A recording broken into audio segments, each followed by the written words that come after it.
Are you saying that the outside is frigid and teeming with monsters, and that in order to survive, you wish to take shelter here? Of course, my house possesses an internal space-folding feature. Behold, these are freshly picked strawberries from my farm. Would you care to taste? Oh, fear not, for I am not alone here. Look, the tenants are all kind-hearted elder sisters. You will find common ground with them. What? You're not a tomboy? You are a man. That is unacceptable. My house does not welcome you. You should leave. Before I knew it, my old building became the last sanctuary in this apocalyptic world. If that is the case, why linger any longer? Instead, let us establish an empire of my own amidst this desolate wasteland. Chapter 1. Have I been reborn? My mind buzzed as if 100 flies were hosting a concert, a death metal one at that. Xiao Chuyong struggled to open his eyes, and before him swayed the crystal chandelier of his uncle's home, its dust thicker than his own skin. I say, brother, that is simply incorrect. Mother favored me the most. This house rightfully belongs to me. Nonsense. Who tended her bedside before she passed? It was I. Chuyong is still young and naive. If the house is under his name, he will surely be deceived. Transferring it to me is the safest option. Enough of your bickering. In my opinion, the fairest solution is for each of us to have a floor. Huh? Xiao Chuyong felt bewildered. This familiar dialogue, this classic scene, these repulsive faces, had he not died? In the first year of the apocalypse, chased by the undead, it was his so-called safest uncle who, in a desperate bid to escape a zombie, stabbed him in the back. What is the situation now? Is the underworld organizing team-building activities and holding struggle sessions for the deceased? He abruptly sat up, his heart pounding wildly within his chest. He had returned. He was truly back. He quickly surveyed his surroundings. His uncle was spewing saliva. His second uncle was puffing and glaring, while his third aunt clapped along. Every face was etched with the word greed, their performances exaggerated like a rural stage troupe. Xiao Chuyong understood.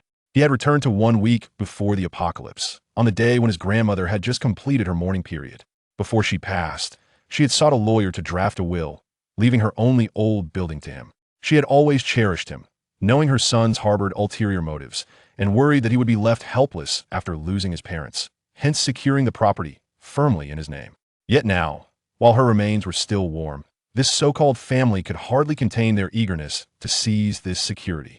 In his previous life, he had been a naive fool, clinging to the ridiculous notion of familial bonds, easily coerced and deceived until both he and his home became stepping stones for them. Chuyong has awakened. His third aunt, sharp-eyed, immediately donned a loving smile that made one uneasy. Just in time, we were discussing your grandmother's house. You see, as a child, having such a large house is of no use to you. It will be better to transfer it to your uncle. We'll even give you some money to help you marry. Marry? Xiao Chuyong nearly laughed aloud. You lot? In his previous life, to save their own skins, they had pushed others' wives and children to the zombies. How dare they mention the word wife? Indeed, Chuyong, his uncle said earnestly, as if he were his reborn parent. You are still young. The world is a cruel place, and we act for your own good. For my own good? Xiao Chuyong finally spoke, his voice low yet instantly silencing the entire living room. He slowly tossed aside the covers and stood up, his height of 1.81 meters allowing him to look down upon these elders whose average height barely reached 1.7 meters. Uncle, let us not forget that just before my grandmother passed, she specifically established a will, clearly bequeathing the house to me. Now, I ask you, whose house was flooded during the Great Flood over a decade ago, prompting my father to risk being swept away to carry your family off the roof? His uncle's face instantly turned the color of liver. Second uncle, when you lost money in your business, who sold his own marital home to lend you money to keep you from jumping off a building? The second uncle's gaze began to waver, his lips trembling, unable to utter a word. And you, third aunt, Xiao Chuyong's gaze shifted to the woman still striving to maintain a smile. When your son faced expulsion from school, it was my grandmother who, using her pension, went from door to door begging to keep his enrollment. Have you all forgotten? His voice grew louder, each word striking like a nail driven deep into their guilty hearts. Where were you when my parents died? When my grandmother fell ill and was hospitalized, who tended to her? Where were you then? Now that my grandmother has just passed, you all swarm in like flies drawn to a carcass. What is this? Eager to divide the inheritance before the grass on her grave has even grown? My parents truly were blind to have rescued a den of ingrates. The living room fell into an oppressive silence, broken only by the heavy breathing of a few. Xiao Chuyong, uninterested in the sight of their exposed, furious faces, grabbed the jacket from the sofa and, before anyone could react, flung open the door and stepped outside. Bang! The resounding noise shut the cacophony of the world behind him. A lifetime of pent-up resentment had finally found its outlet. Xiao Chuyong walked along the road, the city's clamor inducing a surreal sense of disconnection. Yet he knew that everything was real. He was truly back. He was headed to that place, his only home. He traversed several bustling streets, turning into a lively yet chaotic urban village. The air was thick with the aromas of cheap snacks and the complex stench of refuse. Here, the mingling of people was chaotic yet vibrant with the essence of life. Amidst a cluster of crowded handshake buildings stood a solitary four-story house, its gray cement walls somewhat weathered, with unknown vines creeping along the corners. The doors and windows on the first floor were reinforced with sturdy security bars, resembling a cage. In front of the house, a small courtyard about 10 square meters was enclosed by a half-height brick wall, empty except for a few raised concrete tiles stubbornly asserting their presence. This was the place his grandmother had left him. Xiao Qiang took out the key and opened the heavy iron door. A familiar air, tinged with a faint mustiness and the scent of sunlight, rushed towards him. The furnishings inside were simple, yet impeccably clean. On the wall of the living room hung a black and white portrait of his grandmother. The elderly woman in the photograph wore a kind and warm smile. In an instant, Xiao Qiang's eyes brimmed with tears. The helplessness of his past life, the pain of betrayal, the despair before death, and the profound longing for his grandmother all surged to the forefront of his heart at that moment. He walked over, picked up 3 incense sticks from the table, lit them, and bowed deeply 3 times before the portrait. "Grandma, I'm back." His voice was hoarse, laced with a barely perceptible tremor. "This time, I will not allow anyone to take away what you left for me. I will live well, better than anyone else." Just as he bowed, a mechanical voice suddenly echoed in his mind, devoid of emotion. Ding! Detection of host's intense survival instinct and rebirth resentment value has reached the threshold. The Xinhua Belay system is binding. 10-50-99. Binding successful. Welcome to use the Xinhua Belay system. May you lie comfortably and live long in the apocalypse. Xiao Qiang froze in place, maintaining his bow for a full 3 seconds. Then he slowly straightened up, a complex expression of mixed ecstasy, absurdity, and an air of as expected spreading across his face. A system? The quintessential golden finger of a reborn individual? The novice gift pack has been dispatched to the system space. Please check, host. My goodness, Grandma. Is it you who has manifested? Xiao Qiang's lips curled into a wild grin, nearly reaching his ears. The Belay system? How marvelous. It's right on point. As a pragmatic believer in the philosophy of lying flat, his lifelong dream has been to establish a fortress impervious to harm, with utilities connected and supplies piled high, then to survive until the end of time, right? Asking about warmth and concern is no match for a substantial fortune. With this, not only surviving, but living until the end of time is within reach. Grandma, this is indeed the most precious inheritance you have left for me. Xiao Qiang excitedly rubbed his hands together and opened the system panel. Chapter 2. The Ember Barrier System inside the KTV room. The lighting was dim, and the deafening music was turned down to a mere whisper floating through the air. Xiao Jiangwo wore a gloomy expression, consuming beer one glass after another. During the day, he had been publicly humiliated by that little rascal Xiao Chuyong, leaving him utterly disgraced. "Boss Xiao, what troubles you so?" A middle-aged man, sporting a beer belly and gold-rimmed glasses, smiled as he offered a cigarette. His surname was Zhang, a man of considerable authority in the municipal planning department. "Don't mention it, Brother Zhang," Xiao Jiangwo replied, taking the cigarette and inhaling deeply. "A troublesome offspring has spread his wings and desires to fly." Brother Zhang chuckled softly, refraining from further comment, merely patting Xiao Jiangwo on the shoulder and pressing the service bell. Before long, a woman clad in a tight-fitting qipao entered, her face adorned with a bright smile. "Director Zhang, Boss Xiao, what songs would you like to hear today? Let us not rush into singing." Brother Zhang waved his hand. "Go. Bring over your finest girls to keep Boss Xiao company and help him unwind." Certainly. Within 5 minutes, 2 young girls entered. They promptly took their seats beside Xiao Jiangwo and Brother Zhang. "Boss, drinking so much is harmful to your health. Allow me to feed you some fruit," one of them said as she sat close to Xiao Jiangwo, holding up a peeled grape to his lips. The other girl poured a drink for Brother Zhang, leaning in to whisper warmly in his ear, "Director Zhang, I toast to you." Brother Zhang laughed heartily, downing the drink in one gulp. After several rounds of drinks, the atmosphere in the room grew increasingly lively. Fueled by alcohol, Xiao Jiangwo began to vent his frustrations. "Are you referring to that old, dilapidated building in the urban village?" Brother Zhang inquired, enjoying a massage. Indeed. Xiao Jiangwo slammed his thigh in exasperation. My mother actually left a will for him, and that brat refuses to relent. What use does a young lad have guarding that place?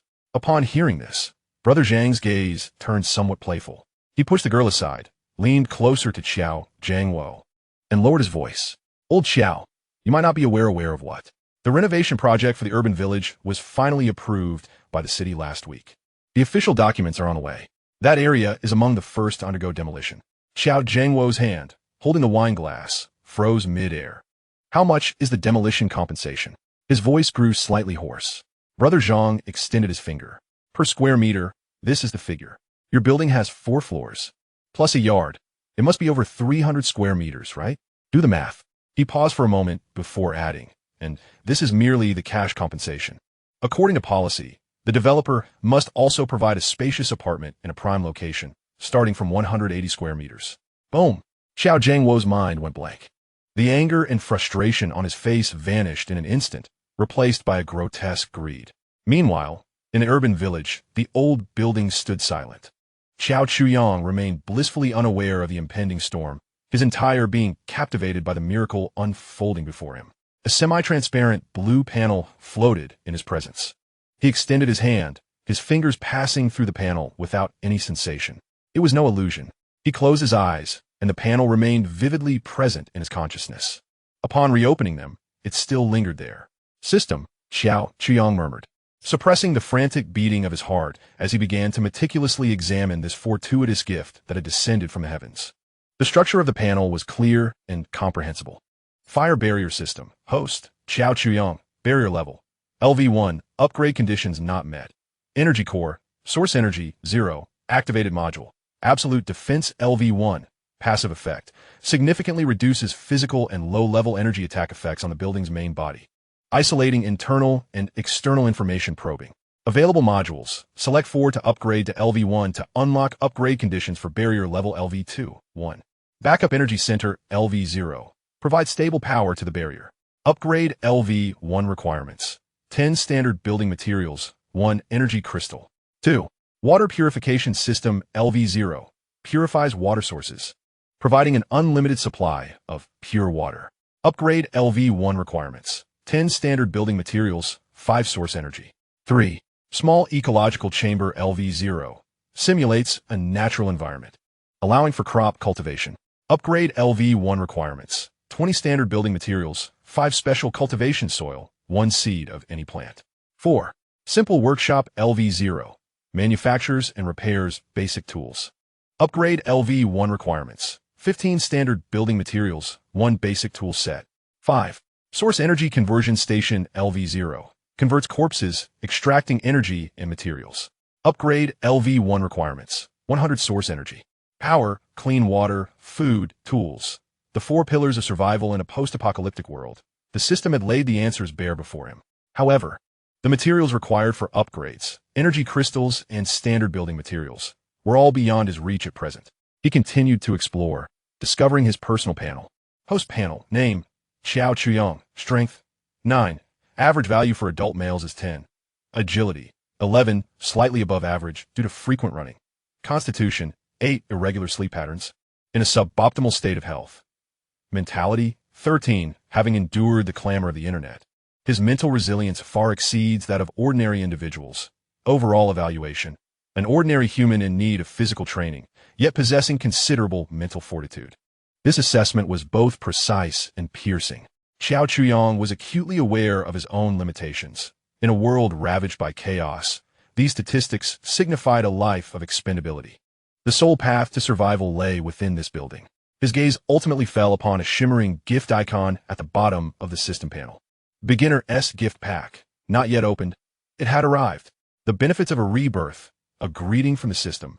With a heart full of anticipation akin to scratching a lottery ticket, Xiao Chuyang focused his thoughts to open the gift pack.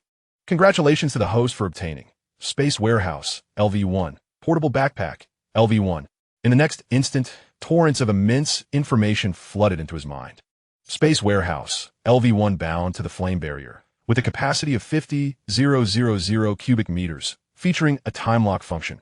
Items stored will retain their original state indefinitely. Within a kilometer radius of the barrier, the host can mentally retrieve items belonging to him or some unattended items into the warehouse. Portable backpack, LV1 bound to the host with a capacity of 2000 cubic meters. It moves with the host and allows for mental access. Suddenly, an unadorned wooden door appeared on the blank wall of the living room. Xiao Qiang's eyes widened in astonishment. 50,000 cubic meters with everlasting freshness? The volume of a standard shipping container is approximately 68 cubic meters, meaning this space equates to over 700 containers. And that mental retrieval within a kilometer radius. He approached the window and gazed at a rusty, abandoned bicycle in the alley across the street. Focusing intently, he locked on his target. Retrieve, he silently commanded. Outside the window, the dilapidated bicycle vanished into thin air. Xiao Chuyang immediately opened the newly materialized wooden door, revealing a vast, grayish space, infinite and desolate, with only the solitary bicycle standing in the center. He then shifted his attention to the portable backpack, eyeing the old small stool his grandmother used for watching operas in the living room. Retrieve, the stool instantly disappeared. Place, the stool reappeared at his feet, exactly where it had been before. Xiao Qiang's breath became erratic. He paced excitedly around the living room. With this, what could he possibly worry about? A week. He had merely a week.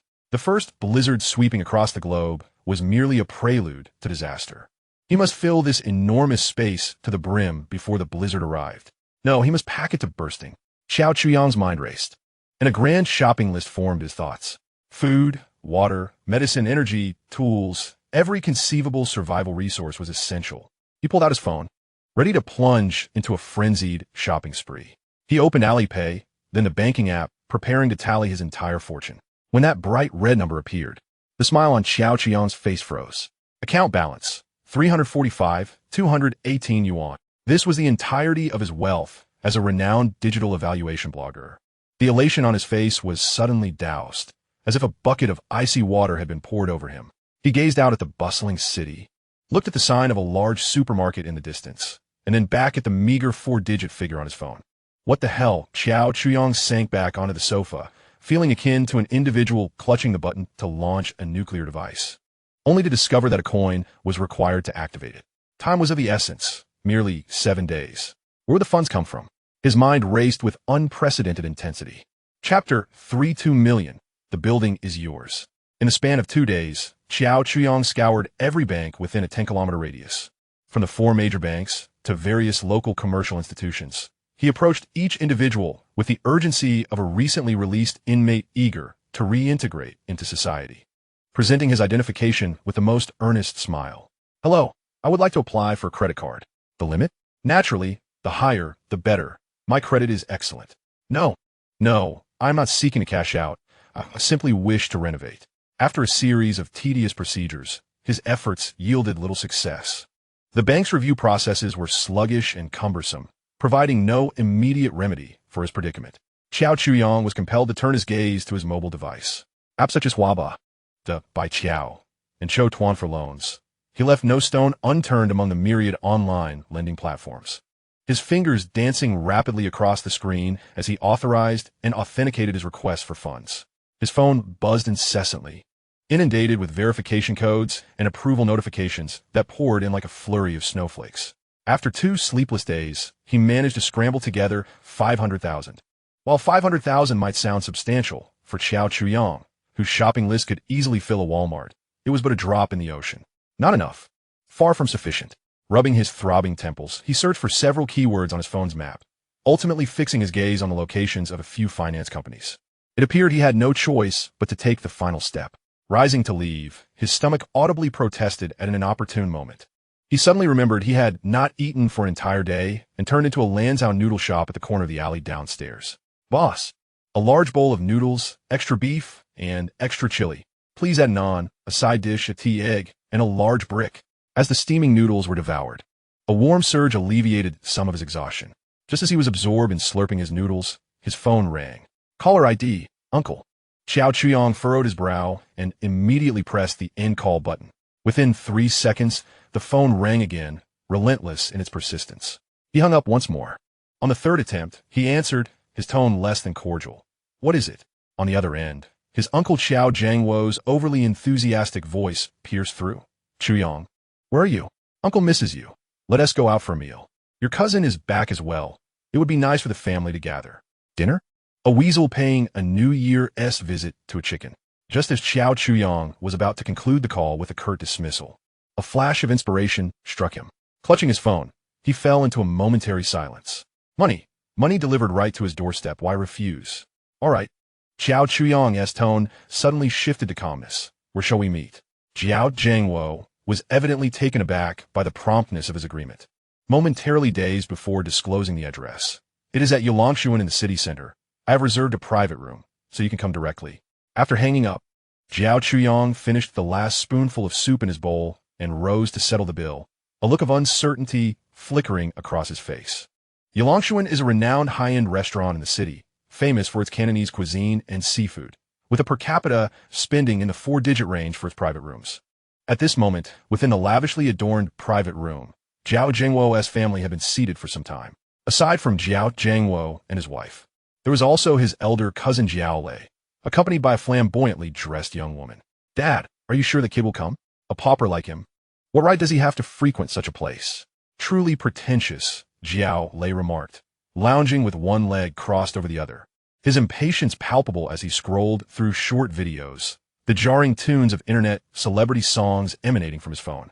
Beside him, the woman, Xiao Wanqing, meticulously reapplied her lipstick using a small mirror, the vivid red hue rendering her lips plump and alluring. Jiao Zhangwo shot his son a glare. Be quiet. What does a meal matter? Once we secure that building, we won't just dine at Yulangshuan. We can feast on a full banquet every day. I have verified it. The urban village renovation project has been approved, and that building will bring in no less than $3 million in compensation. Plus, the developer must provide a spacious apartment in a prime location. $3 million? Jiao Lei's eyes sparkled, tossing his phone aside in excitement. His aunt was equally thrilled, covering her mouth in disbelief. Is that true? Old Jiao, is your information reliable? Absolutely reliable, Jiao Zhangwo replied with pride, lowering his voice. Brother Zhang from the Planning Bureau told me personally. The official document will be out in the next few days. Therefore, we must secure that kid today. This is free money. At that moment, a glint of greed ignited in the eyes of the family. Jiao Lei, brimming with excitement, rubbed his hands together and leaned closer to Xiao Wanqing, restlessly wrapping his arm around her slender waist. Xiao Wanqing shivered slightly, a blush creeping on her face as she shot him a playful glare, yet she did not resist. Setting down her mirror, she asked sweetly, Lei Ge, does that mean we are about to get rich? The bag you promised to buy me, buy it. It's a must. Jiao Lei, stirred by her teasing, replied fervently. Once I get the money, not only will I buy the bag, but I'll even get you a new car. Though their voices were low, they were loud enough for Jiao Zhangwo and his wife to overhear. They exchanged glances, feigning ignorance as they sipped their tea. In their eyes, as long as their son could win the heart of this city girl, spending a little money was inconsequential. Just then, the door of the private room swung open, and Jiao Chuyang entered. Chuyang has arrived. Please take a seat. Jiao Zhangwo immediately donned a welcoming smile, rising enthusiastically to greet him. Jiao Chuyang's gaze swept across the room, taking in the assortment of exquisite cold dishes on the table, finally settling on the woman beside Jiao Lei. She was strikingly beautiful, with an oval face, large eyes, and fair skin. She wore a form-fitting white spaghetti strap dress that accentuated her snowy skin and defined collarbone. The skirt was quite short, revealing 2 long and straight legs intertwined, evoking a sense of intrigue. She was Xiao Wanqing, the belle of the department and a university classmate of Qiao Lei. In a previous life, Xiao Chuyang had encountered her on several occasions, and each time, her gaze towards him was imbued with unabashed disdain and contempt. At this moment, it was no different. Upon spotting Xiao Chuyang, Xiao Wanqing merely lazily lifted her eyelids before resuming her position nestled in Xiao Lei's embrace. Chuyang, my uncles were in the wrong last time. Their words were too harsh.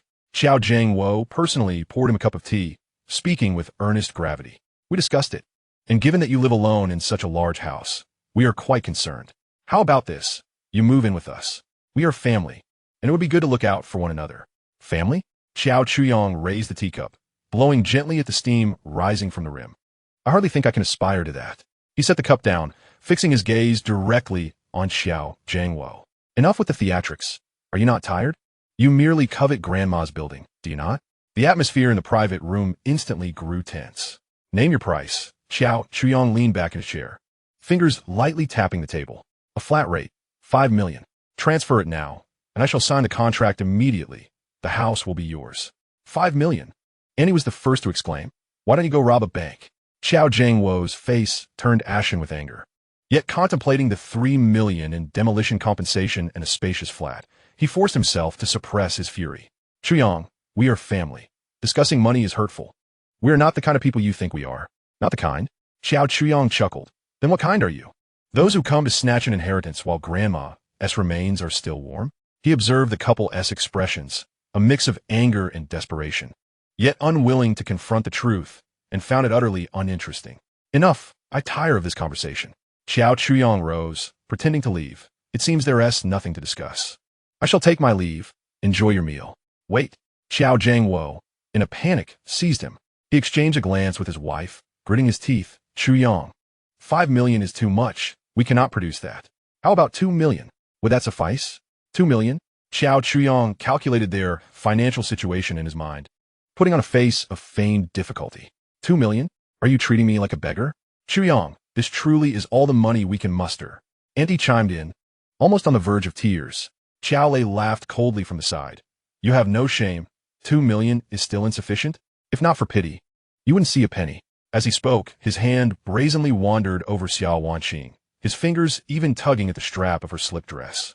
Xiao Wanqing's body stiffened momentarily, yet she offered no resistance. Xiao Chuyong pondered for a moment, feigning great reluctance. Very well, 2 million it is, but I have one condition. Speak. Xiao Jiangwo exclaimed in delight. Now, immediately, transfer the money. Xiao Chuyong extended his phone, stating, once the funds are in, I will sign the contract. However, there are still belongings of my grandmother in the house that I need to sort through. You can move in next week. Not a problem. Not a problem at all. Who cares about tidying up? Once the contract is signed, the house belongs to them. Xiao Jiangwo, overwhelmed with excitement, found his hands trembling as he immediately began making phone calls to gather funds. Over the years, he had saved a bit, and, after borrowing from relatives and friends, he finally secured a loan of 500,000 from the bank app, totaling 2 million. An hour later, Xiao Chuyong received a text message from a bank. Your savings account ending in 6688 has received 200,000,000 yuan. Your current balance is 250, 345, 218 yuan. Meanwhile, Xiao Jiangwo returned with a freshly printed house transfer agreement and a seal, his face glowing with joy. Without even glancing at it, Xiao Chuyong signed his name at the end and pressed down his red thumbprint. The transaction was complete. Dad, Mom, I told you that kid is a fool. 2 million, and he has done with it. On the way back, Xiao Lei, seated in the front passenger seat, was self-satisfied. Yet, something felt amiss. Ant sat in the back, frowning. His swift agreement seemed too easy. Was there something fishy? Why did he need so much cash? Was he planning to flee? Xiao Jiangwo pondered this as he drove and found it somewhat suspicious. Resolutely, he decided, let us rent an apartment next to his building and stay there for a few days, keeping a close watch on him. Let us see what tricks he can pull. Chapter 4. A frenzied shopping spree. 2,500,000 plunged into the vast ocean of preparations for the apocalypse. Not a single ripple was heard. Xiao Chuyong exited Yulangshuan. Instead of heading home, he took a taxi directly to an old office building in the west of the city. This was the gray area of private finance, with garish neon signs and loud advertisements. Standing before an unremarkable glass door of Jixin Finance, Xiao Chuyong pushed the door open. A wave of murky air, mingled with cheap perfume, secondhand smoke, and hormones, hit him. The office was dimly lit, with several tattooed, muscular men gathered around a table playing cards. However, it was the sounds emanating from a corner sofa that captured Xiao Chuyong's attention. Ibaikman, with a fierce dragon tattoo coiling around his neck, was sunk into the sofa, while a woman in a tight, red mini dress faced away from the entrance. They were engaged in a fierce battle. Xiao Chuyong's entrance interrupted their duel. The bald man abruptly raised his head, his eyes blazing with fury. The woman turned around, her face briefly flashing annoyance at the interruption. Get out! The bald man growled, his voice hoarse and filled with anger. Can't you see we're closed today? Xiao Chuyong remained unmoved. He calmly pulled out a chair and sat down unceremoniously. I need to borrow money. These two words silenced the raucous card game. The gazes of the tattooed men converged on him, filled with scrutiny and hostility. The bald man paused for a moment, then broke into a grin. revealing a set of teeth stained yellow from smoke. The woman adjusted her posture, casting a provocative glance at Xiao Chuyang. He even began to wonder if the two individuals on the sofa were in a state of suspension below the waist. "You got quite the nerve," the bald man remarked, one hand continuing its wandering across the woman's form, while the other retrieved a pack of cigarettes from the table. Shaking one out to place between his lips, "Are you aware of the rules here?" "I am," Xiao Chuyang replied, his tone betraying no emotion. "The interest is steep." "How much can you produce?" The bald man's laughter echoed, as if he had heard the most ludicrous of jokes, and his companions joined in the mockery. "Will your life suffice, you little pauper?" One tattoo man jested. Ignoring him, Xiao Chuyang opened his phone's gallery, presenting a photograph of the property deed for an old building before the bald man. "This building is mine. It could be used as collateral." The smile faded from the bald man's face as he took the phone, scrutinizing the image before signaling to a tall, slender associate. The latter promptly took the phone aside to verify the information. "What do you need such a large sum for?" the bald man inquired, returning the phone to Xiao Chuyang, his fingers rhythmically tapping on the woman's smooth thigh. "Just for some fun." Xiao Chuyang leaned back in his chair. "Recently, virtual currency has been quite the rage. I have my eye on one and plan to go all in, risk it all to transform a bicycle into a motorcycle." Minutes later, the tall associate returned and whispered a few words into the bald man's ear, whose eyes gleamed with intrigue. "This is a building in a village within the city. Does this fool not realize it's slated for demolition? Using a property guarantee to yield compensation as collateral to gamble on virtual currency. What a fool. Such a fool's money is the easiest to acquire." "Very well," the bald man chuckled, his demeanor growing notably warmer. "I can offer you a maximum of 1,500,000. However, our terms dictate an interest rate of 1.5% per month, with 1 month's interest deducted up front as a processing fee, leaving you with 1,275,000 in hand. Is there any issue?" "None at all," Xiao Chuyang affirmed decisively. "In 5 days, the entire world will undergo a transformation. Money will become mere paper, and order will be nothing but a jest. Don't even speak of interest. By then, even the principal will rot within a banking system. Who will you turn to? A living corpse?" The bald man reveled internally, cursing under his breath at the foolishness of Xiao Chuyang, certain that he had secured the building. He promptly instructed his subordinates to prepare the contract. Half an hour later, a substantial sum had been deposited into Xiao Chuyang's bank account. In the subsequent hours, he replicated his approach with other lending firms, Hunyuan Investment, Brotherhood Financial, and Gene Credit. Employing the same rhetoric, he visited each in turn. The owners of these lending companies regarded him as a windfall from the heavens, each eager to thrust money into his hands, fearful that he might make an escape. By evening, as Xiao Chuyang exited the last establishment, the balance displayed on his phone reflected a figure he had never before encountered. Current account balance: 987, 345, 218 yuan, nearly 10 million. Time was of the essence. With only 5 days remaining, he promptly rented a spacious warehouse spanning 3,000 square meters in an industrial park on the outskirts. Following this, he ventured to a 24-hour used car market, where he spent 30,000 yuan to acquire a somewhat used pickup truck. Having accomplished these tasks, he returned to his modest abode. Instead of resting, he activated his mobile phone and accessed several mainstream shopping applications. The convenience of modern urban life was exemplified by local warehouses offering next-day and even same-day delivery. Though bloodshot, Xiao Chuyang's eyes sparkled with an unusual fervor. He designated the warehouse address as his default shipping location and entered a frenzied shopping mode. The screen of his phone displayed a cascade of orders, refreshing like a waterfall, while his bank balance dwindled at an alarming rate. Food and water took precedence. Instant noodles, self-heating pots, and compressed biscuits filled numerous shelves. A variety of canned goods, luncheon meat, fermented black beans with fish, and fruit preserves cleared the online inventory of several brands. He contacted a local distributor for bottled water, placing an order for 5,000 barrels, while scheduling 10 trucks from the municipal water plant for delivery. In the staple food section, he procured tons of Northeast rice, high and low gluten flour, and various cooking oils. Salt, sugar, soy sauce, vinegar, Sichuan peppercorns, star anise, and hot pot base ingredients were all ordered by the box. The frozen section was particularly extravagant. He completely acquired the stock of several cold storage facilities for frozen dumplings, fatty beef, lamb rolls, chicken nuggets, and strips. Daily necessities such as toilet paper, tissues, toothpaste, and soap were piled high like miniature mountains. Batteries of all types were ordered by the hundreds. Clothing, From short-sleeve shirts to down jackets and raincoats, in every size and gender, were purchased in dozens. He cleared the inventory of several outdoor stores of top-tier skiing gear, thermal clothing, snow boots, and goggles. Additionally, he ordered 10 high-powered diesel generators, 50 empty barrels of 200 liters, along with various solar charging panels and batteries. The rhythm of ordering and payment continued relentlessly. Xiao Chuyang's fingers grew numb from tapping the screen, and his vision blurred. Yet, he was not satisfied. He scoured his contacts for the phone numbers of several restaurant owners he frequented. "Hello, is this Boss Wang?" "This is Xiao Chuyang." "Yes, it's me. I'd like to place a substantial order. 100 roasted ducks to start. A few hundred pounds of soy sauce beef." "Yes, you heard correctly. I'm not insane.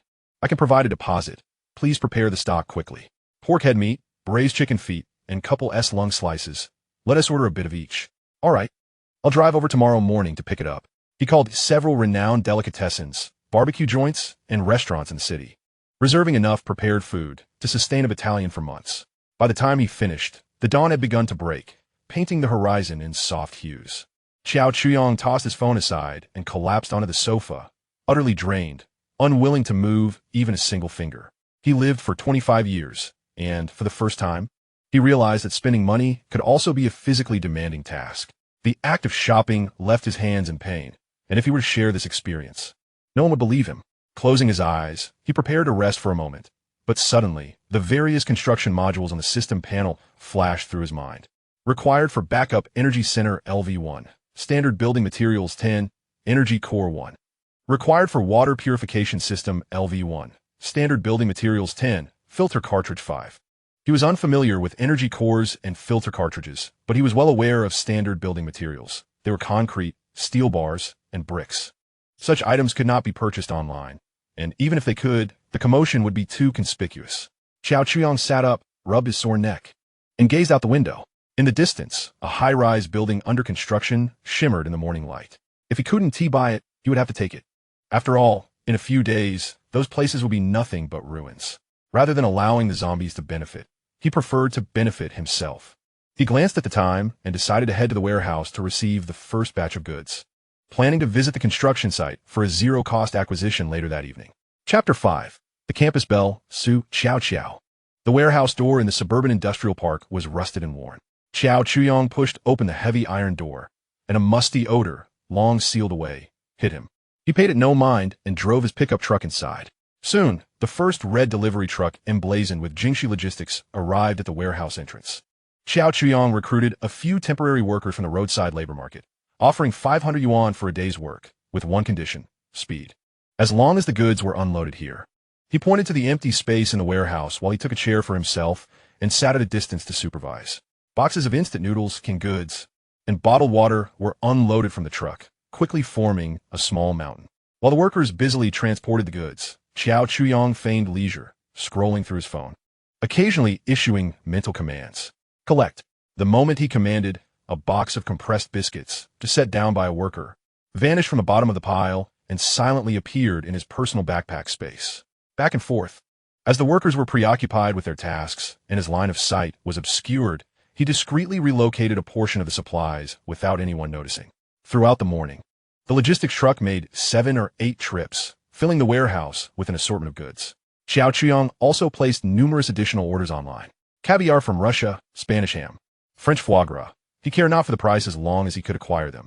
He even ordered the latest PS5 and Xbox gaming consoles, accompanied by an 8K ultra-large screen television, purchasing hundreds of game discs from top-tier titles. After the apocalypse, without the internet, single-player games would reign supreme. He also procured several sets of high-powered military binoculars, night vision goggles, and thermal imaging devices, all of which were available at outdoor supply stores. In the afternoon, he drove to the city's largest agricultural wholesale market. "Boss, I need 40 head of pigs, butchered and ready. Beef, an entire hind leg of cattle, 50 pieces, please. Chickens, ducks, and geese, 50 of each, ensure they are thoroughly cleaned." The butcher's knife nearly sparked with each chop. In the vegetable section, he was even more frenzied, sweeping several stalls clean. Eventually, he turned into an inconspicuous outdoor goods store nestled in a corner of the market. This establishment belonged to a college classmate of his, specializing in toys like bows and slingshots. "Old Joe, it's a rare visit. What brings you here?" "I need some supplies. 5 of the finest compound bows. and 5 of the most powerful crossbows. For arrows, 1,000 of each, carbon and alloy. Xiao Chuyong delivered his list with precision.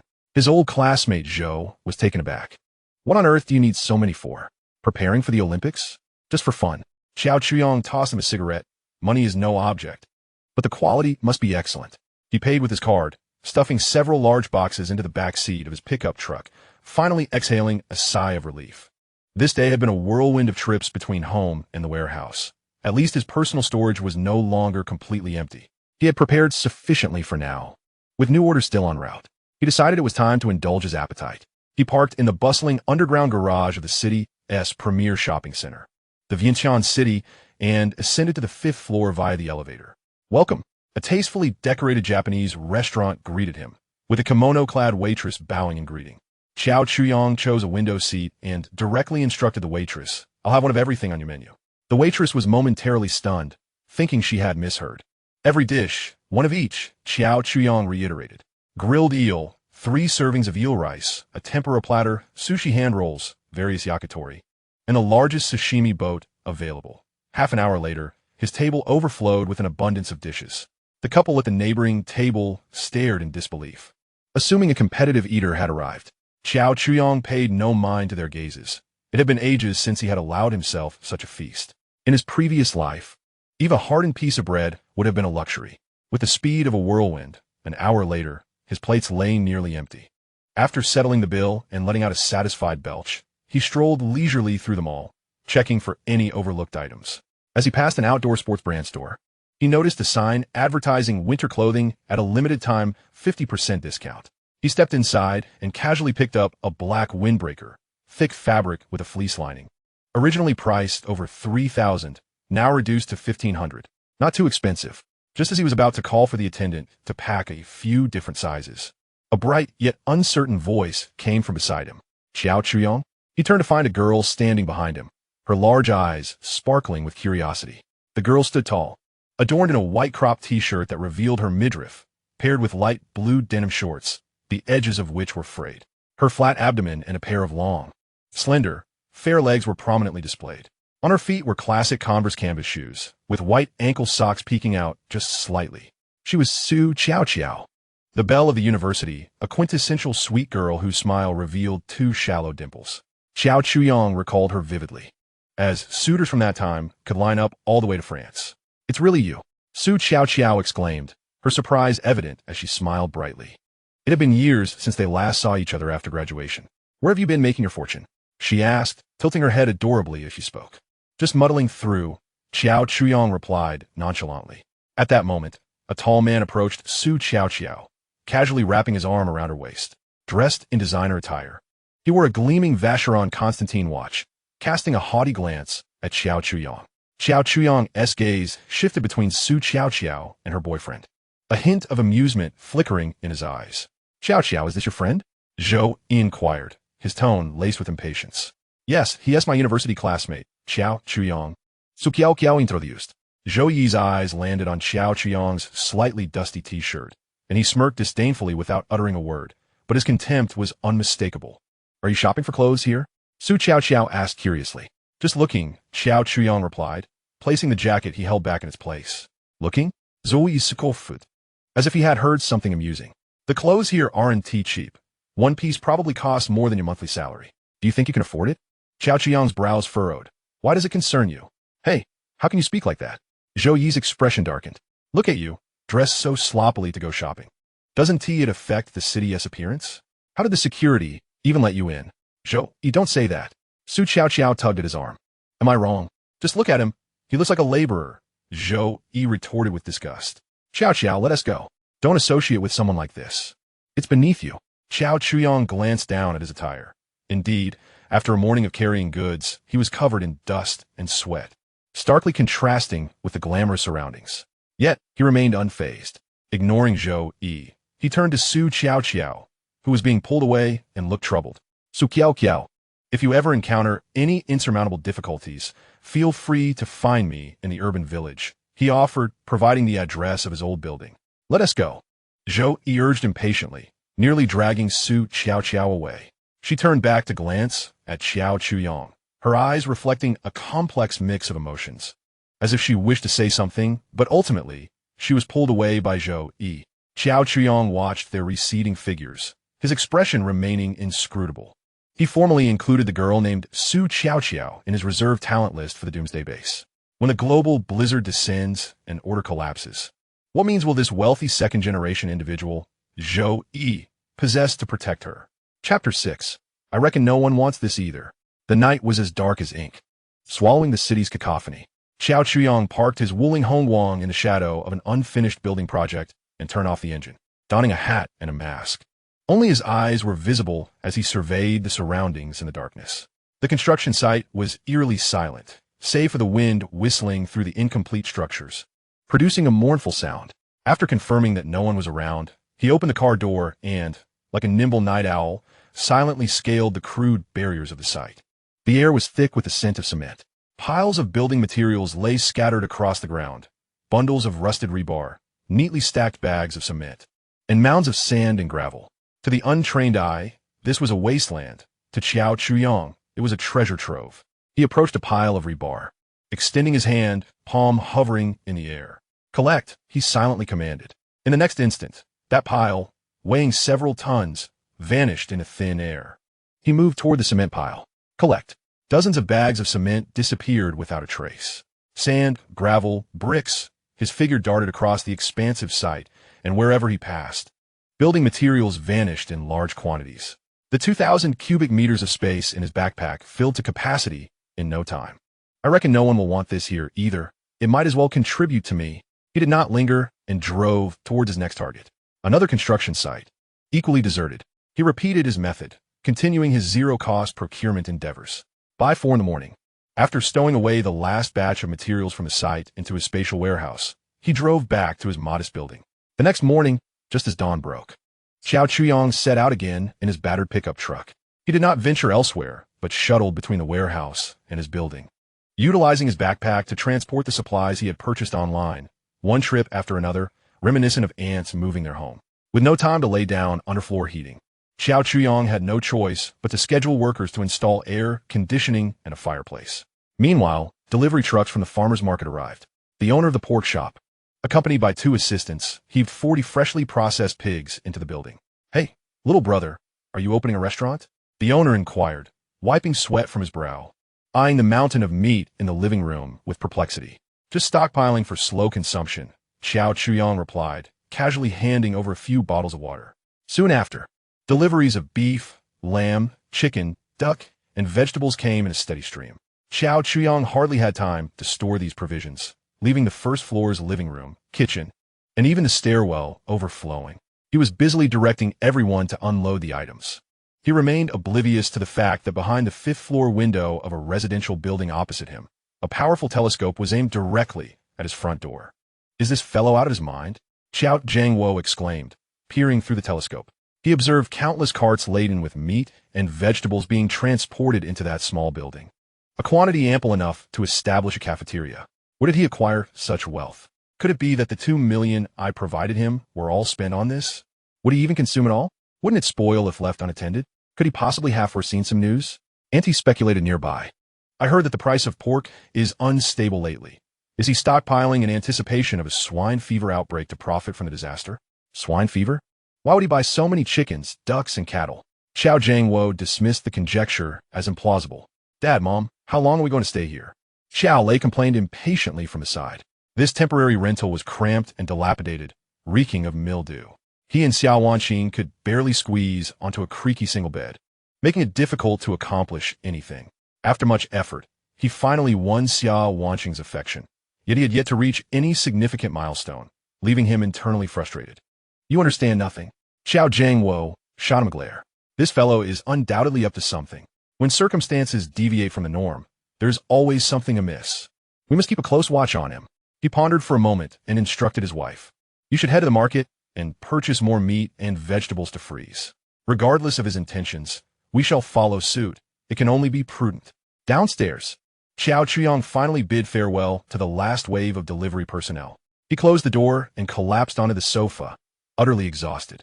Gazing at the empty living room and then recalling the mountainous stockpile in the warehouse, An unprecedented sense of satisfaction washed over him. He promptly opened the system panel. The upgradable modules section, previously grayed out for doors, windows, and walls, now shimmered with the promise of upgrades. Worn iron door LV1, drafty window LV1, fragile wall LV1. Without hesitation, he selected the doors and windows, disregarding the half-height wall surrounding the yard. Based on memories from his past life, he recalled that after the blizzard struck, the snow would rise swiftly, submerging the first floor. In that case, having this wall would make no difference whatsoever. Upgrade all doors and windows. Confirm consumption. 200 kilograms of steel, 25 kilograms of glass. Upgrade all doors and windows to LV2. Confirm. As soon as he spoke, the entire building resonated with a faint hum. The living room door, once an ordinary household security door, began to shimmer with metallic luster. Its form remained unchanged, yet its hue deepened to a rich, somber metallic sheen. He approached and knocked on it. The sound was dull and heavy, entirely unlike a hollow iron door, resembling the sound of striking solid steel. Upon opening the door, he was astonished by its thickness, fully as thick as his fist. This is no longer merely a door. It has transformed into the configuration of a bank vault. He approached the window, where the once ordinary aluminum frame and glass had undergone a remarkable metamorphosis. The glass had thickened, now displaying a faint azure hue, and the surrounding security bars had become exceptionally robust, their joints seamlessly integrated. Alloy explosion-proof door LV2, capable of withstanding conventional caliber firearms and small explosives. Tempered bulletproof glass LV2, resistant to close-range handgun shots. Alloy guardrail LV2, indestructible. A profound sense of security enveloped him. Xiao Chuyang then turned his gaze towards the walls. Upgrade all walls. Confirm consumption of 1,000 kilograms of steel, 5,000 kilograms of concrete. Upgrade all walls to LV2. Confirmed. A more intense humming resonated through the air, while the external appearance of the walls remained unchanged. Xiao Chuyang understood that within the invisible layers, a thick alloy interlayer had been added. The building, from the outside, appeared unremarkable. Yet within, it had metamorphosed into an impregnable fortress of steel. Having completed these tasks, Xiao Chuyang finally exhaled. The foremost element of survival, an absolutely secure sanctuary, had been established. Next, he pondered the issue of energy. He gazed at the energy crystal core required for upgrading the backup energy center and felt perplexed. What exactly is this thing? Where can one procure it? The apocalypse had yet to arrive. Monsters had not emerged, nor had any beautiful figures appeared. And sources of energy material and energy crystal cores were nowhere to be found. After some contemplation, he picked up his phone once again. Since he could not rely on high technology for the time being, he would resort to the most rudimentary methods. He found the contact numbers for several solar energy equipment companies and began to call them one by one. Hello, I would like to order a batch of solar panels, wind power generation sets, and batteries with maximum power, and the larger the quantity, the better. Yes, it's urgent. Money is no object. I require delivery by tomorrow. After placing the call, he approached the window and drew the curtains aside. The sky had darkened without his notice, the leaden clouds hanging low, and the air was imbued with a damp chill. A droplet of rain struck the pristine bulletproof glass, followed by a second, then a third. Soon, fine strands of rain coalesced into a steady cascade. The city's streetlights flickered to life, casting hazy yellow halos amidst the downpour. Xiao Chuyang gazed out at the rain-soaked scenery, his expression deepening. He understood that this was no ordinary rainfall. It was merely the overture, a prelude to torrential rains, hail, and then the relentless snowstorm that would engulf the globe. Calamity was on the horizon. Chapter 7. The Doctor, Lin Wanqing. The rain persisted for an entire day and night, showing no signs of abating. Xiao Chuyang stood by the window, observing the gray, overcast sky, the humidity in the air thick enough to wring out water. Time was slipping away, with merely 2 days remaining. He crossed off the last item on his shopping list, his gaze lingering on the blank space where he had handwritten various antibiotics, anti-inflammatory drugs, anesthetics. Medications, particularly prescription drugs, constituted his sole vulnerability at present. Such items could scarcely be procured from a legitimate pharmacy, even with identification, let alone the controlled substances like anesthetics. It appeared that on the eve of the impending apocalypse, a visit to the hospital and pharmacy was inevitable. Knock, knock, knock. A resonant sound echoed from the heavy alloy blast door. Who is it? Hello. We are from Swift Solar, here to install solar panels and wind turbines as per our appointment for today. Qiao Chuyong opened the door to reveal two workers clad in blue uniforms, who curiously examined the rather exaggeratedly thick door. Come in. Move everything to the fourth floor. The two workers, burdened with solar panels, brackets, and various toolboxes, followed Qiao Chuyong upstairs. Upon entering the empty room on the fourth floor, they were momentarily taken aback. In the center of the room sat 10 pristine diesel generators, arranged in an orderly fashion. Against the wall were neatly stacked large-capacity batteries and inverters, with thick cables coiling on the floor like serpents. To cool these devices, a high-powered cabinet air conditioner had even been installed on the wall. Young man, what on earth are you planning to do? Setting up a small power station? The older worker couldn't help but inquire. In his 2 decades of installation experience, he had never encountered such a spectacle before. It's merely a personal hobby. Qiao Chuyong gestured toward the ceiling. Mind your own business and work quickly. The payment will be generous. He tossed 2 bundles of cash towards them. This is your wage. There will be a bonus upon completion. Upon seeing the money, the 2 workers promptly sealed their lips and began their labor. The sounds of drilling and hammering soon reverberated throughout the building. Meanwhile, Qiao Chuyong descended to organize the supplies in the storage space. He discovered that within the storage, he could mentally categorize all items: food, medications, tools, weapons, meticulously arranged in distinct areas. The clamor of activity inevitably drew the attention of the neighbors. A plump woman with permed hair stood at the gate of Qiao Chuyong's yard, peering in with an umbrella in hand. Little Qiao, are you home? Qiao Chuyong was signing for a package at the door when he heard her voice. Recognizing her as the nosy neighbor from the adjacent unit. Is there something you need? He replied in a rather indifferent tone. Are you renovating? The noise is quite significant, she remarked, her eyes darting around the interior. I saw you brought back a mountain of meat and vegetables the other day. Are you stockpiling to sell? With a self-satisfied smile, she continued, why not sell me some at a discount? It's been raining daily, making it inconvenient to go out for groceries. Qiao Chuyong regarded her with a blank expression. Not for sale. It's for personal consumption. The expression on the elderly woman's face instantly soured, and she remarked with a disdainful curl of her lips, eat? How much can you possibly consume alone? Buying so much will only lead to spoilage. You truly lack any sense of empathy, you miser. With her grumbling, she turned on her heel and departed. Qiao Chuyong, indifferent to such individuals, closed the door and brought the several packages he had just received into the house.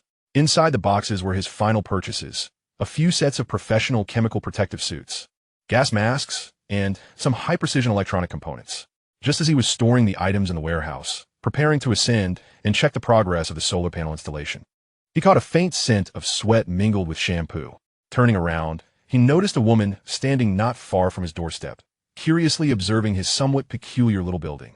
She was tall, easily standing over 1.7 meters, clad in a pristine white short-sleeved t-shirt and black athletic shorts. Her long, straight legs were exposed to the cool air. Her skin fair and taut, the muscle contours smooth, a clear testament to her regular exercise.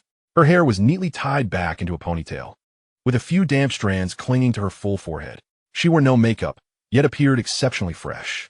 Qiao Chuyong recognized her as a resident from the neighboring building, seemingly a doctor. As he assessed her, a mechanical voice echoed in his mind. Target detected. Lin Wanxing, profession, doctor. Mission objective: incorporate her into the sanctuary. Unlocking a specialized building module. Medical room LV1. Mission hint: survivors of different professions will guide the sanctuary's growth in various directions. Choose wisely and nurture them with care. Qiao Chuyong's gaze shifted. So that was it. A doctor could unlock a medical facility. What might a scientist, an engineer, or a soldier unlock? He regarded Lin Wanxing as if she were a prized piece of equipment. Lin Wanxing felt somewhat uncomfortable under his scrutiny, yet she politely nodded. Her curiosity about this neighbor piqued. For the past few days during her morning runs, she had observed the comings and goings of various peculiar items at this building. And now he was installing solar panels on the roof. Hello, what are you up to? She inquired, taking the initiative. Snap back to reality. Qiao Chuyong withdrew his somewhat blatant gaze and revealed a hint of mystery in his expression. Oh, it's nothing, just preparing for the future. After a moment of contemplation, he stepped forward, lowering his voice. Beautiful lady, as a neighbor, allow me to offer a piece of advice. The weather has been erratic lately. It would be wise to stockpile food and drink at home, especially various medications. If you ever encounter an insurmountable problem, feel free to come to me. Lin Wanqing observed his feigned gravitas, noting his earlier unabashed gaze fixed upon her legs, and mentally labeled Xiao Chuyang as an eccentric individual with questionable sanity. She tugged at the corner of her mouth, offering a perfunctory "oh," then shot a disdainful glance at Xiao Chuyang before swiftly retreating into her apartment building. Unperturbed, Xiao Chuyang turned to lead the workers who had just arrived to install the air conditioning and fireplace back inside. The bait had been cast. Now, it was merely a matter of time before the fish would bite. Lin Wanqing returned to her sixth-floor rental, shutting the door firmly behind her, sealing out the dampness and the unsettling gaze of that strange man. Approaching the window, she gazed out at the intensifying rain, her brow furrowing slightly. Since yesterday, it had been pouring for over a day, showing no signs of abating, but rather escalating in ferocity. The weather forecast had merely predicted a typical thunderstorm. But what kind of thunderstorm was this?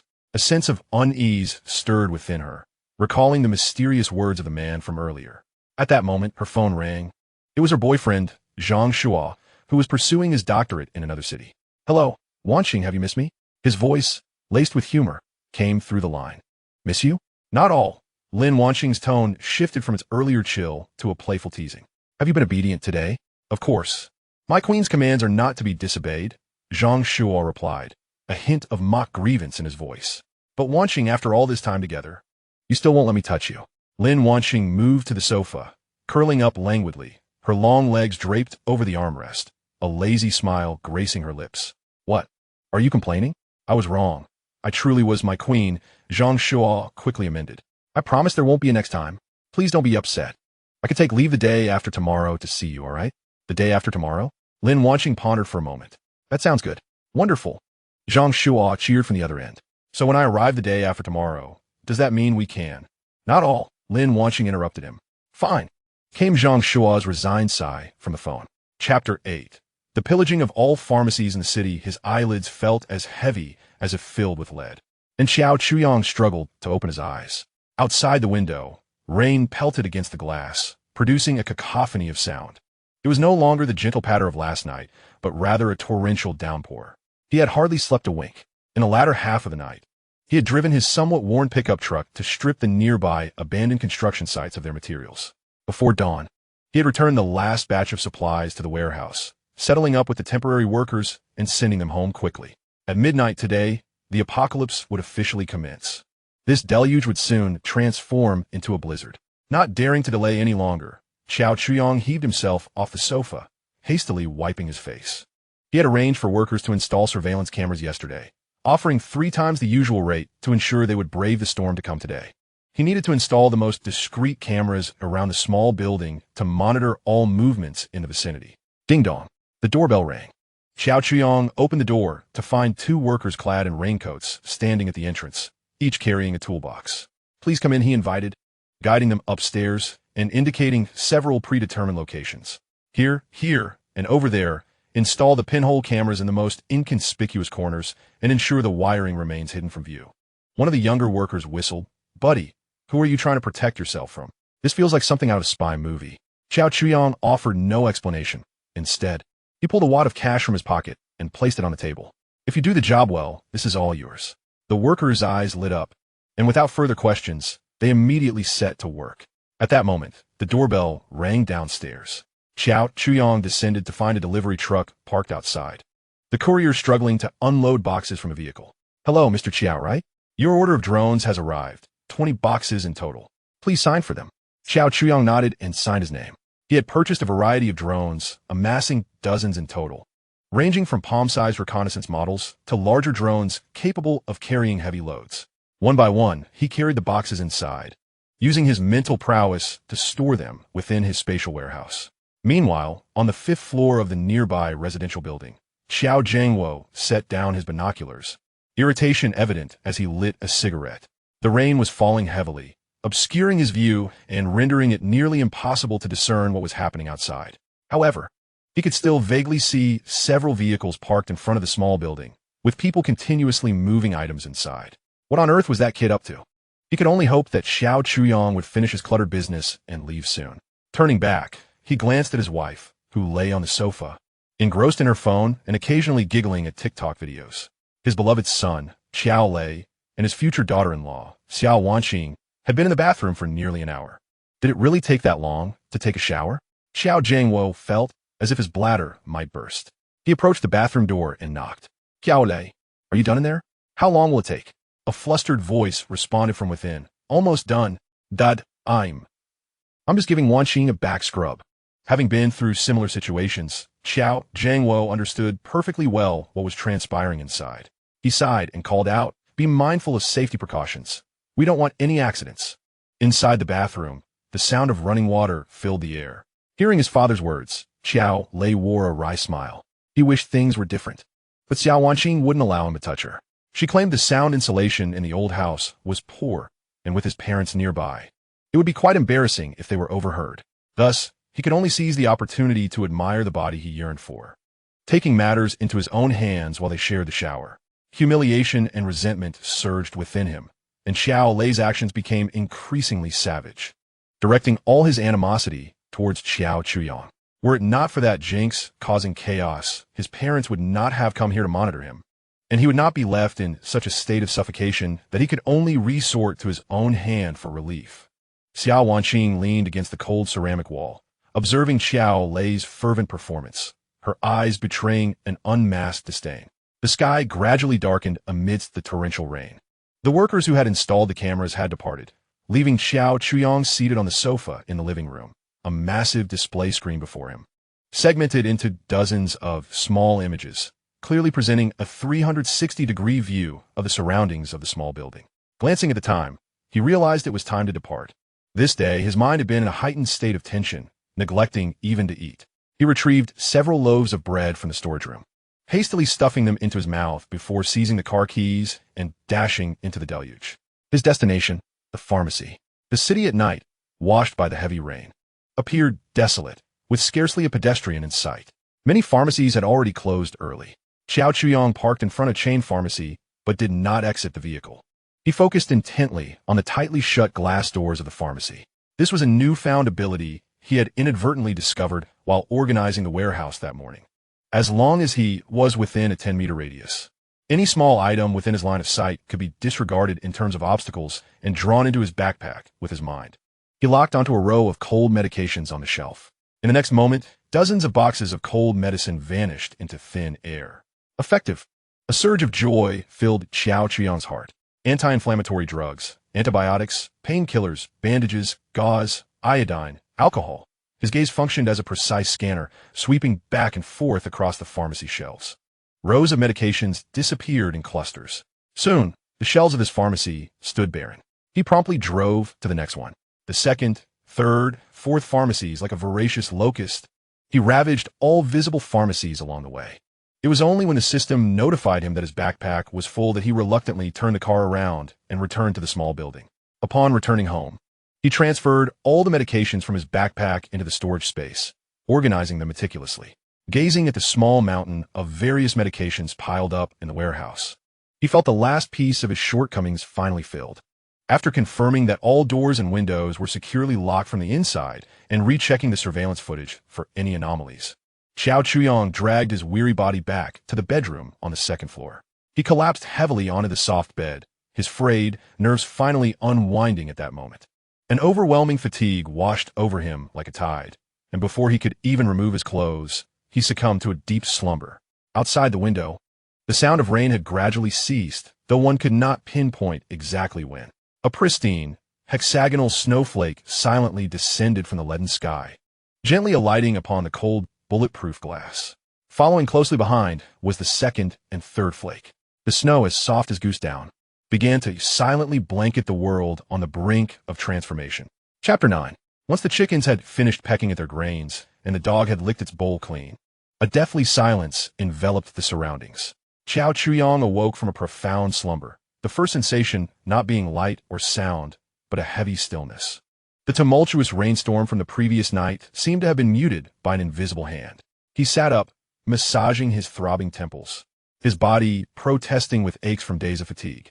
Habitually, he made his way to the window, preparing to draw the curtains. As soon as his hand brushed against the fabric, a bone-chilling cold surged through the glass, causing him to shiver. With a rustle, the curtains were drawn open, and Xiao Chuyang's pupils constricted in an instant. Outside, There were no streets, no neighboring buildings, no sky. Only an expanse of pure, unbounded white.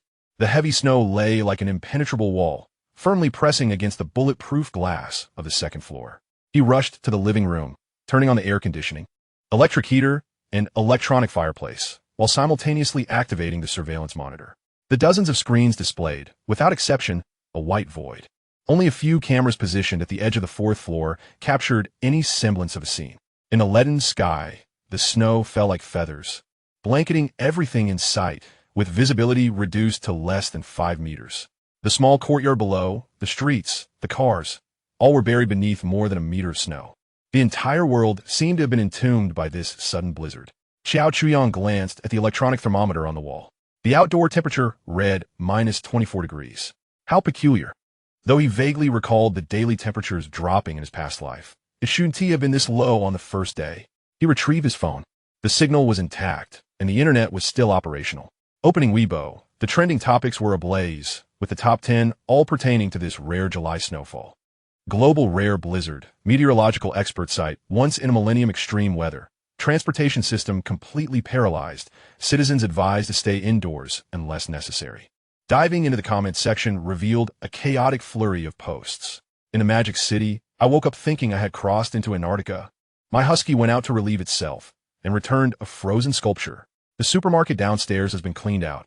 A pack of instant noodles has skyrocketed to $100. I just escaped from there. It felt like a battle. Is anyone going to do something about this? I can't even open my door. It's all snow outside. Are we to starve to death? Fortunately, ie maquitas tuta. Yesterday, I braved the rain and stocked up on provisions at the supermarket. Now, I am relishing a hot pot while singing, observing this foolish crowd lamenting. Xiao Chuyang, with an impassive expression, scrolled through the screen of his phone, having experienced these scenes in his previous life. At that moment, a new message popped up from a WeChat group named Sunshine Village Harmonious Family. It was from an elderly community member residing in Unit 3 who also served as the neighborhood grid administrator, often wielding her authority with an iron fist. Attention, everyone. Urgent notice. Once the snow stops, every household must send a man downstairs to shovel the snow. This is for everyone as safety. No one is allowed to shirk their duty. Do you hear me? Upon reading the message, the group erupted in chaos. Wandama, are you joking? The snow outside is nearly flooding the second floor. How can we possibly go down? Exactly. Why must it be a man? Are women not considered? If we are to shovel, will you provide the tools? Will you feed us? Wang Dama immediately responded with a long string of voice messages. Her tone sharp and caustic. What time is it? And you're still negotiating conditions with me. You're all grown men, yet you lack a spirit of contribution. Once the snow stops, if anyone fails to come down, I will report it to the street committee, and then you will have reason to lament. The group fell silent in an instant. Xiao Chuyang glanced at the phone before tossing it aside. Wait until the snow stops. By then, you may very well be cold yourself. He stretched lazily and walked into the kitchen. The kitchen was brimming with various provisions: rice, flour, oil, meats, eggs, and vegetables. A splendid array. He retrieved a thick-cut sirloin steak from the freezer, along with 2 fresh Lanhuang eggs. Heating a frying pan, he added a small piece of butter, which sizzled and filled the air with a rich, creamy aroma. The steak was placed in the pan, seared for 1.5 minutes on each side to lock in the juices, then sprinkled with sea salt and black pepper. He cracked the 2 eggs into the pan, frying them to perfection as sunny-side-up eggs. Next, he took 2 slices of golden, crispy toast from the bread maker and slathered them generously with butter. After completing this culinary masterpiece, he retrieved a small glass jar from the pantry. Opening the jar, he carefully scooped a generous spoonful of shiny black caviar with a shell spoon, spreading it evenly atop the toast. Finally, he brewed himself a cup of hand-ground Blue Mountain coffee. He carried the sumptuous breakfast into the living room and turned on the television. Every channel was urgently broadcasting news about the blizzard. The images depicted a city shrouded in silence, with all transportation completely halted, save for the occasional rumble of armored snowplows passing by. While savoring the tender, juicy steak, Xiao Chuyang watched the news, his face devoid of any expression. Just then, his phone rang. Caller ID, Uncle. Xiao Chuyang did not answer. Instead, he leisurely cut a small piece of steak and placed it in his mouth. The phone continued to ring insistently, as if determined to keep ringing until he answered. Only then did Xiao Chuyang wipe his mouth, press the answer button, and switch to speakerphone. Xiao Chuyang. On the other end of the line, Xiao Zhangwo's furious roar echoed. Did you know all along? Did you foresee this heavy snowfall? Know what? Xiao Chuyong sipped his coffee, maintaining a calm demeanor. Stop pretending. Xiao Zhangwo was nearly beside himself with frustration. No wonder you were frantically shopping the other day. Why didn't you inform us? I am your uncle. Are you just going to watch us get trapped here? Inform you? Xiao Chuyong chuckled. And then what? Have you move in, unceremoniously consuming my provisions, only to eventually cast me out? That's quite different. Xiao Zhangwo was momentarily at a loss for words, then shouted. I don't care. We had an agreement. The house is already mine. Your time to pack your things is up. You should leave right now. Leave? Xiao Chuyong glanced at the thick wall of snow outside, finding the situation somewhat amusing. He picked up his phone, capturing a high-definition photo of his lavish breakfast alongside the mountain-like piles of rice and flour in the background. He then promptly ended the call and sent the photo. Following that, he leisurely typed a message. Once the chickens have pecked the rice and the dogs have licked the flour, I will give you the house. In a nearby residential building, on the 5th floor, Xiao Zhangwo stared at the photo on his phone, his body trembling with rage, his face turning a deep shade of crimson. Beast! That beast! He slammed his phone onto the sofa, his chest heaving violently. His wife leaned over to catch a glimpse and screamed. Where did he get all that food? What is that? Steak? And eggs? How dare he waste it? Xiao Lei also looked furious. He was cold and hungry, having previously dismissed the situation. He had only bought a meager amount of groceries yesterday. Not enough to last for long. Only Xiao Wanqing's gaze was fixed intently on the 2 slices of toast smeared with dark sauce. Her breath quickened. As a woman determined to marry into wealth, her knowledge of luxury goods surpassed even her understanding of her own field of study. She recognized the brand, Almas, renowned for its top-tier white sturgeon caviar.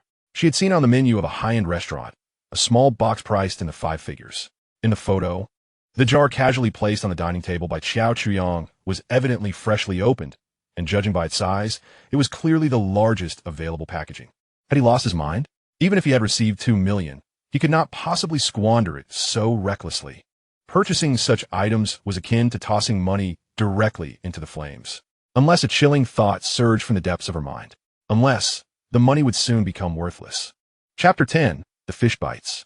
Xiao Wanqing fixated on the phone Xiao Zhangwo had thrown onto the sofa. The glaring photo seared into her retina like a branding iron. Her breath quickened, her chest rising and falling erratically. He is not preparing for a blizzard. Xiao Wanqing's voice trembled slightly. Is he preparing for the apocalypse? What apocalypse? Are you out of your mind?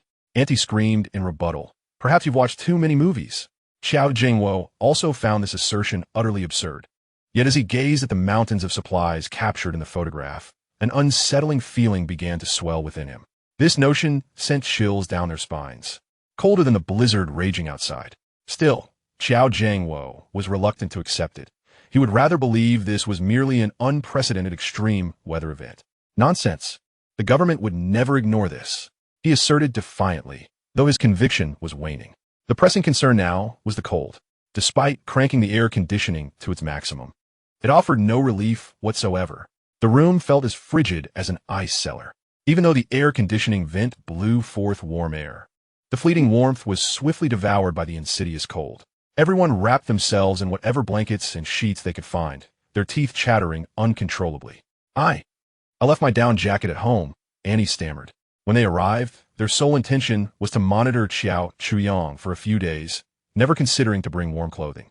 Gritting his teeth, Xiao Zhangwo picked up his phone once more, tapping on Xiao Chuyong's WeChat avatar, his fingers swiftly navigating the icy screen. Chuyong, as relatives, please send us some thick clothes.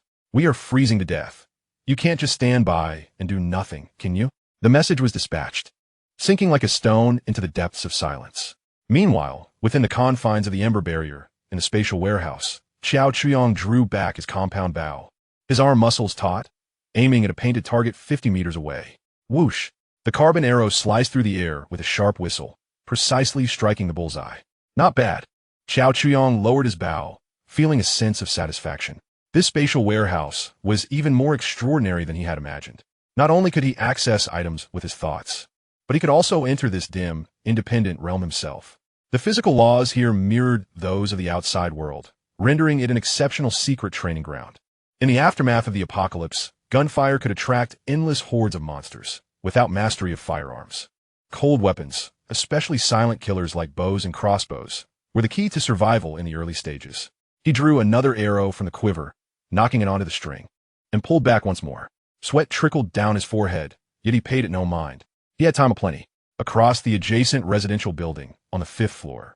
1 minute, 5 minutes, 10 minutes. Xiao Jiangwo fixated on his phone, the screen devoid of any response. Xiao Chuyong seemed as if he had vanished. That scoundrel. He must have seen it. He is deliberately ignoring me. Xiao Jiangwo cursed in frustration. Despair and cold intertwined within the confines of the room, enveloping everyone. Xiao lay huddled beneath the blankets, his face turning pale from the chill, continuously lamenting. It's all your fault, Dad. You insisted on coming to this wretched place to suffer. Now, the situation has become dire, trapped here with no way out. Silence.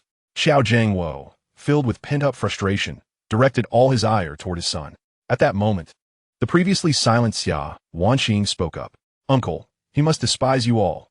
If you go to find him, he will surely ignore you. Her voice was soft yet clear. How about I give it a try? All eyes turned to her. Wrapped in a blanket, her small face was tinged with paleness from a cold. Yet her eyes sparkled with an unusual brightness. I have no personal grievances with him, and, as a girl, he would feel too embarrassed to be too harsh. She chose her words carefully, gauging Xiao Jiangwo's reaction. Absolutely not. Xiao Lei was the first to voice his opposition, looking at Xia Wanqing incredulously. Why should we seek him out? Can't we wait a little longer? I refuse to believe that this snow will continue indefinitely. Wait? Xia Wanqing turned to glare at him. Haven't you checked your phone? The meteorological station has issued a red alert. The temperature will continue to plummet over the next 72 hours. Do you intend to wait until we are all frozen solid? Xiao Lei shrank back under her gaze, silenced. Xiao Jiangwo regarded Xia Wanqing with a flicker of acknowledgement. He had to concede that this prospective daughter-in-law possessed a valid point. It was certainly better to take a chance than to languish in despair. Very well, he resolved. I will give you his phone number in WeChat. You must speak to him properly. Xia Wanqing felt a surge of joy but maintained a demeanor of sacrifice for the greater good. Uncle, do not worry. For the sake of everyone, I am willing to endure some hardship. She took Xiao Jiangwo's phone and swiftly noted down Xiao Chuyong's contact information. Meanwhile, the owners group in the urban village was in disarray. Sunshine Village, a harmonious family. Butcher Zhang, Aunt Wang, you must speak up. We've run out of rice. If we don't come up with a solution, my family will starve. Old Lee from Unit 3. Indeed, when will this snow cease? Where's the government's rescue? I've been trying to call for help, but the line is constantly busy. Aunt Wang, voice message 60s. Her sharp voice echoed in the group. Everyone stay indoors. Do not wander about. The government is organizing assistance. Anyone who dares to go out at their own risk will be responsible for any consequences. I have reported the situation to the authorities. Let us all hold on a little longer. Though she spoke with authority, she felt an overwhelming sense of anxiety herself. Just moments ago, a young man from Unit 2 insisted on rushing out to find medicine for his feverish child, only to become ensnared in the snow within just a few steps. Neighbors watched helplessly from their windows as he was completely engulfed by the snow, ultimately retreating in despair. The more Aunt Wang pondered, the more frightened she became. The meager supplies in her home would only last about a week. What if this snow persisted for a month?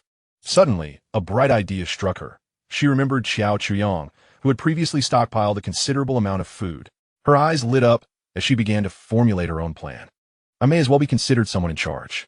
Xiao Chuyong, a young man, thought to himself that even if he had stockpiled some supplies, he would still heed their arrangements. By appealing to emotions and reason, and by draping the mantle of community cooperation and contribution over the matter, he was confident that he could persuade others to hand over their provisions without hesitation. This was not extortion. It was a reasonable endeavor for the collective good. Resolute in his decision, he promptly located Xiao Chuyong's WeChat and began to compose a heartfelt message. Emerging from the storage space, Xiao Chuyong was drenched in sweat, yet invigorated. He made his way to the bathroom on the 3rd floor, turned on the faucet, and filled the enormous massage tub with hot water. Steam soon enveloped the entire bathroom. He shed his clothes and sank his weary body into the scalding water, exhaling a sigh of contentment. There was nothing more indulgent in the apocalypse than a hot bath. Leaning against the edge of the tub, he casually picked up his phone, which illuminated with dozens of missed calls, all from Xiao Jiangwo, alongside several unread messages from him as well. With a mere glance, Xiao Chuyong swiped left to delete them all. At that moment, a new friend request popped up. Xiao Wanqing requests to add you as a friend. Accompanying the request was a message. Hello, I am Xiao Lei's girlfriend, Xiao Wanqing. Upon seeing the name, a knowing smile crept across Xiao Chuyang's face. Had she succumbed so quickly? It appeared that life on the other side was more challenging than he had anticipated. He reached out with his damp fingers and gently tapped the screen. Verify.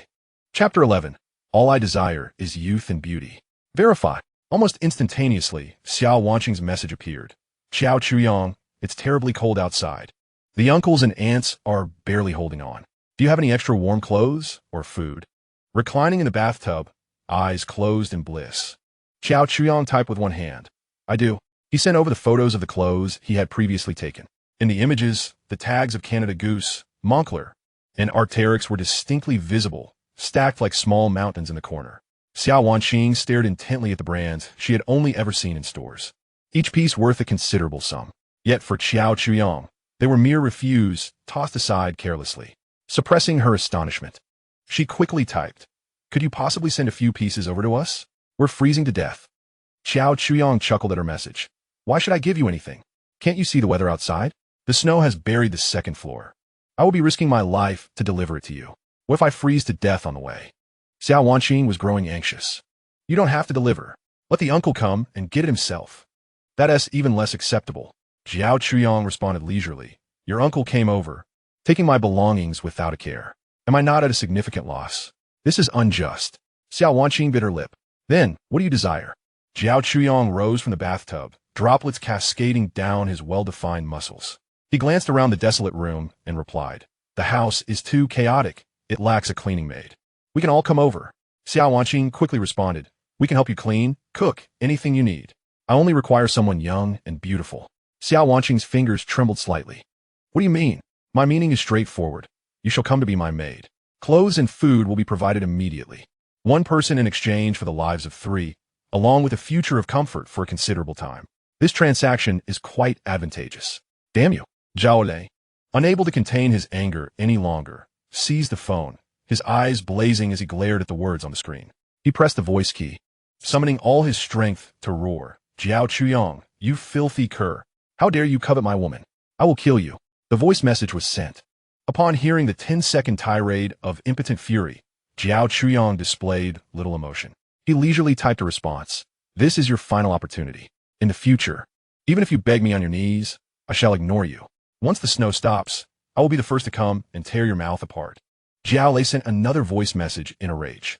Xiao Chuyang did not respond again. He proceeded to click on Zhao Zhangwo's profile and blocked him, followed by blocking Xiao Lei and finally Xiao Wanqing. After completing this, he tossed the phone aside and reclined back into the bathtub, his mind racing with another query. Why would his uncle's family ask him for food and clothes? Did they know he had stockpiled supplies?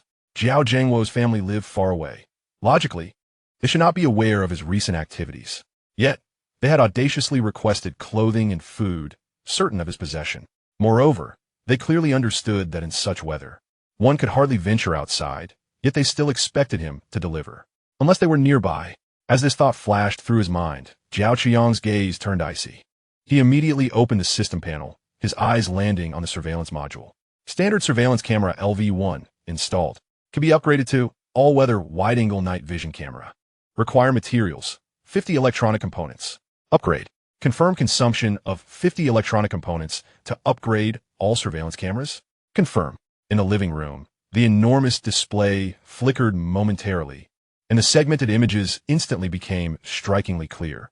The scenes, once blurred by the wind and snow, now appeared as if polished glass, every detail visible. On the screen, an option for focal length adjustment appeared. Xiao Chuyang's thoughts guided several probes installed atop the 4th floor, as the lens gradually turned towards the adjacent residential building. Zoom in. Closer still. At the 5th floor window, a man leaned against the sill, a cigarette pinched between his fingers, the ember flickering ominously in the dimly lit room. The lens continued to zoom in, revealing an irate visage, unmistakably that of Xiao Zhangwo. As suspected, a chill lingered in Xiao Chuyang's gaze. It seemed that his previous conjectures were indeed correct.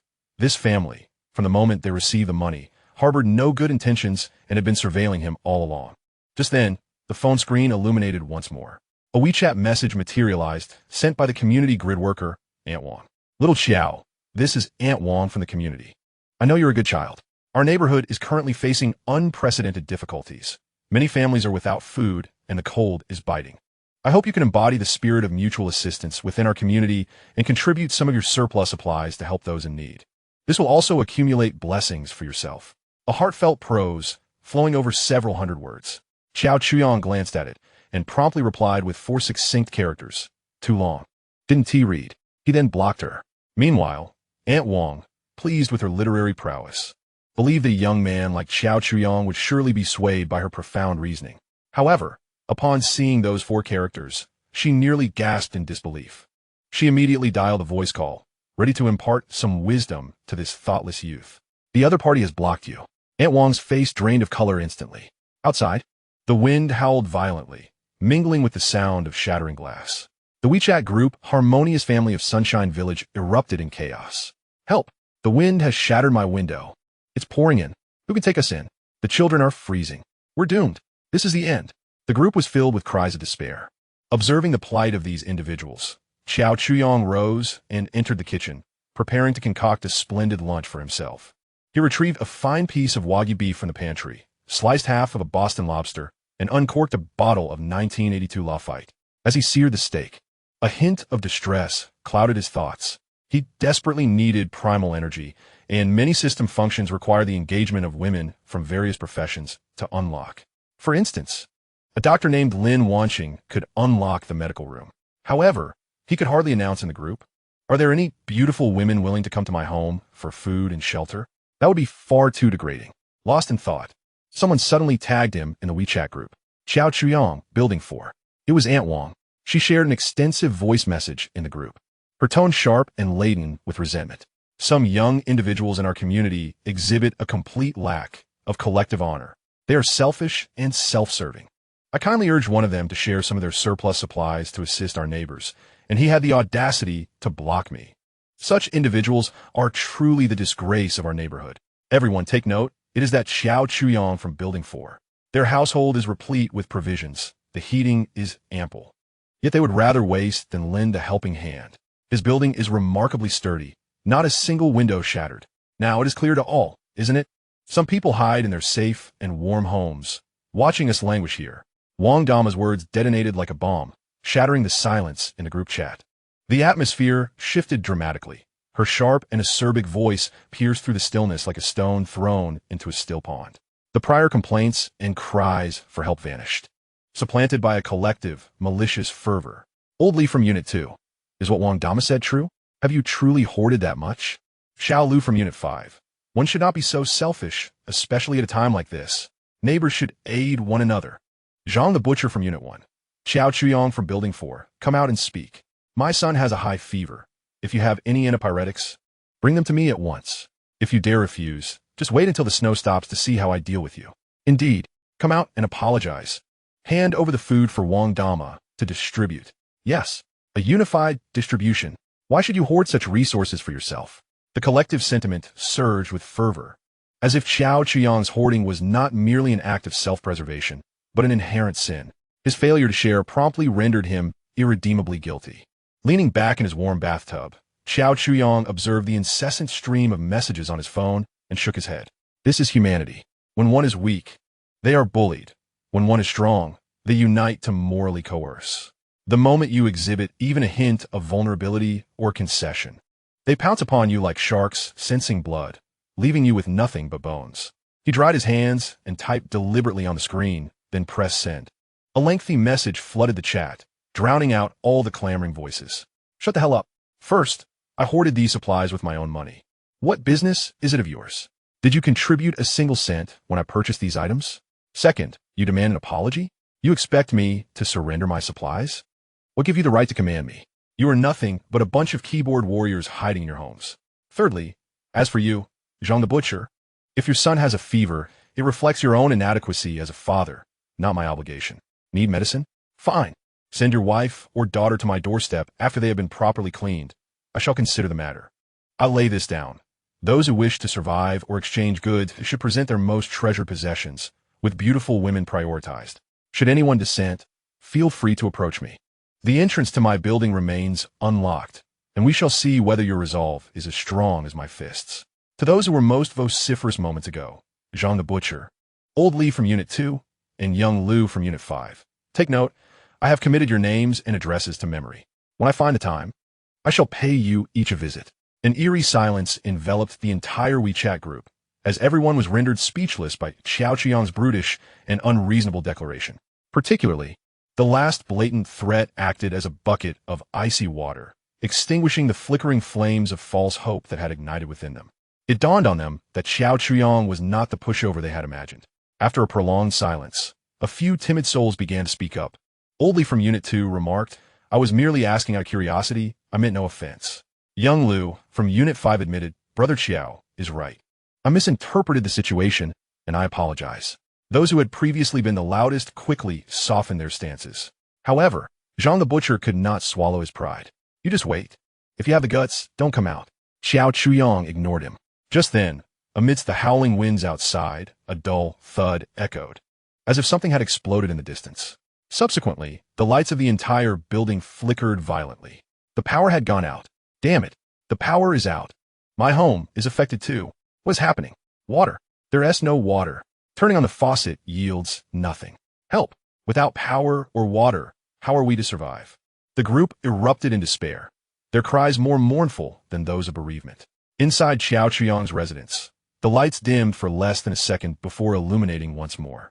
The backup battery system had seamlessly activated, and the wind turbines atop the roof spun rapidly in the tempest, converting the ferocious wind energy into a continuous supply of electricity to recharge the batteries. He strolled into the kitchen and turned on the faucet. Clear water gushed forth. The water purification system was functioning perfectly. He had anticipated this moment. For modern city dwellers, food shortages might be bearable, but a loss of water and electricity signifies the final straw. It represents the last shroud of modern civilization being torn asunder. The true panic had only just begun. Xiao Chuyang set down his phone, disregarding the lamentations of the others. He entered the storage room, intending to prepare himself a lavish afternoon tea, a reward for his morning's labor. Within the warehouse, a dedicated dessert section dazzled with an array of confections. On the left lies a collection of French pastries, macarons, opera cake, Napoleon puffs, and soufflés, each as exquisite as a work of art, vibrant in color. On the right, one can find Japanese confections, sakura machi, daifuku, mizu, shinjin machi, and yokan, all dainty and charming, exuding a profound sense of zen. In the center stands an entire freezer, brimming with various flavors of Häagen-Dazs and Godiva ice cream. Today, in a delightful mood, I shall indulge in a pistachio eclair, complemented by a serving of tiramisu. Xiao Chuyang meticulously selected his treats, balancing 2 plates as he hummed a little tune while emerging from a storeroom. He placed the desserts on the coffee table in the living room and brewed himself a pot of Hong Pao tea. Suddenly, his phone chimed with notifications. Upon checking, he discovered the WeChat group had erupted into a frenzy. 200 yuan. Who has bottled water? I'll buy a bottle. 500. The wind outside feels ominous. It seeps into my bones. I'll offer 500 for a bucket of instant noodles. Who has any? Please. I'll trade my new LV bag for 2 down jackets. Seriously, who will swap with me? My husband's treasure mitai for a box of compressed biscuits. In the face of a survival crisis, money and luxury goods, once fervently sought after in peaceful times, have become utterly worthless. Xiao Chuyang observed the ridiculous struggles of these individuals, shaking his head as he savored a piece of tiramisu. The rich, bitter notes of coffee and cocoa mingled with the creamy smoothness of mascarpone, blooming on his palate. At that moment, a new friend request popped up on his screen. The profile picture displayed a demure side profile of a young woman clad in a white coat and mask. Lin Wanqing requests to add you as a friend. Accompanying her message was a note. Hello, I'm Lin Wanqing, living in the building next door. We've met before. She was the female doctor. A sly smile crept onto Xiao Qiang's lips as he accepted the request. Almost simultaneously, Lin Wanqing's message arrived, revealing her urgency. Hello, Mr. Qiao. I apologize for the intrusion, but we have no food left at home, and now the water and electricity are cut off. My boyfriend. Her message was restrained. Unlike the others in the group who were lamenting their plight, could you possibly sell us some food and water? I can pay or barter with something else. I'm a doctor. If you're feeling unwell, I can assist you. I also have some common medications at home. Xiao Chuyang chuckled at her message. I am in perfect health, with no need for a doctor.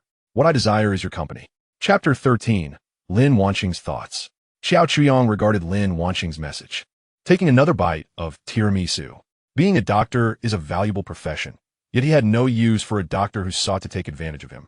I have no need for money. In this apocalyptic world, it is but worthless paper. He leisurely typed a reply. I have plenty of medicine. Far more than what's in your home. What happened to your boyfriend? Lin Wanqing's message arrived almost instantaneously, imbued with a palpable urgency. He has a fever. He must have caught a chill after getting caught in the rain yesterday.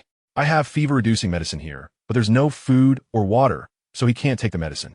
Moreover, it's freezing in here, and we have no warm clothing. If this continues, he could develop pneumonia. Could you please send over some food, drinks, and warm clothing? Consider a loan. I promise to repay you double once the snow stops. Xiao Chuyong chuckled. Loan? Once the snow ceases? How naive, almost laughable. Send it over? Impossible. Firstly, I had previously warned you to stock up on supplies, but you did not heed my advice. Now that a crisis has arisen, why should I bear the consequences of your negligence? Secondly, do you know how many degrees below zero it is outside? The wind and snow are fierce enough to whisk a person away. Am I to risk my life to deliver supplies for a vague promise of repayment? What do you think I am? A pushover or a sycophant? On the other end of the screen, upon reading the last sentence, Lin Wanqing's delicate face flushed crimson. Throughout her life, she had been surrounded by men eager to please her. None dared to scold her, let alone utter harsh words. Yet this Xiao Chuyong had the audacity to insult her. You're just a pathetic loser. You'll never find a girlfriend. Furious, her fingers trembled as she sent the message. Xiao Chuyong glanced at the words on the screen, unfazed. In a couple of days, you'll see who the real loser is. After sending that, he paid her no further mind. He lifted his teacup and savored a sip of the scalding Dahong Pao. The rich fragrance warmed him as it flowed down his throat into his stomach. In the neighboring building, on the 6th floor, Lin Wanqing gripped her icy phone tightly, her chest heaving dramatically. The small one-bedroom apartment she rented was permeated with biting cold. Although the window remained intact, a thick layer of frost had formed on the glass, and the cold wind seeped through the crevices. Wrapped in her only thick quilt, she still shivered uncontrollably. The several power banks at home were nearly drained, and she had dimmed her phone's screen to the lowest brightness. Usually busy with work, and having chosen this small place for its proximity to the hospital, her apartment contained little more than a few change of clothes and some professional books, with the majority being anime figurines she had purchased online. Food. As a solitary woman, she primarily relied on takeout, with only a few emergency instant noodles stocked. The water barrel held less than half a tank of water. She tightened her quilt and stepped into the bedroom. On the bed, her boyfriend, Zhang Shaw, lay under the covers, his lips pale and forehead alarmingly hot. Wanqing, I'm so cold and hungry, he groaned weakly. It is all right, just endure a little longer. The rescue team will arrive shortly. Lin Wanqing sat by the bedside, her voice soft and soothing as she reached out to touch his forehead. The rescue team? By the time they arrive, we will have perished from hunger.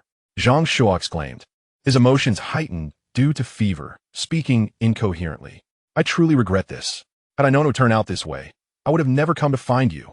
Staying in the school dormitory, at least there was a cafeteria. Now, trapped here, waiting to die alongside you. The tenderness on Lin Wanqing's face vanished in an instant. She stood up, looking down at the man on the bed, her gaze frigid. A sharp slap echoed through the silent room. How dare you speak to me like that? Her voice, though soft, carried an undeniable authority. Have you forgotten your place, you wretched creature? Zhang Shuo was taken aback, his cheek burning with pain. He gazed at Lin Wanqing's icy expression, instinctively shrinking back, the irritation and resentment in his eyes swiftly replaced by fear. I'm sorry, my queen. I was wrong. I spoke foolishly. He hastily apologized, his voice trembling. Observing the man subdued to the point of resembling a docile pet by a single slap, Lin Wanqing felt her inner turmoil and anger gradually dissipate. She regained that sense of control over everything. Just a Xiao Chuyong, what was he worth? She refused to believe that, with her appearance and figure, she could not procure food. If it didn't work with Xiao Chuyong, surely there were other men within these buildings? Those lecherous men who usually lurked in the WeChat group, too timid to utter a word, were all potential customers. Weren't they? When the time came, all she needed to do was send a message in the group, requesting a bit of food and water, accompanied by a couple of her photographs. Those men would surely come rushing to deliver supplies to her, crying and pleading. With this thought, Lin Wanqing's mood lightened considerably. She picked up her phone once more and opened the now chaotic owners group. She scrolled through her album, ultimately selecting a picture. In the photo, she had just finished exercising, clad in a form-fitting yoga outfit, beads of sweat glistening on her forehead, revealing her enviable curves while also exuding a hint of vulnerability post-workout. This innocent yet alluring style would undoubtedly stir the imagination of men. Then, she composed a message. Hello everyone, I am Lynn watching from Building 6, a doctor. My boyfriend and I are trapped at home, with water and electricity cut off, and we have run out of food. Is there any kind neighbor who could spare some food and water for us? Thank you immensely. She sent the photo along with the message into the group. After completing this task, she set her phone aside and awaited silently. The group fell momentarily silent upon her arrival. Soon after, messages erupted like fireworks. Unit 2. Holy wow, it's the doctor's sister. She is even more beautiful in person than in her profile picture. Unit 5. Xiao Lu, doctor's sister, don't be afraid. Which unit and floor do you live in at Building 6? In my home. I still have 2 boxes of mineral water. I shall deliver them to you immediately. Unit 1. Jean the Butcher. Dear doctor, I have an abundance of meat. More than enough. Just come to my place. A stranger's profile picture appeared. Having gazed at the photo, I am satisfied. Thank you, doctor. Could you send a few more pictures in black stockings? I also have 2 bags of rice at home. I can manage with that look. Dear doctor, if you could engage in a video call with me, I would gladly offer you half a case of my prized Mao Dai. The tone of the group chat shifted abruptly into something sordid. Those men lurking behind their screens seemed to have cast aside the masks of civility, their crude messages flooding the screen, brazenly exposing their most depraved desires. Lin Wanqing's confidence and composure began to wane. She had anticipated that some would make inappropriate requests and had even prepared herself for negotiation and price hikes. However, she never expected these individuals to forego even the most basic pretense, treating her as a mere commodity to be exchanged for a bag of rice or half a case of liquor. Chapter 14. The Killer's Friend Request. Just as she was about to turn off her phone to escape the filth, a new message popped up. Unit 1, Xiaoya, Lin Wanqing, Building 6. Are you a doctor? Do you have ibuprofen? My daughter has a persistent high fever, and all I have at home are physical cooling methods, which are utterly ineffective. I have food here, 2 boxes of instant noodles and a box of mineral water. I can trade. This message felt like a lifeline. Lin Wanqing's spirits lifted, disregarding the vulgarities. She promptly replied, Lin Wanqing, Building 6, yes. I have ibuprofen suspension, suitable for children. Unit 1, Xiaoya. Really? That's wonderful. Where are you? I will come find you. Lin Wanqing glanced at the address provided. Unit 1 was the farthest from her building, separated by a small garden. In this weather, it would be nearly impossible to traverse. Just as she was about to express that it was too far, another message from the other party arrived. Unit 1, Xiaoya. I know it's far, but it's all right. I'll put on my husband's ski suit and crawl over. I beg you, doctor. My child is burning up. The desperation woven through her words tugged at Lin Wanqing's heart. After a moment's hesitation, she decided to share her address. Lin Wanqing, Building 6, I am in Building 6. Call for me when you reach downstairs. Unit 1, Xiaoya. All right, thank you. I will prepare to leave immediately. After sending this message, the stranger's profile dimmed, and no further replies came. Lin Wanqing clutched her phone, her heart racing.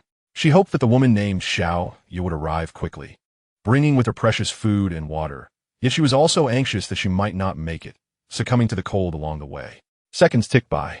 Outside, the wind howled sharper than ever, reminiscent of countless wailing spirits. Amidst the sound of the wind, she thought she faintly heard a piercing scream, brief and urgent, quickly swallowed by the howling storm.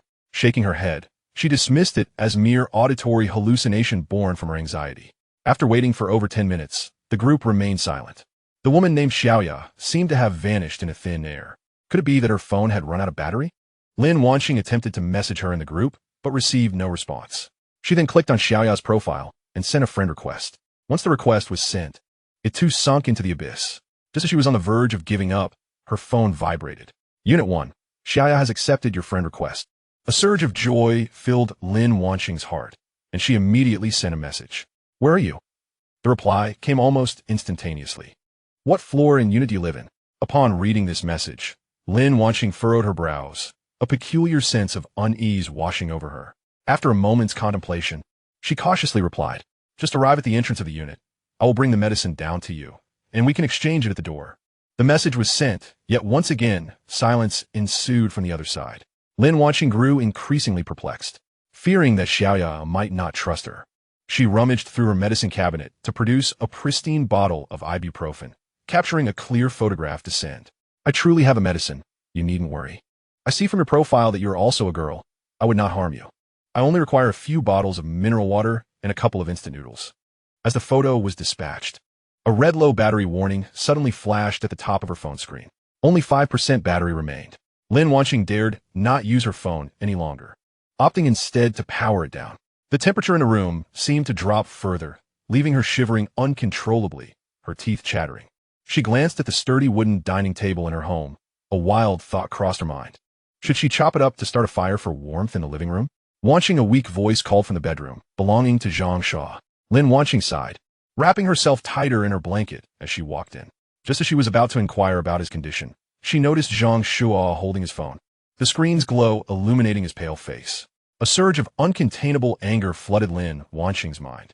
Zhang Shuo, are you out of your mind? Do you not realize the gravity of the situation? The power is out. How many times have I told you that your phone is a backup, to be used only in emergencies? And yet, here you are playing with it? Does satellite internet come free of charge? Her voice trembled slightly from a mix of rage and cold. Zhang Shuo recoiled at her outburst, his face filled with fear. He offered no rebuttal, merely handed her the phone. Why you should look at the group confused, Lin Wanqing accepted the phone.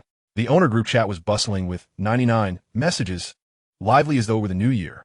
She initially thought it might be the government rescue team arriving, her heart filled with hope.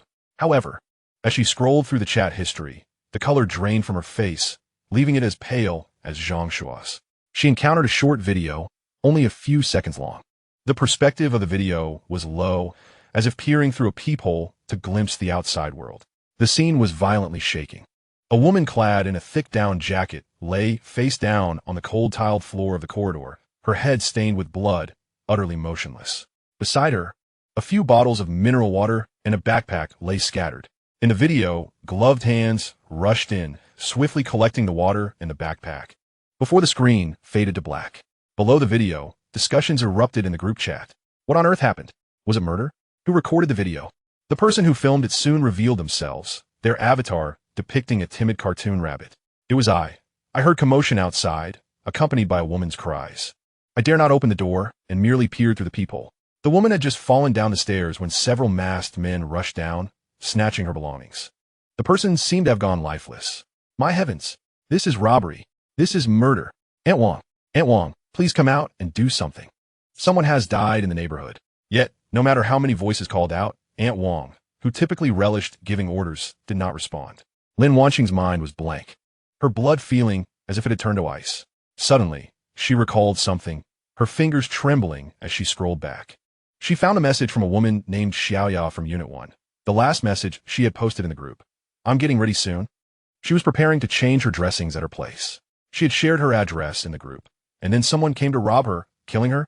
Who was it that I just sent her a friend request? Who was the one who inquired about her floor and apartment number?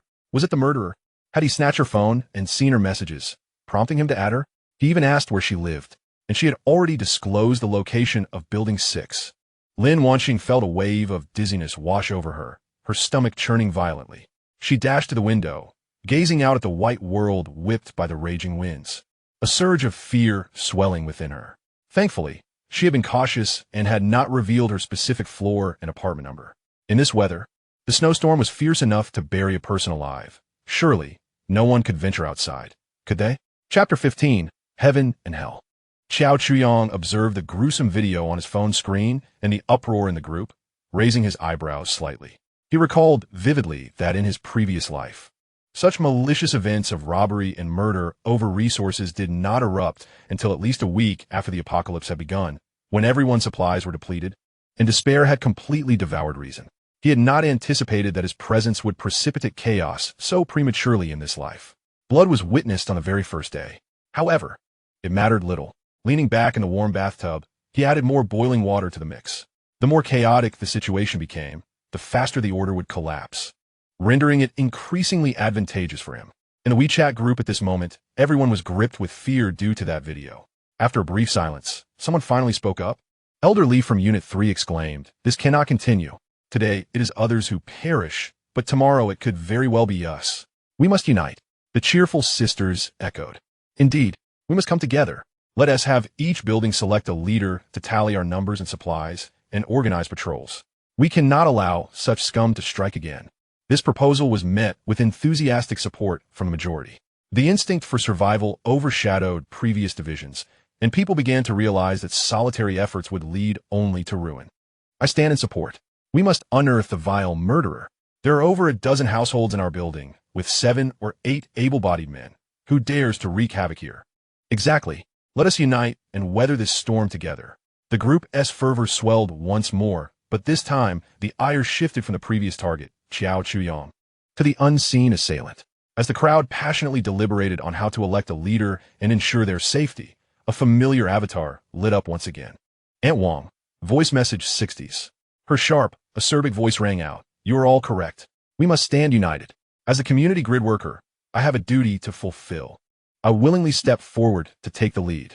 First, we shall establish a mutual aid group to prioritize assistance for families with the elderly and children. Our male compatriots must take it upon themselves to protect the women. Her impassioned rhetoric painted her as a savior. Immediately, someone questioned her. Elder Lee from Unit 2 replied, Aunt Wong, were you just now? You played dead when lives were at stake, and now you appear to reap the benefits? Aunt Wong, voice message 50s. A hint of indignation and undeniable authority laced her voice. I was in contact with the street leaders. I reported our community's situation. The leaders advised us to hold on a little longer. Once the snow ceases, they will dispatch heavy snowplows and rescue teams immediately. I am doing this for everyone's benefit, unlike some who merely engage in idle chatter. Will the government truly come? That is wonderful. We are saved. Thank you. Aunt Wong. The hollow promise of waiting for the snow to stop acted as a calming balm, soothing the fears of many. The group began to sing her praises once more. Xiao Chuyang observed this farce, shook his head, and turned off his phone. A gaggle of fools. Just then, a new friend request popped up. The avatar depicted an anime girl with the nickname Sunny Doll and the note reading Xiao Wanqi. Xiao Chuyang raised an eyebrow. This girl even had a secondary account. She must have quite the fishing game. He accepted the request. Sunny Doll. Xiao Chuyang, it's me. Xiao Chuyang. You first. Where are you? Sunny Doll. We are in the residential building directly opposite yours, on the 5th floor. Just as suspected. Xiao Chuyang's gaze grew colder. Sunny Doll. Your uncle originally intended to monitor you, planning to seize the house once you left. But now we are trapped. The wind was so fierce earlier that it shattered the living room window, and the house has turned into an ice cellar. We are crammed into the bathroom, nearly freezing to death. Sunny Doll, I beg you, please take us in. Just let us inside, and I will do anything you ask. Xiao Chuyang glanced at the message, but did not reply immediately. He walked to the living room, poured himself half a glass of red wine from the cabinet, then leisurely picked up his phone. Xiao Chuyang, how do I know you aren't deceiving me? What if you're trying to trick me into opening the door so you can rush in and steal something? Sunny Doll, I am not. I swear everything I said is true. Xiao Chuyang, words alone are not enough. Send a photo as proof. After a few seconds of silence, a photo was sent. In it, Xiao Wanqing, Xiao Lei, and their uncle and aunt were all tightly wrapped in blankets, crammed into a narrow bathroom, with white tiled walls in the background. Each face bore expressions of terror and despair. Xiao Chuyang, I can't tell how cold it is. You're bundled up so tightly. On the other end, Xiao Wanqing trembled in anger upon reading his response. She understood exactly what Xiao Chuyang meant. This jerk was clearly trying to humiliate her. She glanced back. Xiao Zhangwo was shivering against the wall, while her aunt held Xiao Lei protectively, like a hen with her chicks. No one paid her any attention. Xiao Wanqing gritted her teeth. Quietly, she opened a small gap in the blanket enveloping her. Then, adjusting her phone's angle toward the mirror, she quickly pressed the shutter. Click! A new photo was sent. It captured her lower half from above, revealing that, due to the heat earlier, she still wore the gray pleated skirt and a black tank top she had arrived in. Her long legs were exposed to the air, their skin pale from the cold, even displaying a layer of fine goosebumps. Xiao Chuyang looked at the photo with a satisfied expression. He did not reply with words, but instead took a photo of his own and sent it. In this picture, he was comfortably nestled on a plush leather sofa in the living room, covered with a cashmere blanket. A classic sci-fi film played on the large screen before him, and a goblet filled with deep red wine rested nearby. In the background, a warm electronic fireplace emitted a soft orange glow. This image was a cruel form of torture for the 4 people in the bathroom. Xiao Wanqing gazed at the photo, her eyes filled with unmasked envy and jealousy. That was how life should be lived, while her own situation felt like hell. The news from Xiao Chuyang arrived promptly. Xiao Chuyang, are you envious? Xiao Chuyang, if you are, then come over yourself. Xiao Chuyang, you must understand that this snow may never cease. Xiao Chuyang, my place is quite spacious, and I happen to need a maid to clean and warm my bed. Summer Wanqing, upon seeing the word maid on the screen, felt a flush of heat on her face. A wave of humiliation engulfed her like a tidal surge. Yet, immediately after, a bone-chilling cold surged from her feet, causing her to shudder violently. She glanced at her boyfriend, Xiao Lei, who was still trembling and merely complaining, and then thought of the warm, comfortable environment in the building across from her, akin to a paradise. An uncontrollable thought began to fester wildly in her heart. Chapter 16. The Last Straw. The blizzard raged for 3 days and nights, showing no signs of abating. Coupled with the howling winds, it instilled a sense of despair. The entire world was shrouded in a hopeless blanket of white. Communication became intermittent, and after the power was completely incapacitated, the last echoes of chatter in the WeChat owners group faded into silence. With the absence of the internet, entertainment, and even light, the survivors were thrust back into a primitive state.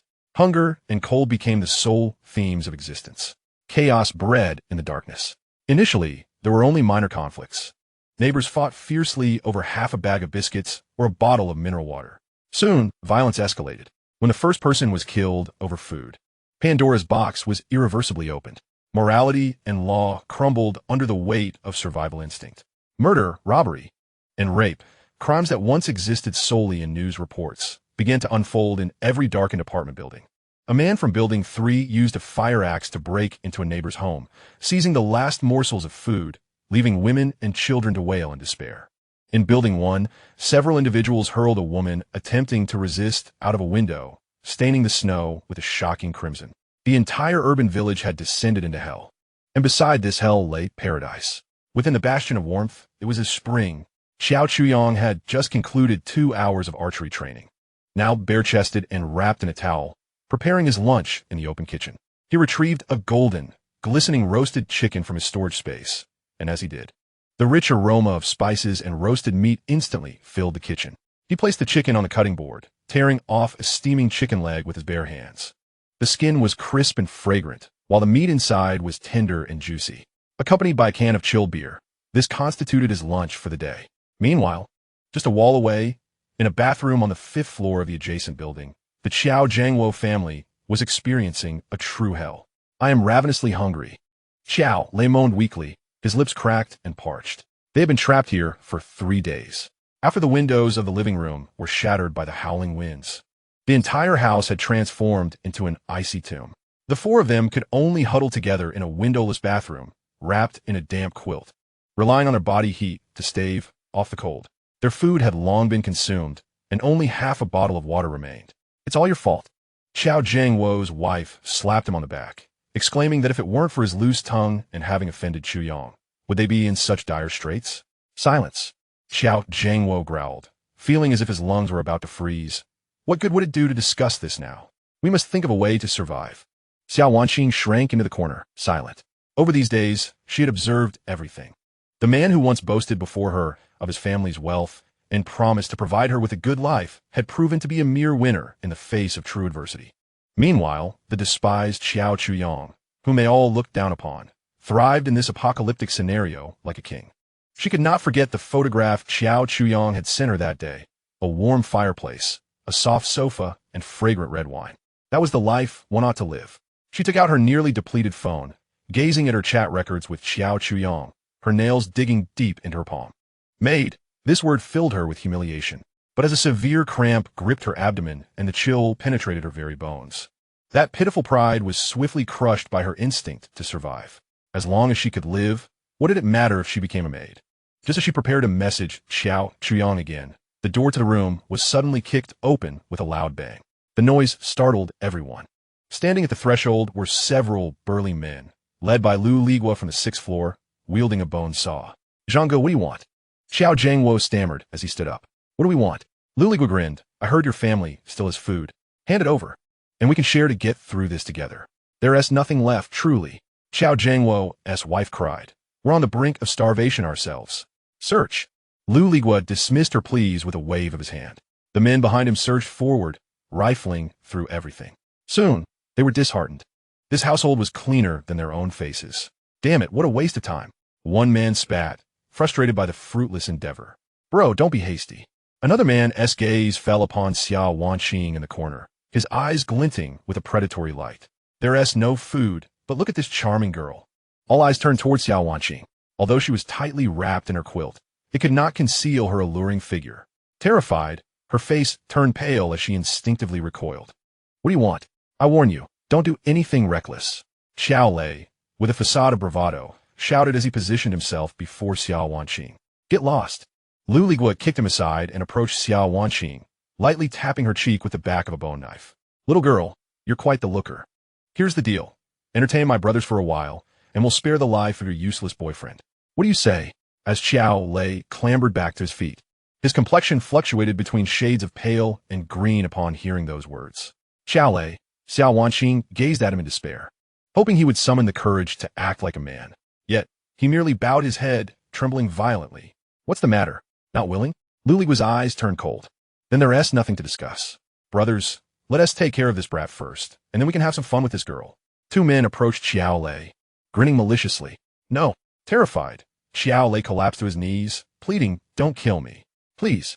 He abruptly turned to Lu Ligua, pointing at Xiao Wanqing, his tone nearly desperate. Brother, she's yours. You can do whatever you want with her. Just don't kill me. The restroom fell into a suffocating silence. Xiao Jiangua and his wife stood in shock, unable to believe their son had uttered such words. Xiao Wanqing's body froze. She stared at the man on his knees, begging like a coward, and felt her world shatter in that instant. Ha ha ha. Good.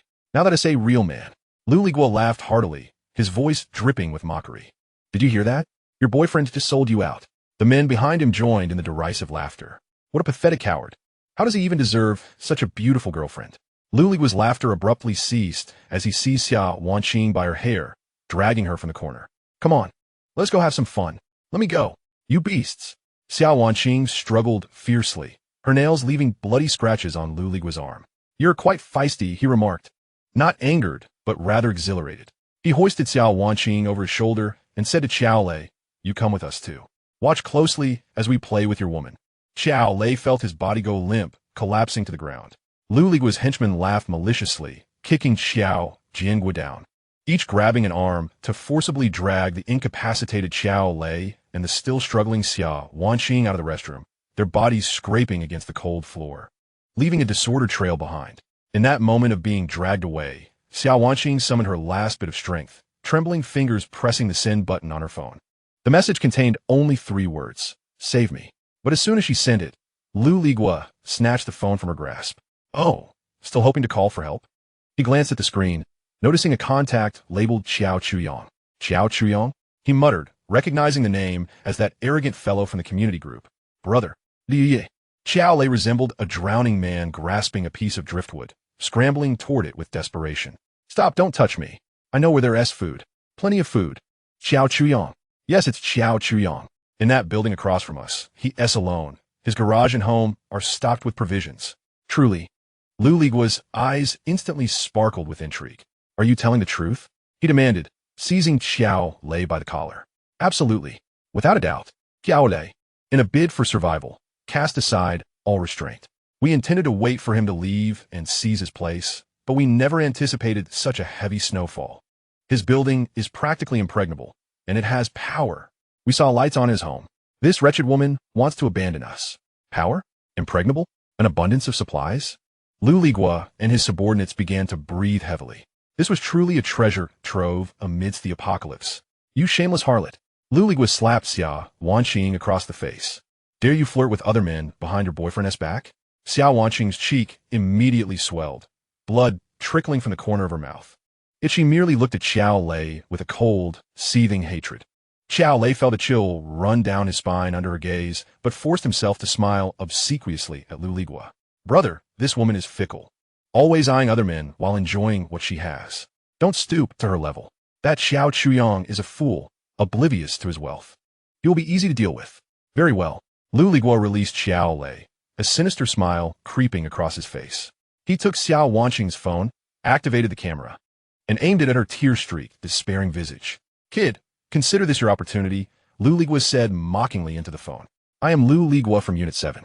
You have 10 minutes to bring all your food over here. Otherwise, you will witness how we dispose of your little lover." With that, he sent the video and tossed Xiao Wanqing's phone aside. Turning to his subordinates, he instructed, "You two guard the entrance. If that kid shows up, give a shout." Then, he pressed his hand against Xiao Wanqing's face, greedily caressing her smooth skin. Within the confines of the barricade, Xiao Chuyong gazed at the video on his phone, his expression devoid of emotion. The clip was brief and shaky, yet he perceived everything clearly. Xiao Wanqing was bound to a bed, disheveled, with tear stains and fingerprints on her face. The man named Lu Ligua displayed an unrestrained lust, while Xiao lay knelt beside him, groveling like a dog.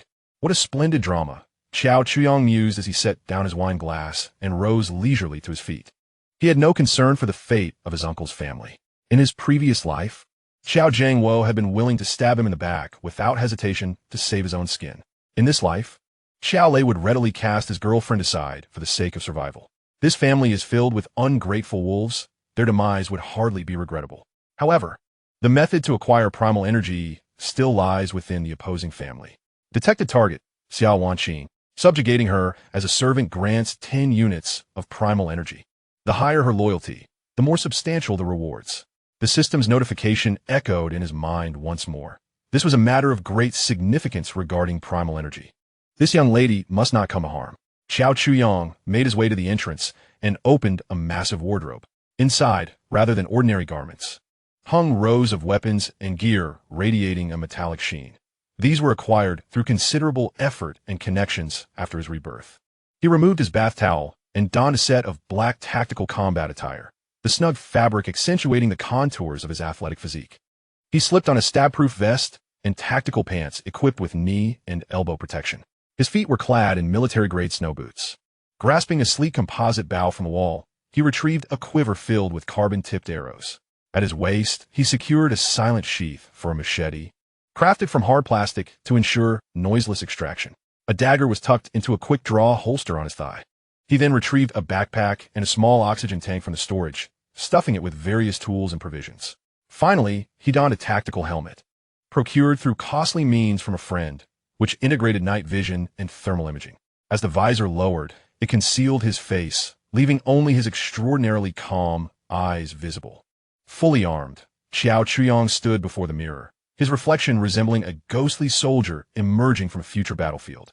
He picked up Xiao Wanqing's smaller phone and leisurely replied to a message. "I cannot carry much on my own. Wait for me a moment. I shall come immediately. Do not harm her."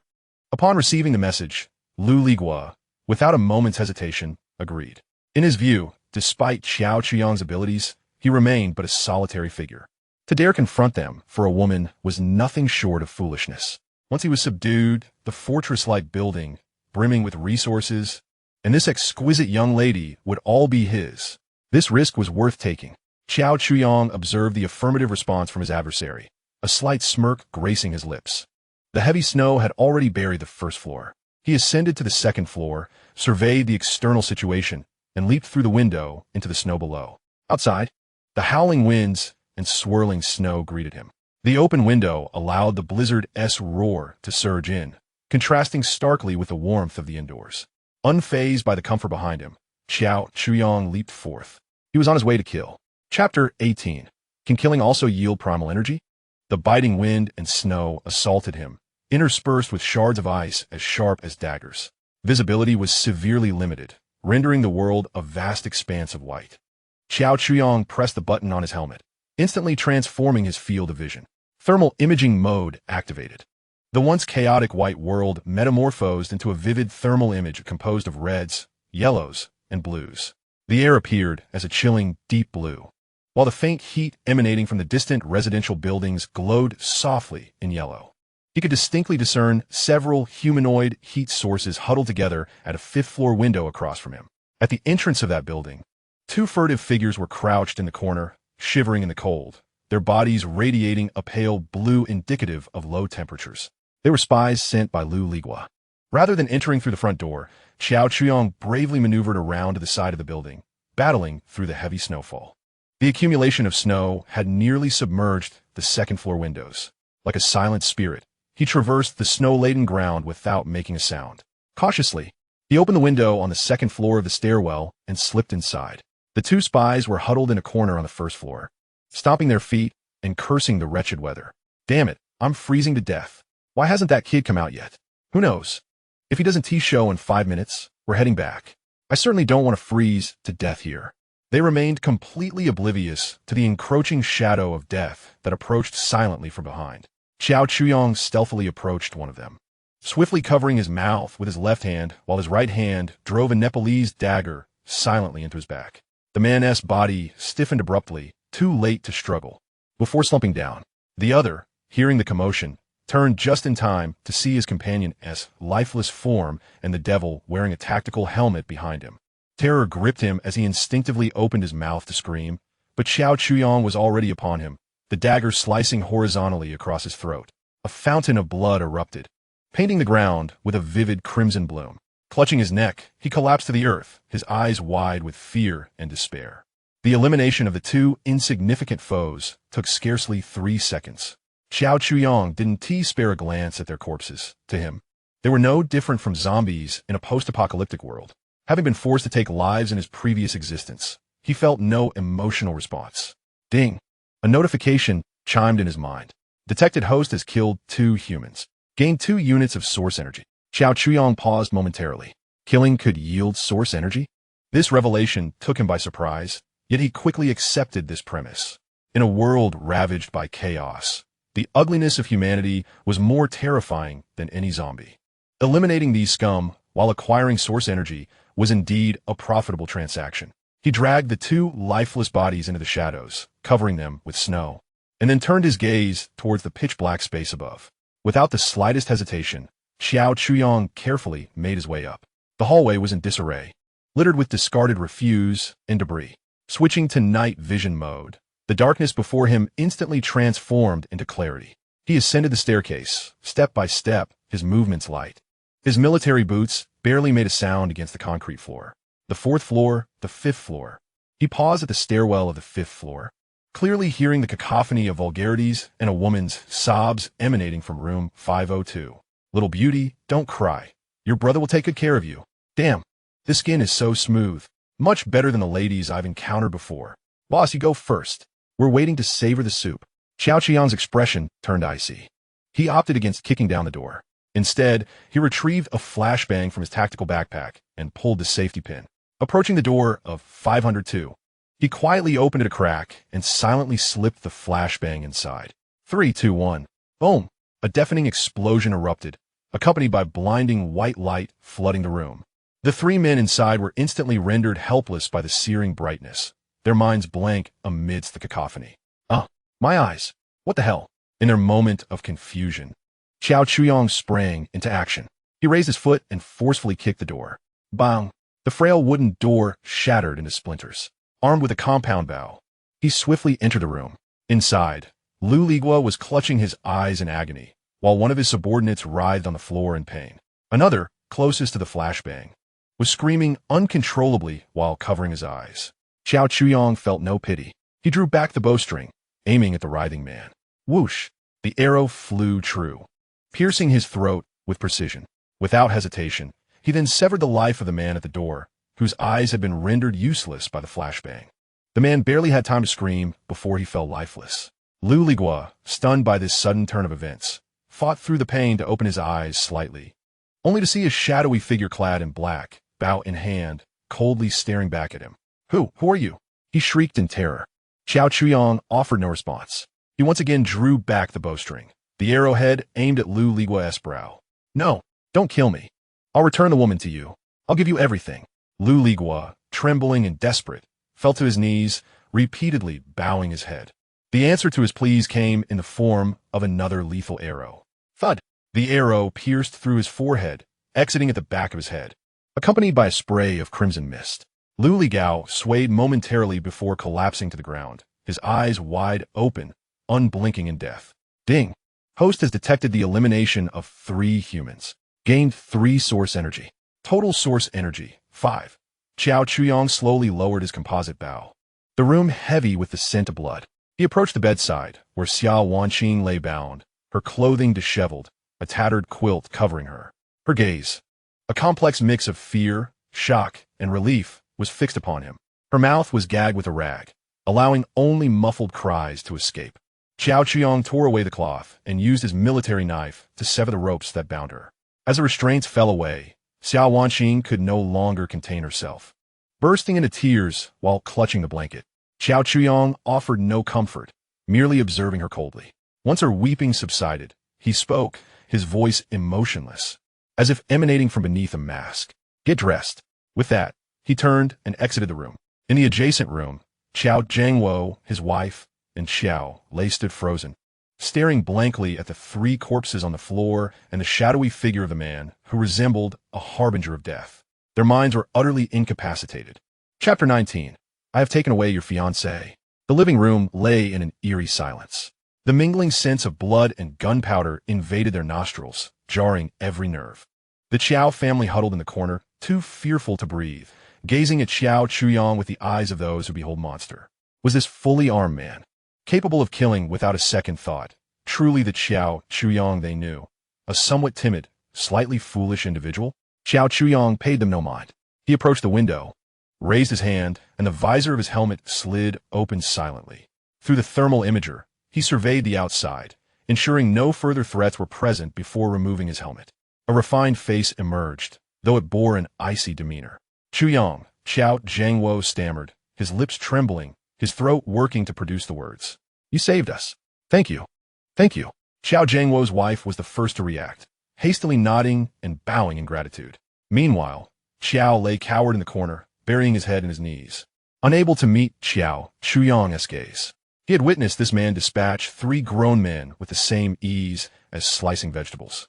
The primal fear that gripped him left him devoid of the strength to stand. At that moment, the bedroom door opened, and Xiao Wanqing emerged. Clothed now, her face remained pale, yet her eyes no longer reflected despair or emptiness. She stepped quietly behind Xiao Chuyang, her head bowed, silent. "Chuyang!" Xiao Zhangwo finally summoned the courage to speak, his legs buckling as he felt his knees before Xiao Chuyang. "Uncle, please, save our family. We know we were wrong. We are not human. We are beasts. Please, for the sake of your grandmother, take us in," he pleaded, raising his hand to strike his own face with a sharp slap. The sound echoed through the silent room, piercing the stillness. "Yes, yes, we acknowledge our mistakes." Annie knelt alongside him, crawling towards Xiao Chuyang, clinging to his legs and weeping. "As long as you shelter us, we will do anything you ask. We will serve you like cattle and horses." Xiao Chuyang looked down at the two supplicants at his feet, his expression devoid of emotion. "Serve like cattle and horses? The last time, when you cast me out to become fodder for zombies, you did not express such sentiments." He lifted his booted foot, kicking away Annie's grasp. His voice icy. "Why should I take you in?" His words were not loud, yet they pierced the hearts of both like an icicle. "Is it because you once coveted my house?" The cries of Xiao Zhangwo and his wife abruptly ceased, their faces drained of color. Xiao Zhangwo opened his mouth, but no words emerged. "I do not harbor the worthless." Xiao Chuyang's gaze swept over the three of them, finally resting on Xiao Wanqing. Xiao Wanqing shivered and met his gaze. Xiao Chuyang's eyes were calm, yet carried an undeniable pressure. "You will come with me," he commanded Xiao Wanqing. She was taken aback, as were Xiao Zhangwo and his wife. "Chuyang, what do you mean?" Xiao Zhangwo exclaimed, urgency creeping into his voice. "You can't just take her away. We are family." "Family?" Xiao Chuyang laughed, though the mirth did not reach his eyes. "You dare to claim that title?" Ignoring Xiao Zhangwo, he focused on Xiao Wanqing and reiterated, "I will take only you as my maid. You will clean, wash, cook, and warm my bed. In exchange, I will ensure your sustenance and security." He paused, casting a glance at Xiao Lei, who cowered in the corner. "Of course, do not worry. I will also look after them, ensuring they do not perish too easily. You may choose to remain here with them, to continue languishing in this place." The room fell into a profound silence once more, all eyes fixed on Xiao Wanqing. Her heart raced. To be a maid? To warm a bed and fold blankets? Was there any distinction from selling oneself? The humiliation surged within her, scorching her cheeks. Yet, she glanced at the three bleeding corpses on the floor, and then at the kneeling, pleading faces of Xiao Zhangwo and his wife. Finally, her gaze landed on the man who had cowered in the corner, too timid to speak, a coward who would unhesitatingly push her forward as a shield in critical moments. In contrast, this man before her, though cold and domineering, possessed undeniable strength. In this apocalyptic world, he wields the power of life and death over others, akin to a deity. To follow him is to embrace humiliation. To remain is to invite death. This dilemma is far from challenging. Xiao Wanqing inhaled deeply, summoning every ounce of her strength, and slowly nodded in the direction of Qiao Chuyang. I will go with you. Wanqing, you cannot leave. Xiao Lei could no longer contain himself, rushing from the corner to seize Xiao Wanqing's hand. You are my girlfriend. How can you walk away with him? Xiao Wanqing disdainfully shook off his grip, her voice laced with an icy detachment she herself was unaware of. If I do not accompany him, how will you survive? Will you feast upon snow? Upon hearing this, Xiao Lei gazed at Xiao Wanqing with a sense of grievance, tears welling in his eyes. Please, my love, I am your husband. Do not go with him. Xiao Chuyang observed the scene with a hint of amusement. To kill Xiao Lei would be too merciful. He intended for this coward to witness his beloved being taken away, to linger in despair and regret. That would be the most fitting retribution. With this thought, he retrieved several bottles of frozen mineral water and hastily grabbed a few packs of compressed biscuits, casting them at Xiao Zhengwo's feet. This is your sustenance for the week. Consider it an advance on Xiao Wanqing's wages. His voice bore no warmth. Conserve your rations. Perhaps you may survive until next week. As for whether there will be a next week, that depends on how well your fiancé performs. Having spoken, he did not linger, turning to exit. Xiao Wanqing bit her lip, without a trace of hesitation, and immediately followed. Wanqing, don't go. Wanqing, Xiao Lei cried out in anguish behind them. Meanwhile, Qiao Zhengwo and his wife scrambled to the ground, frantically tearing open the packs of biscuits. The figures of Qiao Chuyang and Xiao Wanqing vanished into the wind and snow outside. In the corridor, the howling wind invaded, stirring up the dust upon the ground. Xiao Wanqing, clad only in a thin tank top and a short skirt, shivered violently as she stepped outside. Qiao Chuyang retrieved a thick military coat and a cotton cap from a spatial backpack, offering them to her. Put this on. Xiao Wanqing accepted the coat, its weight and the faint scent of a man enveloping her. Clumsily, she donned it, wrapping her frail frame within, and some of the cold was finally dispelled. Follow my lead. If you fall into the snow, do not expect me to pull you out. Xiao Chuyang's voice echoed from ahead. She lifted her gaze, taking in his broad back. The dark combat attire he wore, within the dimly lit corridor, instilled in her an unprecedented sense of security. She remained uncertain whether what awaited her was heaven or another hell. Yet, she understood that there was no turning back. Chapter 20. Once nourished, it is time to work. As they traversed the street buried beneath the blizzard, entering Qiao Chuyang's home, Xiao Wanqing felt as though she had instantaneously crossed from one world into another. Inside the door, a warm breeze enveloped her, dispelling the last remnants of chill clinging to her. The bright lights illuminated the living room as if it were daylight. The air was imbued with the tantalizing aroma of grilled meat, mingling with the subtle richness of red wine. The soft, luxurious leather sofa, the expansive television screen, and the electronic fireplace glowing with an amber hue. All these elements mirrored the photograph that Xiao Chuyang had sent her earlier. No, they were even more breathtaking than the image captured. Xiao Wanqing stood at the entrance, feeling somewhat lost. The cashmere rug beneath her feet was so plush that she hesitated to tread upon it heavily. Glancing down at her soiled camisole and skirt, along with her drenched canvas shoes, she felt utterly out of place in this immaculate environment. Change your shoes, came Qiao Chuyang's voice. He had shed his combat attire, now clad only in a black t-shirt and casual trousers, revealing his muscular arms. He retrieved a pair of pink women's slippers from the shoe cabinet and tossed them at her feet. Silently, Xiao Wanqing slipped on the slippers and followed him into the living room. First, take a shower and cleanse yourself of that odor, he directed, gesturing toward the second floor, where the bathroom and the master bedroom awaited, stocked with clean clothes and towels. Xiao Wanqing nodded and ascended the staircase. Upon opening the master bedroom door, she was once again astounded by the scene before her. A grand double bed adorned with a velvet duvet dominated the space. The walk-in closet was replete with an array of women's attire, from sultry dresses to cozy loungewear, everything one could desire. She even spotted a drawer neatly organized with various sizes and styles of brand-new lingerie, tags still intact. Had he prepared all this in advance? This thought sent a shiver down her spine. As she entered the bathroom, the space was even larger than her previous living room.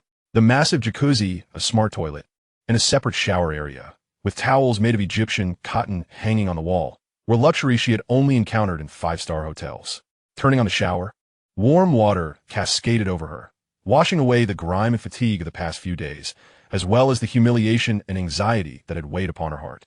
Enveloped in warmth, she felt as though she were in a dream. Just 3 days prior, she had been making plans for the future with Xiao Lei, calculating her prospects of marrying into the Xiao family. Now, she found herself in the home of a near stranger, accepting his seemingly charitable protection. Half an hour later, Xiao Wanqing emerged from the bathroom donned in a white bathrobe. As she toweled off her damp hair, she hesitated for a moment before selecting the most conservative long-sleeved, long-pants pajamas from the closet. When she descended the stairs, Xiao Chuyong was seated at the dining table. Upon it lay 2 plates of freshly grilled sirloin steak, still sizzling with heat, accompanied by a vibrant vegetable salad and 2 glasses of red wine. The rich aroma of the meat made her stomach grumble in protest. It had been 3 long days since she had last enjoyed a proper meal. Xiao Chuyong sliced a piece of steak and leisurely chewed it. He did not invite Xiao Wanqing to sit, but merely gestured towards the seat opposite him. After a moment of hesitation, Xiao Wanqing pulled out the chair and took a seat. "Go ahead and eat," Xiao Chuyong said in a nonchalant tone. Xiao Wanqing picked up a knife and fork, her movements somewhat clumsy as she began to cut the steak. When the first tender and juicy morsel of beef entered her mouth, her taste buds seemed to explode with delight. Tears streamed down her cheeks uncontrollably. She could not discern whether these tears were a response to the exquisite flavor of the food, a manifestation of her relief for having survived, or a reflection of her confusion regarding her uncertain future. She devoured the meal voraciously, as if trying to compensate for the hunger she had endured over the past few days. Xiao Chuyong did not rush her, simply watching her eat in silence. The meal came to an end amidst the quietude. Xiao Wanqing finished every last bite, even using bread to mop up the final drop of gravy on her plate. "Are you full?" Xiao Chuyong set down his wine glass and wiped his mouth with a napkin. "Yes," Xiao Wanqing replied softly. "Now that you are full, it's time to get to work." Xiao Chuyong stood up and pointed at the plates on the table. "The first lesson is to learn how to be a competent maid. Clean this up, wash the dishes, and mop the floor." Xiao Wanqing's body stiffened momentarily. Having been coddled by her parents throughout her life, she had never done such menial labor. However, she felt she had no grounds to argue. Silently, she rose and began to clear the table. Meanwhile, Xiao Chuyong leisurely sank into the sofa and turned on the television, watching a film. A classic science fiction movie played on a large screen, with superb surround sound, making the explosions and gunfire seem as if they were happening right beside her. In the kitchen, Xiao Wanqing clumsily washed the dishes. The soapy foam coated her hands as she stared at her reflection in the sink, feeling both foreign and pitiful. Was this the cost of her choice to survive? After tidying up the kitchen, she took a mop and began to clean the floor. The living room was spacious, and she was soon drenched in sweat from the exertion. Meanwhile, that man lay on the sofa, indulging in the film and wine, not even sparing her a glance. He regarded her as a mere tool, a true maid. By the time she finished all these tasks, an hour had passed. "Are you done?" Xiao Chuyong turned off the television and stood up. "Yes." "Good." Xiao Chuyong approached her, his gaze appraising her from head to toe. "The pajamas are nice, quite modest," he remarked suddenly. Xiao Wanqing's heart tightened. "However, I do not like them." Xiao Chuyong's tone remained flat. "Tomorrow, or something I prefer." He picked up a beautifully packaged box from the sofa and handed it to Xiao Wanqing. "This is for you. Wear it tomorrow." Xiao Wanqing accepted the box, feeling its lightness in her hands. She had no idea what was inside, but sensed an ominous premonition. "Your room is in the guest room on the 3rd floor. You may go up by yourself." After saying this, Xiao Chuyong turned and returned to his master bedroom. Xiao Wanqing stood alone in the spacious living room, cradling the box in her arms, her heart a tumult of emotions. She returned to the guest room on the 3rd floor, which was equally pristine, even featuring a bouquet of fresh lilies on the bedside. Sitting at the edge of the bed, she hesitated for what felt like an eternity before tremblingly opening the box. Inside, a set of garments lay quietly, a black dress, accompanied by a matching cat ear headband and thigh-high stockings. Her face flushed a deep crimson in an instant. "This scoundrel, he is doing this on purpose. Does he take her for a maid?" Humiliation and anger surged over her like a tidal wave. But what could she do? Rebel? Only to be cast out, back into that hellish existence. She dare not.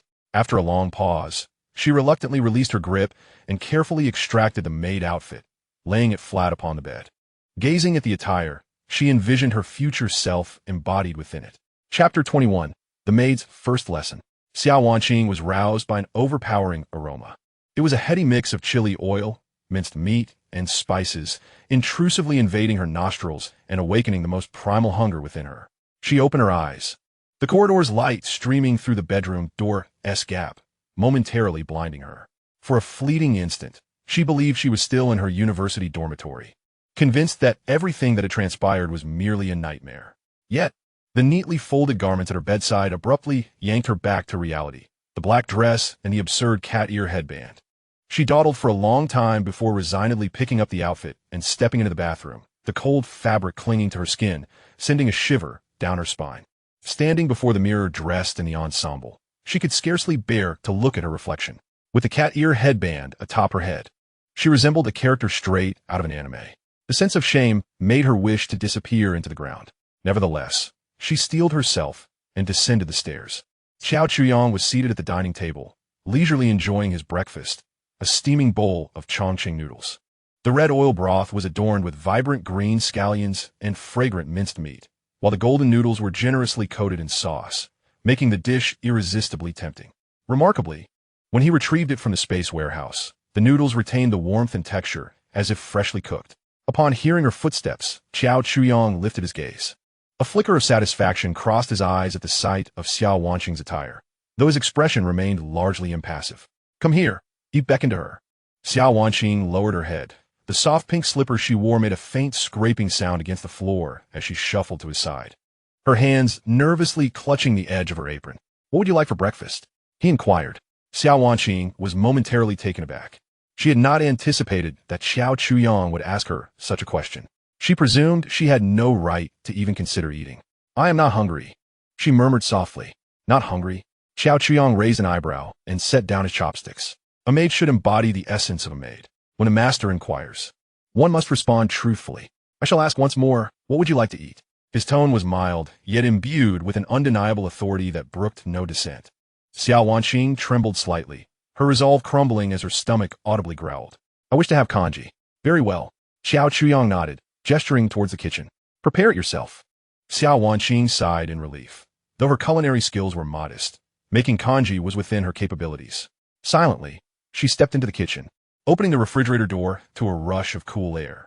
Inside, it brimmed with an array of fresh ingredients, vegetables, eggs, milk, and meats, all meticulously organized. She retrieved the rice, rinsed it, placed it in the pot, and ignited the flame. By the time she was preparing the congee, Xiao Chuyang had already finished his breakfast. He casually set his bowl on the table, remaining in place, leaning against the kitchen doorway, observing her with keen interest as she busied herself. The maid's attire, as she bent to rinse the rice, revealed glimpses of allure beneath her skirt. Xiao Wanqing felt his intense gaze piercing into her back, causing her discomfort and igniting a flush upon her cheeks.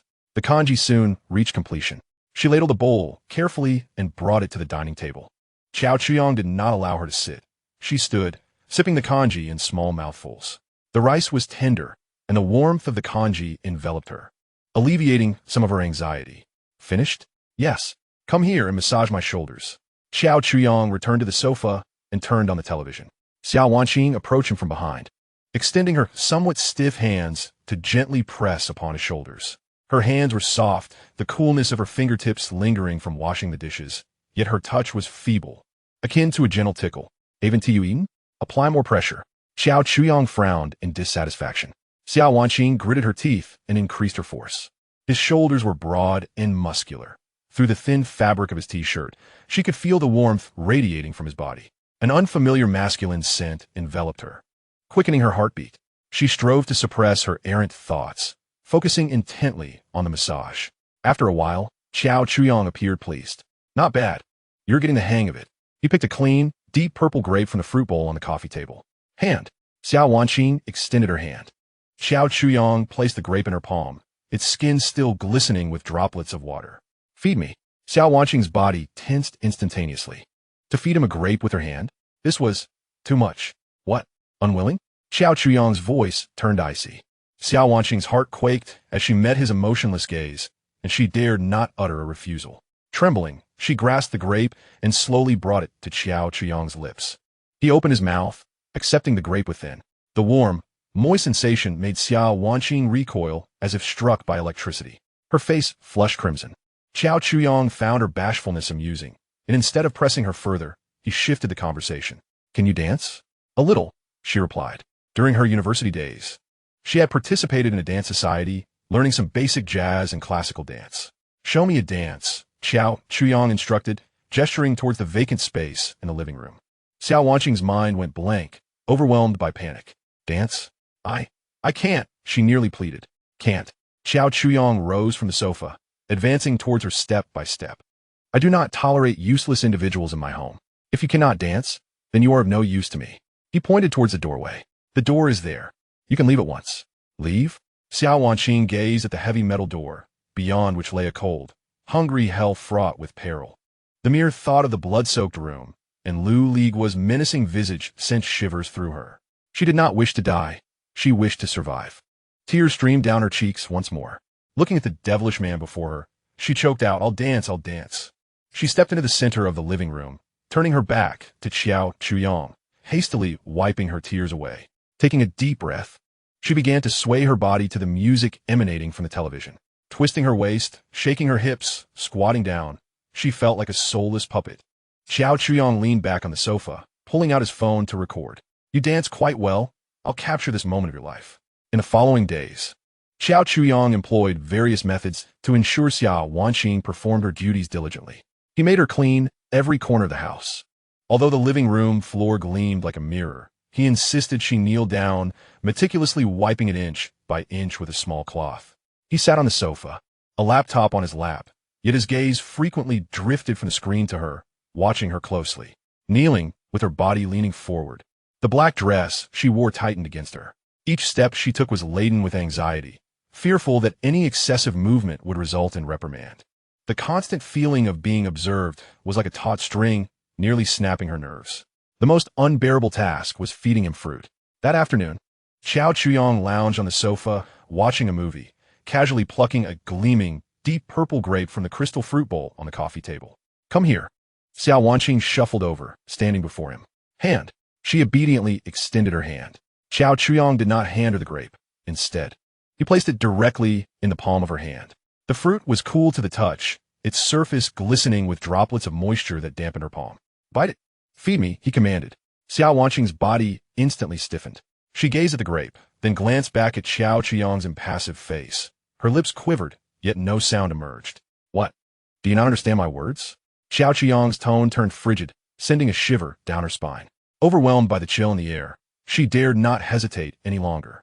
Grasping the icy grape, her fingers trembled as she slowly brought it to her lips. Xiao Chuyong opened his mouth, gesturing for her to lower her head and feed him. With her eyes shut tight, Xiao Wanqing reluctantly leaned closer, fighting the discomfort of proximity to his lips. The moist contact felt electric, surging through her entire being. Startled, she flinched as if burned, instinctively drawing back her head. Yet she restrained herself. She caught sight of Xiao Chuyong's eyes fixed on her, a hint of playful amusement dancing within them. Once he finished, she quickly withdrew, her cheeks flushed uncontrollably. She sensed her identity gradually unraveling and being reshaped.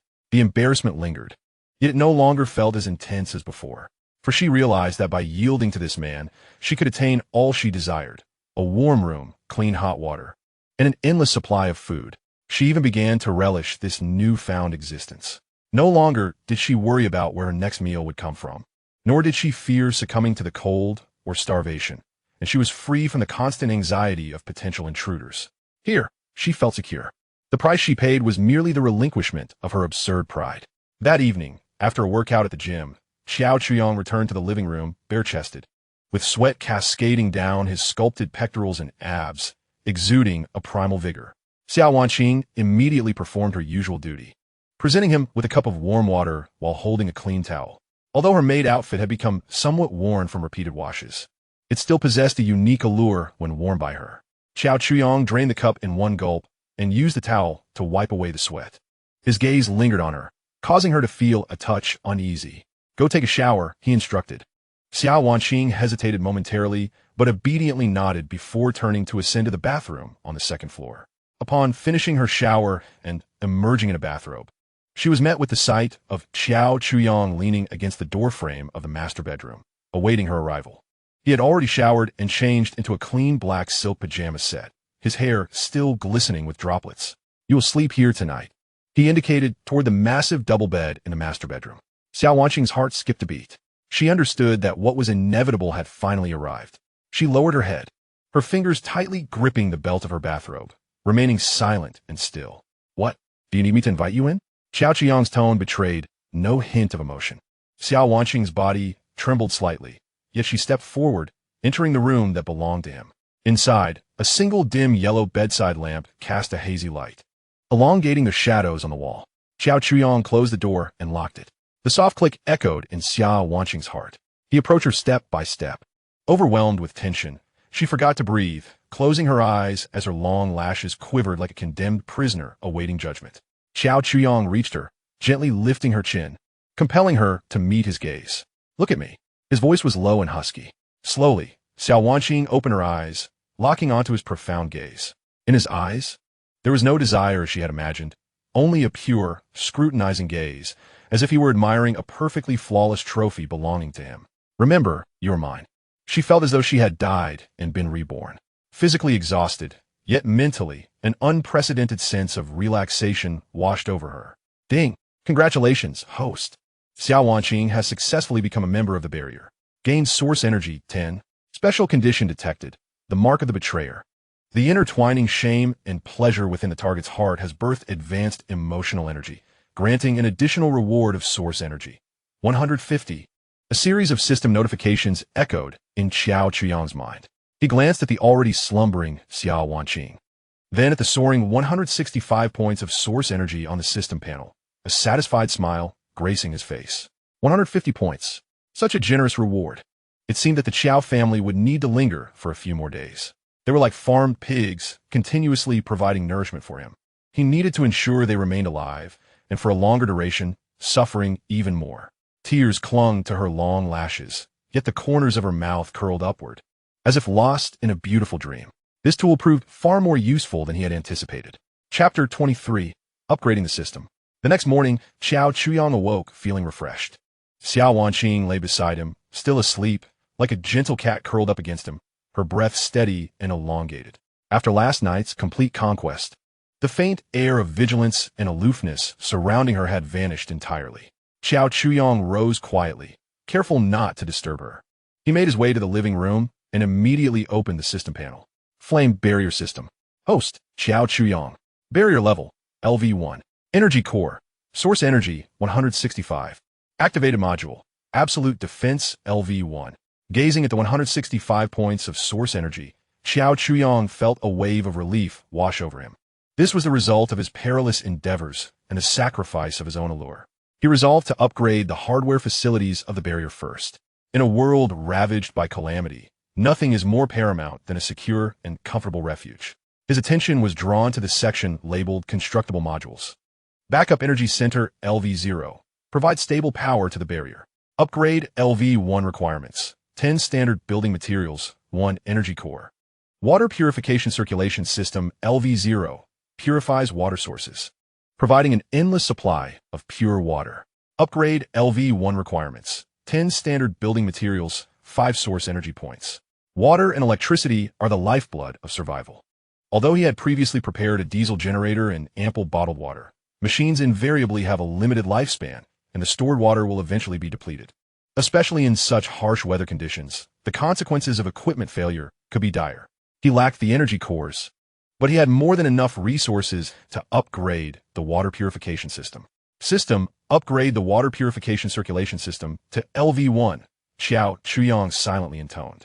Confirm consumption of 10 standard building materials and 5 source energy points to upgrade the water purification circulation system. Confirm. Upgrade commencing. Estimated time, 10 minutes. As soon as the message concluded, Xiao Chuyong felt a slight tremor throughout the small building, followed by a subtle humming resonating beneath his feet. He walked to the storage room on the first floor. The previously bare walls were undergoing an extraordinary transformation. A metallic texture began to seep from within the walls, rapidly assembling into a complex array of equipment. Sturdy pipes extended automatically, converging into a central processor that pulsated with a blue glow. The entire process unfolded silently, imbued with a chilling sense of technology. 10 minutes later, all the indicator lights on the equipment shifted from blinking blue to a steady green. Ding! The water purification circulation system has been upgraded to LV1. Water purification circulation system LV1 automatically collects rain and snow, wastewater, and purifies it through multiple filtration processes, transforming it into drinkable pure water. Connected to all faucets, current daily output, 1,000 liters. Current maximum water storage capacity, 50,000 liters. Xiao Chuyang approached the kitchen and turned on the faucet. A stream of crystal-clear water surged forth, steady and robust. He filled a glass and brought it to his lips, savoring a sip.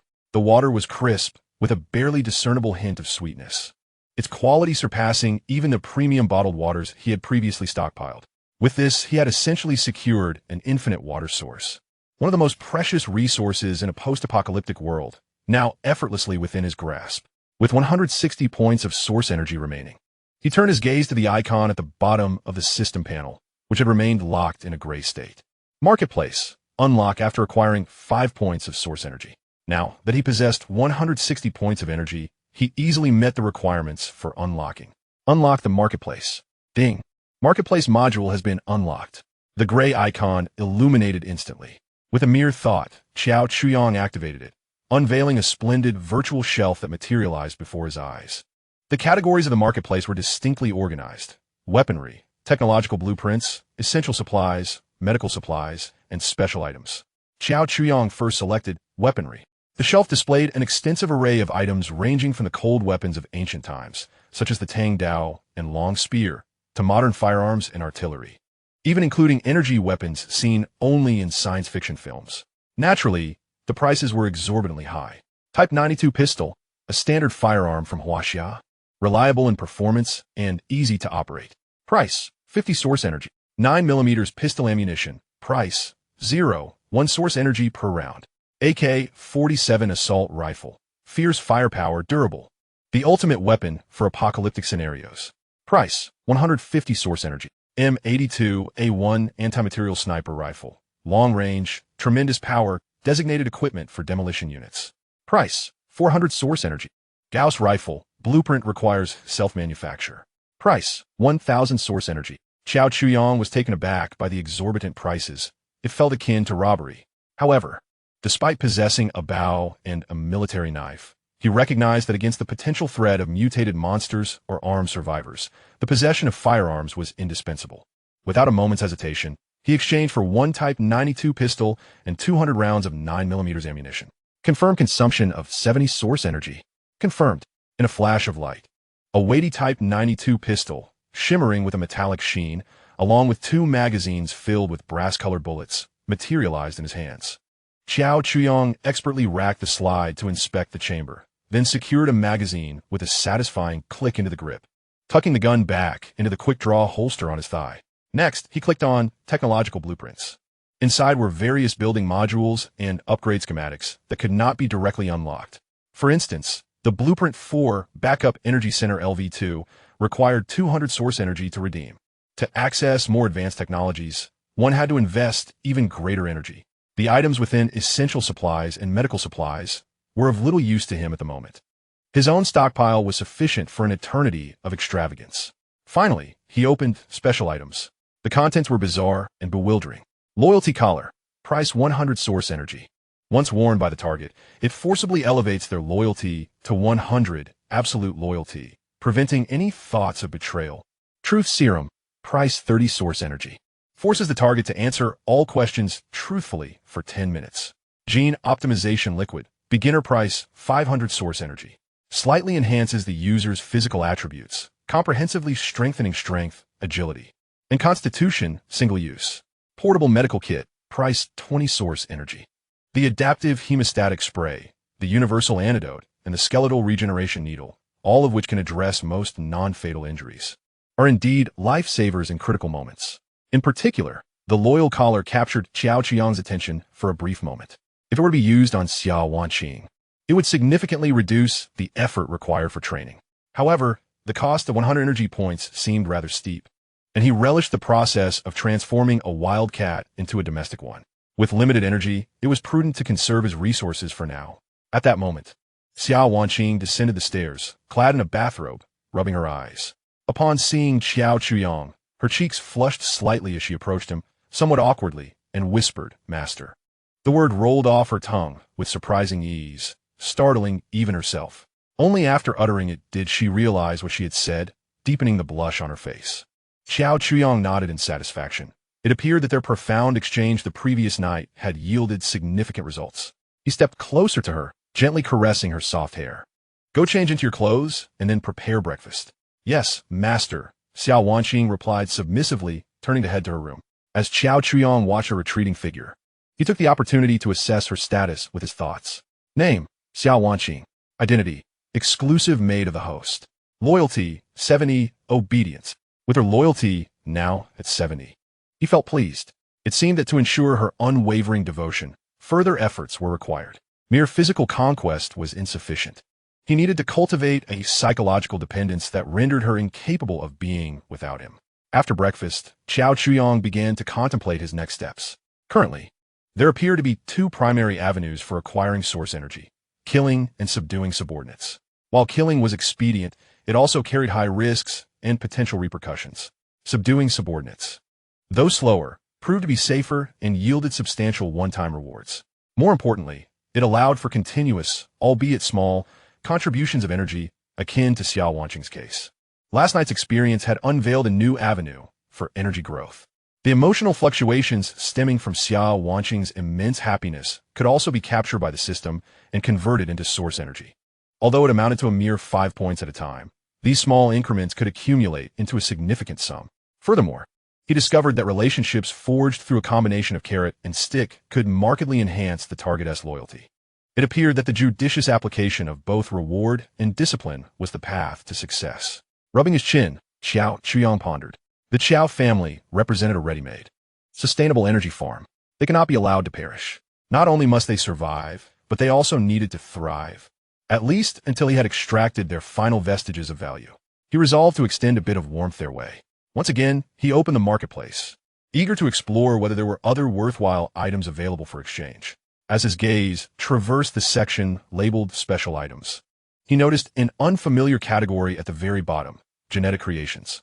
Intrigued, he clicked on it, revealing a striking new shelf adorned with but a solitary item.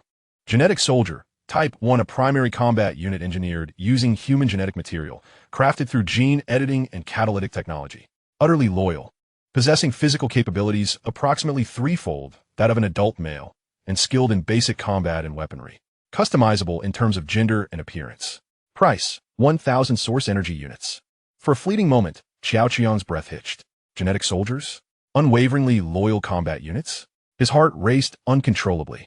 If he could assemble an army composed entirely of genetic soldiers. He glanced at the steep price of 1,000 source energy units. Conquering Xiao Wanqing, along with various multiplier rewards, had only yielded him 160 points. To acquire a single genetic soldier, he would need to conquer at least 6 more high-quality targets akin to Xiao Wanqing. This revelation elevated his initial strategy of merely enjoying and accumulating energy to a grander, more strategic level. He exited the marketplace, his mental blueprint becoming increasingly vivid. He descended to the first floor storage chamber, brimming with assorted supplies. He selected several items: 10 packs of compressed biscuits, 5 cans of luncheon meat, a few bottles of vitamin tablets, and a box of antibiotics. While these items were trifles to him, they were invaluable treasures that could save the Qiao family. He also unearthed an old mobile phone from the storage, a model renowned for its energy efficiency, capable of lasting a week on a single charge. After fully charging the device and inserting in a used SIM card, he realized that some communication facilities and satellites were still operational, allowing for temporary phone calls via Starlink and other means. This would serve as a vital communication tool for the Qiao family, enabling him to stay informed about the farm's affairs. Having completed these tasks, he felt an insatiable urge for more excitement. Returning to the living room, he found Xiao Wanqing clad in a maid outfit, diligently scrubbing the floor. Her concentration was palpable, her long, dark hair swaying gently with her movements. The short skirt revealed tantalizing glimpses of her form, while white stockings enveloped her slender calves, leaving behind pristine trails on the floor. "Wanqing, come here," Xiao Chuyang beckoned. "Yes." Master, Xiao Wanqing promptly halted her work and obediently approached, her head slightly bowed, unable to meet his gaze. Sit on my lap, he instructed, patting his thigh. Xiao Wanqing's cheeks flushed crimson, her breathing quickening. After a moment of hesitation, she complied, awkwardly positioning herself beside him, her body tense and still. Xiao Chuyong retrieved the phone and activated the recording function. With one arm encircling Xiao Wanqing's supple waist, drawing her closer, he extended his other hand to pluck a plump, glistening strawberry from the fruit bowl, presenting it to her lips. Eat it. Xiao Wanqing opened her small mouth and let the strawberry slip inside, the icy, sweet and sour juice bursting forth within her. Now, feed me, he commanded, his voice laced with an irresistible authority. Xiao Wanqing's cheeks flushed deeper. She was acutely aware of how Xiao Chuyong desired her to serve him. Closing her eyes, her long lashes fluttered as she delicately transferred the chewed strawberry to his mouth with her tongue. Click! Xiao Chuyong pressed the shutter, capturing the moment in time. He shifted angles, recording several short videos that would provoke the ire of any man. In the footage, Xiao Wanqing appeared as docile as a kitten, wholly compliant to him. Her gaze imbued with a hint of dependency and infatuation that she herself had yet to recognize. All right, you may return to your tasks, Xiao Chuyong said. Having toyed with her for the entire morning, he tucked his phone away, satisfied, and gave her a playful pat on her taut backside. Xiao Wanqing, blushing, descended from him and resumed her mopping, though her movements now bore an unexplainable shyness, making her efforts even more fervent. Xiao Chuyong meticulously organized the videos and photos, categorizing them into an encrypted folder, ammunition for stimulating Xiao Lei and harvesting the primordial energy. As noon approached, Xiao Chuyong felt a pang of hunger. What shall we have for lunch? He inquired of Xiao Wanqing, who was still engrossed in her mopping. She paused, contemplating, and replied softly, Master, my culinary skills are not particularly adept, so the meal may not be to your liking. Huh? Very well then. I seem to have acquired a novice mistress, he remarked, not bothering to waste time. He promptly entered the kitchen, donned an apron, and began his culinary endeavors. He first retrieved a fine piece of pork tenderloin from the cold storage, sliced into strips, coated them with starch, and plunged them into the bubbling oil until they turned golden and crispy. Next, he prepared a sweet and sour sauce with ketchup, white vinegar, and sugar, quickly tossing the fried pork into the mixture to ensure each piece was evenly coated. Following this, he made mapo tofu, blanching it in salted water to eliminate the beans' raw taste. In another pan, he heated oil and sautéed minced beef, adding debanjiang, fermented black beans, and chili powder until it released a fragrant red oil. Finally, tofu was added, simmered gently in broth to allow it to absorb the rich flavors, and garnished with vibrant green garlic sprouts and Sichuan pepper before serving. The three dishes, accompanied by a clear and delightful three-flavor soup made with sea cucumber, shrimp, and winter bamboo shoots, soon graced the dining table. The sweet and sour pork gleamed enticingly. The mapo tofu showcased a beautiful contrast of red and white, and the clear soup revealed its depths, complemented by 2 bowls of translucent white rice, filling the air with an irresistible aroma. Xiao Chuyong sampled the sweet and sour pork, savoring its crispy exterior and tender interior, the taste perfectly balanced. Truly, I am remarkable, he mused to himself. Meanwhile, in a nearby residential building's bathroom, Xiao Jiangwo was cautiously breaking a compressed biscuit into 3 portions. Let us be frugal. This is our ration for the day, he admonished as he handed 2 pieces to his wife and son, keeping the smallest for himself, nibbling on it in small bites. The biscuits were dry and hard, nearly impossible to swallow. After a few bites, Xiao Lei complained, Dad, this is utterly inedible. I want meat. Meat? You might as well wish for nonsense. Xiao Jiangwo smacked him on the back of the head. Be grateful for this. If it weren't for Wanqing. Mentioning Xiao Wanqing, a heavy silence fell upon the 3. They all understood that this life-sustaining food was exchanged for something of great value by Xiao Wanqing.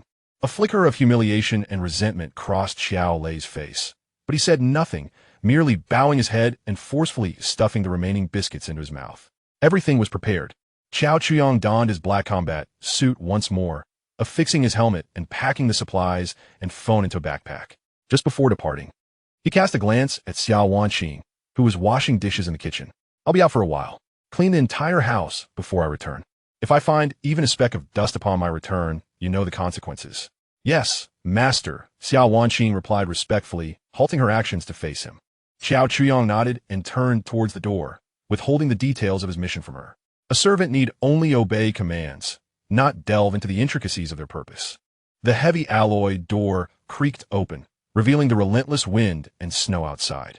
With his backpack slung over his shoulder, Xiao Chuyong stepped into the vast expanse of white. He was determined to fertilize his energy farm. Chapter 25. The Degrading Food. The snowfall seemed to have diminished slightly, yet the fierce wind continued to lash at his face. Clad in his black combat attire, Xiao Chuyong traversed the thick blanket of snow. He avoided the main roads, opting instead to navigate the shadows between the buildings. Along the way, he encountered several lifeless bodies frozen in the snow, each contorted in various positions, some curled up, others seemingly struggling, each covered by a layer of snow, resembling small graves. The air was tainted with an underlying stench of decay, mingling with the cold. His tactical helmet faithfully displayed all heat sources before him. Most of the buildings emanated a chilling blue hue, with only a few windows glowing faintly in orange-yellow, signifying the presence of life. In less than 2 weeks since the apocalypse began, half of the city had succumbed to death. He felt no pity. He had witnessed far more harrowing scenes in his previous life. This was merely an appetizer. Before long, he arrived at the residential building where the Qiao Jiangwo family resided. Within the thermal imaging view, 3 shivering human figures huddled together in a room on the 5th floor, where a window had been broken. They appear to be alive, their vitality surprisingly resilient. Xiao Chuyong did not ascend. Instead, he retrieved a bag filled with supplies from his backpack and took out his phone. He glanced up at the 5th floor window, calculating the distance and angle. Then, he stepped back a few paces, gathering momentum before hurling the backpack forcefully towards the shattered window. The backpack traced a precise parabolic arc through the air, crashing through the makeshift plastic barrier with a resounding thud, landing squarely inside the room. After executing this act, he did not hastily depart, but rather stood leisurely in the shadows below, biding his time. He was eager to witness the reaction of the crops on the farm upon receiving the fertilizer. On the 5th floor, within the confines of a small bathroom, the Qiao family huddled closely together, using their shared body warmth to fend off the biting cold.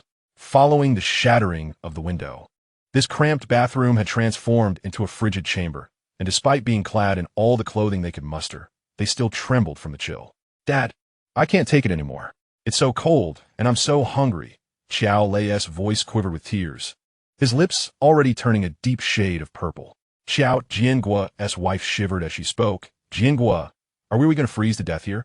Overwhelmed with despair, Qiao Jianguo held his wife and child tightly.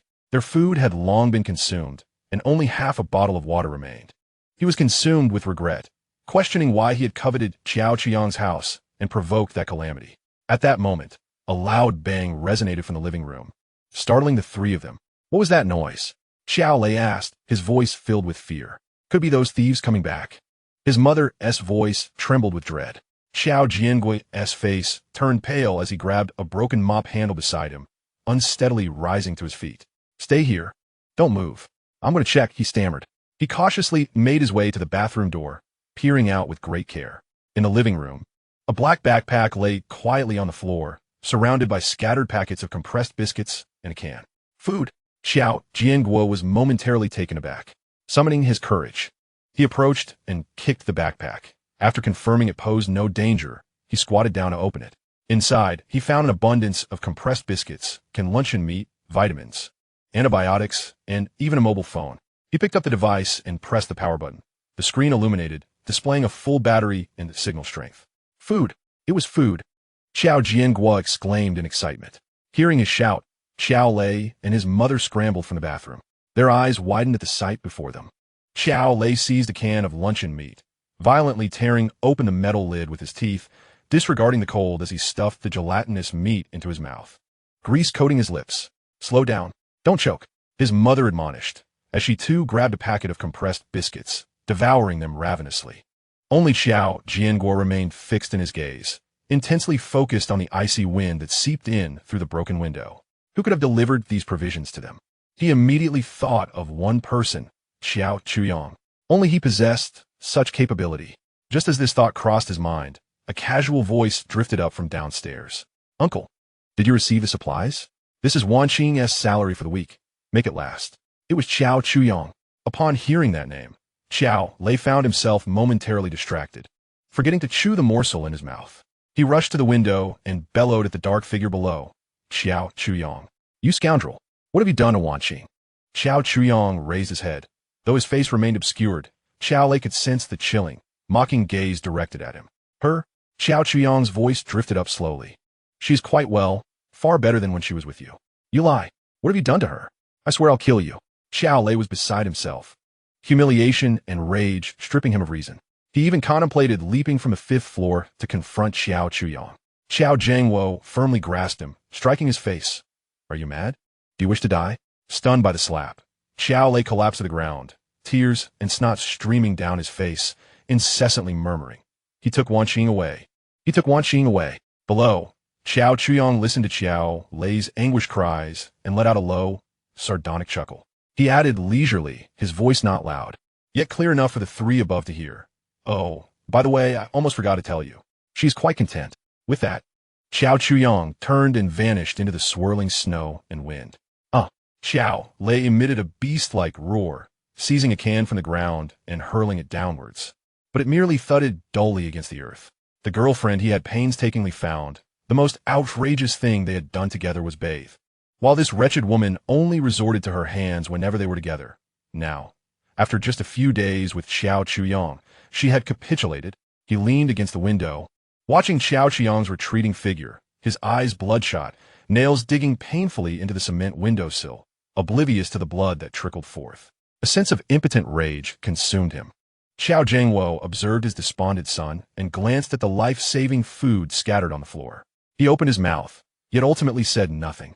Silently, he picked up his phone and tucked it into his pocket. This was humiliation, but also a glimmer of hope for survival. All the while, Xiao Chuyong's tactical helmet recorded the entire scene. As he walked, he replayed the earlier events, listening to Xiao Lei's desperate cries. Ding! Detected severe emotional fluctuations in target Xiao Lei. Anger, humiliation, jealousy. Source energy level 2.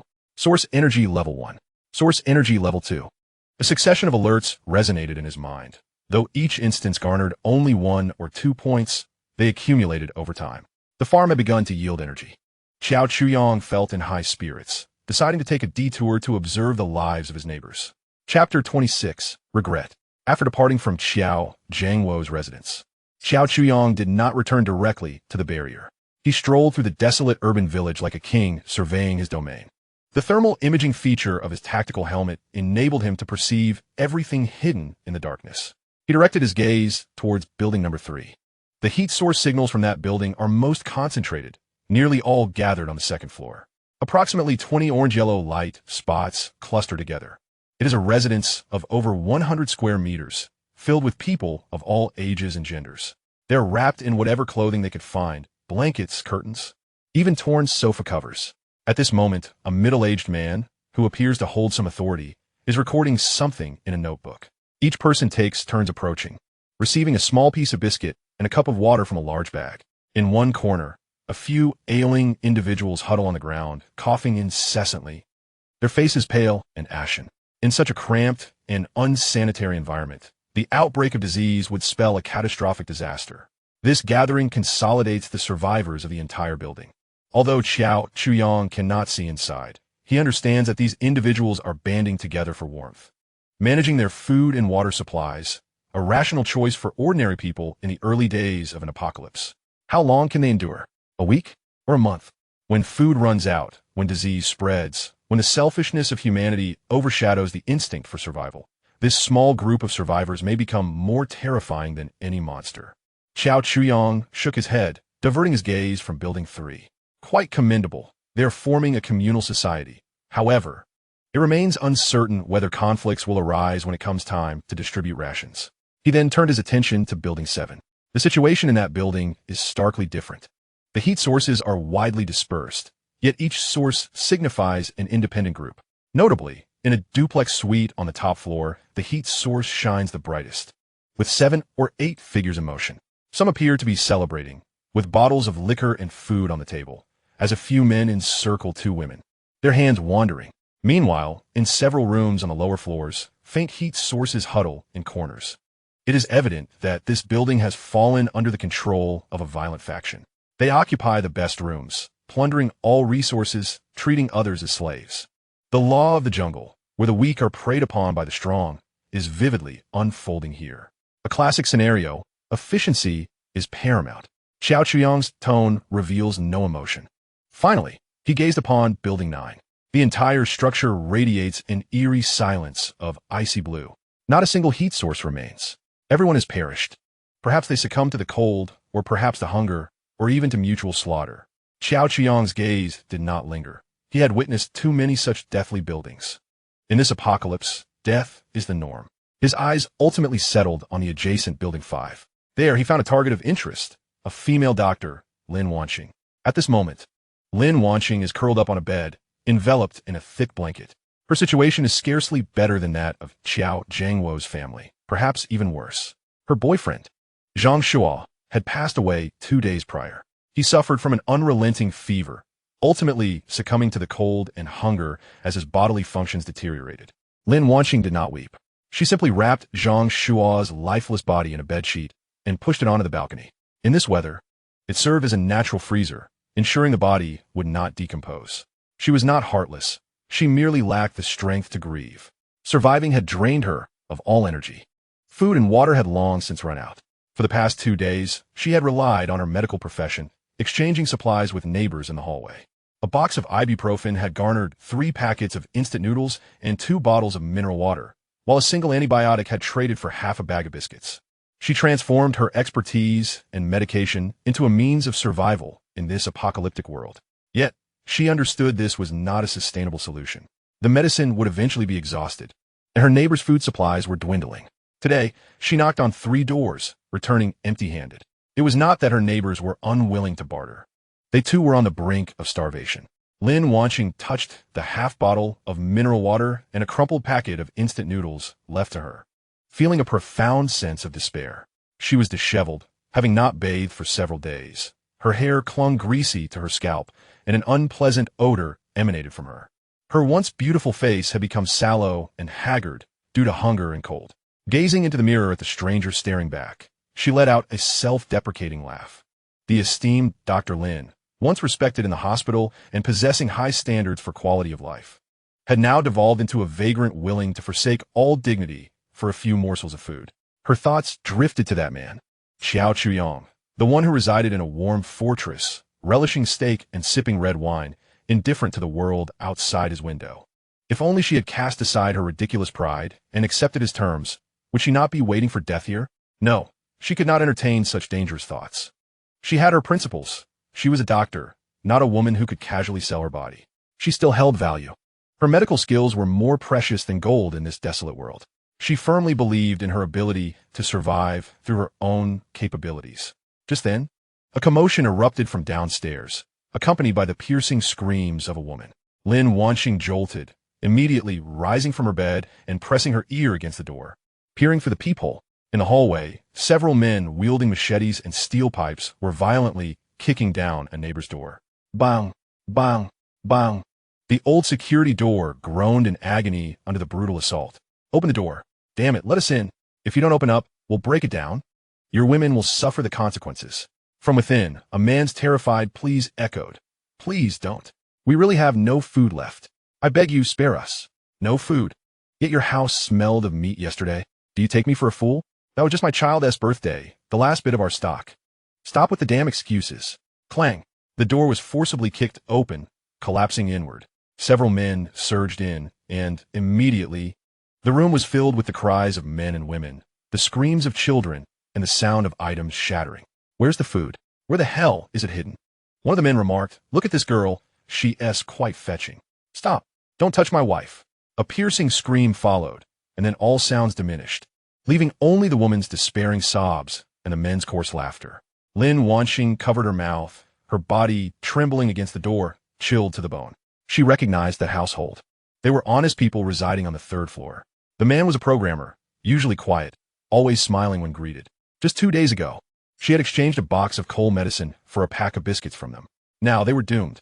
The building she lived in had succumbed to the same violent gangs as Building 7.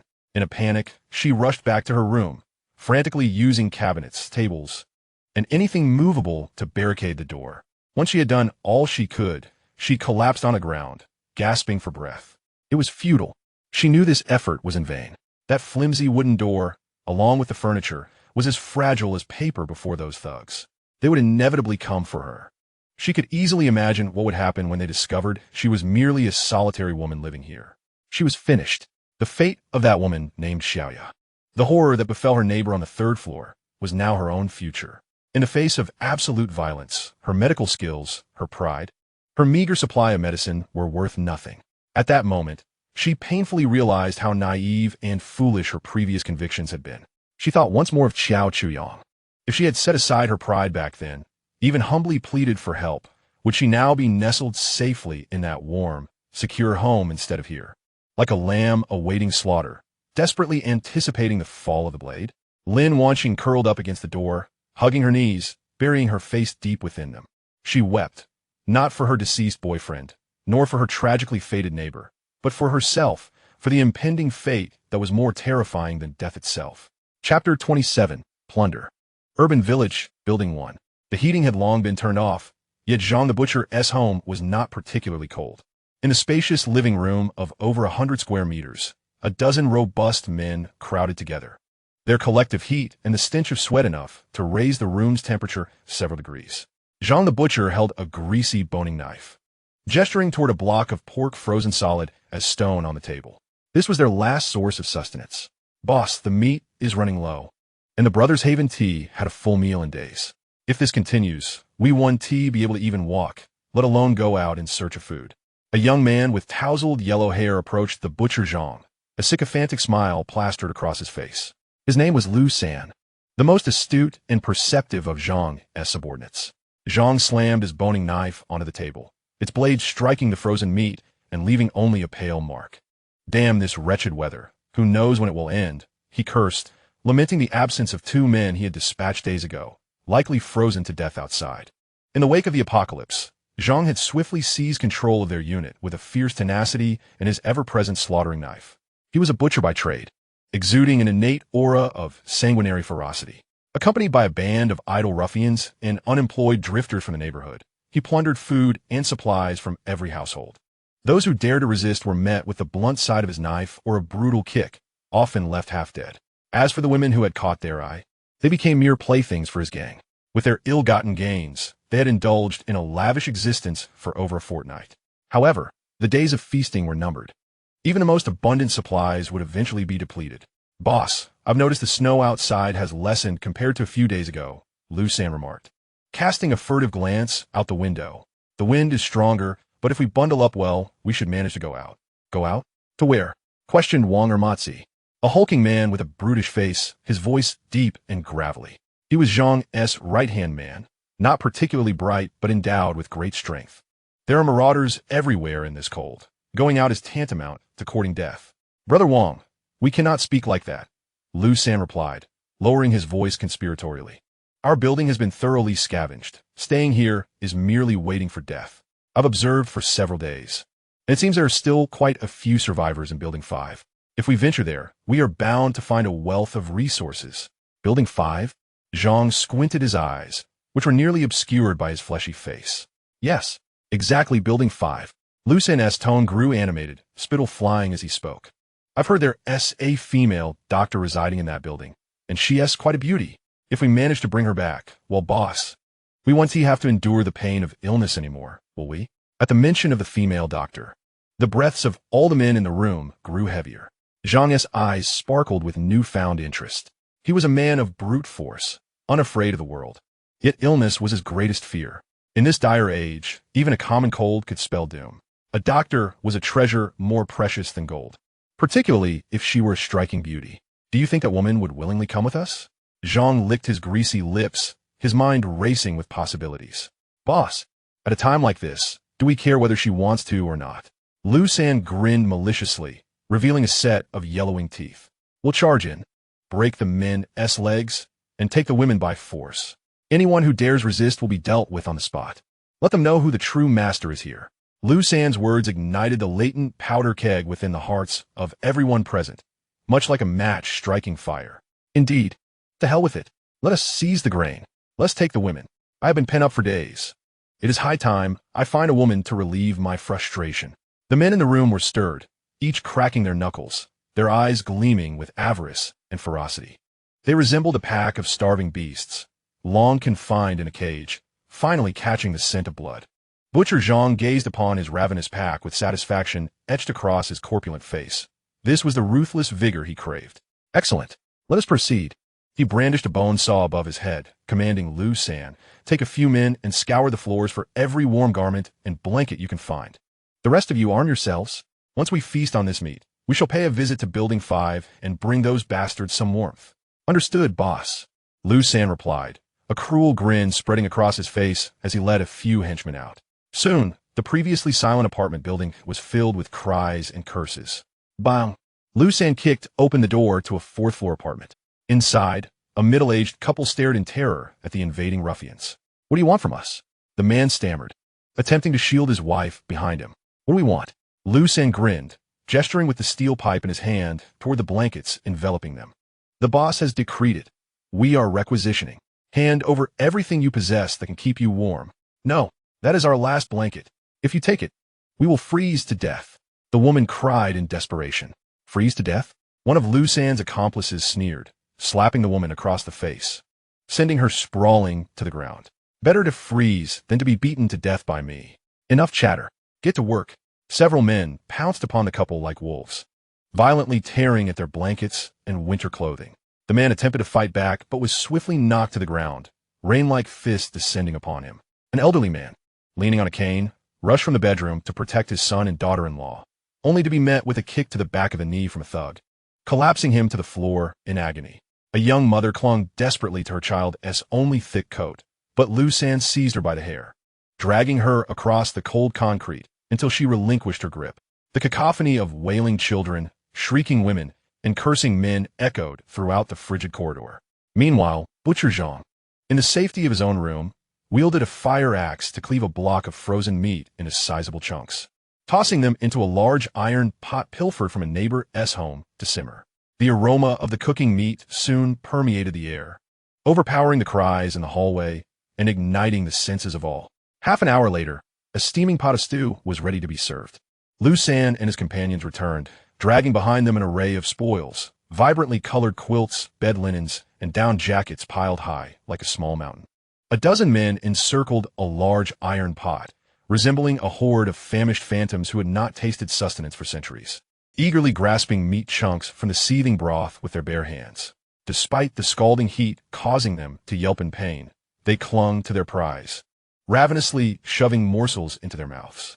Broth dribbled down their chins, splattering onto their chests and the floor, yet they remained oblivious to the mess. Once satiated, their faces glistened with grease, eyes shining with a blend of satisfaction and primal hunger. Brothers, have you all eaten your fill? Zhang the butcher wiped his greasy mouth with his hand, brandishing his bone knife that glinted ominously under the dim light. Full. The crowd roared in unison, their voices reverberating through the walls. Have you all gathered your weapons? We have. Various implements, machetes, steel pipes, fire axes, baseball bats, were raised high, resembling a menacing jungle of steel. Good, Zhang commanded, gesturing toward the pile of plundered bedding at the doorway. Wrap these around yourselves. We set off. Our target is building number 5. Remember, nothing edible, drinkable, or wearable can be spared, especially the women. Not a single one can be missed. Seize the food. Seize the women.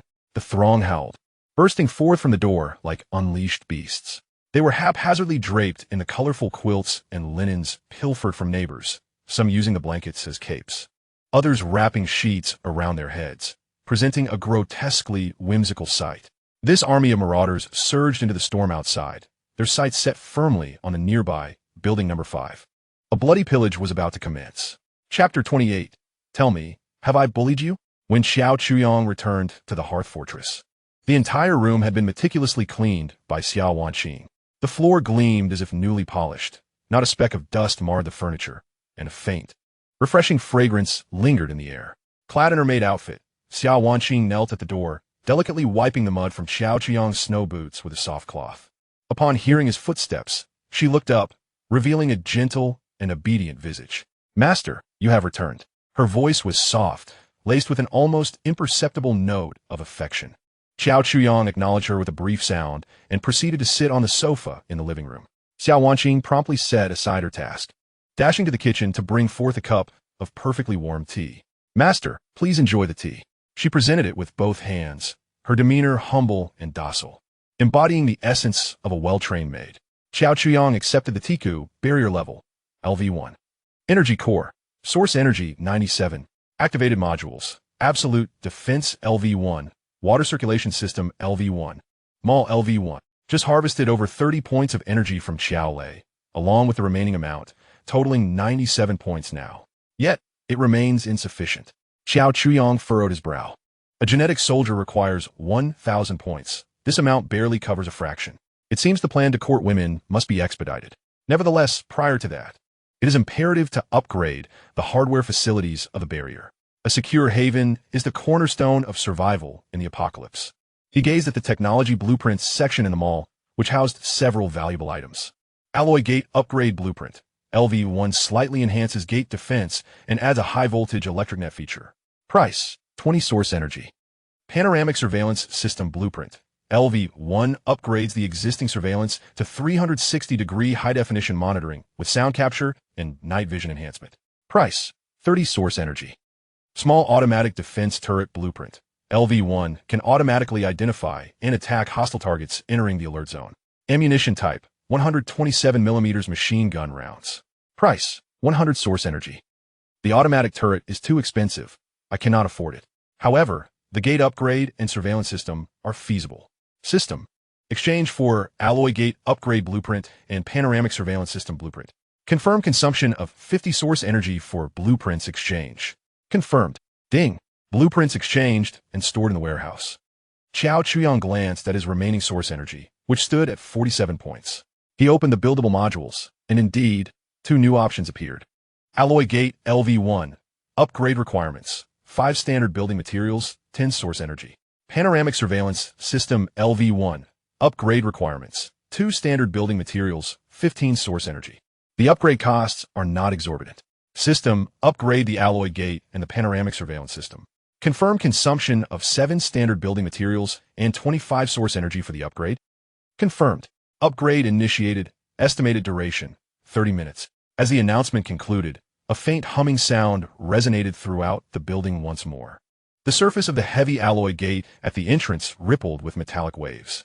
Additional metallic substances seeped from the walls, merging with the gate, visibly increasing its thickness and rendering its surface smoother. Around the doorframe, a circle of fine electrodes gradually emerged, with blue arcs of electricity occasionally dancing upon them. Simultaneously, the surveillance cameras installed at the 4 corners of the building's exterior began to undergo transformations. The originally ordinary hemispherical cameras grew in size, their lens assemblies becoming more intricate, and their casings were replaced with sturdier alloy materials. 30 minutes later, the upgrade was complete. Ding! The alloy gate has been upgraded to LV1. New feature, high-voltage electric grid, capable of instantaneously releasing 30,000 volts of high voltage. Ding! The panoramic surveillance system has been upgraded to LV1. Monitoring range expanded to a radius of 500 meters, supporting 16x optical zoom, with a new audio collection feature. Xiao Chuyang approached the grand screen television in the living room and summoned the surveillance footage. The clarity was countless times improved from before. He could even discern the feathers on a dead bird lying in the distant snow. He switched the view to the direction of Building 5 and activated the audio collection feature. Immediately, a series of women's piercing screams and men's lewd laughter echoed from the speakers, so vivid it felt as though they were right beside him. "Let go of me, you beasts! This little lady is quite spicy. I like them spicy. Help!" Xiao Chuyang gazed expressionlessly at the surveillance screen. Through the windows of the apartment building, a group of men wrapped in colorful quilts were dragging several women out of the corridor, pinning them in the snow while tearing at their clothes. It was indeed the gang of Butcher Zhang. "Quite the show they're putting on," Xiao Chuyang remarked. Just as he was about to switch the feed to check on other areas, Xiao Wanqing suddenly approached from behind. A trace of confusion and unease marred her expression. "Master," she spoke softly. "What is it?" Xiao Chuyang asked without turning around. "Just now, Xiao Lei suddenly added me as a friend." Xiao Wanqing's voice trembled slightly. "But, wasn't his phone dead?" "I gave him mine," Xiao Chuyang replied in a flat tone, as if discussing a trivial matter. Xiao Wanqing's body stiffened momentarily. She could not comprehend why her master would lend a phone to the man who had forsaken her. What did he say? Xiao Chuyong expressed interest. Turning to look at her, Xiao Wanqing's cheeks flushed slightly, her gaze evasive. He kept asking me if I was doing well here, if anyone was. Bullying me. Bullying? Xiao Chuyong chuckled. He stood up and walked step by step towards Xiao Wanqing. She felt a chill at his gaze, instinctively retreating a step. Xiao Chuyong grasped her wrist, pulling her into his embrace. Tell me, have I bullied you? He leaned down, his warm breath tickling her ear. And no, Xiao Wanqing's body softened, her breath becoming rapid. Is that so? Xiao Chuyong's hand began to wander unceremoniously over her body. Then he certainly won't believe that. We must make him believe. He took out his phone and activated the recording function. Chapter 29, Inner Monologue. No. Upon seeing Xiao Chuyong take out his phone, Xiao Wanqing immediately understood his intentions. The color drained from her face as she pleaded. No. Xiao Chuyong halted his actions. He did not resort to the violence that Xiao Wanqing had anticipated. Rather, he put away his phone and leisurely seated himself on the sofa, patting the space beside him. Come, sit, he said in a calm tone, devoid of any discernible emotion. Xiao Wanqing was momentarily taken aback, feeling somewhat at a loss. Hesitantly, she rose from the floor and carefully perched herself at the edge of the sofa, her body rigid with tension. Xiao Chuyong did not glance at her. Instead, he poured 2 glasses of red wine, pushing one toward her. Drink. Xiao Wanqing dared not move. I insist that you drink. Xiao Chuyong's voice remained even. Yet Xiao Wanqing discerned an undeniable command within it. She quickly lifted the glass and, as if it were medicine, downed the deep crimson liquid in one gulp. The sharp alcohol made her cough, tears streaming from her eyes. You see, you still do not understand. Xiao Chuyong gently swirled his wine glass, observing the beautiful trails left by the liquid along the sides. Did you think I wish to take a few photos to provoke Xiao Lei? Xiao Wanqing lowered her gaze, hesitant to speak. Such tactics were far too crude. Xiao Chuyong chuckled softly. What I desire is not for him to see your current state. What I want is for him to hear your voice. Xiao Wanqing's body stiffened suddenly. You are a clever woman, Xiao Wanqing. Xiao Chuyong turned to face her, his gaze resting upon her countenance. You know precisely what you desire. Initially, you followed Xiao Lei because he could provide you with a lavish lifestyle, sparing you the worry of financial burdens, correct? Xiao Wanqing's lips moved slightly, ultimately nodding in affirmation. In the presence of this man, any pretense or deception bore no significance. He could buy you designer handbags, take you to upscale restaurants, and grant you prestige among your peers. Thus, you endured his cowardice, tolerated his mother's scrutiny, and even willingly played the role of a caring girlfriend. Every word from Xiao Chuyong was akin to a scalpel, incisively dissecting her innermost thoughts. Now, the apocalypse has arrived. He shifted his tone. He cannot provide you with designer bags, fine dining, or even a single biscuit or a sip of clean water. All he can offer you is cold, hunger, and impotent rage. And Xiao Chuyong pointed to himself, then gestured toward the warm, well-lit room. Here I provide warmth, endless delicacies, and hot soup, a sanctuary of absolute safety. In this place, you need only fulfill your responsibilities to live better than 99% of those who existed before the apocalypse. He stood and approached Xiao Wanqing, looking down upon her. Now, I ask you, Xiao Wanqing, your worth lies in your youth and beauty. Before the apocalypse, you sold yourself to Xiao Lei for material pleasures. Now, you are selling yourself to me for the chance to survive. Which of these transactions proves more advantageous? Xiao Wanqing's body trembled slightly. Xiao Chuyong's words were crude and straightforward, yet they resonated with an unsettling truth. He tore apart all the tender facades, laying bare the stark realities of survival before her. The unspeakable thoughts she had long shunned were ruthlessly articulated by him. She opened her mouth, yet discovered that her throat was parched, rendering her incapable of uttering a coherent syllable. Think before you speak, Xiao Chuyong remarked as he picked up his phone again. This time, he did not activate the camera. Instead, he pressed the recording button and carelessly tossed the phone onto the coffee table. The screen dimmed, appearing as if it were merely placed there without intention. Xiao Wanqing was oblivious to this subtle gesture. Her entire being was in turmoil from Xiao Chuyong's recent words. Indeed, which choice was more advantageous? She recalled her time with Xiao Lei, where, despite material abundance, she was perpetually subjected to the whims of his mother, tirelessly striving to appease that spineless man her heart laden with exhaustion and disdain. She also reminisced about the days trapped in a rented room with Jiao Lei after the apocalypse began. As food dwindled rapidly, he would only cling to her, weeping and lamenting, placing all his hopes upon her. In that moment, gazing at Jiao Lei's tear-streaked face, she felt a profound sense of despair and revulsion for the first time. And now, despite having lost her freedom and becoming a mere servant, she no longer had to fret over her next meal, nor shiver in the dark and cold. All she needed to do was attend to the man before her. The answer had long been clear. Have you come to a realization? Zhao Qiang's voice echoed once more. Xiao Wanqing took a deep breath, lifted her gaze, and found her cheeks stained with tears. Yet her eyes no longer reflected the previous fear and humiliation. Instead, they bore a newfound clarity, reminiscent of a resolve born from desperation. I have come to understand. Her voice, though slightly hoarse, rang with unusual clarity. Go ahead, share your thoughts, Zhao Qiang said, intrigued. Master, you are indeed correct. Xiao Wanqing met his gaze unwaveringly. I previously chose the wrong buyer and nearly paid the price. Now, I have found a worthy master. She paused, seemingly organizing her thoughts, as if thoroughly convincing herself. Jiao Lei is nothing but a waste. In times of peace, he relied on his parents' wealth to maintain a facade. Yet now, he cannot even support himself, let alone protect me. Staying with him would eventually lead to my demise. Becoming a frozen corpse in the snow, or being torn to shreds by those monsters. Do I hate him? No, I do not harbor hatred. Xiao Wanqing suddenly smiled. A smile tinged with self-mockery and liberation. I simply looked down upon him. I never truly liked him. I was enamored only with what he could provide. Now that he can no longer offer that, he holds no value. Master, I do not wish to die. Her gaze was filled with pleading as she looked at Zhao Qiang. I wish to live. As long as I can survive, I am willing to do whatever you ask. On the coffee table, the phone screen remained pitch black, yet it faithfully recorded every word she had just spoken. This was precisely the outcome he desired. Excellent. Xiao Chuyang extended his hand and gently caressed Xiao Wanqing's cheek, reminding her to remember the words she spoke today. He picked up the phone from the coffee table, ceasing the recording.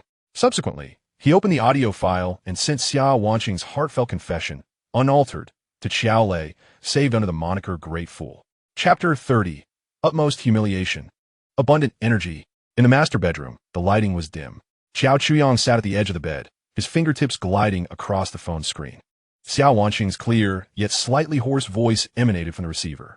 I previously chose the wrong buyer, nearly causing a disaster. Now, I have found a worthy owner. Xiao Lei is nothing but a waste. I have never truly liked him. I do not wish to die. As long as I can survive, I am willing to do anything you ask. Upon finishing the recording, a satisfied expression graced Xiao Chuyang's face. Photographs merely provide a visual shock, a fleeting thrill. In contrast, this recording contained words that pierced the heart. It had the potential to utterly shatter a man, particularly one like Xiao Lei, who appeared strong but was profoundly weak on the inside. He promptly dispatched the audio file, followed by a text. How does it feel to hear your woman's innermost thoughts? Send. Having completed these actions, Xiao Chuyang tossed the phone aside, preparing to retire for the night. Before long, a series of urgent system alerts echoed in his mind. Ding. Detected relevant individual Xiao Lei, generating exceedingly intense negative emotions. Shame. Source energy 50. Ding. Detected target-related individual Xiao Lei, generating exceedingly intense negative emotions. Fury. Source energy 80. Ding. Detected target-related individual Xiao Lei, generating exceedingly intense negative emotions. Jealousy. Source energy 70. Ding. Detected target-related individual Xiao Lei, generating exceedingly intense negative emotions. Resentment. Source energy 100. Ding. Detected target-related individual Xiao Lei, generating exceedingly intense negative emotions. Despair. Source energy 120. Ding. Special condition triggered. The trader's monologue. Target's mental defenses have completely collapsed, significantly enhancing source energy conversion efficiency. Additional reward. Source energy 200. In an instant, a staggering total of 620 points of source energy surged into his energy core. Xiao Qiang's breath hitched momentarily. 620 points, merely from a recording. He had acquired 620 points of source energy. Incredible. Even with his extensive experiences from 2 lifetimes, he could not help but exclaim in astonishment. This was nothing short of a mobile energy ATM. Excitement sparkled in Xiao Chuyang's eyes. He cast a glance at his energy reserves. Source energy, 729. An unprecedented sense of fulfillment surged through him, causing every cell in his body to exult. It seemed imperative that he allow Xiao Lei to live a little longer, and more importantly, to live with greater vibrancy. He resolved to record more of such audio and video content in the future, occasionally sending it to Xiao Lei to inject a modicum of joy into his otherwise mundane and bleak existence in the apocalypse. As he slept soundly, on the other end of the screen, Xiao Lei suffered immensely. In the neighboring apartment building, on the 5th floor, Xiao Lei huddled in the cold corner of the bathroom, cradling the phone he had received from Xiao Chuyang. It was his sole beacon of hope, his only source of solace. He had sent dozens of messages to Xiao Wanqing, inquiring about her well-being, whether she had faced any grievances, urging her to hold on a little longer, assuring her that he would come to rescue her once the snow ceased. Yet, those messages fell into an abyss of silence. Suddenly, the phone vibrated. Xiao Lang jolted, immediately illuminating the screen. It was not a reply from Xiao Wanqing. Instead, he found a message from Xiao Chuyang, accompanied by an audio file. His heart raced, and with trembling fingers, he opened the message. How does it feel to hear your woman's innermost thoughts? The words reverberated in Xiao Lei's mind. He quivered as he pressed play on the audio file, bringing the phone to his ear. Initially, there was a faint sound of static. Then, a voice he knew all too well emerged. It was Xiao Wanqing. Master, you were right. I chose the wrong buyer before, almost ruining myself. Xiao Lei's pupils constricted sharply. Master? She refers to Xiao Chuyang as her master? The recording continued. Xiao Lei is nothing but a waste. In peaceful times, he relied on his parents' wealth to maintain a facade. Now, he cannot even sustain himself, let alone protect me. If I stay with him, I will inevitably become a frozen corpse in the snow. Do I hate him? No, I do not hate him. I merely look down upon him. I have never truly liked him. I only appreciated what he could provide. Now that he can no longer offer anything, he holds no value. Master, I do not wish to die. I want to live. The recording concluded, leaving an oppressive silence in the bathroom. Xiao Lei remained motionless, holding the phone to his ear, like a statue made of stone. He acknowledged it. He recognized himself as a waste, a coward. The apocalypse had arrived, and aside from weeping for Xiao Wanqing, he could do nothing. He even had to rely on Xiao Chuyang's charity to scrape through. But how could Xiao Wanqing be so callous? How could she express everything so nonchalantly, as if it were a matter of course? She had wrapped all her materialism, realism, and selfishness in the guise of a rational choice for survival. She defined all his past efforts and emotions as a mere transaction. To her, he was nothing more than a worthless object, drained of value, destined to be discarded like refuse. The betrayal was astonishingly complete, devoid of even a hint of remorse. His eyes instantly turned bloodshot. Shame, anger, jealousy, resentment, despair, an overwhelming torrent of negative emotions surged forth, drowning his reason completely. He slammed his phone onto the ground with ferocity. Yet the resilient device merely bounced, its screen still aglow. In a frenzy, he pounded his fists against the cold wall. Bang, bang, bang. Xiao Wanqing, you wretched harlot. You despicable creature. He roared, cursing, tears and snot streaming down his face. I am utterly worthless. But what about you? Were you? You are nothing but a dog. A dog that wags its tail for any bone thrown its way. Xiao Chuyang, you beast. I won't let you escape even in death. I will kill you. I will surely kill you. Nearby, Xiao Zhangwo and his wife were jolted awake by the commotion, staring in horror at their deranged son. Son, what is wrong? Don't frighten your mother. Xiao Lei's mother screamed, attempting to reach for him. Xiao Zhangwo snatched the phone from the ground, and upon reading the message from Xiao Chuyang and listening to a few recorded lines, his face turned a deep shade of crimson. Beasts. Both of them are beasts. He trembled with rage, pointing at the phone and unleashing a torrent of curses. That's Xiao Wanqing, who always pretended to be so obedient and understanding in front of him and his wife, sweetly addressing them as uncle and auntie. How deceiving it all was. And that Xiao Chuyang, the impoverished relative he had always looked down upon, that little brat, now dared to humiliate his son in such a manner. So, stop. You'll break your hands. Xiao Zhangwo rushed forward, tightly embracing Xiao Lei, who was still pounding the wall. Dad, let me go. I want to kill him. I want to kill those two despicable lovers. Xiao Lei struggled, his strength astonishing. For such a woman, it's not worth it. So, she is unworthy. Xiao Jiangwo, drenched in sweat from anxiety, lamented, "We must have been blind. How could we have ever considered such a woman?" Xiao Lei's mother rushed in as well, clinging to her son's legs, crying out, "My child, you mustn't lose hope. If anything were to happen to you, I wouldn't be able to live." With their parents' desperate tugging, Xiao Lei finally exhausted his strength. He leaned against the wall, slowly sliding down to the ground, his eyes vacant, muttering incessantly, "Worthless. I'm worthless. I'll kill you. I'll kill you." In the depths of unbearable pain and despair, his consciousness began to blur. He seemed to see Xia Wanxing smiling at him, her smile alluring yet foreign. Then, she opened her mouth, silently uttering a single word. Worthless. Chapter 31. Hallucination? Child. Do you wish to die? Xiao Jiangwo's wife embraced their son with a heart full of sorrow, tears cascading down her lined cheeks. Let it die. Let it be over. Xiao Jiangwo's chest heaved violently with rage as he pointed an accusatory finger at Xiao Lei, cursing him vehemently for being useless. You can't even take care of your own woman, and now all you do is act mad here. What good is that? Dad. Xiao Lei suddenly lifted his head, his bloodshot eyes glaring fiercely at Xiao Jiangwo. How dare you criticize me? If it weren't for your greed for his house, would we be in this predicament? Would Wanxing have been taken from us? You. Xiao Jiangwo choked on his words, his face transforming to a shade of deep crimson. Indeed, he had contemplated asking Xiao Chuyang to provide the house as a wedding gift for Xiao Lei, yet that plan had never materialized. How had he become the villain in this narrative? I want to end it all. I'll confront Xiao Chuyang. Xiao Lei, in a fit of madness, struggled to rush out. If I can't live, neither will he. We might as well die together. Come back here. Xiao Jiangwo yanked him back with an astonishing force. Fight? What do you have to fight with? Your worthless life? You would be walking to your own demise. Endure it. Endure? I cannot endure. Xiao Lei spat in Xiao Jiangwo's face, his voice dripping with disdain. You want me to endure? Dad, that is your future daughter-in-law. Bah, her? Xiao Jiangwo's wife interjected sharply, her voice cruel and venomous. How shameless. Just a few days have passed, and she is already with another man. Such a woman is unworthy of our Xiao family. Lei, listen to your mother. Forget her. I will find you someone 100 times better. Those words became the final straw that broke the camel's back. Xiao Lei gazed at his hysterical parents in despair. Suddenly, he comprehended their intentions.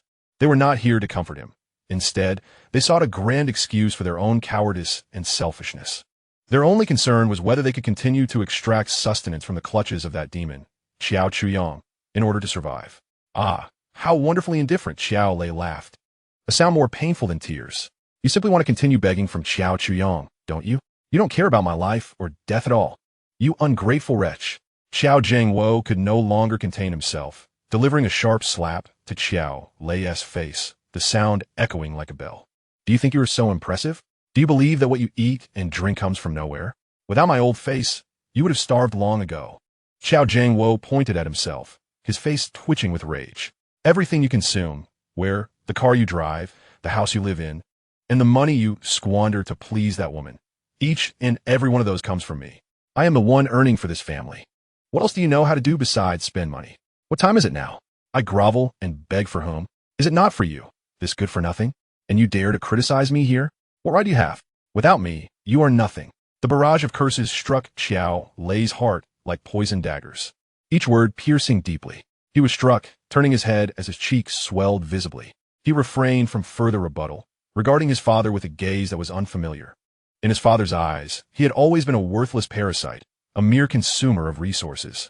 The bond of father and son, once perceived as sturdy, crumbled under the weight of survival's pressures. Xiao Lei's heart felt as though it had been cast into the icy abyss outside, gradually succumbing to the cold. No longer did he scream or struggle. He sat numbly on the frigid ground, akin to a marionette from which all strings had been severed, leaving only a hollow shell. A fierce argument had drained the energy from all present. In the cramped bathroom, only the heavy sound of labored breathing and the howling wind outside remained. The Xiao couple sighed in relief as their son finally fell silent, exchanging weary glances. Together, they laid their disoriented son on a bed covered with a few layers of cotton. The night deepened. Cold winds whistled through the hole in the window, causing the plastic covering to rustle. Xiao Lei lay exhausted on the cold bedding, his mind a void, just as he was on the verge of slumber. A faint whisper echoed in his ear. Worthless. The voice was soft, like a wisp of smoke or an illusion created by the wind. Xiao Lei's body stiffened momentarily. He strained to listen, but all that surrounded him were his parents' steady snores and the wind's mournful howl through the broken window. Was it a hallucination? He contemplated asking his parents if they had heard anything, yet the words caught in his throat. Having just quarreled, speaking now would only invite humiliation. He turned over, covering his head with the blanket, forcing himself to sleep. As his consciousness began to blur, drifting towards dreams, he hazily opened his eyes to see a figure standing in the darkness at the doorway leading to the bathroom. The silhouette bore an uncanny resemblance to him, a strange smile adorning its face, silently observing him sprawled on the bed. In an instant, Xiao Lei's drowsiness vanished, and he blinked rapidly. The doorway stood empty, devoid of any presence. Only the biting wind flowed from the bathroom, carrying an unbearable chill. Chapter 32. The Beast Disguised as Thieves. The entrance to Building No. 5 buckled inward under immense force as Zhang the Butcher kicked the door open. Charge! He bellowed. Food, drink, women, all belong to us. Behind him, a dozen men, wrapped haphazardly in blankets and wielding steel pipes and fire axes, stormed into the dimly lit corridor, howling like a pack of rabid hyenas, seeking any trace of life. On the second floor, the East Unit. Bang, bang, bang. Wang Ermatzi, his face marked by a purple scar from frostbite, swung the fire axe fiercely against the red security door. Inside the room, a bespectacled middle-aged man pressed his back firmly against the door, his bones trembling from the impact. He shouted frantically to his terrified wife and daughter, "Quick, hide in the bedroom. Lock the door." His wife, paralyzed with fear, could only clutch their daughter and flee to the inner chamber. The security door, in the face of apocalyptic violence, proved woefully inadequate. Accompanied by a deafening sound of metal tearing, the lock was cleaved apart and the door buckled inward. The man was hurled aside by the tremendous force, his head striking the sharp edge of the marble coffee table with a sickening thud. His body stiffened momentarily, but he uttered not a sound as warm blood surged from the back of his head, spreading across the cold tile floor. A group of thugs surged in, trampling over his body without a second thought. "Where's the food?" Lu Xan shouted, wielding a steel pipe with a pronged tip, kicking aside the obstructive corpse and bellowing at the woman peeking from the bedroom doorway. Old Zhang, the woman, upon seeing her husband's grisly fate, let out a heart-rending scream, launching herself at the intruders in a frenzy. "I'll fight you. Get lost." Lu Xan, exasperated, kicked her down. He dismissed her entirely, his gaze fixed on the bedroom behind her. In the bedroom, an 18-year-old girl cowered in the corner, hugging her knees. She wore a pink coral fleece pajama set, her youthful face still bearing the innocence of childhood, now marred by tears and terror, her body trembling uncontrollably. "Oh, there's a precious little one hiding here," Lu Xan grinned, revealing his yellowed teeth, his covetous gaze roving over the girl without any pretense. He advanced step by step.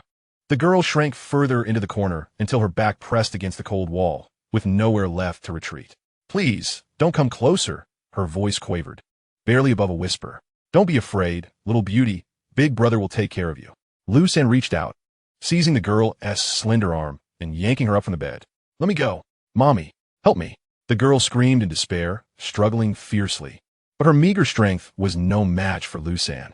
Her mother, rising from the ground, lunged at him again, clinging desperately to Lu Xan's leg and biting down. "Damn it!" Seeking death, another thug rushed forward, swinging a baseball bat down hard onto the woman's back. A dull thud echoed. She emitted a muffled groan, her body going limp, yet her hands remained locked around Lu Xan's leg, her teeth embedded in his flesh. "Fuck!" Lu Xan, stung by the pain, seethed with rage and raised his foot, delivering brutal kicks to the woman's head. 1, 2, 3 times. At last, she released her grip, collapsing to the ground, blood trickling from her forehead, staining the floor. However, she did not lose consciousness, her eyes fixed unwaveringly on her daughter. Quite resilient, Lu Xan spat, instructing his 2 companions. "Hold her down." 2 men approached with sinister grins, seizing the woman on the floor and dragging her to the wall like a lifeless dog, forcefully pressing her head to face the bedroom. The woman struggled desperately, her throat emitting discordant screams, her eyes bloodshot. Lu Xan violently shoved her onto the sofa, beginning to tear at her pink nightgown. "No, please no." The girl's cries became sharp and filled with despair. Scream. Scream louder for me. I relish this. Lucen let out a laugh reminiscent of a beast. The sound of fabric being torn echoed painfully in the small living room. Lin Wanqing resided on the 4th floor. Every scream from below struck her nerves like a hammer. She listened to the increasingly approaching footsteps, the mingling of cries and maniacal laughter. Her face as pale as a sheet. She knew her turn would come soon. Instantly, she used every ounce of strength to push the heavy wooden dining table against the door, but it offered no real sense of security. She was aware that this was mere self-deception. Indeed, it wasn't long before a violent banging echoed at her door. Bang, bang, bang. Open the door. Hurry up, came a command from outside. If you don't open it now, I'll set this place ablaze. Lin Wanqing's heart sank to the depths of despair. She understood that there was no escape. What to do? Just as she was enveloped by overwhelming fear and desperation, nearly suffocating, a thought flashed through her mind. She dashed to the living room, hastily grabbing a handful of assorted pills and syringes from a dusty medical box. The colorful tablets and transparent ampoules were gripped tightly in her palm, the cold glass pressing against her skin. Then, she leaned close to the peephole, and in a trembling yet steady voice called out, "Stop banging. I'm a doctor. If you wish to survive, it is best not to harm me." The banging ceased outside. The corridor fell into an eerie silence. After a few seconds, the coarse voice of Zhang the Butcher emerged again, tinged with scrutiny. "A doctor? Are you that female doctor?" "Yes, I'm a doctor," Lin Wanqing proclaimed loudly, striving to imbue her voice with conviction. "The food you are consuming, the water you are drinking, the hygiene is utterly unguaranteed, and you could easily fall ill. Diarrhea, fever. In this weather, a high fever could be a death sentence. Only I can save your lives." Silence enveloped the outside once more. Though Zhang and his henchmen were brutish, they understood the terror of illness. In a post-apocalyptic world, a single antibiotic was more precious than a gold bar. 2 of his men were already suffering from severe vomiting and diarrhea due to contaminated food. "First, open the door. We need to discuss this inside," Zhang's voice commanded, asserting authority. "No," Lin Wanqing immediately refused. She could not allow them entry. "You stay outside, and I will pass the medication through the door. If you dare to come in, I will destroy all these medications. Everyone scatter. Indeed, Zhang the Butcher requires a doctor." "Very well, I shall trust you this once." His voice softened as he exchanged a knowing glance with Lu San, instructing him to gently open the door, ensuring not to harm our precious female doctor. Lu San understood, a lewd smile creeping upon his face. He ceased wielding the axe and instead produced a slender wire from his pocket, inserting it into the keyhole. A seasoned thief, he found it effortless to unlock such a common anti-theft lock. He pressed his ear against the cold, iron door, deftly manipulating the wire with his fingers. Click! A barely audible sound echoed as the lock disengaged.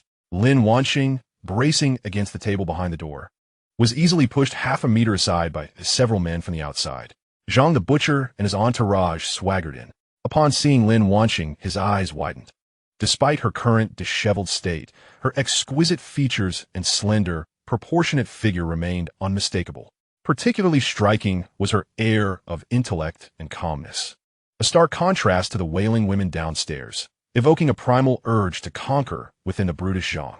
"You're Dr. Lin?" Zhang the Butcher licked his cracked lips, his gaze hungrily roaming over her. Lin Wanqing felt uncomfortable under his scrutiny, her stomach churning, yet she forced herself to nod in response. "Excellent." Zhang snatched the medications from her hands, stuffing them into his own coat, then patted her cheek with his coarse palm, declaring, "From today onwards, you are mine. Rest assured, as long as you obediently serve me and my brothers, you shall reap the rewards." With that, he commanded his underlings, "Take her away. The rest of you continue searching. Leave not a single strand behind." 2 thugs immediately stepped forward, seizing Lin Wanqing's arms with a grip as strong as iron claws. Lin Wanqing offered no resistance. She understood that defiance would be futile, only leading to harsher treatment. She was escorted out of the room. In the corridor lay chaos. Residents, robbed of all they owned, either huddled weeping in corners or clutched wounded family members in despair. The air was thick with the stench of blood, dust, and a foul odor of sweat. A few men lingered at the dimly lit corner of the second-floor staircase, smoking and laughing with satisfaction. At their feet lay a young girl, sprawled on the cold concrete floor. Her pink nightgown had been torn into shreds, carelessly draped over her. She had ceased crying. her hollow eyes staring blankly at the dust-laden ceiling, her face etched with dried tears. Nearby, her mother lay motionless, bloodied and still, the state of her life uncertain. Witnessing this scene, Lin Wanqing felt her stomach churn violently, nearly succumbing to nausea. She closed her eyes, unwilling to gaze any longer. She felt fortunate to hold the identity of a doctor, temporarily preserving her innocence. Yet, she was acutely aware that this was merely a fleeting reprieve. The look in Zhang the Butcher's eyes, directed at her, bore no distinction from that cast upon the girl downstairs. Chapter 33. Strike. Within the confines of the Hearth of Flames, a colossal screen displayed live footage from the surveillance of Building Number 5. The high-definition clarity and pristine audio rendered the scene strikingly real. Qiao Chuyong wore a somber expression as he observed the heinous acts perpetrated by Zhang the Butcher and his cohort, as women were callously dragged and violated. He lifted a cup of hot cocoa to his lips, its rich aroma wafted through the warm living room, standing in stark contrast to the repulsive bloodshed unfolding on the screen. In a previous life, he had witnessed scenes far more brutal than this. The collapse of order inevitably breeds such detritus that magnifies the malevolence of humanity. He had long since ceased to be shocked. Indeed, playing the role of a well-meaning savior seldom led to longevity, much like his former self. A wry smile crept across Qiao Chuyong's face as he recalled his past desire to save every soul he encountered, harboring no improper thoughts towards beautiful women, nor ever seeking to take advantage of others. Regrettably, his good deeds had never been rewarded. People often say that evildoers will face retribution, and that no wrong goes unpunished, merely postponed. Nonsense. The villains he encountered seemed to thrive with each passing day. A famous figure once proclaimed, "Better to wrong the world than to allow the world to wrong me." Qiao Chuyong placed his cup down with a soft clink, his interest in being a savior waning as he became more preoccupied with his own fate. That was until he witnessed Lin Wanqing being forcibly extracted from a room. The surveillance footage provided a close-up of her visage. Despite her haggard appearance, greasy hair, and disheveled clothing, the innate chill and pride etched into her very being remained undeniable. Especially amidst the surrounding chaos and debauchery, she resembled a defiant white lotus rising from the mire, strikingly conspicuous. On the system panel, the mission related to Lin Wanqing still remained visible. Target, Lin Wanqing. Mission reward, basic source energy 10. The higher the completion, the greater the reward. Special conditions may double the reward. This woman was his designated next target, the second source of energy in his plans. If this band of blind fools were to abduct her, how could he unlock the medical chamber? A glimmer of icy resolve flashed in Qiao Chuyong's eyes as he recalled the fool Zhang the Butcher, who had spoken disrespectfully to him in a chat group. He had initially dismissed him as a mere clown, yet now he dared to set his sights on Lin Wanqing, a woman he had come to regard as his own possession. A farmer would never tolerate wild boars ravaging his crops. The only solution was to transform them into meat upon the butcher's block. There was no need for deliberation. The rabble armed with worthless scrap in his eyes were no different from livestock awaiting slaughter. The benefits are vividly apparent. Firstly, one must eliminate the bothersome Zhang Butcher, while simultaneously harvesting some source energy. Secondly, one shall descend as a savior, bringing Lin Wanqing completely under control.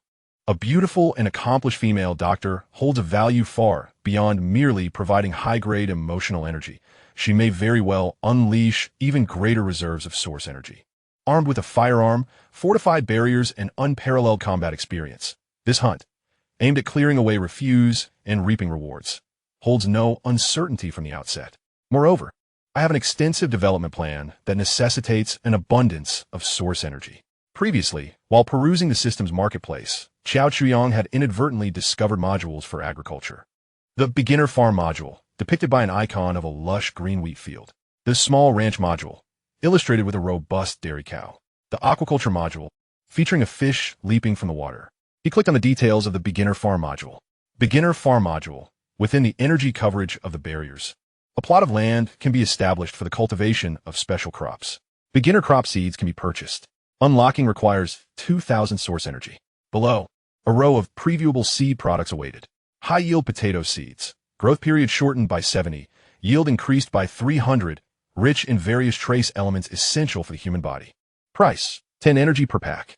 Powerful spinach seeds. Long-term consumption can enhance muscle strength. Price, 50 energy per pack. Earthroot tuber seeds, a species non-existent on Earth. The tuber can grow indefinitely, continuously producing as long as the roots remain intact. Extremely easy to cultivate. Price: 200 energy per pack. Small ranch module. A pasture can be established for the breeding of special livestock. Beginner livestock offspring can be purchased. Unlocking requires 3,000 source energy. In the previewed products, alongside pigs, cattle, and sheep, there are also some dazzling options. High production protein chick offspring, a species non-existent on Earth. Upon maturity, they can lay 3 high-protein eggs daily, with exquisite meat and a growth cycle of merely 15 days. Price: 100 energy each. Iron-shelled horned pig offspring, a species non-existent on Earth. Gentle in nature. With a diverse diet, its skin can be used for armor, and the meat is edible. Price: 300 energy each. After perusing these options, Xiao Chuyong fell into a contemplative silence. With a farm and ranch at his disposal, he would essentially possess a self-sustaining kingdom. He could indulge in fresh vegetables at every meal, enjoy daily eggs and milk, and even luxuriate in the idea of preparing braised pork from the meat of the iron-shelled horned pig. Meanwhile, the survivors outside would be engaged in fierce battles over a moldy biscuit. At that point, he would have no need to conquer anyone by force. A simple sign at the gates of his castle proclaiming help wanted, meals and lodging provided would draw countless individuals, pleading and begging for his refuge. Men may serve as his soldiers, his laborers to till the land, tend the flocks, and fight for him. Women, too, possess their own intrinsic value. Yet, as he gazed at the intricate maze of maintenance and operational instructions behind the farm and pasture, Xiao Chuyong furrowed his brow. Cultivating, breeding, slaughtering, processing, such a multitude of tasks. And even with a relentless 48-hour workday, he could not accomplish them alone. He required manpower, an abundance of loyal and industrious hands. Once more, his gaze shifted to the screen. The weeping, numb, and despairing survivors within building number 5 no longer appeared to him as mere inconsequential backdrop.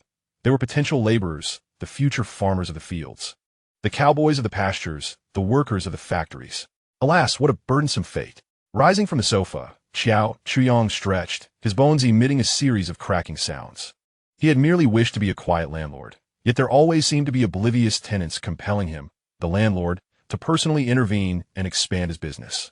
Complaining under his breath, he moved with unhurried determination.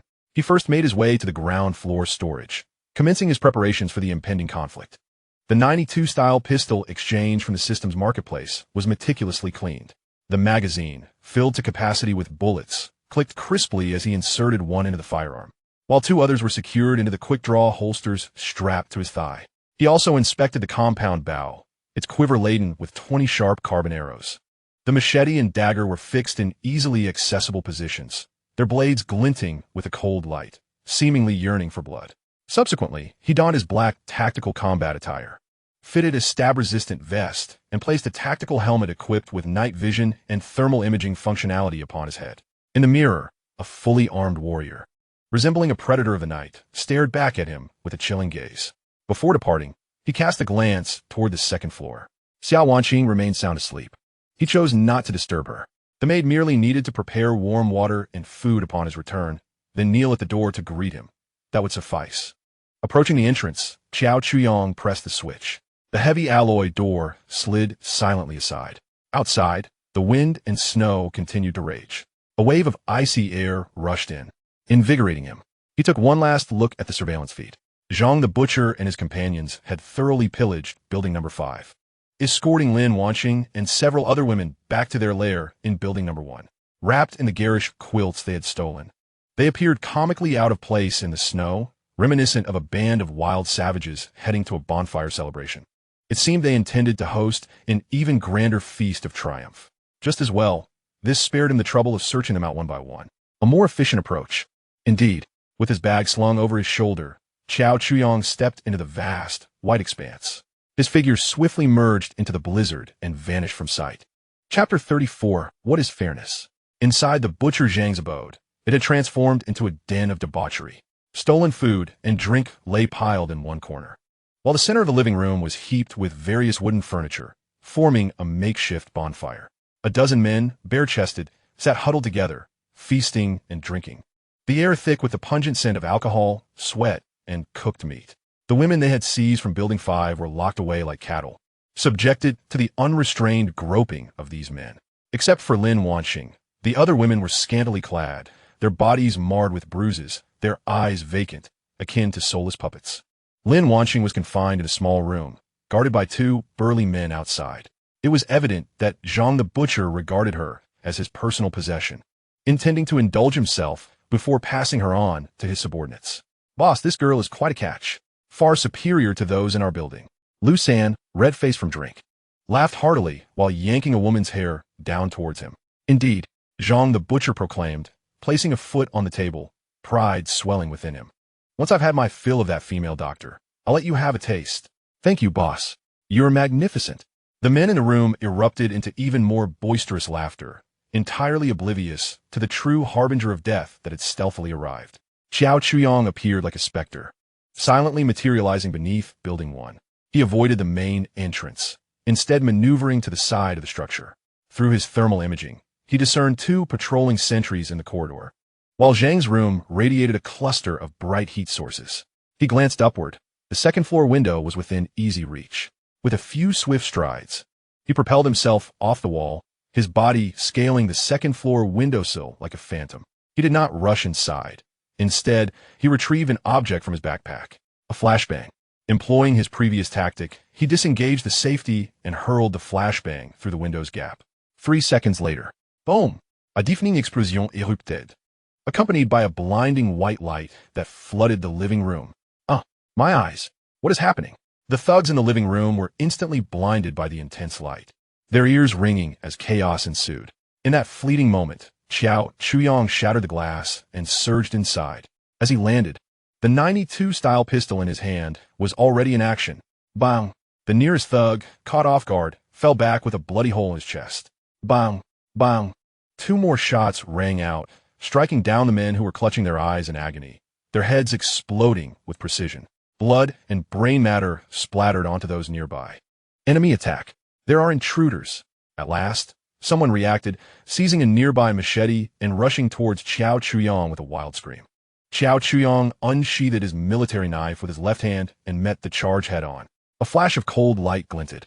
The man at the forefront had his throat swiftly severed, blood gushing forth as he clutched his neck, choking and collapsing to the ground. Xiao Chuyong's movements showed no sign of hesitation. He advanced like a tiger plunging into a flock of sheep, and with each gunshot, another adversary fell. The thugs, who had flaunted their power before ordinary people, were no different from lambs awaiting slaughter in the face of firearms.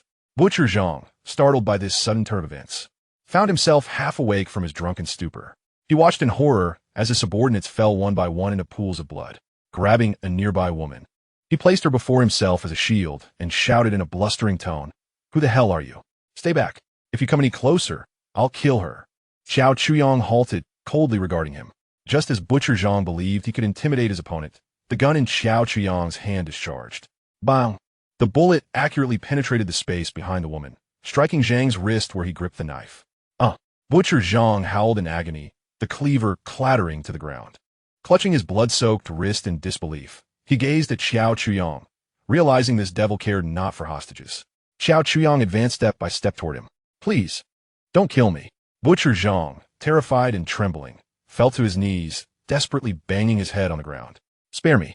I'll give you all the food. The woman too. I beg you, grant me mercy." Xiao Chuyong stood before him, looking down with an icy glare. "I have no interest in your possessions." With that, he lifted his foot and brutally stomped down on Butcher Zhang's other wrist. Crack! The sound of shattering bones echoed clearly. Butcher Zhang emitted a scream akin to that of a slaughtered pig. Ignoring him, Xiao Chuyong kicked Zhang aside and approached the door of the room where Lin Wanxing was held captive, shooting the lock to splinters. Inside, Lin Wanxing was curled up in the corner, trembling with fear at the sound of gunfire and screams. When the door swung open and she beheld the imposing figure of Xiao Chuyong, clad in full combat gear, she was momentarily stunned. It was Xiao Chuyong. He had come to rescue her. Xiao Chuyong paid no heed to her astonishment, merely coldly uttering, "Put on your clothes and come with me." With that, he turned and exited the room. In the living room, blood flowed like a river. The surviving women and residents emerging from other rooms looked at him with a mix of awe and terror. Xiao Chuyong had dealt with Butcher Zhang and his gang, saving them all. A middle-aged man, mustering his courage, stepped forward, his face alight with the exhilaration of having survived. He deeply bowed to Qiao Chuyang. Thank you. Thank you so much, hero. If it weren't for you, we would all have perished here today. Indeed, you are our savior. Others echoed in unison, showering Qiao Chuyang with heartfelt gratitude. He remained silent, quietly approaching the pile of food, selecting a few unopened cans and compressed biscuits to stow away in his backpack.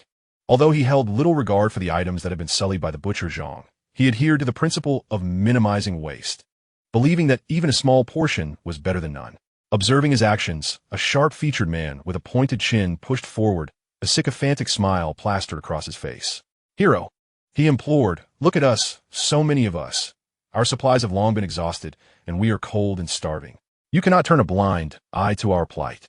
His words resonated immediately among the crowd. Indeed, hero, we have gone 2 days without food. Please, share some of your provisions with us. Even if it is just a biscuit. Our child is on the brink of starvation. Please save him. A chorus of pleas erupted, a cacophony of desperation. They dared not advance, but regarded Qiao Chuyang with eyes filled with a mixture of hope and trepidation. Qiao Chuyang continued his task of gathering supplies. The pointed-faced man, sensing an opportunity, boldly declared, Hero, you are so formidable. Surely you have a safe haven to dwell in? Our home has been ravaged, and we cannot remain here. Could you not show a shred of compassion and take us in? We would serve you faithfully. His words fell like a stone cast into a tranquil pond, stirring waves of emotion among the crowd. Indeed, food is but a temporary solution. Securing a safe refuge is the key to our survival. This man before us undoubtedly represents our greatest hope. The atmosphere shifted dramatically from mere hunger to an urgent desire for survival.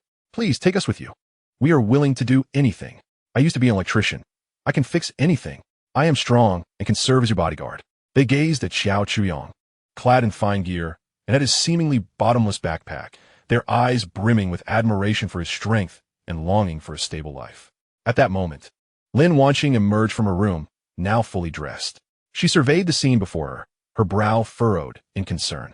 Memories of her initial rejection of Qiao Chuyang flooded her mind, leaving her with mixed emotions.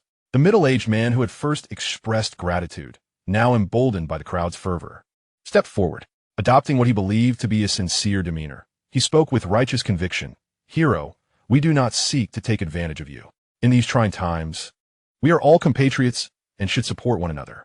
You possess the ability, and thus the responsibility, to lead us, the vulnerable, to survival. Do you not? He paused, noting Qiao Chuyang's lack of response. Before continuing, you see, there are more than 20 of us here, including the elderly and children. Even someone as capable as you requires assistance. We are willing to follow you and serve you. As for the food, he gestured towards the pile of supplies on the ground, casting a glance at Qiao Chuyang's backpack. These provisions should be under your unified management and distribution. We trust in your ability to ensure fairness and justice, allowing everyone to have their sustenance. Such grandiose declarations simultaneously elevated Qiao Chuyang and tethered everyone to the chariot of morality. In an instant, all gazes filled with hope turned towards Qiao Chuyang, as if he were the savior capable of leading them out of darkness. Qiao Chuyang paused his actions and slowly turned around. His gaze swept across each individual present. Their faces were inscribed with greed, jealousy, longing, and a sense of entitlement. He smiled. He had saved them, yet they wished to cling to him, demanding he become their caretaker. He raised the gun in his hand, the dark barrel aimed at the middle-aged man who had clamored for fairness. The temperature in the living room seemed to plummet to freezing point. Every breath was held in suspense. The expression of righteousness on the middle-aged man's face remained, but beads of cold sweat began to form on his forehead. What do you mean by fairness? Chapter 35. The Will to Survive. Qiao Chuyang's gun was ominously directed at the self-righteous middle-aged man. The air became thick with tension. All sounds of chatter, pleas, and hope came to an abrupt halt. The crackling of the bonfire grew particularly jarring. The earnest expression on the middle-aged man's face froze, and sweat trickled down his cheek. He felt a chilling intent to kill locking onto him. One more word, or any movement, and the dark barrel would unleash a bullet capable of shattering his skull. Why you? What do you mean? Hero, we mean no harm. The man's voice quivered, his legs weak, nearly unable to support him. I ask you, what is fairness? Qiao Chuyang's voice was soft yet resonated clearly in every ear. He did not await the man's reply. The gun's aim lowered slightly, targeting the man's thigh. Bang! The gunshot shattered the silence. The middle-aged man emitted a heart-wrenching scream, toppling backward, clutching his bleeding thigh as he writhed in agony on the ground. The bullet had pierced his thigh muscle, leaving a gruesome hole. This sudden gunfire sent shockwaves of terror through everyone present.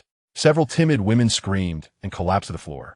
The men, who moments ago had worn hopeful expressions, now turned pale, retreating in fear, terrified they might be next. Now, let me define for you what fairness truly is. Xiao Chuyong holstered his weapon, surveying the terrified survivors. His voice was cold, devoid of any emotion. I killed them to save you. This is the truth. However, that does not obligate me to care for you wretches.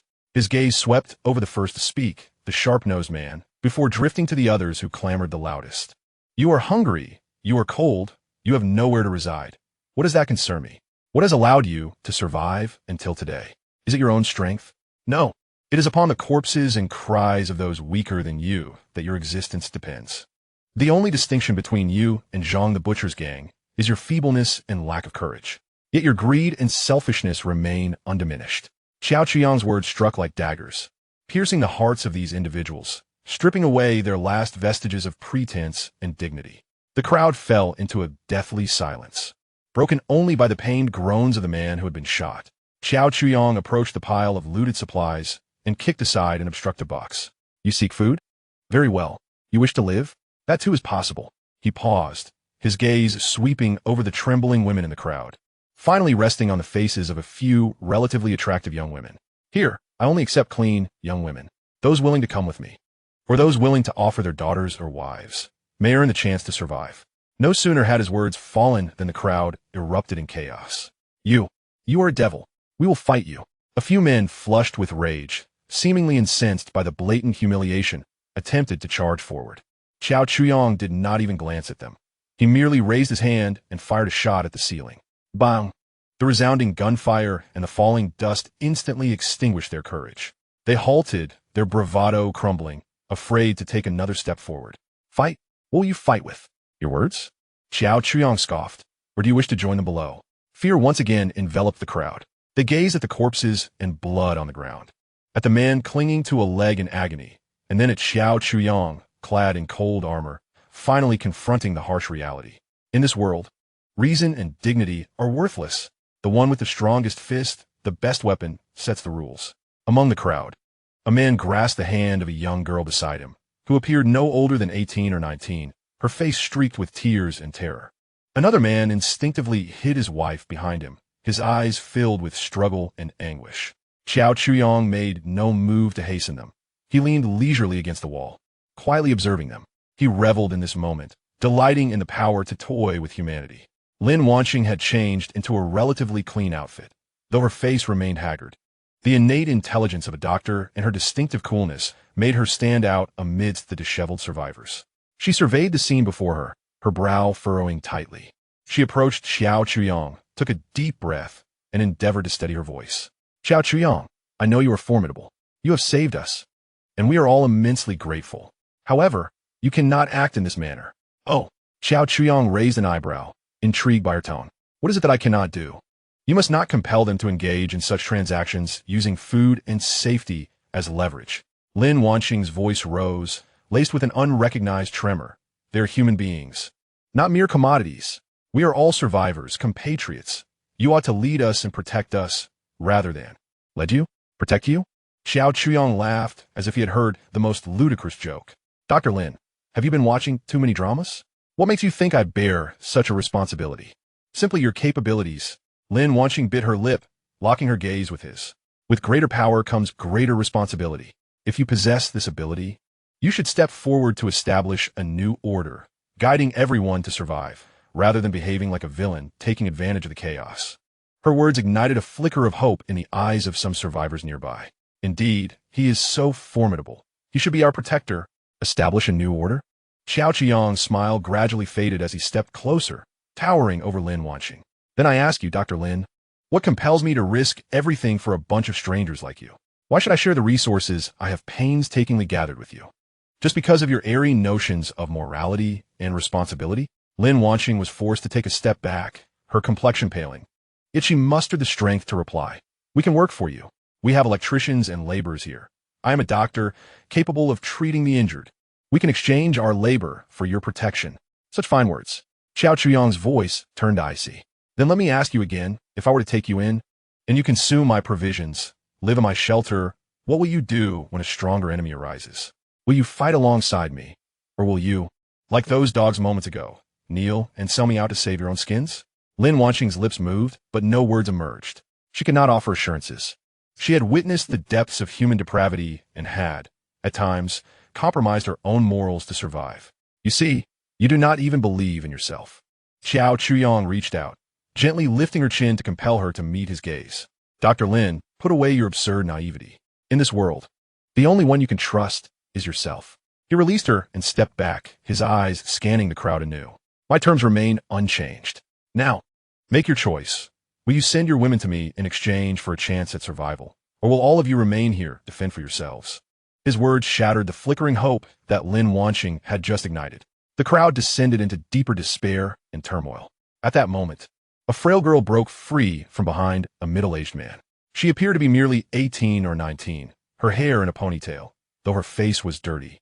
Her large eyes radiated a fierce determination and resolve. I will go with you. The girl's voice, though soft, resonated with remarkable clarity. All eyes were drawn to her. Xiaowan, what are you doing? Come back. Her father, a seemingly honest middle-aged man, attempted to pull her back. Dad! The girl, known as Xiaowan, cried out as she wrenched her hand free. There is no food at home. My younger brother is still so small. We must survive. She turned to Xiao Chuyong, summoning her courage to declare, I will go with you. Could you spare us a bit more food? I could do anything, laundry, cooking, I can do it all. Her words acted as a spark, igniting the oppressive atmosphere. The instinct for survival ultimately triumphed over shame and dignity. Chapter 36. You wish to negotiate with me? Were you? Su Xiaowan stepped forward, like the first domino falling. Despair and hunger are the most potent catalysts. When the shadow of death looms overhead, the so-called dignity and morality become fragile and easily shattered. I, too, am willing. A young woman trembled, raising her hand beneath her husband's anguished gaze. Her child lay feverish, curled in a corner, barely clinging to life. For her child, she would forsake everything. And me, choose me. I am in good health. In an instant, several young women stepped forward, some with downcast eyes, unable to meet the gaze of their loved ones, while others appeared numb, as if resigned to their fate. Their husbands or boyfriends either closed their eyes in pain or cast resentful glances at Xiao Chuyong, though they dared not voice their anger. Lin Wanqing watched this scene, her heart sinking gradually. The principles and persuasive arguments she once held dear now seemed utterly powerless against reality. She had believed she could awaken people's dignity, only to discover that in the face of survival, dignity is the least valuable commodity. She felt a deep sense of discontent. A graduate of a prestigious university, a chief physician at the city's finest hospital, revered by countless admirers, she was accustomed to being in control, solving problems with her expertise and intellect. She could not accept being reduced to the same status as these women. Xiao Chuyong. She spoke again, urgency lacing her tone. Listen to me. Taking me in is your best choice. I'm a doctor. You know better than anyone how vital an experienced physician is in this apocalypse. I can treat wounds, cure illnesses, and even assist in researching the virus. My worth exceeds that of all of them combined. She strained to stand tall, striving to present herself as more persuasive, more valuable. As long as you agree to protect us, I assure you, I will become your most capable assistant. However, I have my own boundaries and principles. Once I return with you, you must guarantee my personal freedom and safety. We are partners, not master and servant. You cannot treat me. A sharp slap echoed throughout the living room. Lin Wanqing's words abruptly ceased. Everyone stood in stunned silence, including the women who had just stepped forward. A distinct five-finger mark swiftly appeared on her porcelain cheek. She covered her face, her eyes filled with humiliation and disbelief. How dare he strike her? Throughout her life, she had been the center of attention, never having faced a blow nor even heard a harsh word. Xiao Chuyong shook his hand, his gaze cold as he addressed her, enunciating each word with clarity. Dr. Lin, have you perhaps misunderstood something? First, I saved you merely because you happen to be on my target list. Do not overestimate your significance. To me, you are no different from the corpses on the ground, the only distinction being that you are still alive and possess some utility. Second, a doctor? Indeed, somewhat useful. But do you believe yourself irreplaceable? Even with half of your kind perishing, I could easily find several replacements. As for me, I'm one of a kind. Third, and most importantly, Xiao Chuyong leaned closer, whispering contemptuously into her ear, "You seek to negotiate terms with me? Where are you exactly? Your sole obligation now is to kneel and beseech me for refuge, rather than standing here like a fool, haggling with me." His frigid words pierced Lin Wanqing's heart like needles. In that moment, her pride, confidence, and dignity were ruthlessly crushed under Xiao Chuyong's heel. Tears streamed uncontrollably down her cheeks, mingling with humiliation, fury, and despair. You bastard!" she screamed, raising her hand in retaliation. Yet, Xiao Chuyong effortlessly seized her wrist and flung her aside. Lin Wanqing stumbled to the ground, the filthy surface and its icy touch jolting her back to reality. Xiao Chuyong did not spare her another glance. As if she were merely discarded refuse, his gaze returned to the women who had stepped forward. Like a meticulous buyer, he scrutinized the merchandise on display. His eyes lingered on Su Xiaowan, who was 19, young, albeit a bit slender, yet possessing a promising foundation and a hint of untarnished vitality in her large eyes. Next was the mother, perhaps 25 or 26, with a gentle appearance and a voluptuous figure, exuding a mature allure from having borne children.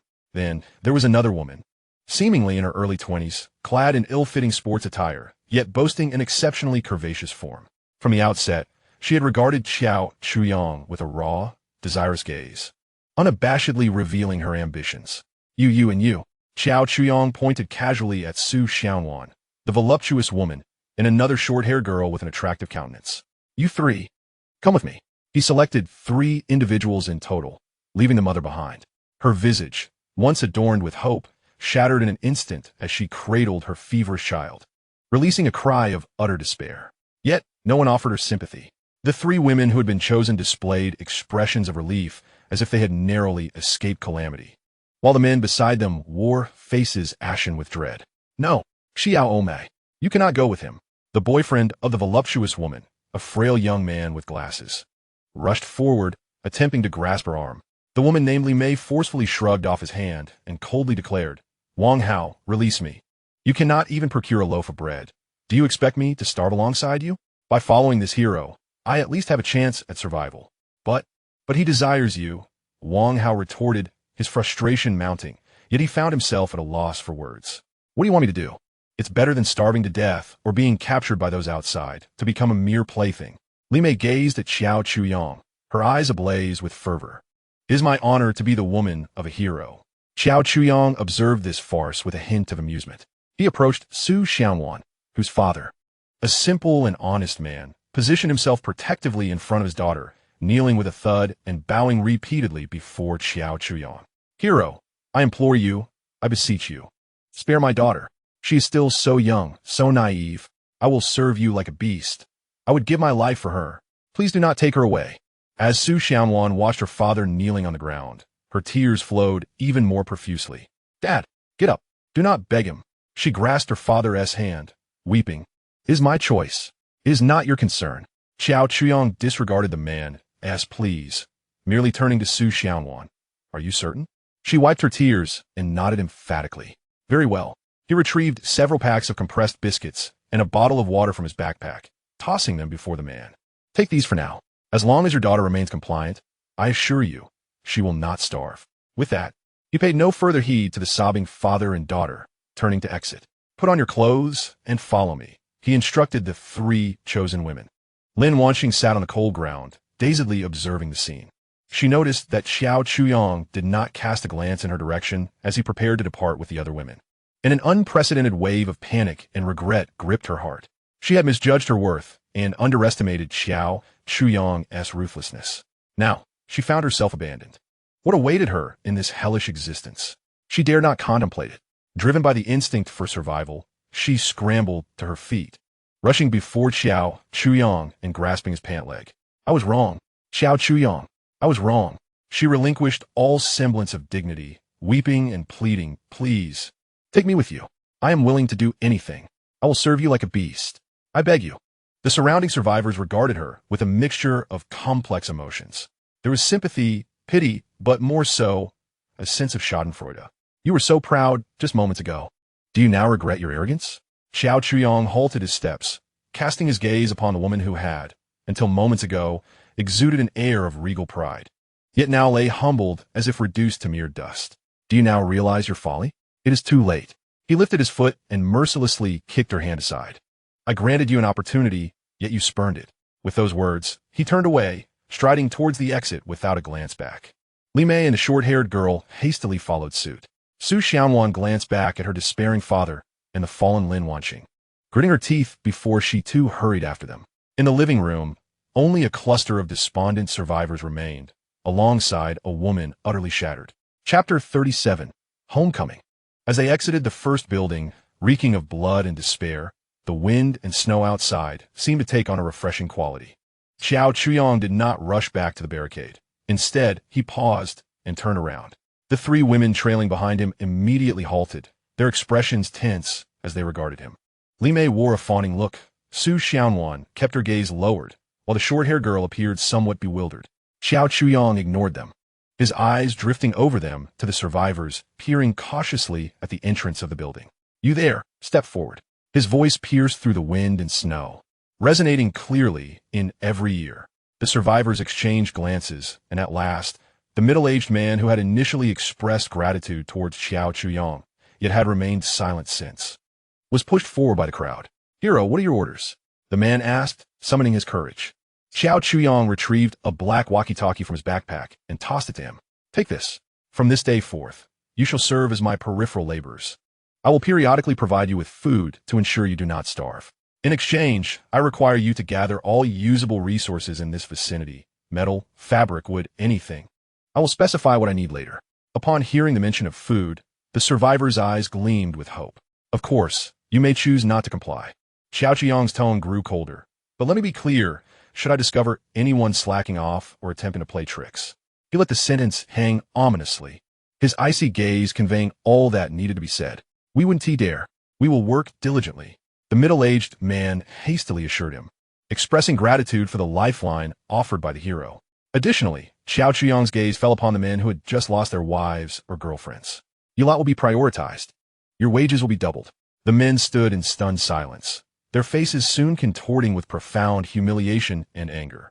This was a blatant affront, food exchanged for their women, and it was to be compensated with double the pay. Ding!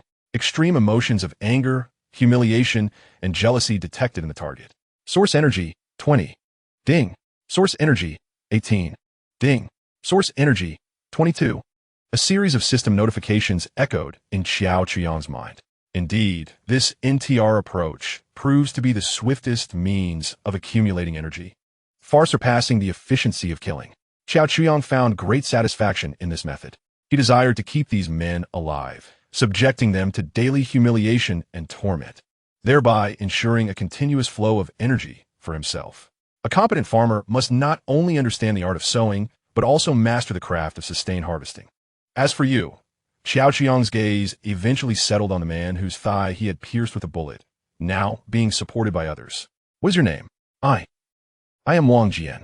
Hero, please spare me. The man trembled in fear. Wang Jian, is it? Xiao Chuyong nodded, beckoning him to approach. Despite his palpable terror, Wang Jian limped forward under the weight of pressure. Leaning down, Xiao Chuyong whispered, Since you've endured a bullet from me, I shall offer you some compensation. Keep a close watch on those green-haired turtles and report any unusual activity to me. If you perform well, there may yet be hope for your leg. Phelan. Xiao Chuyong made a slicing gesture across his throat. Wang Jian's face turned ashen, yet a surge of ecstasy followed. Not only was he alive, but he could also receive greater recompense. Thank you, hero. Thank you, hero. I will be your faithful dog. Ignoring the excruciating pain in his leg, Wang Jian struggled to kneel. Xiao Chuyong, uninterested in further interaction, retrieved a small walkie-talkie from his backpack, along with some wound medication and several energy bars, tossing them to Wang Jian, who eagerly stuffed them into his bag. He then turned, accompanied by 3 new trophies, and ventured into the blinding snowstorm. The survivors of Building 1 watched their retreating figures with mixed emotions. Although they had survived, they had become slaves to Xiao Chuyong. Among the crowd, Lin Wanqing gazed at Xiao Chuyong as he vanished into the tempest, finally letting out a desperate wail, collapsing to the ground. The journey back to the Ember Barrier proved exceptionally arduous for the three scantily clad women trailing behind. The biting wind and snow lashed against their faces like daggers. The piercing cold caused their bodies to tremble uncontrollably. Li Mei attempted several times to draw nearer to Qiao Chuyang, seeking refuge from the wind behind his tall frame. But each time was met with a chilling glare that sent her back. The youngest, Su Xiaowan, the friliest among them, soon found her lips turning purple, her steps faltering. Just as she was about to succumb and collapse into the snow, a warm military coat was suddenly draped over her shoulders. Su Xiaowan froze, looking up to see Qiao Chuyang, who was leading the way. "Put on, don't perish along the way." His voice remained cold, yet the warmth radiating from the coat stirred a gentle warmth within Su Xiaowan's heart. She tightened the coat around her and whispered, "Thank you." Beside them, Li Mei and the short-haired girl exchanged glances, a glimmer of jealousy flickering in their eyes at this unfolding scene. Especially Li Mei, who bit her lip and inwardly cursed Su Xiaowan, the little vixen, for her pretentious display of vulnerability. At last, the four-story building, cloaked in the swirling snow, came into view. As Qiao Chuyang reached the entrance, the heavy alloy door slid open silently to one side with a faint mechanical sound, leaving the three women agape in astonishment. Inside, a warm and radiant light poured forth, contrasting starkly with the icy desolation outside, creating two entirely disparate realms. A wave of heat, infused with the savory aroma of food and fresh air, enveloped them, instantly thawing their numbed bodies. "Master, you have returned." A charming figure clad in a cat-eared maid outfit knelt at the threshold, her head bowed in deference. It was Xiao Wanqing, holding a pair of pristine men's slippers, awaiting Qiao Chuyang's change. This scene struck the three newcomers with profound impact. What did they witness? A beautiful woman, garbed in such disgraceful attire, kneeling like a true maid to welcome this man. Li Mei's gaze ignited with fervor. She understood that to survive and thrive in this place, she must unreservedly please this man. Su Xiaowan, however, stepped back in fear. She had thought her role was merely to do laundry and cooking, but this spectacle filled her with dread for the life that lay ahead. The short-haired girl lowered her head silently, concealing her expression from view. Qiao Chuyang changed into the slippers and strode inside. "Bring them in and clean them up," he commanded without turning back. "Yes, master," Xiao Wanqing replied respectfully, then rose to face the three stunned women. She was puzzled as to where Qiao Chuyang had found these three beautiful women. Did she not satisfy him? A flicker of concern crossed her eyes as she observed their filthy, disheveled state. Once upon a time, she had been like them. "Gumin," Xiao Wanqing's voice carried a hint of the mistress's authority. "Take off your shoes outside. We mustn't dirty the master's floor." The three women, daunted, hurriedly removed their wet and tattered shoes, stepping barefoot into this paradise-like abode. Warmth, brightness, cleanliness, and safety enveloped them. The floor gleamed like a mirror. While outside the storm raged, the interior felt as spring. The air was thick with a mouth-watering aroma that made their mouths water uncontrollably. They beheld the spacious, soft leather sofa, the enormous screen television that nearly consumed an entire wall, and the gleaming kitchen filled with an array of shiny utensils and a refrigerator stocked with various ingredients. Everything here surpassed their wildest imaginations. Was this truly the apocalypse? Why was the outside hellish while this place felt like heaven? They finally comprehended the extraordinary fortune of being chosen by this man. Chapter 38. Heaven and the Collar. A sudden, incongruous sound shattered the tranquility of the living room. It was the growl of Su Xiaowan's stomach. She had not had a satisfying meal in 2 days, and now, as the aroma of food wafted through the air and her eyes fell upon the fresh ingredients in the kitchen, her body's primal instincts surged uncontrollably.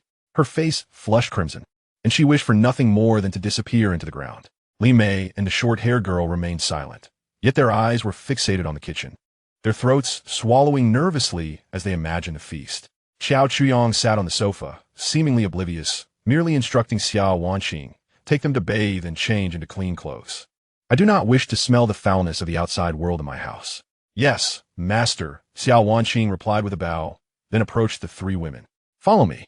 Her tone was flat, yet it carried an undeniable authority. She led them to the guest bathroom on the second floor. As the door swung open, revealing the spacious, bright interior, the gigantic bathtub, the smart toilet, and the neatly arranged, unopened toiletries on the sink, the three women were once again taken aback. In a world ravaged by chaos, water was more precious than gold. They had not bathed in nearly a week and were reeking of a foul odor. Yet here, they could luxuriate in a bathtub of such grandeur. There is hot water in the bathroom. Choose your toiletries as you wish. Clean yourselves well. The master dislikes filth. Xiao Wanqing stated, retrieving 3 boxes from a nearby cabinet. These are the clothes prepared for you. After your bath, change into them and wait in the living room downstairs. With that, she turned and left, leaving the 3 women to exchange glances in the bathroom. Li Mei was the first to react. She eagerly rushed to the side of the bathtub and turned on the faucet. As warm water cascaded forth, she felt an overwhelming sense of comfort, almost gasping in delight. "Oh my, it's hot water. Truly hot water," she exclaimed with excitement. Su Xiaowan and the short-haired girl soon joined her, relishing the long-awaited warmth. In no time, the trio shed their filthy, tattered garments and eagerly leaped into the bathtub. The warm water enveloped their bodies, washing away their grime while seemingly erasing the weariness and fear accumulated over the days. They felt like 3 fish returned to the water, reveling in the most extravagant happiness amidst the apocalypse. Once they had bathed, curiosity compelled them to open the boxes left by Xiao Wanqing. Inside Li Mei's box lay a striking red form-fitting qipao, featuring a high slit and smooth fabric that accentuated her alluring figure exquisitely. Su Xiaowan discovered a delightful sailor suit in hues of blue and white, complete with a pleated skirt and white knee-high socks, exuding youthful vitality. Meanwhile, the short-haired girl found a sophisticated black OL professional outfit, complete with a white blouse, a form-fitting skirt, and a pair of black frame glasses, adding an air of intellect and restraint to her appearance. As they gazed upon the garments, the 3 women understood that their identities had irrevocably transformed from that moment forth. No longer mere survivors, they were now possessions of this man, mere playthings meant to please him. Li Mei unhesitatingly donned the exquisite qipao, admiring her curvaceous figure in the mirror with satisfaction. She believed that with her allure, she could certainly carve out a place for herself within this household. Su Xiaowan, her cheeks flushed, shyly slipped into the sailor suit. The exposed fair skin of her leg beneath the short skirt filled her with a sense of shame and unease. The girl with short hair, Zhao Jing, silently dressed in professional attire, donning glasses and meticulously grooming herself. When chosen, she had offered little resistance, and no one knew the thoughts that lingered in her mind. As the 3 transformed women timidly descended to the living room, Xiao Chuyang was seated at the dining table. A sumptuous dinner was laid out before him. Not the simple canned goods and compressed biscuits of Europe, but authentic Japanese cuisine. Delicate rice glistened beneath thick slices of salmon, tuna, and sweet shrimp sashimi, their colors tantalizingly vibrant. Beside them, a small dish held golden, crispy tempura, accompanied by a steaming bowl of miso soup, and even a small flask of warm sake. These once ubiquitous delicacies of the pre-apocalyptic world now lay before them, as if they were rare treasures, and the 3 women could not help but salivate uncontrollably. Xiao Wanqing, clad in a maid's uniform, quietly stood behind Xiao Chuyang, expertly serving dishes and pouring drinks. Her movements so practiced, it seemed she had performed them 1,000 times before. "Please sit," Xiao Chuyang said calmly. The 3 women, as if awakening from a dream, carefully took their seats at the table, straightening their backs and placing their hands upon their knees, scarcely daring to breathe. "Eat," he permitted, and they could no longer contain themselves. Li Mei was the first to grasp her chopsticks, swiftly lifting a succulent piece of salmon sashimi to her lips. The cold, smooth texture and sweet flavor exploded on her palate, causing her to squint her eyes in bliss. Su Xiaowan and Zhao Jing followed suit, savoring each bite slowly and cherishing the moment, as if they wished to etch this flavor into their memories forever. The meal concluded amidst an eerie silence. Xiao Chuyang set down his chopsticks, and Xiao Wanqing promptly offered a napkin. He wiped his mouth, his gaze sweeping over the 3 women across from him, who appeared thoroughly satisfied. "Are you full?" he inquired. "We are quite full, thank you, master." Li Mei quickly responded, an obsequious smile upon her face. Su Xiaowan and Zhao Jing nodded in agreement. Having eaten their fill, it was time for work. Xiao Chuyang rose, retrieving 3 black collars from a drawer in the living room.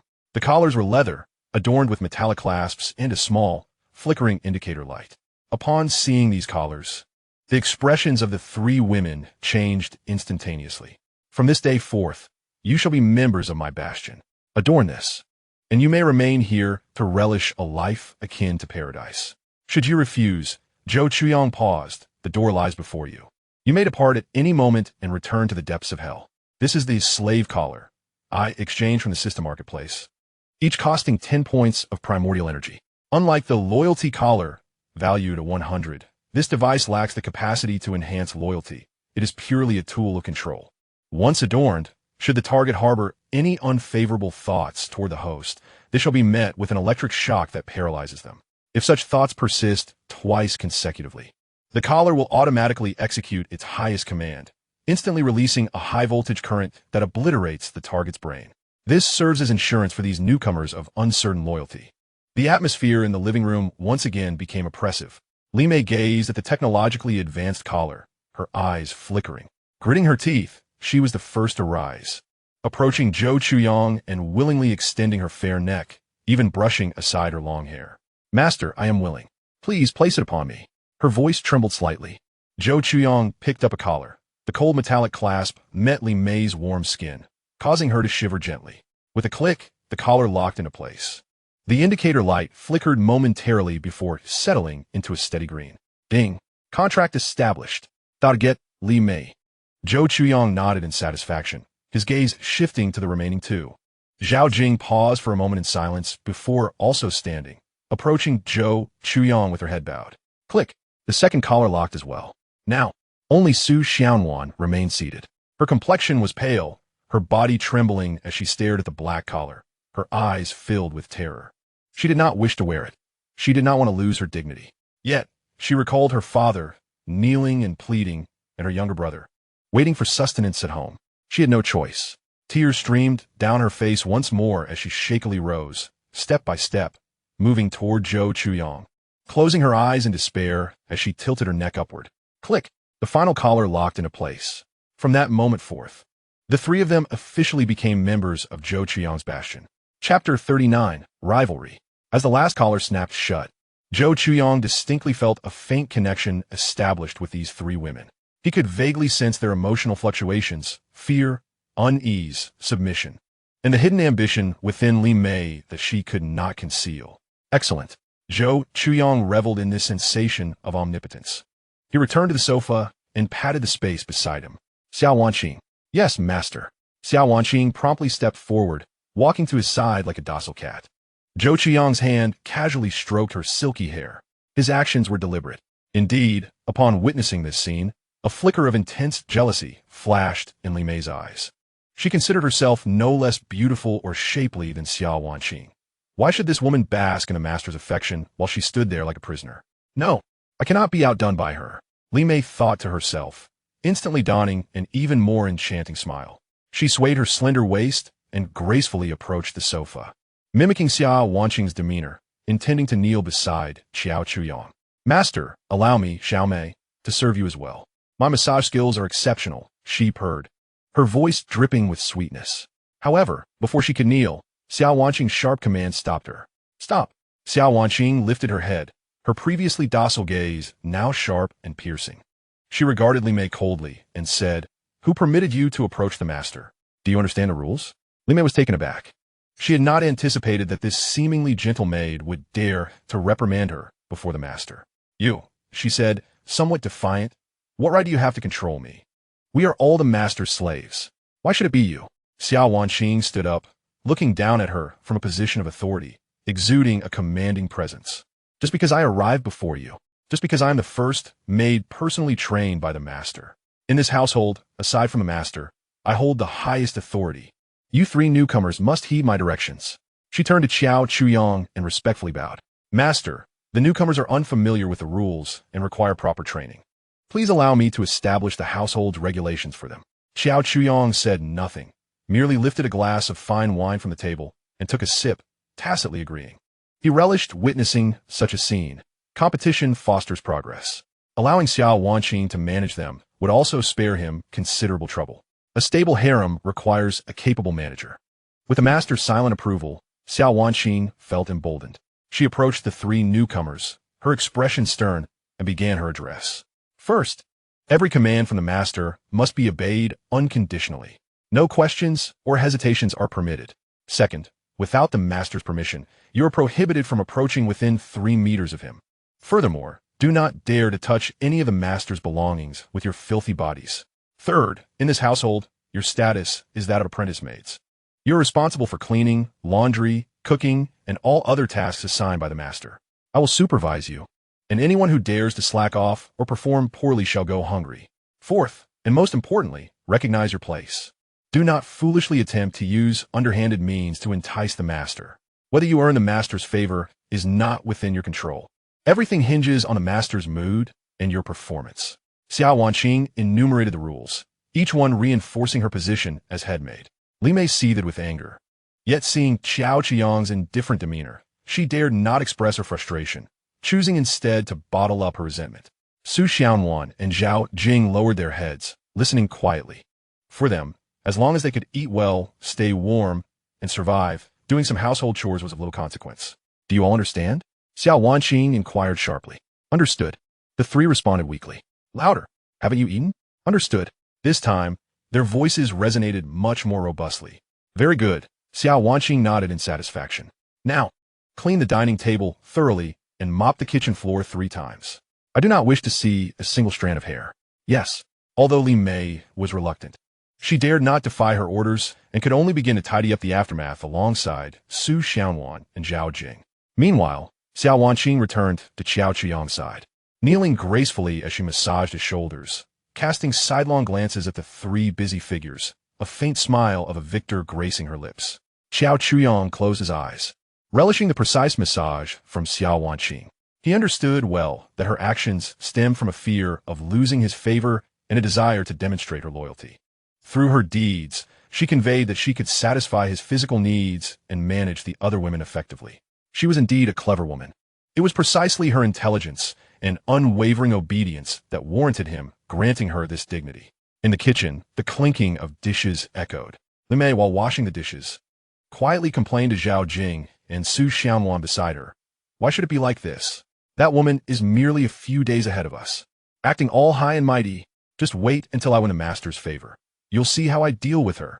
Zhao Jing remained silent, diligently wiping the table as if she had not heard. Su Xiaowan softly advised, Sister Mei, keep your voice down. Don't let her hear. We should be obedient. Surviving is a blessing. What do you know, little girl? Li Mei shot her a glance. In this household, mere obedience won't suffice. You must learn to fight for your place. Otherwise, you'll forever remain a mere servant. She gazed at Xiao Wanqing, who was nestled in Xiao Qiang's arms, savoring his affection. Her eyes filled with jealousy and ambition, nearly palpable. She vowed silently that one day, that position would be hers. Their subtle machinations did not escape Xiao Qiang's notice. He found their rivalry amusing. The wars between women, at times, held more intrigue than the skirmishes among men. After a flurry of activity, evening descended. It's getting late, he announced, standing up. You 3 will sleep on the sofa in the living room tonight. Xiao Wanqing, you will accompany me upstairs. With that, he strode towards the master bedroom on the 2nd floor. A hint of shyness and joy flickered across Xiao Wanqing's face as she promptly rose, following him with elegant steps. As she passed through the kitchen, she deliberately turned back, casting a provocative glance at Li Mei. Li Mei, infuriated, nearly crushed the plate in her hands. The night deepened. In the spacious master bedroom, only a dim bedside lamp cast a warm glow. Xiao Wanqing knelt by the bed, gently removing Qiao Qiang's shoes and socks. Her movements were tender and reverent, akin to a devoted worshipper tending to her deity. Master, would you like to see me perform that dance from last time? She asked, lifting her gaze with sultry eyes. The cat ear headband swayed gently with her motion. Xiao Qiang offered no reply. Instead, he swept her up in his arms and tossed her onto the soft bed. Under the soft light, the lace trim of her maid outfit contrasted strikingly with her fair skin, creating a captivating tableau. Tonight, there is no need for dancing. Xiao Qiang leaned down, gazing at the woman who had completely surrendered to him, feeling the intense emotional fluctuations stirred by her excitement and obedience. Beep. Detected target Xiao Wanqing's loyalty has reached its zenith, generating a state of absolute submission. Calculating rewards. Acquired basic source energy, 10. Triggered special condition, ultimate pleasure. Reward doubled. Triggered special condition, a glimmer of hope in despair. Reward doubled. Triggered special condition, absolute submission. Reward, 5. Final source energy acquired, 10 to 2. 5, totaling 200 points. In an instant, the influx of 200 points of energy invigorated Xiao Chuyang. He gazed at the woman beneath him, his eyes ablaze with desire. This Xiao Wanqing truly proved to be an exceptional source of energy. Outside, the wind and snow continued to rage, while within the room, a different kind of springtime blossomed. For those within the barrier, this night was destined to be sleepless. Chapter 40, The Upgrade of the Flame Barrier. The following morning, a delightful aroma of food wafted through the flame barrier. Xiao Chuyang emerged from the master bedroom, feeling refreshed. Xiao Wanqing had already risen, bustling about the kitchen in a pink apron. Her gait appeared somewhat unsteady, yet her expression radiated satisfaction, as if nourished by the morning dew. Upon seeing Xiao Chuyang descend the stairs, she promptly set aside her tasks and approached him, pulling out a chair at the dining table. "Good morning, master. Breakfast will be ready shortly." In the living room, Li Mei, Su Xianwan, and Zhao Jing had also awakened. They had endured the night on the sofa, which, while soft, could not compare to the comfort of bed. Especially Li Mei, who bore the marks of a restless night, her eyes shadowed by faint dark circles. "I'll take charge today." Xiao Chuyang did not sit down. Instead, he rolled up his sleeves and entered the kitchen. He heated a frying pan and added a small pat of butter. Thick slices of snowflake steak were placed in the pan, filling the air with an intoxicating aroma of meat. He skillfully controlled the heat, searing each side for precisely 1.5 minutes, then garnishing with freshly ground black pepper and sea salt.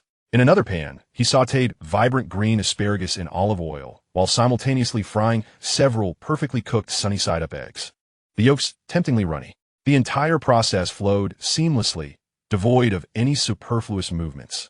The three newcomers stood mesmerized. They had never imagined that a man could cook with such focus and professionalism. Soon, for exquisite breakfasts adorned the dining table. Each plate featured a perfectly medium-rare snowflake steak, vibrant green asparagus, a runny yolk sunny-side-up egg, accompanied by 2 slices of golden, crispy toast, and a cup of hot milk. "Please, enjoy," Xiao Chuyang invited. This time, no one held back. After yesterday's experience, they understood that in this household, only a full stomach could provide the strength to work and the opportunity to rise. Li Mei sliced a small piece of steak and brought it to her lips. The tender, juicy texture melted in her mouth, evoking a sensation so delightful that she nearly sighed in pleasure. She had never tasted anything so exquisite in her life. Once breakfast concluded, Xiao Wanqing swiftly assumed the role of head maid, directing the three to clear the table and tidy up. Meanwhile, Xiao Chuyang leisurely settled onto the sofa and opened the system panel. Fire barrier system. Host, Xiao Chuyang. Barrier level, LV1. Energy core. Source energy, 851. Activated modules, absolute defense LV1. Water purification system LV1. Shop LV1. Alloy door LV1. High voltage electric grid. Panoramic surveillance system LV1. 1500M HD. Sound monitoring. Gazing at the impressive 851 points of source energy, Xiao Chuyang felt a sense of satisfaction. The hard work of the past few days had not been in vain. His attention turned to the conditions for upgrading the barrier. Fire barrier LV2 upgrade conditions. Activated functional modules 1-4. Currently, only the water purification system was activated. 3 more were needed. Xiao Chuyang browsed through the construction list and quickly identified his goals. System. Unlock source energy conversion station, GEM, and whole house constant temperature floor heating system. Confirm consumption of 100 source energy to unlock source energy conversion station LV1. Confirm consumption of 50 source energy and 10 standard building materials to unlock GEM LV1. Confirm consumption of 50 source energy to unlock whole house constant temperature floor heating system LV1. All confirmed. Source energy conversion station has been unlocked. It can convert monster corpses and source energy fragments into various materials. Gym has been unlocked.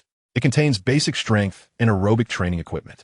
Training in the gym will enhance training effects by up to 300. Whole house constant temperature floor heating system has been unlocked.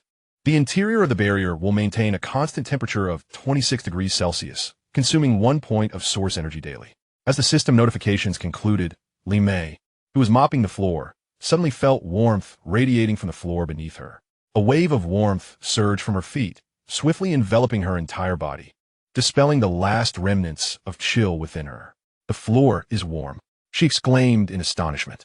Su Xianwan and Zhao Jing also sensed this change, their faces filled with disbelief. Xiao Chuyang paid no heed to their astonishment. The upgrade conditions had now been met for 4 items. System, elevate the barrier level to LV2. Ping. The conditions for upgrading have been met, consuming 500 units of source energy. The Ember Barrier is currently undergoing an upgrade. Upgrade complete. The Ember Barrier has ascended to level 2. At the very moment of completion, a subtle tremor reverberated throughout the interior of the barrier. The 3 women engaged in cleaning halted their tasks in astonishment. They felt as though the space beneath their feet was expanding outward, and the ceiling seemed to rise higher. The once spacious living room had doubled in size, exuding an even greater sense of openness. The kitchen, bedroom, bathroom, and all other rooms visibly enlarged at an astonishing rate. What is happening? Has the house grown? Su Xiaowan fearfully clutched Zhao Jing's arm. Xiao Wanqing, however, maintained a serene demeanor, even displaying a hint of pride. She had long been acquainted with the peculiarities of this house and was no longer fazed by them. The elevation of the barrier to level 2 brought comprehensive enhancements.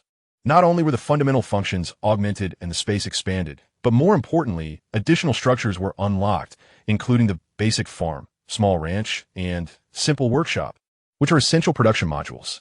This signified that he could entirely liberate himself from dependence on external resources, achieving self-sufficiency and establishing a truly independent kingdom of his own.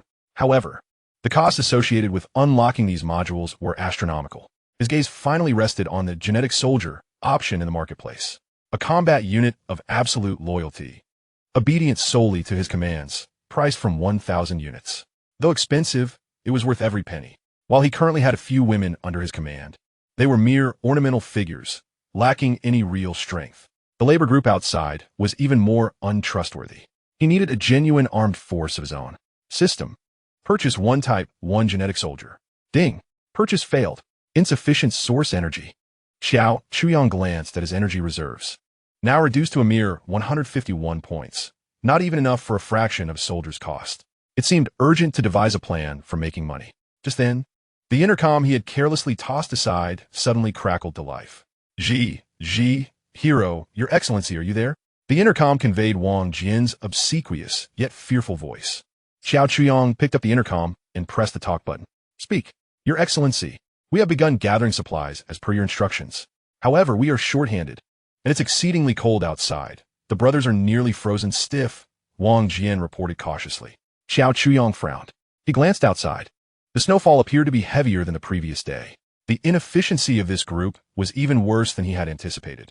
Understood, Xiao Chuyang replied coldly, promptly shutting off the intercom. He rose and began to pace in the living room. His gaze fell upon Li Mei, who was mopping the floor, clad in a cheongsam. With black stockings accentuating her alluring figure, a brilliant idea took shape in his mind. He approached Li Mei and swiftly lifted her off the ground. Master, Li Mei exclaimed, her face instantly lighting up with overwhelming joy. She felt as though she might faint from happiness. Her master had taken the initiative to embrace her. Could it be that her moment had finally arrived? Su Xiaowan and Zhao Jing paused in their tasks, astonished by the scene unfolding before them. In contrast, a flicker of subtle vigilance and disappointment crossed Xiao Wanqing's eyes. Xiao Chuyang paid no mind to their reactions, holding Li Mei in his arms. He picked up the intercom and pressed the talk button. Then, before all onlookers, he planted a passionate kiss on Li Mei. The crisp sound echoed through the intercom, resonating clearly on the other end. Subsequently, he deliberately blew softly on Li Mei's earlobe, prompting her to emit a few delicate moans. Master, you are so naughty. After completing this display, he spoke into the intercom with a teasing tone. Did you hear that? This is the reward for diligent work. Your women are thriving under my care.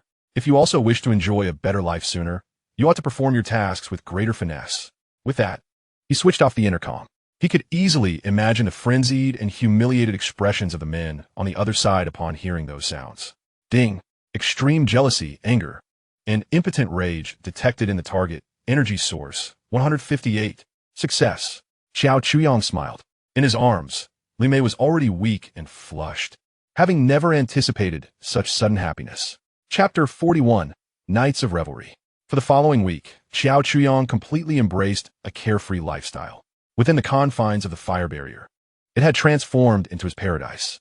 His daily routine revolved solely around eating and sleeping, and on rare occasions, he would indulge in cooking exquisite meals, rivaling Michelin-starred cuisine, to treat himself and the women under his command. French escargot, Mexican tacos, titanium soup, and Chinese Buddha jumps over the wall. An abundance of top-tier ingredients from the pantry was transformed into culinary delights. Each time a platter of fragrant delicacies was placed on the table, the women would erupt in exclamations of sheer delight. Xiao Chuyang relished the pleasure of asserting his power and status through gastronomy, observing their evolution from ravenous consumption to cautious savoring, which itself was a form of taming. Once satisfied and well-fed, the daily routine would commence. As the head maid, Xiao Wanqing diligently trained the three newcomers. Cleaning, laundry, organization, no flaw escaped her keen eye.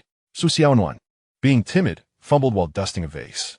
Although Xiao Wanqing swiftly caught her, she still faced a 10-minute reprimand, with a penalty of missing dessert after dinner. The girl's eyes brimmed with unshed tears, yet she dared not retort. Despite being the most cunning, Li Mei was also the most adept at reading a room. After several unsuccessful attempts at seducing Xiao Chuyang and enduring a silent yet severe reprimand from Xiao Wanqing, she learned to be more discreet. Externally, she displayed utmost respect towards Xiao Wanqing, addressing her as Sister Wanqing at every opportunity, while secretly dedicating all her thoughts to pleasing Xiao Chuyang. She would deliberately let her fingers brush against his hand while serving him tea, and when cleaning the floor, she would wear a high-slit qipao, positioning herself in Xiao Chuyang's line of sight. Although these tactics were not particularly sophisticated, they proved effective for Xiao Chuyang. On a snow-laden afternoon, Xiao Chuyang reclined on the sofa, engrossed in a film. Li Mei knelt on the floor, meticulously wiping every inch of the surface with a cloth. Xiao Chuyang's gaze shifted from the screen to the moving scenery before him. Xiao Wanqing, ironing clothes nearby, noticed his attention and paused, a flicker of wariness crossing her eyes. Xiao Chuyang set down his tablet, rose, and approached Li Mei from behind. Sensing the shadow looming over her, Li Mei halted her movements, her heart racing uncontrollably. She could detect the refreshing scent of a shower gel that clung to her master. The opportunity had arrived. Without turning around, her voice trembled with a hint of allure. "Master, did I obstruct your view?" Detected extreme excitement, shame, and a yearning for humiliation in the target. Energy source, 120.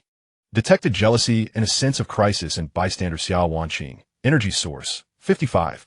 Wang Hao, through Li Mei's associations, experienced intense humiliation and anger. Energy source, 320. In an instant, nearly 500 points of energy, including excitement, were acquired. Xiao Chuyang was quite pleased with this outcome. He nonchalantly returned to the sofa, resuming his movie. Li Mei cast a victorious glance at the pale-faced Xiao Wanqing, while Zhao Jing remained taciturn, silently turning away to continue dusting the bookshelf, as if nothing had transpired. Su Xiaonuan, on the other hand, was flushed with fear, her head lowered, avoiding eye contact with anyone. Of course, Xiao Chuyang did not forget about his energy farm. He made it a daily routine to communicate with the survivors in Building 1 through the intercom. Occasionally, he would deliberately torment their nerves in the dead of night while speaking into the intercom. Other times, he would regale them with tales of the exquisite delicacies and fine wines he had enjoyed that day, feigning concern by asking, "Did you find anything to eat today?" This psychological torment yielded remarkable results. In just a week, he extracted over 1,000 points of energy from that group of survivors. Meanwhile, the internal barriers also served as a vital source of energy for him. Xiao Chuyang remained unfazed. He reveled in a life of indulgence, basking in royal treatment while continuously reaping wave after wave of energy. A week later, the total amount of his source energy had surpassed 2,500 points. It was time to acquire 2 capable bodyguards. That evening, Xiao Chuyang contentedly opened the system's marketplace. There was no need to conceal the existence of the system from his maidens, due to the collars they wore. They could not divulge any secrets to outsiders, even if they witnessed something. He promptly navigated to the purchase page for Gene Soldier, Type 1. Do you wish to expend 2,000 source energy points to purchase 2 Type 1 Gene Soldiers? Yes. Purchase successful. Generating Gene Soldiers.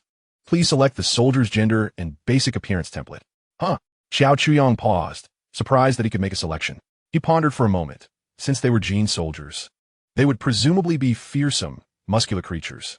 Although powerful in combat, having them by his side felt somewhat beneath his dignity. Gender, female. He made his choice. After all, they were merely tools. It made no difference whether male or female. Opting for females, at least they would be more aesthetically pleasing. Gender confirmed. Please select an appearance template. Template A, East Asian features. Template B, Western features, template C, random generation. Random. Xiao Chuyong replied casually. Template confirmed, generating now. He rose from his bed, and both Xiao Wanqing and Li Mei immediately followed, draping a robe over him. The trio descended to the living room on the first floor. In the center of the room, amidst flickering lights, two humanoid silhouettes composed of countless glowing points materialized from thin air. The luminous points swiftly solidified into two living beings. Su Xiaowan and Zhao Jing, awakened by the commotion, climbed up from the sofa, their expressions a mix of fear and curiosity as they beheld this extraordinary scene. As the brilliance faded and their appearances came into focus, Xiao Qiang's expression darkened. Standing before him were indeed two women. Both were approximately 175 meters tall, clad in the system's standard black combat suits. Their figures were undeniably impressive, tall and athletic, exuding a sense of power. The bodies beneath those suits were sculpted with harmonious musculature that hinted at explosive strength. However, their faces. The system's so-called random generation was excessively arbitrary. One had a square face, small eyes, a flat nose, thick lips, and dark skin, resembling a clumsy cook and drag. The other was even more absurd, with an elongated face, prominent cheekbones, and a hooked nose. Her sharp gaze akin to that of a villain emerging from an ancient tomb. What the heck? System, do you harbor a grudge against me? Xiao Chuyong couldn't help but curse. This appearance was far from pleasing. One could easily frighten someone to death simply by stepping outside at night. The two Jin soldiers, seemingly oblivious to his complaints, knelt in unison after their creation, addressing him in a flat, emotionless tone. Master, Jin Soldier number 01 reporting for duty. Please issue your commands. Master, Jin Soldier number 02 reporting for duty. Please issue your commands. Chapter 42, Harvesting Energy. Well, if it looks a bit unappealing, so be it. As long as combat effectiveness remains unaffected. He approached Subject 01, scrutinizing her carefully. The contours of her muscles were distinctly visible through her combat attire. Her limbs as solid as iron, brimming with explosive power. Xiao Chuyong exerted a bit of force and realized he was not grasping a human arm, but rather a steel beam. He shook off his slightly numb fingers, feeling reassured. The strength of the Type 1 Jin soldiers, as certified by the system, was approximately thrice that of a professionally trained adult male. Their speed and reflexes significantly surpassed those of ordinary individuals. Furthermore, they exhibited relentless endurance, an unwavering fearlessness of death, and absolute obedience to commands. Two such bodyguards could effortlessly dispatch dozens of ordinary individuals, as if slicing through vegetables. Excellent. Xiao Chuyong nodded with satisfaction. He retrieved two large packages of supplies from the spatial warehouse, one containing food and basic medicines for building one, and the other a thoughtfully prepared care package for Xiao Lei. You two will be designated as 01 and 02. From now on, you shall be responsible for delivering supplies. 01, you will take this package to building 1. 02, you will deliver this package to Xiao Lei in the building across the way. The specific location and task details have been transmitted to your memory cores. Yes, Master. 01 and 02 each grasped a hefty package. Though they weighed at least 100 pounds, in their hands, they felt as light as cotton bags, requiring no effort at all. They approached the door, and the heavy alloy gates slid open automatically. The two towering figures stepped into the swirling snow and wind outside, without a hint of hesitation. Meanwhile, in Building 1, the situation had deteriorated further than it had been a week prior. The air was thick with a stench of sweat, a nauseating mixture of blood and excrement. The bonfire in the hallway had long extinguished, and the survivors huddled together in the emptied room on the second floor, wrapped in tattered blankets they had scavenged, shivering uncontrollably. Although Xiao Chuyong regularly distributed wages, the meager rations were barely sufficient for over 20 individuals, merely sustaining them on the brink of starvation. As they fought for a morsel of food and a closer position to the fire, tensions among the people intensified sharply, leading to frequent brawls and thefts. Wang Jian, leveraging his status as Xiao Qiang's appointed lackey, had naturally ascended to the role of king in this dire setting. He monopolized the largest share of food and the warmest spot, exerting his authority daily. His leg injury had become inflamed and suppurated due to a lack of timely treatment, emanating a foul odor, while his temperament grew increasingly volatile. Anyone daring to defy him would face his merciless wrath. Lin Wanqing's plight was the most pitiful of all. Abandoned by Xiao Chuyong, she had become utterly useless. Stripped of the prestige of being a doctor, her once alluring beauty had morphed into a mark of original sin.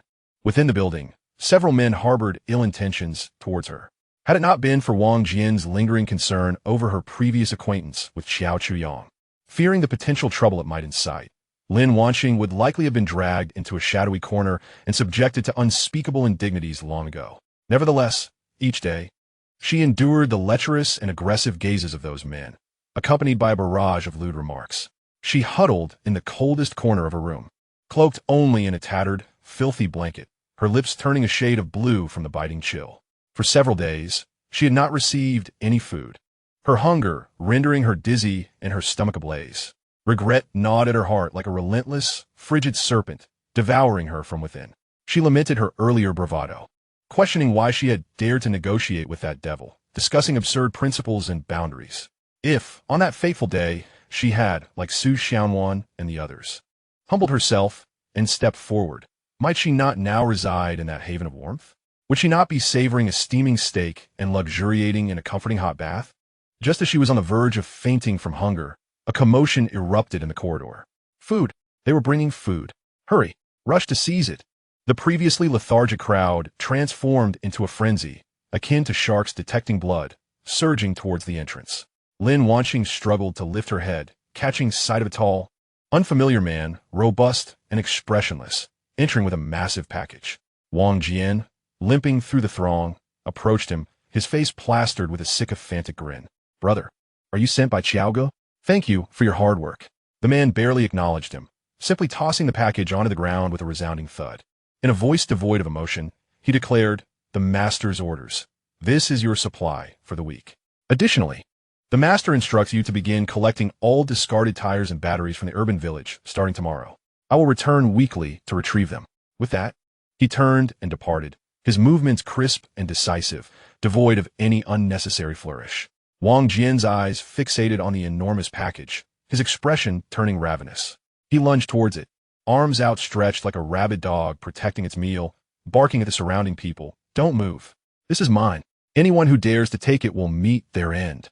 The other survivors, however, were unwilling to relent. Their hunger had vanquished their fear. "Why should it belong to you? This is a gift from Qiao Wai Hero to all of us," shouted one. "Exactly. Wang Jian, you cripple, don't be so tyrannical." A man, emboldened by the crowd's numbers, reached for the package, seeking death.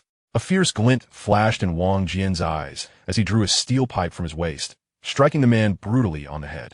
The man cried out in agony, collapsing to the floor, blood seeping through his fingers. This brutal act silenced everyone. Wang Jian brandished the steel pipe, his face contorted with rage. Who else? Who else wishes to try? The survivors recoiled in fear, their eyes brimming with anger and resentment, yet none dared to advance further. Wang Jian let out a cold, triumphant sneer as he pried open the package with a steel pipe, revealing a loaf of bread which he began to devour heartily. While chewing, he mumbled indistinctly, "Listen up, you lot. From this day forth, I am the one in charge of this building. If you wish to eat, you must heed my commands and work. Anyone who dares to slack off will be left to starve." Among the crowd, a few exchanged glances, silently bowing their heads. Lin Wanqing refrained from competing for the bread. She understood that she could not outpace the ravenous men. Her gaze remained fixed on the retreating figure of 01 until it vanished into the swirling snow. From that woman, she sensed an inhuman aura. Her movements, her eyes, resembled those of a soulless automaton. Just how many hidden cards did that man possess? How could he command such a monstrous subordinate? Lin Wanqing's heart sank to the depths. Meanwhile, the hawk-nosed soldier, designated as 02, approached the building where Xiao Lei resided. She glanced upward, immediately locking onto the target room within her memory core. Instead of using the stairs, she deftly maneuvered to the wall, leveraging the inconspicuous protrusions with her hands and feet, climbing silently like a nimble gecko. Within moments, she appeared outside the balcony on the 5th floor. At that moment, Xiao Lei was curled up on the sofa, staring blankly at the ceiling. His parents had not returned from a food scavenging trip several days prior. He was utterly alone in this home, teetering on the brink of madness. His mind incessantly replayed the humiliating image of Xiao Wanqing. Suddenly, a series of loud knocks echoed from the balcony window. Startled, Xiao Lei turned in terror.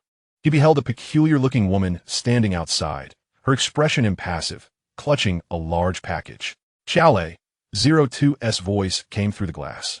The master sent me to deliver something to you. The mention of master jolted him. Xiao Chuyang. Xiao Lei's eyes reddened instantly as he seized the ashtray from the table, frantically rushing to shatter the window. Xiao Chuyang, you bastard! I will kill you. 02 observed his frenzied state with unyielding composure. She merely raised her hand and struck the glass with a punch. Crash! The sturdy window shattered into countless fragments. Xiao Lei stood frozen in shock at the terrifying display. 02 crossed through the broken opening, casting the package at his feet. This is from the master. After delivering the message, she turned and leapt from the balcony, disappearing into the snowy abyss. Xiao Lei stared vacantly at the gaping hole before glancing down at the package, his body trembling uncontrollably. After what felt like an eternity, he finally crouched down, quaking, and unwrapped the package. Inside were several boxes of self-heating rice, a few bottles of water, and some ham sausages. Upon the sight of these delectable foods, Xiao Lei's stomach audibly protested. However, as he emptied the contents of his bag, he discovered at the very bottom a sealed plastic pouch. Inside lay a pair of black lace panties and a recent photograph. In the image, Xiao Wanqing donned a provocative silk lingerie set, kneeling on the ground with Xiao Chuyang's foot resting upon her back. Xiao Lei's breath abruptly ceased. His gaze fixated upon the photograph as he grasped the panties, still imbued with a woman's warmth and scent, causing his body to tremble violently. A piercing scream erupted from the confines of the room. Detected extreme humiliation, jealousy, madness, and hatred emanating from target Xiao Lei. Source energy 450. Meanwhile, within the confines of the fire barrier, Xiao Chuyang lounged on the sofa, relishing a massage, as he gently closed his eyes, oblivious to the alert in his mind. The leeks in the farm thrived splendidly, signaling the arrival of the harvest season. Chapter 43. The Mutant Rat. The night deepened, with no sign of the wind and snow relenting. At the far end of the urban village, in a 5-story building largely buried under snow, 7 or 8 ragged men huddled around a faint flicker of fire, shivering in the cold. They constituted another survivor group, relying on their numbers for courage as they struggled to survive in this apocalyptic world. Yet, they too had reached the brink of despair. Boss, we have run out of food. We finished the last half bag of rice yesterday, uttered a scarred man weakly. The one referred to as boss was a burly bald figure, who irritably scratched his head. Damn it, in this wretched weather, if we can't find food soon, we'll starve to death here. How about we check the supermarket again? Suggested the scarred-faced man. Last time, we only searched the outskirts. There must still be supplies inside. The supermarket they spoke of was a large chain store at the village's entrance. After the disaster struck, the shutter doors had jammed shut and were buried beneath snow, rendering entry impossible. It's too dangerous, protested another tall, lean man. That place is cursed. Didn't T-Old 8 and the others try to crawl in through the ventilation ducts? They vanished without a trace. Fear is irrelevant. The bald leader kicked over a nearby rickety chair. If we don't seek out danger, we will surely starve. Choose one. Silence enveloped the group. Ultimately, the instinct for survival triumphed over their fear of the unknown. Let us do it, the bald leader declared decisively. Scar, Aussie, you two come with me. The rest stay behind. We'll enter through the back warehouse. That's our weak point. The trio swiftly gathered their tools, crowbars, axes, and other implements, and, battling against the wind and snow, trudged towards the supermarket. The rear entrance of the supermarket was a small, unloading platform, with the iron warehouse door nearly blocked by accumulated snow. After considerable effort, they managed to clear a passageway. Damn it, I'm freezing, Scarface exclaimed, rubbing his hands together and exhaling a cloud of white vapor. The bald leader seized a crowbar and struck the padlock on the warehouse door with great force. Bang, bang, bang. After several blows, the old lock shattered. The three of them combined their strength to pry open a gap in the heavy metal door. A foul stench, a grotesque blend of rotting food and some animalistic odor, wafted through the crack, causing them to grimace in disgust. What does that smell? It's horrid, complained Asi, pinching his nose. Who cares what it is? As long as there's food. The bald leader, eager and impatient, flicked on his flashlight and was the first to slip inside. The warehouse was engulfed in darkness, the beam of the flashlight sweeping through the gloom. On the shelves, boxes of instant noodles, biscuits, and drinks were stacked high. Although some fruits and vegetables were spoiled, for the famished trio, it was undoubtedly a treasure trove. We struck gold. Boss, we hit the jackpot. Scarface and AC shouted in excitement upon seeing the bounty. They dropped their tools and lunged at the shelves like ravenous wolves, tearing open the packaging and shoving the contents into their mouths. The bald leader also grabbed a bottle of water, unscrewed the cap, and gulped it down greedily. As they devoured their find, none of them noticed the countless pairs of red eyes quietly flickering in the dark corner. A soft, rustling sound, like a tide of whispers, began to envelop them from all sides. What is that noise? The bald leader halted, alert, raising the flashlight toward the source of the sound. When he discerned the scene in the shadows, the color drained from his face. The floor, the shelves, and the ceiling of the warehouse were teeming with rats. These rodents were the size of house cats, their fur glossy and their muscles rippling, their eyes glinting with a bloodthirsty crimson. They bared their sharp teeth, emitting a cacophony of shrill squeaks, converging like a black tide upon the three men. Oh my God, so many rats! Scarface, terrified, dropped the biscuits he was holding. Run! Run! The bald leader reacted swiftly, discarding the water bottle and sprinting toward the exit, but was already too late. The largest rat launched itself from the shelf like a dark cannonball, tackling AC, who was at the rear. Asi screamed in terror, before he could even fight back. More rats surged forward, overwhelming him in an instant. The sounds of flesh being torn, bones crunching, and AC's increasingly faint screams formed a horrific symphony within the vast warehouse. The bald leader and Scarface, paralyzed with fear, scrambled toward the door. Quick, shut the door. Close it now. The bald leader bellowed, his voice hoarse as he ran. Just as they were about to burst through the door, Scarface slipped and fell to the ground. A few rats darted in like lightning, sinking their teeth into his ankle. Boss, save me, save me. Scarface screamed in terror, desperately swinging the axe he held in an attempt to fend off the rodents. However, these mutated rats were tough-skinned and resilient. It took Scarface several strikes to finally sever one rat's head. The bald leader glanced back and saw the ominous tide of rats surging toward him. Fearful of lingering, he gritted his teeth and, summoning all his strength, dashed out of the warehouse, slamming the metal door shut behind him. No, boss, don't close the door. Don't leave me. The desperate cries and screams of Scarface echoed from within. Leaning against the cold iron door, the bald leader trembled uncontrollably, his complexion pale as a ghost. Listening to the chilling sounds of gnawing from inside, he knew Scarface was doomed. Not daring to stay a moment longer, he scrambled away into the howling winds and snow. Inside the warehouse, the gnawing sounds gradually ceased. On the ground lay two thoroughly devoured skeletons amidst a scene of disarray. The largest rat stood atop the bones, its crimson eyes gazing into the depths of the warehouse. There, at the dark end, something even larger and more terrifying seemed to lurk. The giant rat emitted a sharp squeak, as if reporting back. From the shadows came a nauseating crunching sound, followed by a low, satisfied growl. A new and more horrific crisis was quietly brewing, unbeknownst to the villagers in the city. As the bald leader fled in panic, a broadcast interspersed with immense noise cut through the raging storm, resonating throughout the desolate urban area. Attention all citizens. Attention all citizens. This is the temporary emergency command center of Jiangxing. The government still exists. We have not abandoned any citizen. All survivors are urged to remain calm, stay indoors. Secure doors and windows, and await rescue. Repeat, please stay indoors and await rescue. Warning, a massive rat infestation has erupted within the city. These rats are highly aggressive and may carry an unknown plague virus. Do not go outside. Do not make contact. The intermittent broadcast echoed in the storm, resounding repeatedly. Chapter 44. Hope? Within the sanctuary of the fire barrier, Xiao Chuyang reclined on the sofa, enjoying Su Xianwan's clumsy shoulder massage. A vintage comedy film played on the enormous television screen, yet everyone's attention was drawn to the broadcast emanating from outside. Master, is that the government? Su Xianwan paused her movements and asked softly, a hint of excitement in her voice. It sounds like it, Xiao Chuyang replied without lifting his eyes. Does that mean we have hope? A spark of hope ignited in Su Xianwan's eyes. Li Mei and Zhao Jing, who were mopping the floor, also paused, straining their ears to listen intently. Xiao Wanqing approached gracefully, cradling a freshly brewed cup of black tea. She knelt on the carpet and presented the cup to Xiao Chuyang. Glancing out the window, she also observed the innocent anticipation etched on Su Xianwan's face, yet she remained silent. Xiao Chuyang accepted the cup, gently blowing on the steam before speaking languidly. Is there hope?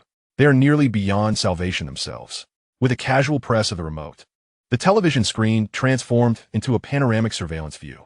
He swiftly pinpointed the source of the broadcast, an armored vehicle struggling through the snow, its exterior marred by scratches and dents, with several areas emitting dark smoke. One of the loudspeakers on the roof was already silent, while the other hung precariously. The use of an armored vehicle for broadcasting indicated that their communication systems were fundamentally incapacitated. The broadcast as content merely instructed them to remain at home, signifying their utter lack of resources for a large-scale rescue operation. Xiao Chuyong lectured like a teacher addressing his pupils. Regarding the rat tide, he cycled through various surveillance feeds, revealing streets of urban villages where shadows darted swiftly across the snow. Do you truly believe that something capable of prompting a government warning is simple to handle? Su Xiaonuan watched the harrowing scenes on screen, her hope rapidly fading and replaced by a wave of dread. Indeed, if she hadn't been brought back by her master, she would still be outside, and what good would this broadcast do her? It would only amplify her terror, altering nothing. Get to work, don't just stand there foolishly. Xiao Chuyong waved his hand. If the government were truly that competent, you wouldn't be here giving me massages. His words jolted the women into clarity. They glanced at the warm, well-lit environment within the barriers, then contemplated the cold, desolate world outside, banishing any unrealistic fantasies from their minds. Remaining here was their sole path to survival. Simultaneously, the survivors in Building 1 also heard this celestial announcement. The previously morose room erupted in chaos. The government. It's the government. We are saved. How wonderful. I knew our nation would not forsake us. Everyone rushed to the windows, eager to discern the source of the sound, their faces alight with the ecstasy of having narrowly escaped disaster. Even Lin Wanqing, who had been ostracized, felt a flicker of hope rekindle in her eyes. She struggled to rise, leaning against the wall as she gazed outside. Only Wang Jian wore an expression of ambivalence. The arrival of the government was not good news for him. He had been exercising power here, and once order was restored, his recent actions would be enough to condemn him. Everyone be quiet, Wang Jian shouted, brandishing the steel pipe in his hand. However, this time, no one heeded him. The fears wrought by hunger and oppression crumbled in the face of the immense hope of rescue. Wang Jian, what are you being so arrogant for? Once the government arrives, we'll be the first to report you, declared a man he had previously assaulted, standing tall with newfound resolve. Indeed, moreover, your clandestine hoarding of food and your reckless disregard for human life will lead you to your demise. The crowd vociferously condemned Wang Jian, cornering him against the wall. His complexion turned ashen, his grip on the steel pipe trembling with fear. In another corner of the room, several men whose women had been taken by Xiao Chuyong huddled together, their voices lowered in hushed excitement. Have you heard? The government is coming. Our good days are upon us. Wang Hao, bespectacled and flushed with enthusiasm, exclaimed, as soon as the rescue team arrives, we shall expose that scoundrel named Xiao. Another man seethed. He hoards weapons, abducts our women, and treats us like slaves. In times of peace, he would deserve 100 executions for this. Yes, soon, Xiao Mei and the others will return. Wang Hao fantasized about the moment when that scoundrel would be apprehended by the government and publicly executed before their eyes.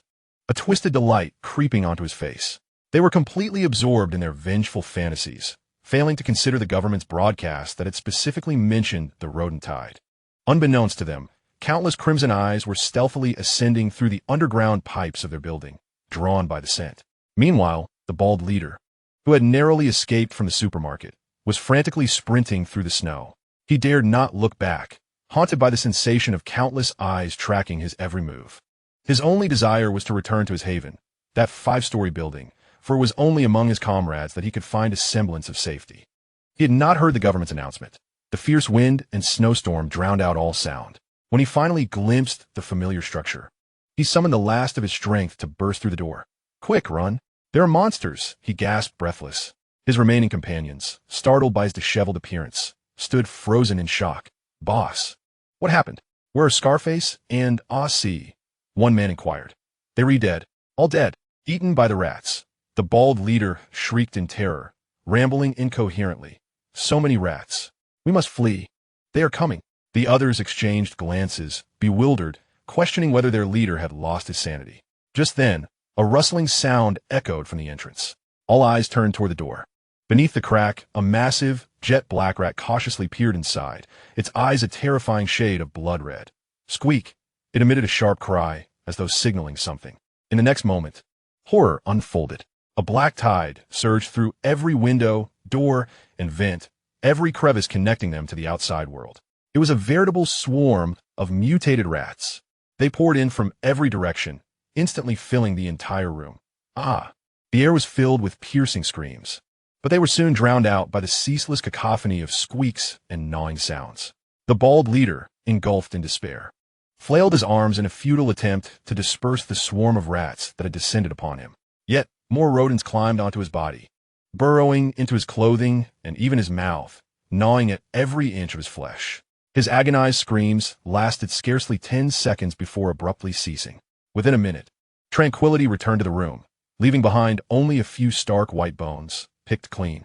The horde of rats did not disperse. Instead, they congregated as if awaiting something. Soon, a colossal rat, 3 times the size of the others and adorned with a row of bony spikes along its back, slowly made its entrance from beyond the door. It surveyed its grim triumph, emitting a series of low, satisfied growls.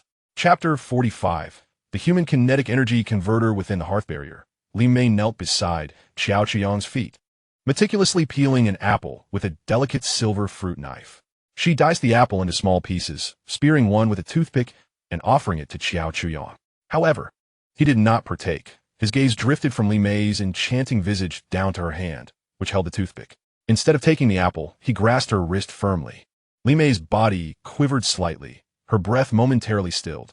Qiao Chuyang drew her hand closer, his eyes playfully observing her index finger, which curled slightly in nervousness.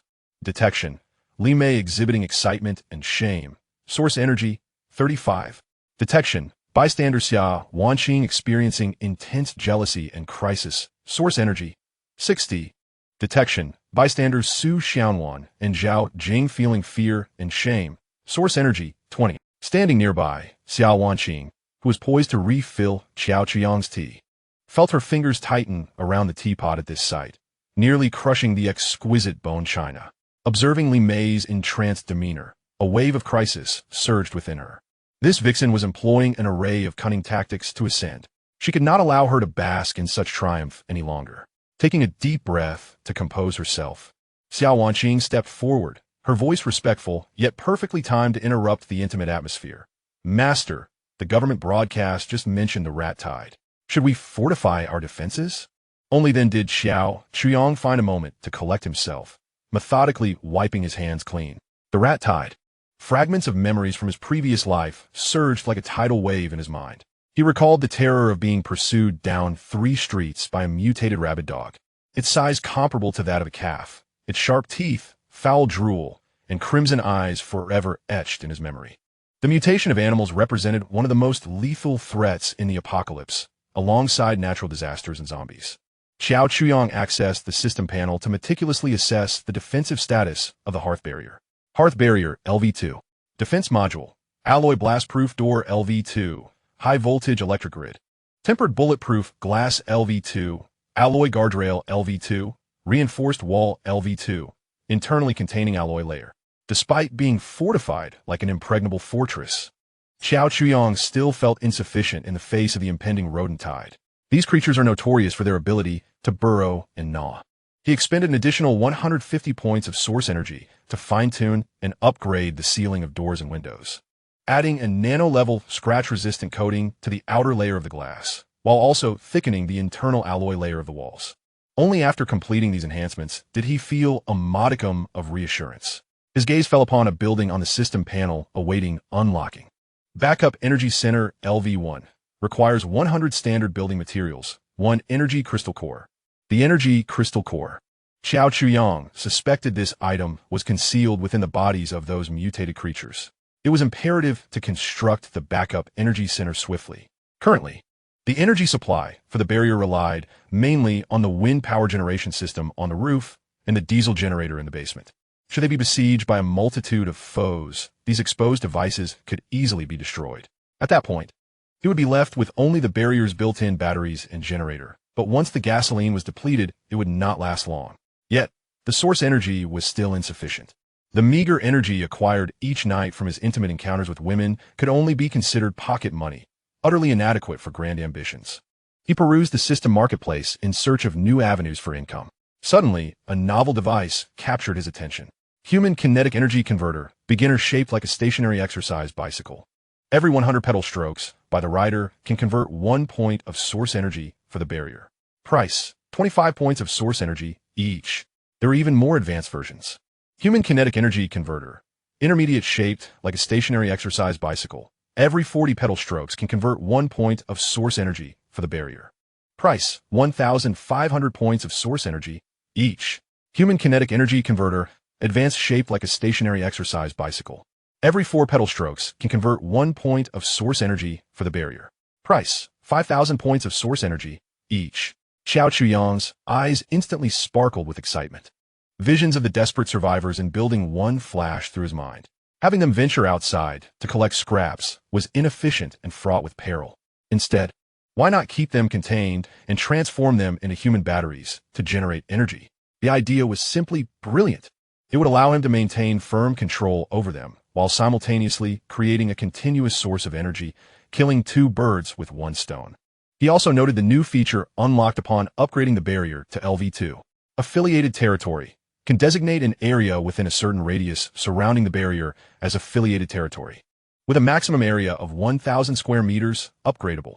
Without delay, he attempted to encircle Building 1 on the system map. The system promptly displayed an alert. Warning: the target area is teeming with hostile entities, indicated by red dots. Forcefully incorporating this territory will require 5,000 units of source energy, with a success rate below 10. It is advisable to eliminate the hostile entities first. On the map, the location of Building 1 is enveloped by a dazzling array of red dots, with only a few faint green dots interspersed, symbolizing friendliness. A pack of ungrateful wolves. Xiao Chuyang snorted coldly. It seems that merely offering them food is insufficient. More assertive measures are necessary to instill in them an understanding of who their true deity is. After pondering for a moment, he spent 30 units of source energy in the marketplace to acquire 3 new slave collars. This time, he intended to personally make a trip to properly educate those oblivious survivors. 01. Li Mei, accompany me outside, Xiao Chuyang commanded as he rose from the sofa, his tone leaving no room for dissent. Li Mei, who was secretly retouching her makeup nearby, trembled at the mention of her name, her face immediately illuminated with overwhelming joy. The master was taking her out. What honor! What did this signify? It indicated that her standing in the master's heart had once again risen. She promptly discarded her lipstick, swaying her voluptuous waist as she hastened to stand before Xiao Chuyang, her eyes brimming with insatiable flattery and adoration. Yes, master, she replied in a soft voice, deliberately accentuating her alluring figure. Jean Soldier 01 appeared silently at the door, her expressionless, square face resembling a silent sentinel, patiently awaiting her master's command. Xiao Chuyang donned a robust outdoor combat suit, secured a handgun and spare magazine in the holster at his thigh, and attached several flashbangs to his tactical vest. Accompanied by the 2 women, he opened the heavy alloy door that separated 2 worlds and stepped into the swirling snow outside. Chapter 46. The Psychopathic Cannibal. At the opposite end of the urban village, within an inconspicuous 5-story residential building, an eerie order prevailed, isolating it from the outside world. On the 3rd floor, in Zhang Jiwa's private bedroom, the room was meticulously tidy, a stark contrast to the cold and filthy hallway. A single bed and a desk were all that occupied the space. In the corner, a slender youth was curled up. He possessed a pure appearance, his eyes glistening with moisture, his mouth sealed with thick tape, and a leather collar fastened around his neck, with the chain tethered to the heating pipe on the wall, allowing him only a small area by the bed to move. Scattered around him were several items of clothing that did not belong to him: a lace-trimmed camisole, a pink silk nightgown, and a pair of white over-the-knee socks. Zhang Jigua entered, a gentle smile gracing his face. He locked the door behind him, and the calm demeanor he had maintained outside vanished, replaced by a sickly obsession. From his pocket, he produced a small, individually wrapped chocolate, tore open the packaging, and held it to the youth's lips. Xiao Hang, you must be hungry, right? You did well today, staying quiet. This is a reward. The youth gazed longingly at the chocolate, his Adam's apple bobbing slightly, his eyes revealing a blend of desire, yet overshadowed by fear and resistance. Observing his stillness without ire, Zhang Jigua himself took a piece of chocolate, savoring it slowly before leaning closer to the boy's face. Open your mouth, he commanded. The boy's body stiffened. his eyes tightly shut. Zhang Jigua grasped his chin, forcibly prying his mouth open to transfer the chewed chocolate into him. After this, he did not rise. Instead, he resembled a hyena, draping himself over the boy, burying his face in the crook of his neck, closing his eyes and inhaling deeply. How fragrant! The bodies of youthful boys are the purest and most aromatic, he murmured incoherently. The boy trembled violently, tears welling in his eyes and cascading down his cheeks. Dampening the tape, Zhang Jigua lifted his head, wiping away the boy's tears with his fingers before tasting them. Do not cry, Xiao Hang. You should be grateful to me. Those people outside have eyes as green as envy. They look at you as if you were a piece of walking fresh meat. Leaning closer to the boy's ear, his voice dropped to a sultry whisper laden with warmth. Do you know? They are all discussing who will be next once the stored food runs out. You, with your tender and delicate flesh, are the finest delicacy. They will clean you and slice you into pieces. The boy's body quaked even more, emitting muffled cries of despair. Therefore, you must obey my every word, Zhang Jigua continued, caressing his face. As long as you keep me pleased, I will hide you here and provide you with chocolate daily. Otherwise, I will hand you over to them as their dinner. Having delivered his threat, Zhang Jigua stood up, adjusting his meticulously arranged tie and hair, his expression reverting to that of a composed corporate leader. He unlocked the door and stepped outside, as if nothing had transpired. In the living room, a dozen survivors sat in a tense atmosphere. Clad in thick winter garments, albeit worn, they remained relatively clean. There was no bonfire. Fuel was a precious commodity. They sat quietly, conserving every ounce of energy. Zhang Jigua took his seat at the head of the table. Zhang, the food will only last for 3 more days, a young man reported in a hushed tone, anxiety evident in his voice. Zhang Jigua furrowed his brow momentarily, but soon relaxed. Adjusting his gold-rimmed glasses, he spoke steadily. Do not panic. In times like this, it is imperative to maintain composure. His calm demeanor had a soothing effect on the others present, slightly stabilizing their emotions. Yet, they all understood the grim reality. They had reached a point of utter desperation. In their struggle for survival, they had made choices that defied humanity itself.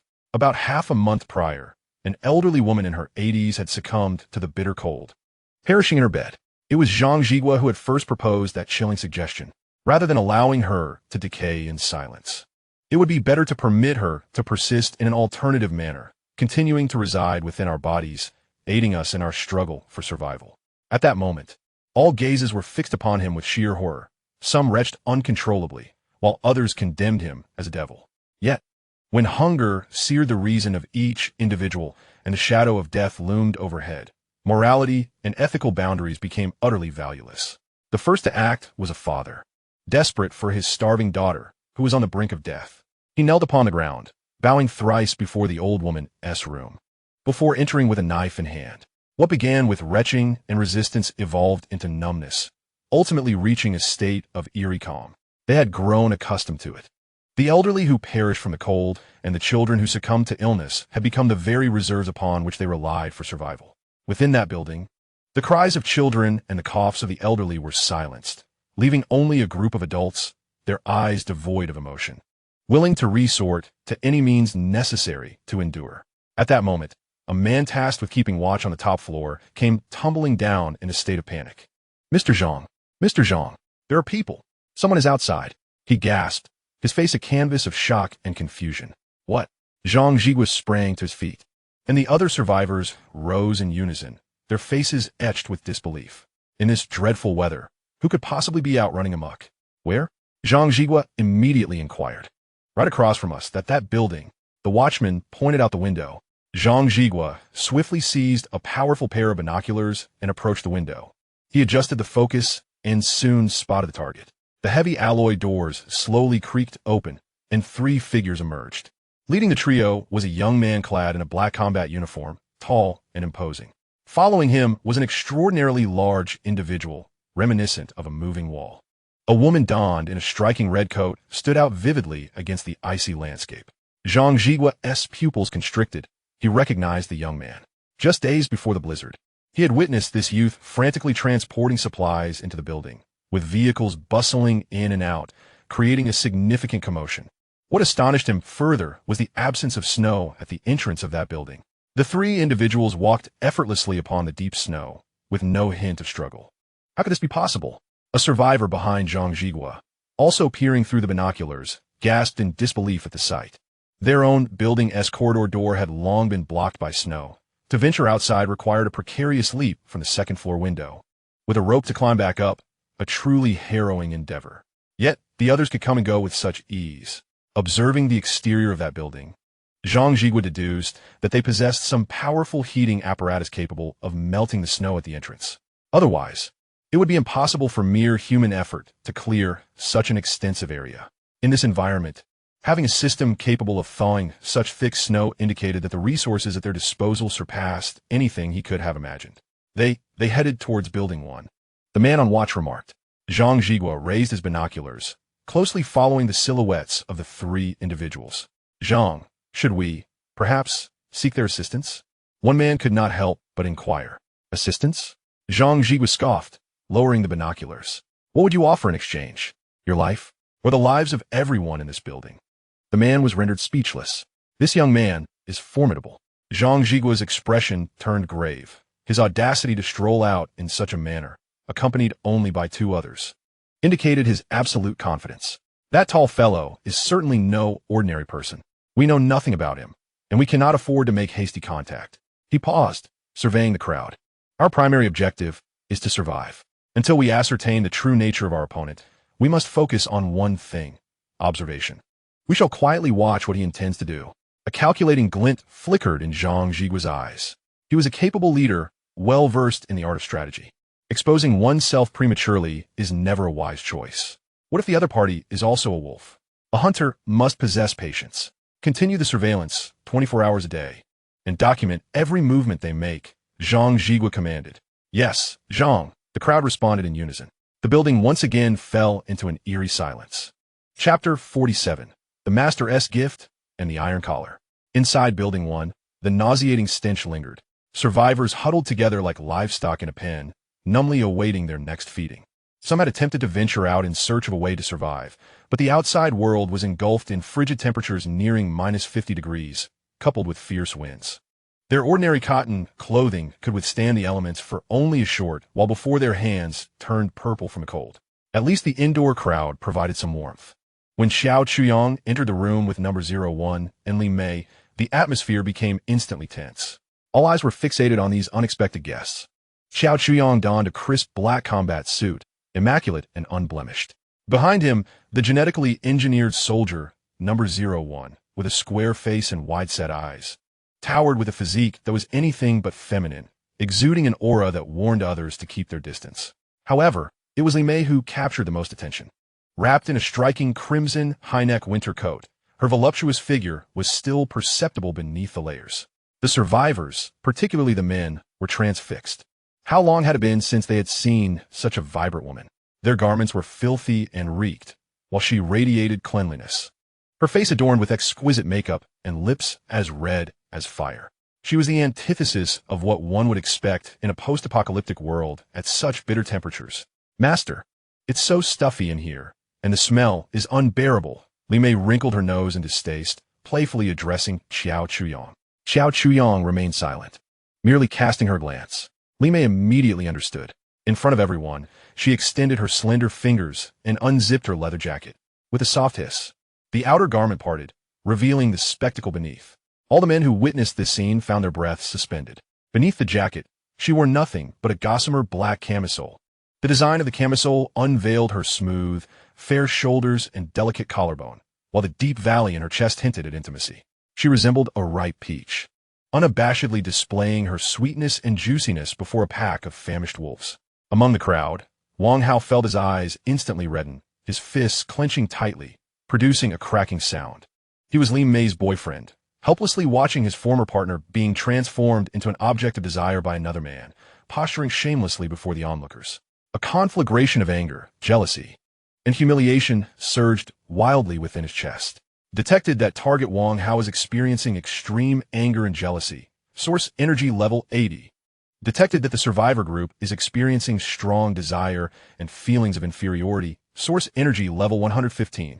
The system's notification echoed in Xiao Chuyang's mind, and he felt a sense of satisfaction. Wang Jian was the first to react.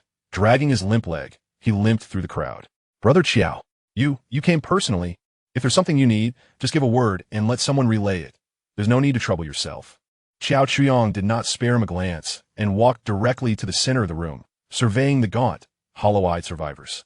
From today onward, you will no longer need to scavenge outside, he stated, his voice calm yet resonant. The survivors stirred, their faces reflecting confusion. Qiao Chuyong snapped his fingers. Number 01 stepped forward, dropping a large bundle onto the ground. As the package opened, it revealed not food, but an array of peculiar, fixed bicycles one would typically find in a gym. What is this? Someone murmured softly. From today onward, your job is to pedal these. Qiao Chuyong pointed at the bicycles. I call it a human-powered energy converter, a high-tech product that can supply electricity for my house. He paused, casting out a tempting bait. I will distribute food based on the number of laps each of you pedaled. The one who pedals the most will receive an extra reward, canned pork and cabbage. The mere mention of meat caused the eyes of all the survivors to glisten with longing. How long had it been since they savored the taste of meat? The meager dry bread and crumbled biscuits they endured daily barely kept starvation at bay. Now, simply by pedaling a bicycle, they had the chance to taste meat. The crowd began to stir, many men eager to try, their eyes glistening with desire as they gazed at the bicycles. Certainly, even if one does not surpass others in the number of laps pedaled, the desire for greater sustenance remains. He retrieved 3 black collars, glistening with a metallic sheen, from his pocket. The moment these collars appeared, the fervor that had just ignited in the atmosphere was abruptly doused with cold reality. No one present was a fool. The nature of those objects was glaringly apparent. They resembled instruments of bondage for livestock. Once you don this collar, you shall officially belong to me. I shall ensure your nourishment and safety, while you're tasked with serving me, Qiao Chuyong declared in a tone as unremarkable as announcing a trivial matter. Beside him, Li Mei swayed her serpentine waist and chimed in with a flirtatious laugh, her voice a beguiling melody that rendered the men weak at the knees. What are you fools hesitating for? Don the collar, and you will be my master's dogs. What harm is there in being a dog? At least you will survive. Her scornful gaze swept across the crowd. Look at me, then look at yourselves. Do you wish to live like a human, as I do, or continue to rot in this foul gutter like a feral dog? Indeed, the contrast was stark, paradise versus purgatory. However, donning the collar would mean a complete surrender of dignity. In a corner, Lin Wanqing trembled slightly. She gazed at the resplendent Li Mei, then at her own tattered and filthy cotton coat, which exuded a foul odor, and a wave of indescribable regret and bitterness surged within her. Had she, on that fateful day, knelt like Su Xianwan to plead with him? Would she now be able to live with the semblance of humanity, as Li Mei did? Amidst the crowd, whispers began to circulate. Why should we wear that? Doesn't tea that make us slaves? Exactly, the government's broadcast has already sounded. The rescue team is on its way. If we can just hold out a little longer, we will be free.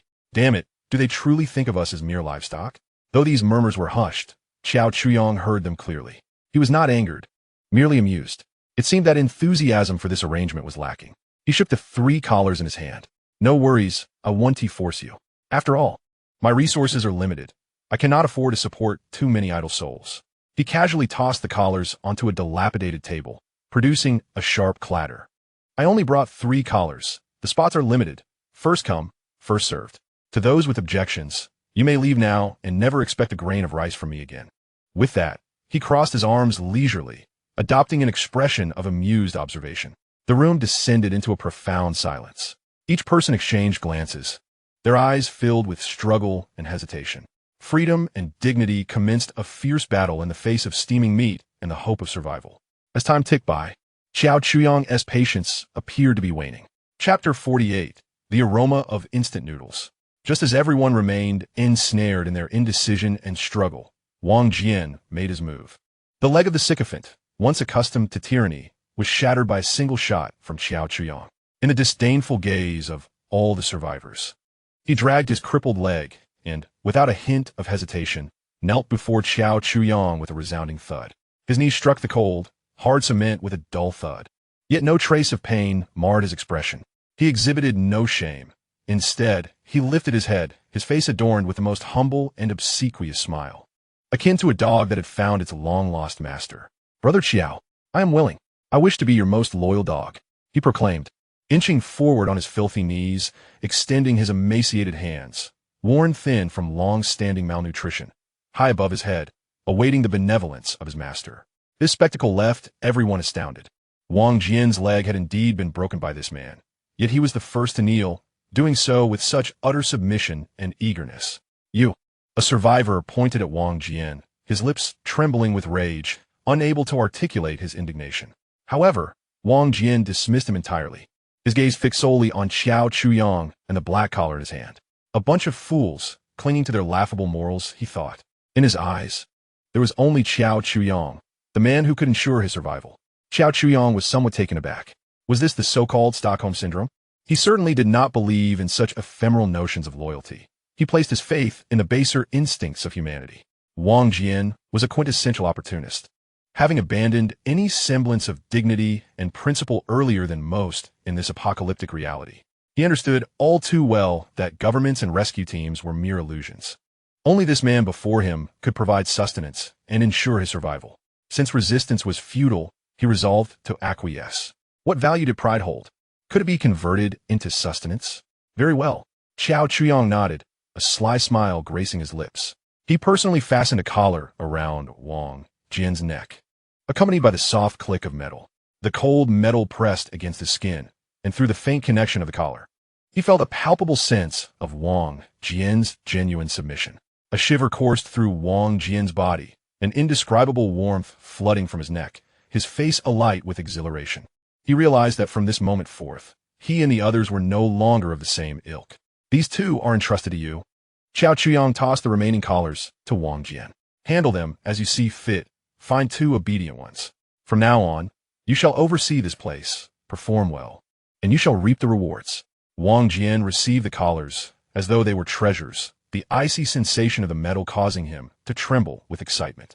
He prostrated himself on the ground, repeatedly bowing his head. "Thank you, Brother Qiao. Thank you, Brother Qiao. I shall ensure they comply with your wishes." He rose, holding the collars and the authority bestowed upon him, and suddenly the pain in his crippled leg seemed to diminish, his posture straightening with newfound resolve. He cast a glance at the other survivors, his eyes brimming with an air of superiority. "Did you all see that? This is an opportunity," Wang Jian declared, brandishing a collar as he barked. "There are still 2 spots available. Who wishes to step forward?" The survivors exchanged glances, their eyes evasive. Yet none dared to be the first to take the plunge. They held Wang Jian in contempt for his sycophantic demeanor, yet could not ignore his current semblance of a petty tyrant. At that moment, from the rear of the crowd, a bespectacled man suddenly shouted, "Do not believe him. He views us as mere slaves. The government rescue team is on its way. If we can hold out just a little longer, we shall regain our freedom. Those like him, who hoard arms and enslave survivors, will surely face judgment." The speaker was a young man who had long defied Wang Jian's authority. Inspired by the government's broadcast, he saw a glimmer of hope and felt emboldened, believing his words would resonate with the others. After all, who would wish to be a slave? However, the response to his rallying cry was not the support he anticipated, but rather the chilling crack of a gunshot. Bang! The bullet narrowly missed the young man, grazing his scalp before embedding itself into the wall behind him, sending a shower of concrete debris into the air. He felt a searing heat above his head, a warm stream cascading down his cheek. When he reached up to touch it, his hand came away stained with blood. His legs buckled beneath him, and he collapsed to the ground, a foul liquid rapidly spreading from his trousers. The room fell into an instant silence. Even the sound of breathing vanished. Xiao Chuyang slowly lowered his smoking gun, exhaling softly. "I detest interruptions while I speak." His voice was calm, yet it sent a chill through every listener. Wang Jian instantly understood. This was his moment to demonstrate his loyalty. Limping forward, he approached the fallen young man and viciously kicked him in the face. "You bastard! How dare you interrupt Brother Qiao?" With each kick, he unleashed his pent-up resentment towards the other survivors and his own impotence upon this unfortunate soul. He continued until the young man lay bloodied and curled up like a lifeless dog, at which point he ceased, spitting a thick wad of phlegm onto him. Having completed this gruesome display, he turned back, adopting a sycophantic grin, nodding obsequiously at Xiao Chuyang. "Brother Qiao, do not stoop to the level of such fools. It would tarnish your hands." The survivors watched this scene unfold, their stomachs churning. They looked upon Wang Jian's loathsome countenance, filled with disdain. Yet simultaneously, as they gazed at their comrade, lifeless on the ground, a deeper fear gripped their hearts. Hope it seemed, was a fragile thing. The glimmer of light brought by the government's broadcast was utterly extinguished by the gunshot and Wang Jian's brutal kicks. Xiao Chuyang found the entire spectacle rather tedious. He cast a glance at the group of survivors before him, who were filled with indignation yet remained silent, and spoke. Slaves? He gestured towards the bicycles on the ground. I offer employment, and in return, you provide labor for sustenance. This is a transaction. You may choose to abstain. No one is forcing you. I have no obligation to support a group of leeches who merely consume without contributing. Indeed, what right did they have to linger here? Was it not solely because this man provided them with a meager meal each day? Their so-called perseverance was nothing more than waiting to perish in a different location. Disregarding them, Xiao Chuyang felt a pang of hunger. He exchanged a knowing glance with number 01, who understood and retrieved from the large tactical backpack a sleek, silver thermos, exuding a sense of advanced technology, along with a bucket of braised beef noodles.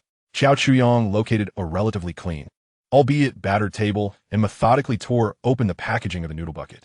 The sharp sound of the tearing paper echoed painfully in the otherwise silent room. He meticulously opened the seasoning pack, vegetable pack, and sauce pack, evenly sprinkling their contents atop the noodles.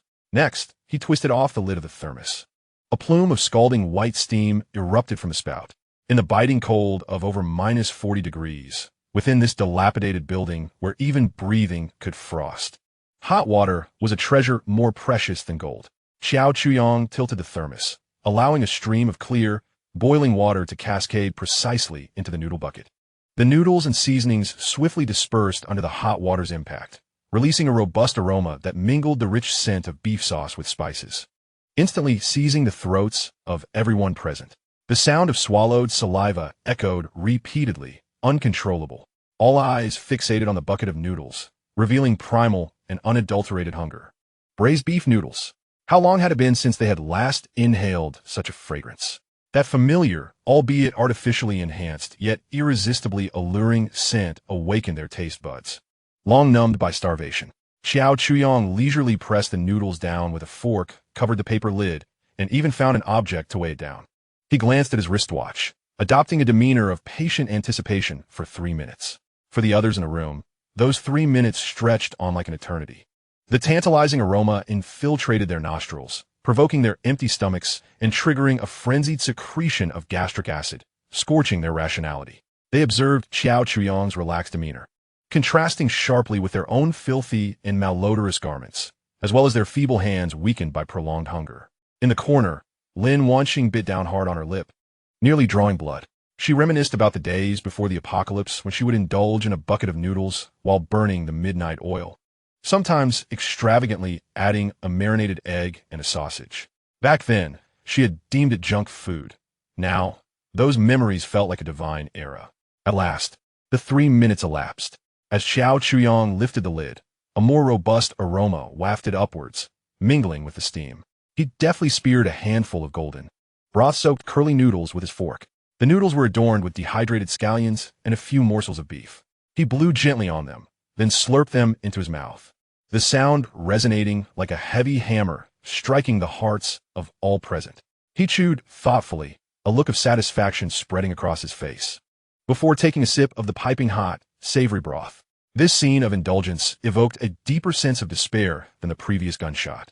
Wang Hao's eyes were bloodshot, fixed intently on Xiao Chuyang, his throat bobbing up and down in a frenzy. He could almost feel the texture of the noodles gliding over his tongue, savoring the salty richness of the broth. At last, Xiao Chuyang finished the last bite, leaving not a drop of soup behind. He let out a contented burp, smacking his lips in delight. Then, as if recalling something, he retrieved a piece of dark chocolate wrapped in golden foil from his pocket. He unhurriedly peeled it open before everyone's eyes and took a small bite. The crisp sound echoed in the air. Having devoured instant noodles, a piece of chocolate, as dessert felt like sheer luxury. He nibbled on a morsel, seemingly losing interest thereafter, glancing at the sizable remaining chunk in his hand. He surveyed the group before him, their expressions vacant and drooling like animals. With a casual flick of his wrist, the chocolate sailed through the air in a graceful arc, landing with a soft thud on the dirtiest patch of floor in the room, mingling dust with the remnants of the previous man's blood. All eyes shifted from Xiao Chuyang to the piece of chocolate on the ground, lying there quietly, half wrapped in gold foil, the other half marred by dirt and blood. yet its alluring sheen and fragrance remained intact. What was he doing? Feeding dogs? No, even dogs wouldn't be thrown such filth. Wang Hao, hiding in the back, turned the color of liver, his gaze fixated on the chocolate as if he could incinerate it with sheer will. He would rather starve. The other survivors shared similar sentiments. They straightened their backs, turning their heads away intentionally, as if avoiding the sight of the chocolate could preserve their fragile, teetering dignity. Chapter 49. The Dignity Trampled Underfoot. Xiao Chuyang observed this scene without uttering a word. He produced a black police stun gun from his pocket and tossed it to Wang Jian. Here is something for your protection. In the future, should anyone disobey or slack off, you know what to do.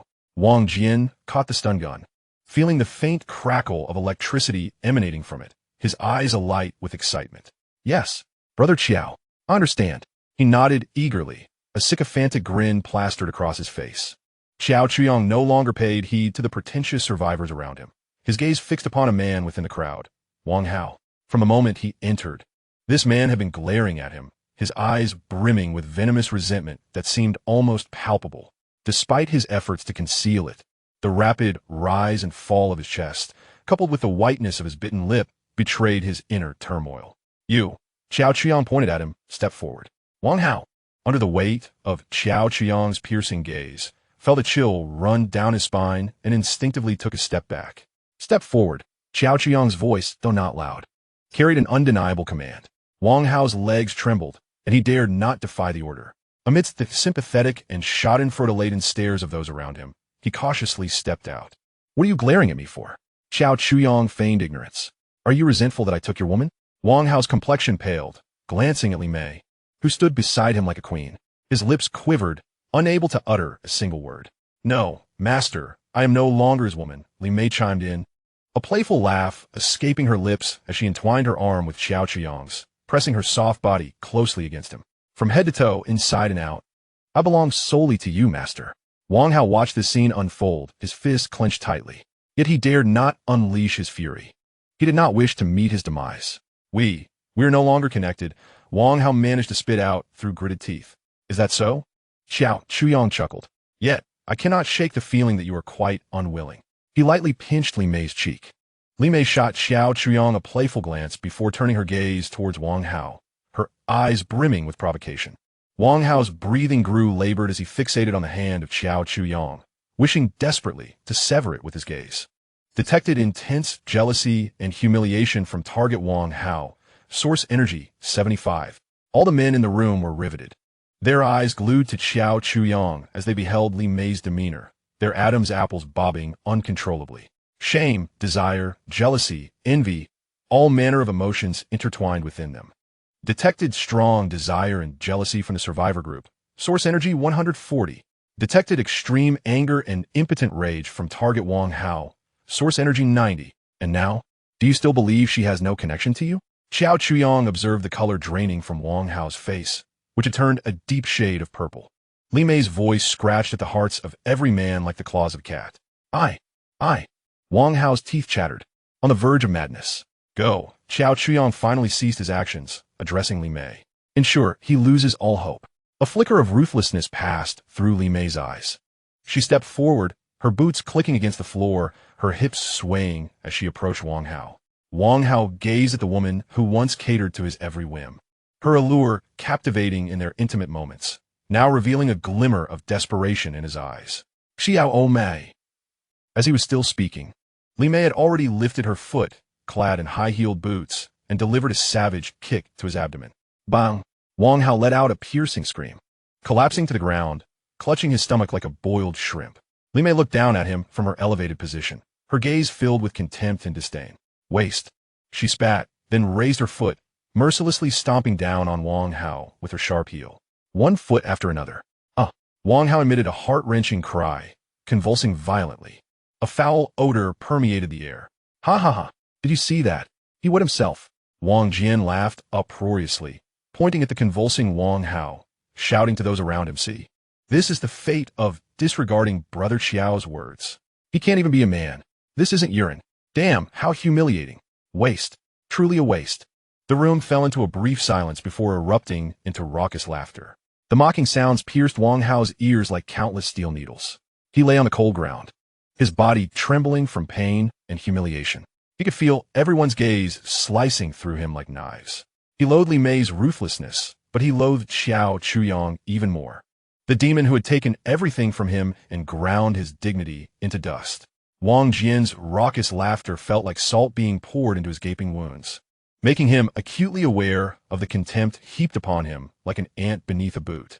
This pent-up fury ultimately transformed into a deeper resentment toward the instigator. Wang Hao lay on the ground, shielding his face with his arm, and no one saw the venomous and frenzied light flickering in his eyes, obscured by his hair. Wang Jian, Xiao Chuyang, just wait. As long as I still draw breath, I swear, I will kill you. I will. Li Mei glanced at the filthy puddle on the ground, wrinkling her nose in disgust. She felt as though she had stepped in dog excrement, repulsed beyond measure. She turned, strutting back to Xiao Chuyang like a victorious peacock, rising on her tiptoes to present her crimson lips. But Xiao Chuyang suddenly reached out, gripping her slender neck tightly. Li Mei gasped, her face contorting in fear. Xiao Chuyang's grip was strong. She felt as though her throat might be crushed. The sensation of suffocation enveloped her, and her vision began to darken. Just when she thought she was about to perish, Xiao Chuyang lowered his head, sealing her lips with his own. Chapter 50. A life inferior to a dog. Before everyone, Xiao Chuyang performed a vivid and passionate French kiss. Wang Hao knelt a few meters away. Humiliation, anger, and jealousy intertwined, driving him to the brink of madness. He let out a cry of defiance and rage. Detection of the target exhibiting extreme humiliation, jealousy, and anger. Source energy level at 85. Detection of surrounding survivors experiencing overwhelming fear and despair. Source energy level at 120.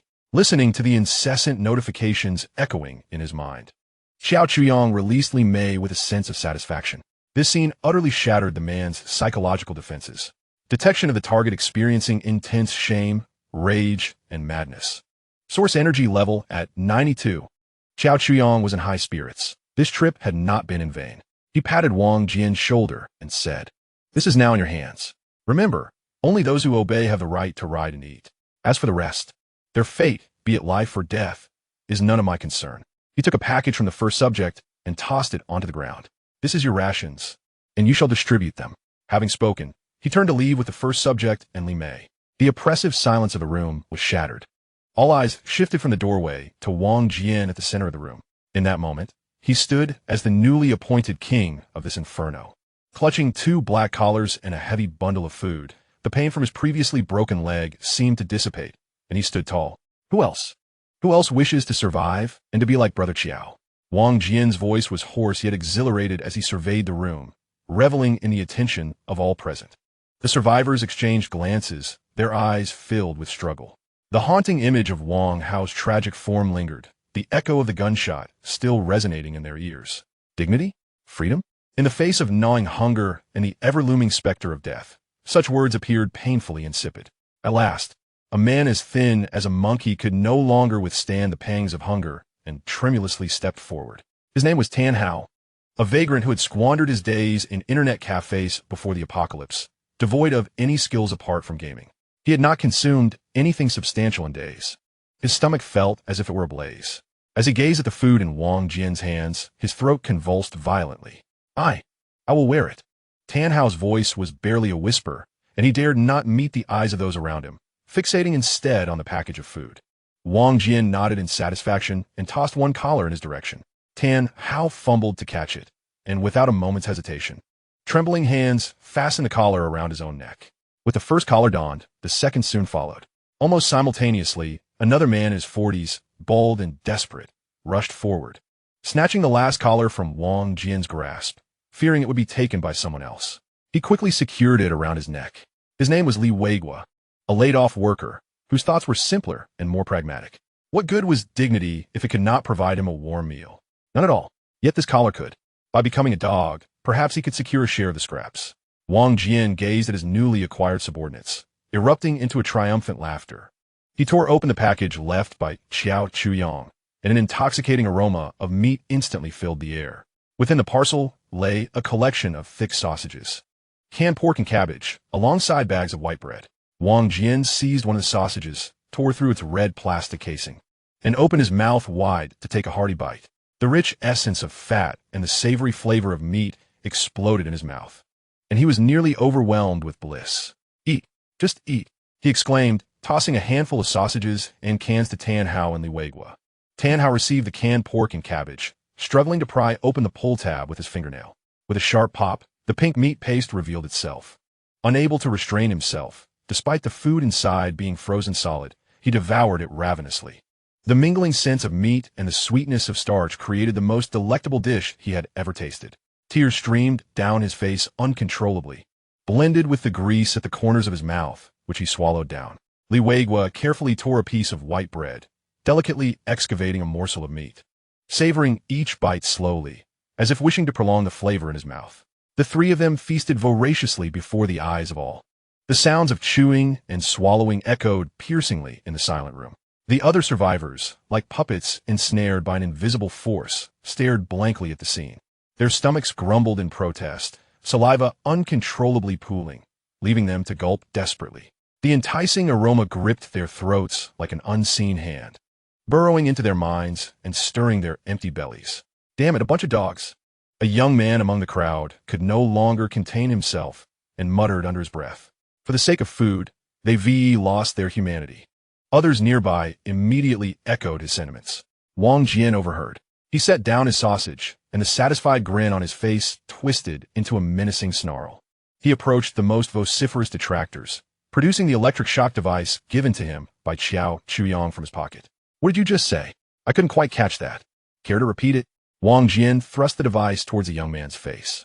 The lad's complexion drained of color as he recoiled in fear, his lips quivering, unable to utter a single word. Satisfied, Wang Jian pocketed the device and pointed the half-eaten sausage at them, enunciating each word with chilling clarity. "Listen up. From this day forth, I am in charge here. If you wish to survive, you will heed my commands."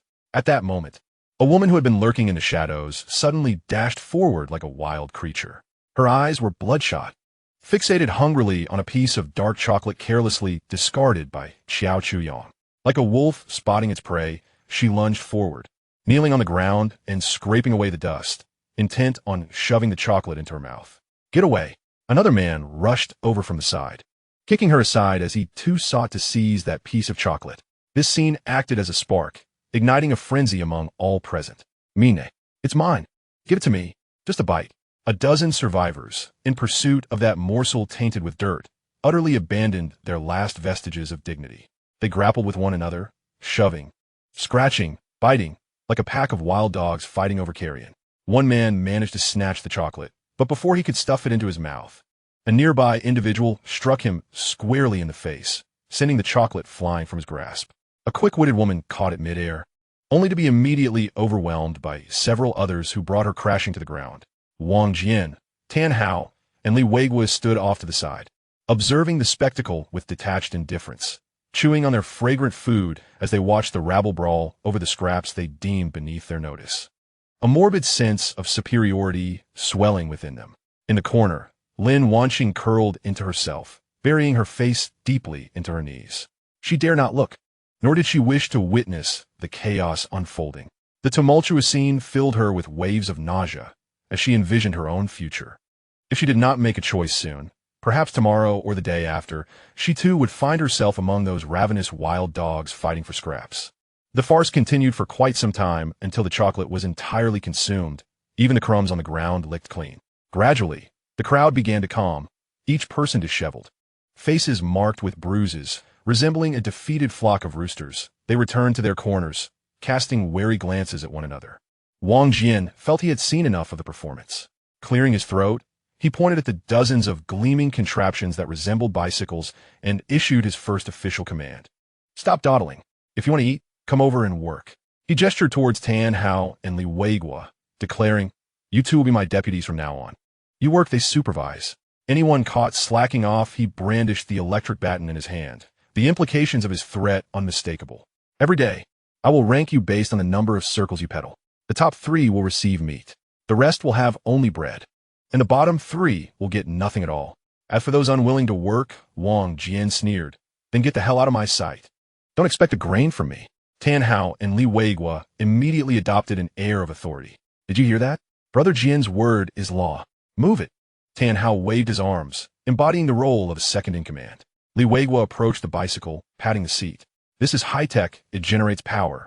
Working for Brother Qiao is nothing to be ashamed of. Their food, their meat, it's better than anything else. The survivors exchanged glances, though resentment simmered within. The overwhelming temptation of survival compelled some to stand up and numbly shuffle towards the bicycles. Wang Jian observed this scene, filled with an unprecedented sense of satisfaction. He licked his greasy lips, his gaze sweeping back and forth among several women in the crowd. Eventually, he spoke slowly, his voice laced with a hint of malevolence. Pedaling is exhausting for us men. It's only natural we engage in physical labor. As for women, he paused, savoring the attention from all around him.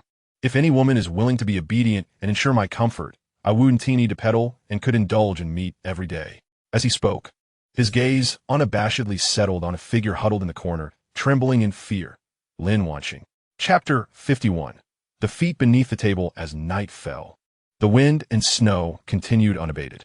Within the warmth of the hearth, the place was aglow, exuding a spring-like warmth. In the spacious dining room, a long wooden dining table was laden with an array of sumptuous dishes. Xiao Chuyang once again took to the kitchen, preparing an authentic Cantonese feast. The steamed East Star grouper, tender and succulent, was drizzled with hot oil and premium soy sauce, releasing an enticing aroma. The crispy roast goose, its skin golden and crunchy, boasted a rich yet non-greasy meat, complemented by a tangy plum sauce that tantalized the palate. Alongside were poached shrimp, garlic vermicelli steamed scallops, abalone sauce chicken feet, and stir-fried beef rice noodles. Four women sat around the dining table, momentarily at a loss, gazing at this miraculous scene in a world that had turned chaotic. Especially Li Mei, who had just returned from the outside. She looked at the table brimming with delicacies and then at her clean attire, feeling as if she were in a dream. Just hours earlier, she had been in a filthy, frigid place filled with foul odors. Yet here she was, about to indulge in a lavish feast she wouldn't have dared to savor even before the apocalypse. "What are you all staring at? Let us eat," Xiao Chuyang said, removing his apron and taking a seat at the head of the table, pouring himself a glass of red wine. "Yes, master," Xiao Wanqing was the first to respond, picking up her chopsticks with respect. The other three women followed suit, cautiously sampling the exquisite dishes laid before them. Xiao Chuyang ate leisurely, the only sounds in the dining room being the gentle clinking of bowls and the soft sounds of chewing. Beneath the table, his feet, clad in slippers, began to move restlessly. Xiao Wanqing wore the shortest maid outfit today, her legs exposed in a tantalizing display. Li Mei, seated beside her, caught a glimpse of an unusual flush upon Xiao Wanqing's face from the corner of her eye. A surge of jealousy welled up within her. Why? This woman had merely arrived a few days earlier than herself. She set down her chopsticks, eager to stir things beneath the table.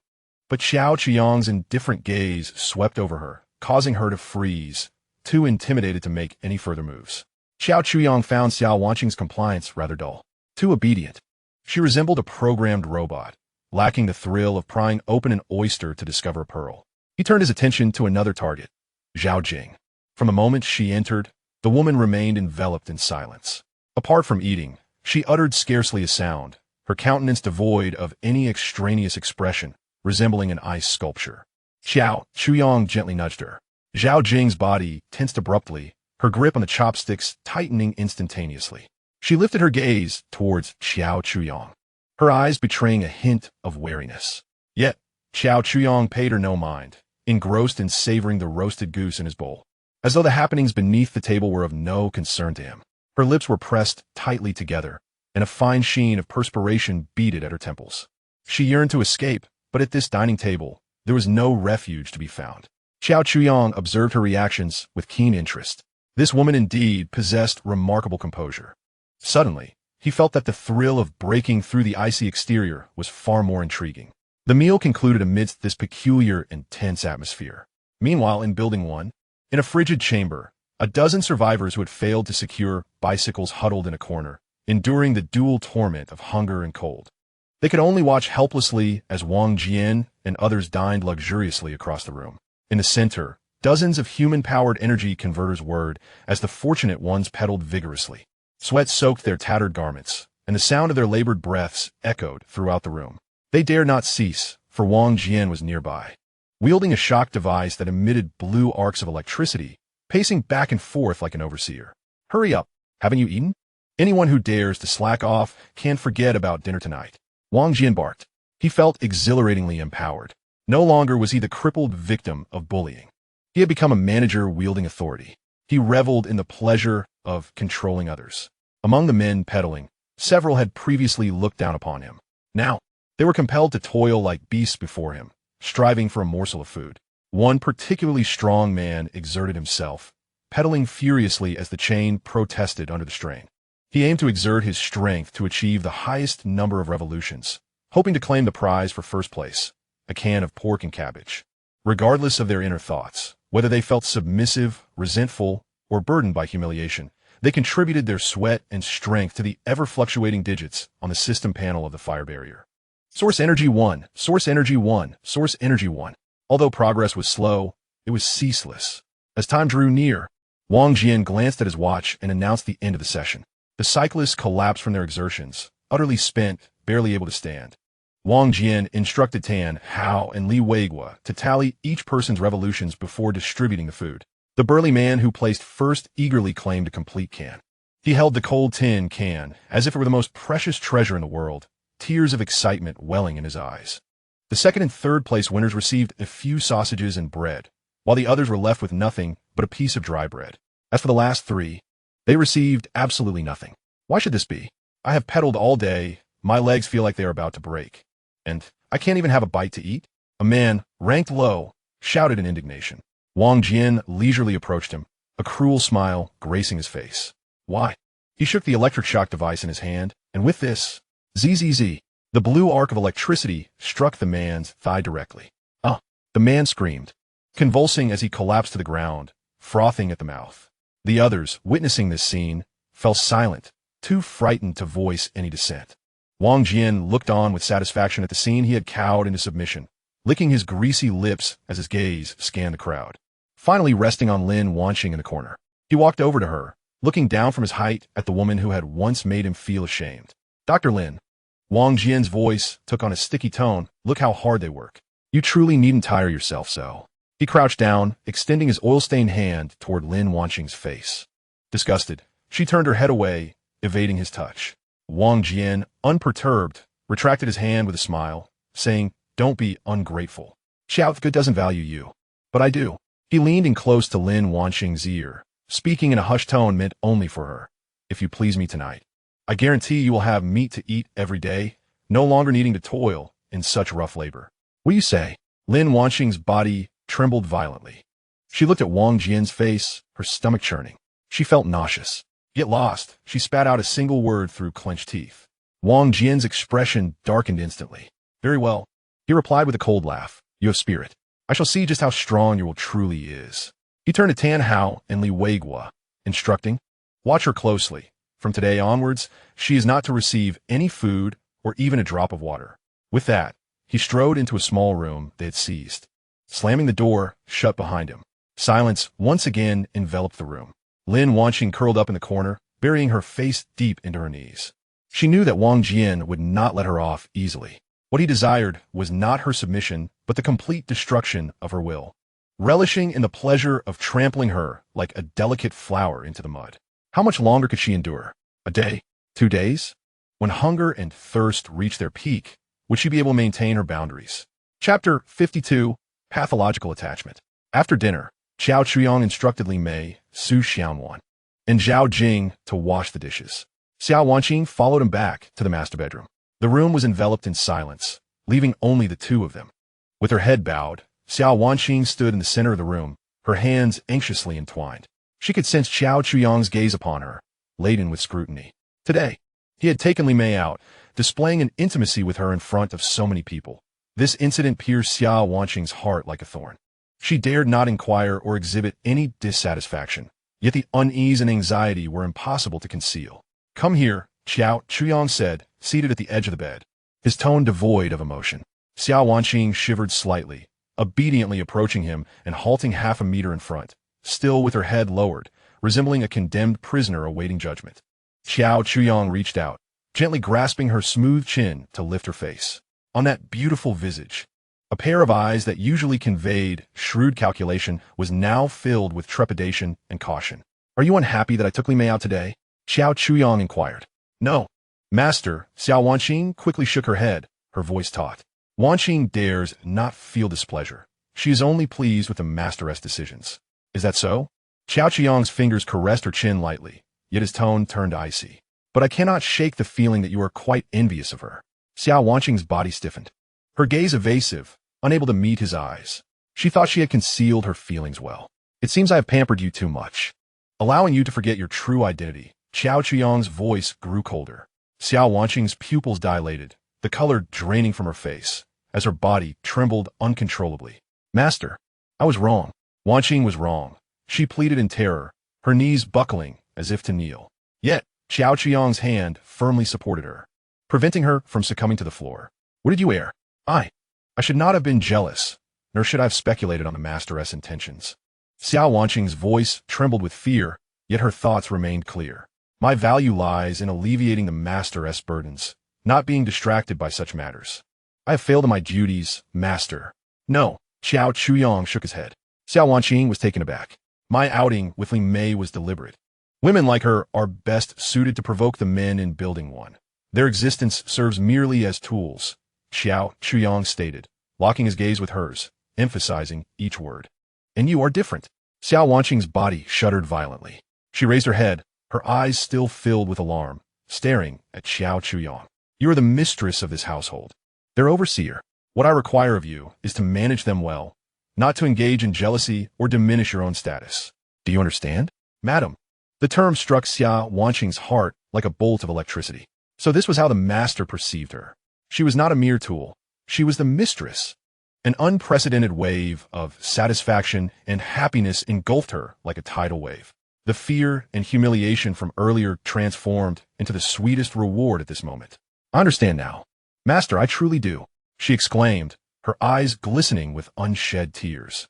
Xiao Chuyang released her hand, a satisfied smile gracing his face as he observed the change in her expression. He approached the window, where the wind and snow continued to swirl outside. Since she was the mistress, it was time to learn the ways of a mistress. He turned back, a hint of playfulness in his tone. For your master. How about preparing a late-night snack? Let us try making dumplings tonight. Summer Wanqing's gaze faltered, her cheeks flushing deeply, warmth spreading rapidly to her ears. What is wrong? Xiao Chuyang inquired, noticing her reaction. Have you never made dumplings before? How could I possibly know how to wrap them?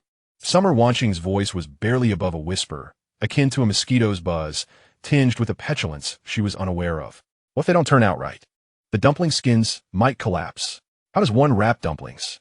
In truth, Xiao Chuyang lacked experience as well, but he had seen countless masterpieces and was well-versed in the process. It's all right. The first attempt is always a bit clumsy. He stepped closer, taking her hand in his. Come, I will teach you. Her hands felt cool, enveloped by his warm grasp, causing her heart to race. She obediently followed Xiao Chuyang out of the bedroom. The kitchen was brightly lit, the stainless steel countertop immaculate. All right, if the filling leaks out, we won't bother wrapping them. We don't want to waste ingredients. Summer Wanqing lifted a cloth to reveal 2 pristine pieces of dough beneath. Xiao Chuyang pressed his hands on the dough, feeling its soft, elastic texture, leaving several clear fingerprints on its surface. You handle the filling, and I will knead the dough. He assigned the tasks. Mimicking the motions from his memory, he began to knead vigorously. His technique was far from professional, somewhat awkward, yet his strength was considerable, each push and fold executed with determination. Meanwhile, Summer Wanqing prepared the meat filling. She broke down the meat, her elegant fingers gently stirring in one direction. Soon, the previously loose filling became sticky and robust. She sampled a small pinch, savoring the flavor, satisfaction evident on her face. Master, the filling is ready. A light sheen of sweat appeared on Xiao Chuyang's forehead as he admired the smooth, rounded dough he had kneaded, feeling a sense of accomplishment. Good, next step. Tear off a piece and roll out the skin. Once the dough was ready, she tore off a portion, while Xiao Chuyang rolled out the skin, subsequently filling it with the meatball-like mixture. Very well done, Xiao Chuyang praised. Summer Wanqing felt a bit shy, watching the dumplings steam in the heated steamer. The steam quickly filled the pot, enveloping it in white mist, obscuring the contents within. The water in the pot bubbled violently, white foam overflowing from the edges. Oh no! It's spilling over. Summer Wanqing exclaimed anxiously. What is wrong? The heat is too high. Quickly, turn it down. Xiao Chuyu hurriedly reduced the flame, while Xiao Wanqing swiftly dipped a bit of cool water into the pot. The tumult within soon subsided. Xiao Wanqing took a deep breath, her face reflecting a mixture of anticipation and anxiety. After a few minutes, she estimated the time was nearly right. Master, it should be about ready. A wave of scalding white steam rushed forth. The two exchanged a smile, both brimming with a sense of fulfillment. It seemed that our first attempt at making buns had been a success. Xiao Chuyong pulled a cigarette from his pocket, lit it, and leaned against the kitchen counter. The dough was soft, the filling delicious and juicy, and the piping hot broth burst in the mouth, a delightful flavor indeed. In the future, we could experiment together with other dishes, Xiao Chuyong remarked to Xiao Wanqing, his words laden with implication. Xiao Wanqing's cheeks flushed once more, and she lowered her gaze. Just then, a series of system notifications echoed in Xiao Chuyong's mind. Ding! Loyalty of target Xiao Wanqing has reached its peak, triggering a special state, pathological attachment. Pathological attachment. The target harbors absolute, distorted affection towards the host, yearning to be dominated and possessed by the host in any manner. Their existence is solely to please the host.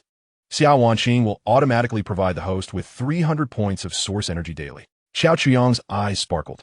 An automatic daily yield of 300 points of energy? This was akin to a miniature perpetual energy machine.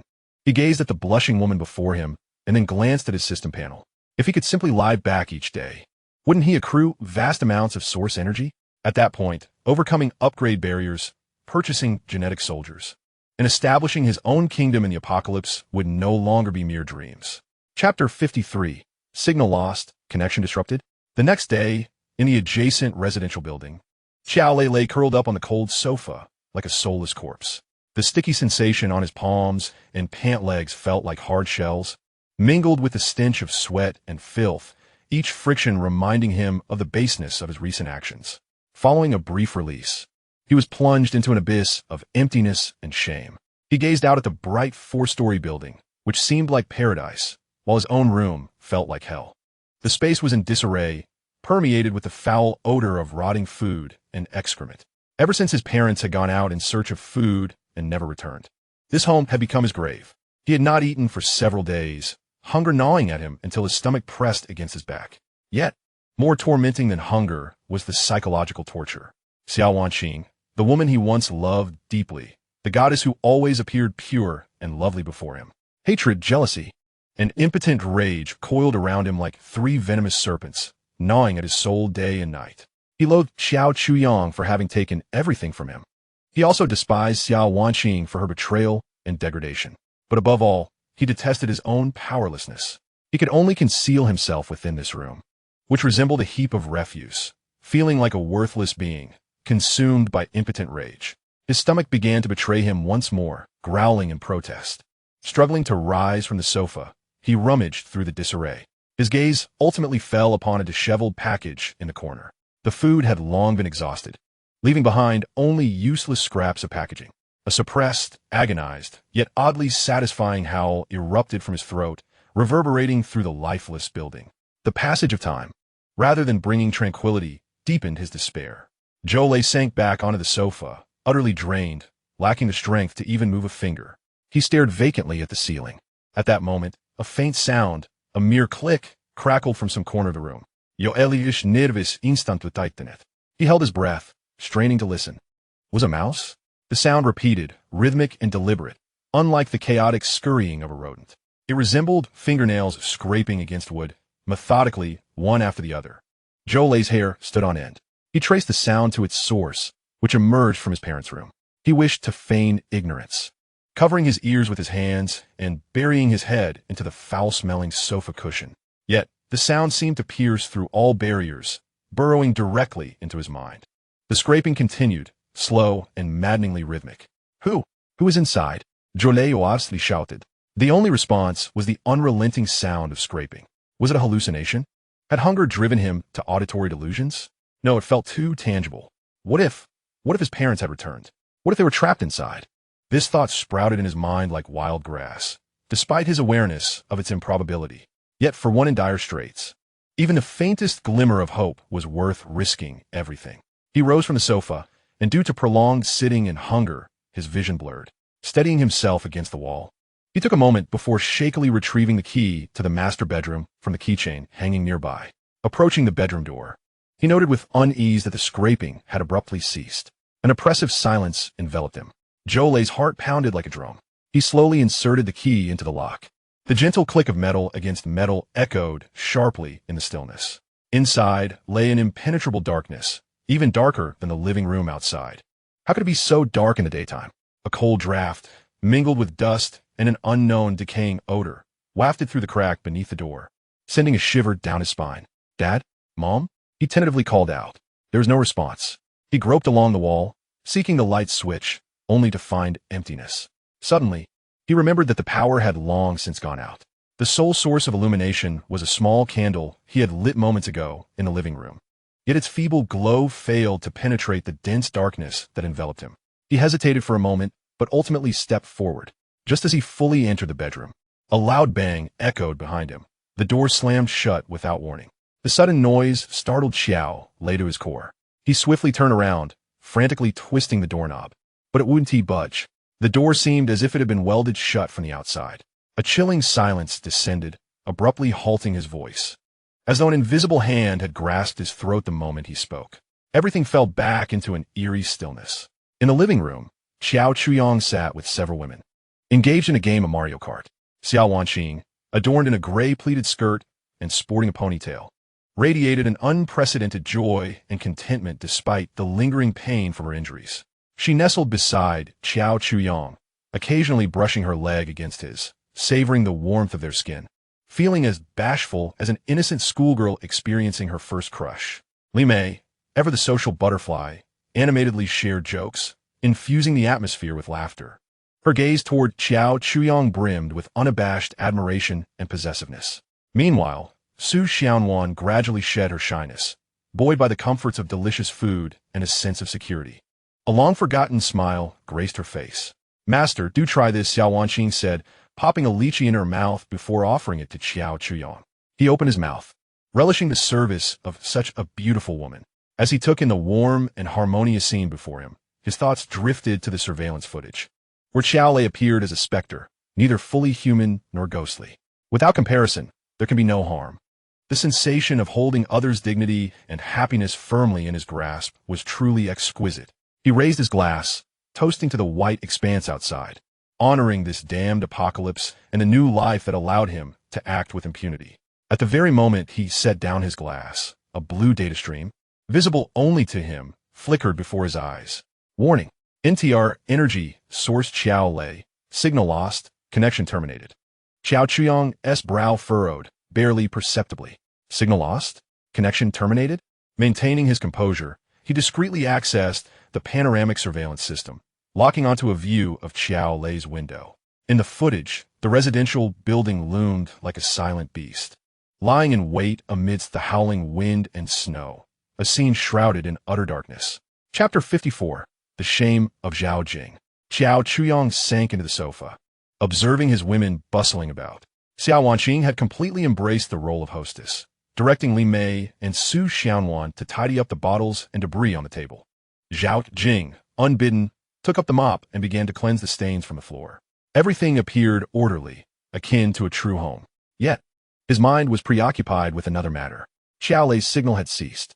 The continuous source of jealousy, humiliation, and impotent rage, an inexhaustible reservoir of negative emotions, had vanished into thin air. Was he dead? Most likely. Had he succumbed to starvation, been slain by other survivors, or perhaps met his end at the hands of some mutated creature? The last possibility sent a shiver of wariness through Xiao Chuyong. His defenses were impenetrable. Yet the thought of an unknown entity capable of erasing the living without a sound loomed like a sword above him, robbing him of peace. He needed to seize an opportunity to investigate. No longer hesitating, he promptly opened the system interface. The matter of eliminating Xiao Lei had to be thoroughly understood before it could pose a threat. He glanced at his system balance. Astonishingly, the laborers in Building 1 had contributed over 2,000 points of source energy since yesterday, and with the prior surplus, his total had surpassed 3,000 points. This fortune had arrived at just the right moment. Security must be firmly in his grasp. Xiao Chuyong navigated to the firearms section of the marketplace. 416 Hong Kong dollars assault rifle. Rapid fire, high precision, strong stability. Price, 150 points of source energy. M26 fragmentation grenade. Area damage. Price, 10 points each. Without hesitation, he proceeded to purchase. Purchase 416 Hong Kong dollars assault rifles, 30 magazines, and 5,000 rounds of 56 millimeters ammunition. Purchase 20 M26 fragmentation grenades. Source energy consumed, 700 points. A flash of light signaled the arrival of 3 pristine assault rifles and a box of grenades in the spatial warehouse. He would keep one for himself, while the other 2 would naturally be designated for Gene Soldiers 01 and 02. With heavy firepower, their combat effectiveness would multiply exponentially. Next, his gaze turned to the surveillance system. Panoramic surveillance system LV2. Monitoring range expanded to 1,000 meters, with wall penetration imaging capabilities. Upgrade cost, 200 points of source energy. Upgrade. Ding. Upgrade completed. Having completed these tasks, Xiao Chuyong redirected his attention to the women before him. Xiao Wanqing had finished tidying up and approached him obediently from behind, her delicate fingers applying just the right pressure to massage his temples. Master, your eyes must be weary. Allow me to help you relax. Li Mei knelt on the carpet, tilting her alluring face upwards, feeding him segments of a peeled orange, her gaze almost tangible with desire. Su Xianwan sat somewhat awkwardly at the opposite end of the sofa, her head bowed, unable to meet the scene before her. Zhao Jing continued to diligently wipe the floor with a mop. She approaches her tasks with utmost diligence, ensuring that every inch of the floor tiles is meticulously cleaned, leaving not a single water stain. Oh, Zhao Jing, do take your time. Don't splash water onto the master, Li Mei chided softly, subtly inching closer to Xiao Chuyong as she spoke. Zhao Jing disregarded her, quietly hastening her movements. As she neared the sofa, her foot unexpectedly slipped on something, perhaps the wine that Li Mei had just spilled, making the ground exceedingly slick. Zhao Jing gasped, her body losing balance in an instant. Falling backward, in a reflexive attempt to grasp something, she found nothing to hold on to. Just as she was about to crash to the floor, a hand suddenly reached out from the side, firmly encircling her waist. It was Xiao Chuyong. Moments earlier, he had been enjoying a massage from Xiao Wanqing with his eyes closed. Upon hearing her exclamation, he reacted almost instinctively. The sensation was soft and delicate. Through a thin layer of his shirt, he could even feel the warmth and tautness of her skin at her waist. Zhao Jing was completely frozen, her body half leaning into Xiao Chuyong's embrace. The faint scent of tobacco and shower gel lingered at her nose. Tom seemed to pause for a moment. In the next instant, as if scalded by fire, Zhao Jing abruptly extricated herself from his arms, staggering back 2 steps before regaining her balance. Her reaction was so intense that it left Xiao Chuyong momentarily stunned. He observed Zhao Jing, who had lowered her head, her ears flushed crimson, her hands tightly clutching the hem of her clothing, resembling a startled fawn. I am sorry, master. Her voice was barely a whisper, tinged with a barely perceptible tremor. The atmosphere in the living room turned peculiar. A flicker of jealousy and disdain flashed in Li Mei's eyes. To her, this was merely Zhao Jing's ploy to garner the masteress' attention. Xiao Wanqing paused her massage, contemplating Zhao Jing with an intrigued expression. Are you all right?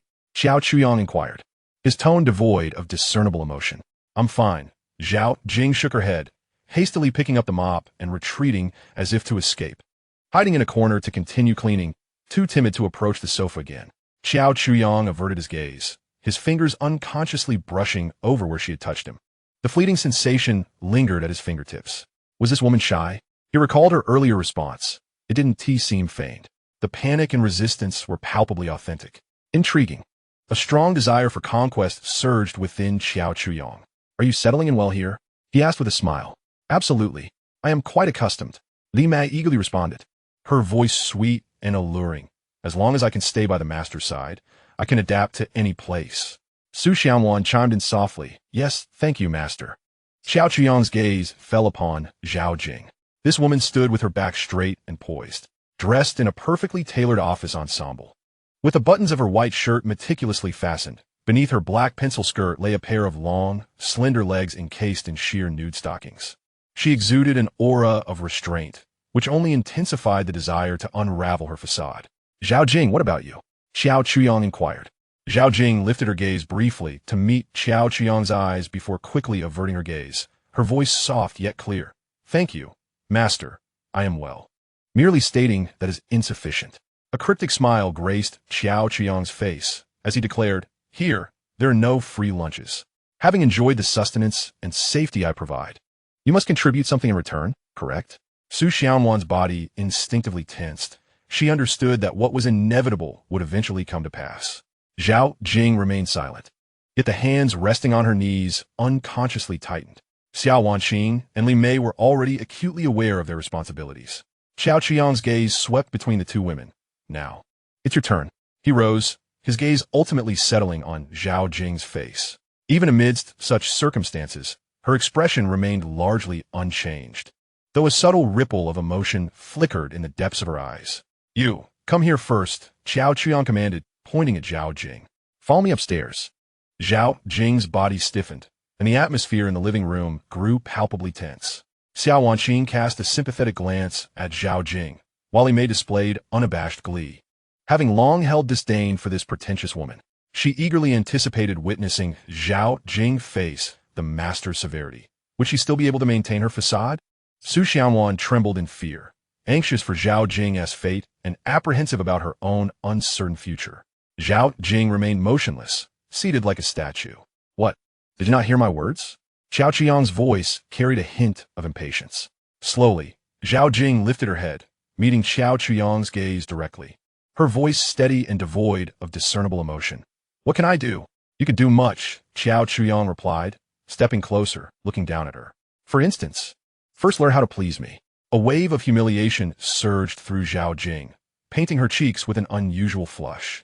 She stood, her movements slightly stiff yet devoid of hesitation as she followed Qiao Qiang up the staircase. He walked ahead, not glancing back, but through the mental link of the collar. He could vividly sense the intense turmoil within Zhao Jing. He relished this sensation. The bedroom door swung open. Qiao Qiang approached the bar, poured 2 glasses of red wine, and turned to offer one to Zhao Jing. She did not accept. What? Are you afraid I might drug it? Qiao Qiang took a sip himself. Zhao Jing regarded him. Finally speaking, her voice hoarse. What do you truly desire? What do I desire? Qiao Qiang approached her, placing a wine glass into her hand. The warmth of his fingertips contrasted with the chill of her hand. I am merely curious. Why did you react so strongly when I assisted you this afternoon? Zhao Jing shuddered slightly, nearly losing her grip on the glass. I was just startled. She averted her gaze from him. Is that so? Qiao Qiang leaned closer, his heated breath brushing against her ear as he spoke in a low voice. I dare say, you are afraid. What do you fear? Is it me? Or is it yourself? After a prolonged silence, she suddenly made a surprising move that took Qiao Qiang aback. She lifted the glass and downed the deep crimson liquid in one gulp. The alcohol's sharpness seared her throat, setting the empty goblet gently on the bedside table. Her hand reached for the buttons of her shirt. 1, 2, 3. She unfastened them slowly, each motion imbued with a sense of irrevocable determination.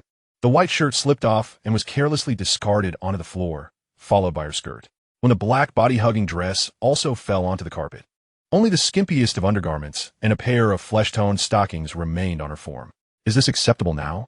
Chapter 55, The Devil's Pact. Zhao Jing stood there, clad in nothing but the final 2 pieces of fabric.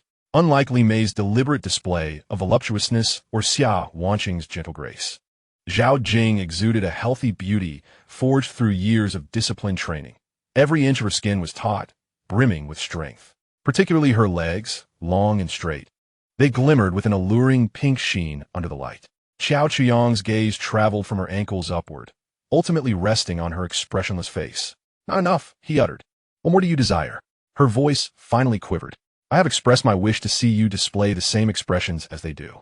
Qiao Qiang stepped closer, extending his hand, his icy fingertips brushing against the metal collar on her neck. And now, your face betrays nothing but resistance and humiliation. He could distinctly perceive the emotional turmoil emanating from Zhao Jing through the collar, a tumult of shame, anger, and a sliver of deeply buried fear. These emotions continuously transformed into the purest source energy. Such a treasure, Qiao Qiang mused internally, his actions unceasing. His fingers glided down from the collar, tracing her delicate collarbone. She shut her eyes, her long lashes quivering. Do you not wish to discover what you are capable of? Xiao Chuyang's voice whispered in her ear, laced with a cruel amusement. To please me is your sole task. Upon concluding his words, he ceased all extraneous movements, turning away to recline leisurely upon the expansive double bed, regarding her with a scrutinizing gaze. Let the performance commence. I wish to witness your worth. The bedroom descended into an oppressive silence. Zhao Jing stood motionless, her entire being engulfed in a wave of humiliation that surged like molten lava within her chest. She yearned to resist, to scream, to lunge at the man before her with the intent to obliterate him. Yet, she found herself unable. The collar around her neck served as an invisible chain, binding her will. She was unwilling to succumb to such a fate. Her desire to survive remained paramount. A vivid image of a radiant smile flickered through her mind. Xiao Jingjing, wait for my return, and we shall marry. This thought was her sole impetus for enduring. Drawing a deep breath, when she reopened her eyes, the turmoil and indignation that had swirled within her were forcibly suppressed, leaving behind a numbing silence. With stiffened limbs, she advanced step by step toward the bed, each movement akin to treading upon her own dignity. Do you have a boyfriend? Xiao Chuyang inquired. Zhao Jing finally reacted, spinning around sharply. You are forbidden to mention him.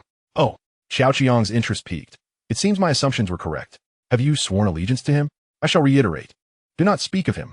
Zhao Jing's voice sharpened, mingling fury with a barely perceptible thread of panic. Do you believe you possess the right to utter such words at this moment? Xiao Chuyang extinguished his cigar and abruptly threw back her covers. Grasping her chin, he compelled her to meet his gaze. In my domain, you consume my sustenance, utilize my resources. Everything that is yours now belongs to me. And you still wish to discuss purity? Source energy level 35, derived from Zhao Jing's profound anger and humiliation. A system notification echoed, yet Xiao Chuyang felt no joy. Tears finally cascaded down Zhao Jing's cheeks. She looked at him, her voice tremulous. My sole mission is to survive. Survive? Yes. To endure until the day I can see him again.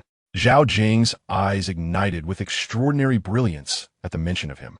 A mix of love and unwavering conviction illuminating her expression. I believe he is still alive. We made a promise. Observing her fervent demeanor, Xiao Chuyang's temper flared. What is this? I provide you with comfort and sustenance, allowing you to live a paradise-like existence amidst chaos. Yet your heart still harbors another man.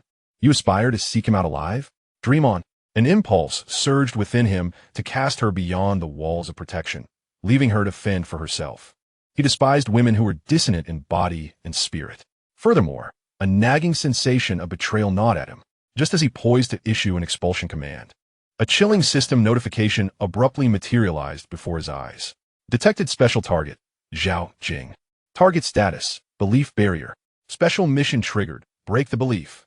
Mission content, ensure Zhao Jing completely submits to the host. Mission reward. The higher the completion rate, the more generous the reward. Special reward, one chance to spin the lucky roulette.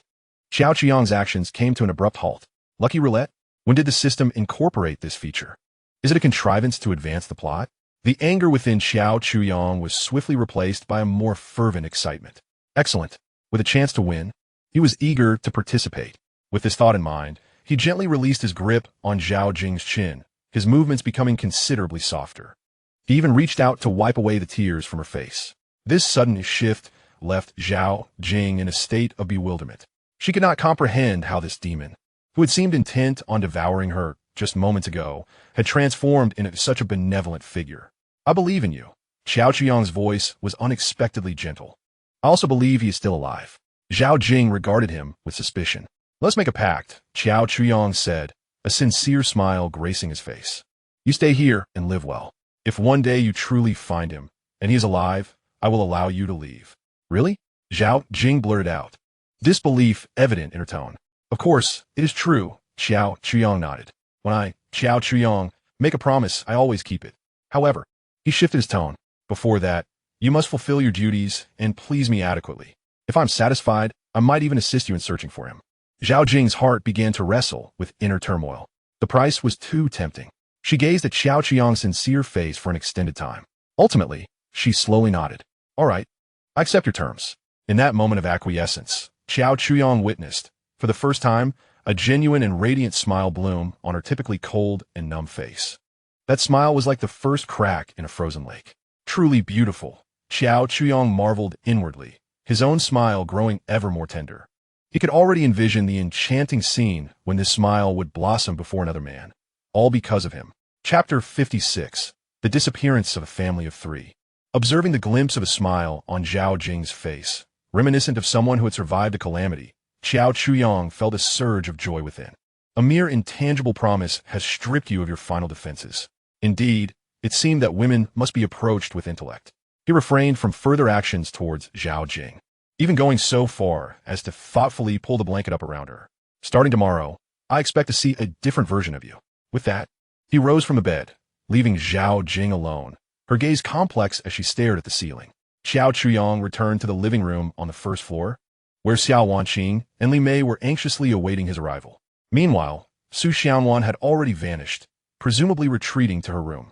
Upon seeing Xiao Chuyong descend, the two women immediately approached him. Li Mei's eyes sparkled with curiosity, eager to discover how the haughty woman had been subdued. Xiao Wanqing's gaze, however, was far more intricate, containing both compassion and a hint of wariness. Master, Li Mei began to speak, but Xiao Chuyong shot her a glance that immediately silenced her. Starting tomorrow, you will instruct Zhao Jing and Su Xianwan in the rules. As you know, I prefer diverse postures, Xiao Chuyong directed towards Xiao Wanqing. Instantly, Xiao Wanqing straightened her back, her face radiating uncontainable joy. This was a validation of her status as the Master's primary consort. Yes, Master. I assure you I will teach them to be obedient. Li Mei's smile faltered momentarily, her heart seething with resentment. Once again, it was Xiao Wanqing, that wretched woman, who seemed to eclipse her at every turn. Xiao Chuyong paid no heed to the undercurrents of tension between them. He had another matter to address. Xiao Lei, that insipid cousin, had severed a stable source of primal energy. This feeling of being out of control was deeply unsettling to Xiao Chuyong. He approached the surveillance station and called up the monitoring footage from Xiao Lei's apartment building. The screen displayed a haunting stillness. It was evident that he must visit in person. He turned to Xiao Wanqing and Li Mei. You two, summon 01 and 02. Master, are you going out now? Xiao Wanqing inquired, concern etched on her face. To her, the outside world resembled a hellish landscape. I have matters to attend to, Xiao Chuyong replied curtly. Hurry. Understood. Soon, two genetically enhanced soldiers, though unattractive in appearance, stood before Xiao Chuyong with vacant gazes, awaiting orders. 01, 02, don your combat gear and accompany me. Xiao Chuyong began to arm himself. He retrieved an 416 Hong Kong dollars assault rifle from the spatial repository, loaded a magazine, and racked the bolt. He then adorned his tactical vest with spare magazines and grenades, secured a combat knife to his thigh, and finally donned a multifunctional tactical helmet equipped with night vision and thermal imaging capabilities. Clad in black combat attire, he exuded an aura of icy resolve. Xiao Wanqing and Li Mei gazed at the fully armed Xiao Chuyong, their eyes brimming with unabashed admiration. Master, please be careful, Xiao Wanqing urged, stepping forward to tiptoe and gently kiss his cheek, much like a wife bidding farewell to her husband heading into battle. Not to be outdone, Li Mei embraced Xiao Chuyong's arm, using her most prized asset to nuzzle against him, her fingertips grazing his armored forearm. Master, return soon. I wish to play a game with you. Xiao Chuyong dismissed their rivalry, merely giving Li Mei a playful pat on the backside. Remain honest, keep watch over the home, and I shall deal with the two little spirits upon my return. With that, he led 01 and 02 towards the imposing alloy door. Beyond it lay an abyss of darkness and silence, starkly contrasting the warmth and brightness within the barrier, creating two distinctly disparate worlds. The village on the brink of dusk was eerily quiet. A thick blanket of snow enveloped everything, with only the distant whisper of the wind adding an eerie note to this desolate expanse.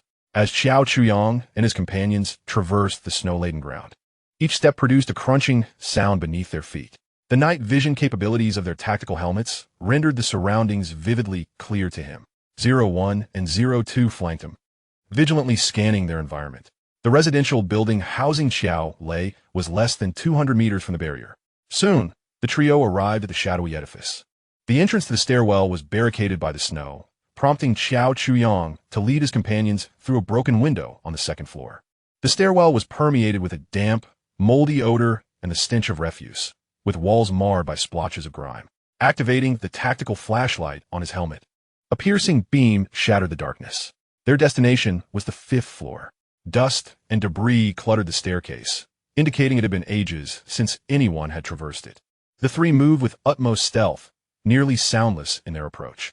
Before long, they reached the 5th floor. The security door to Xiao Lei's apartment stood ajar, causing a sinking feeling in Xiao Chuyang's chest. He gestured for silence. The trio pressed against the wall, inching closer. 02 took up a position of vigilance in the stairwell. Through their mental link, Xiao Chuyang issued commands. Acknowledged. 02 swiftly found a concealed spot in the stairwell and readied his rifle. Xiao Chuyang peered through the crack of the door.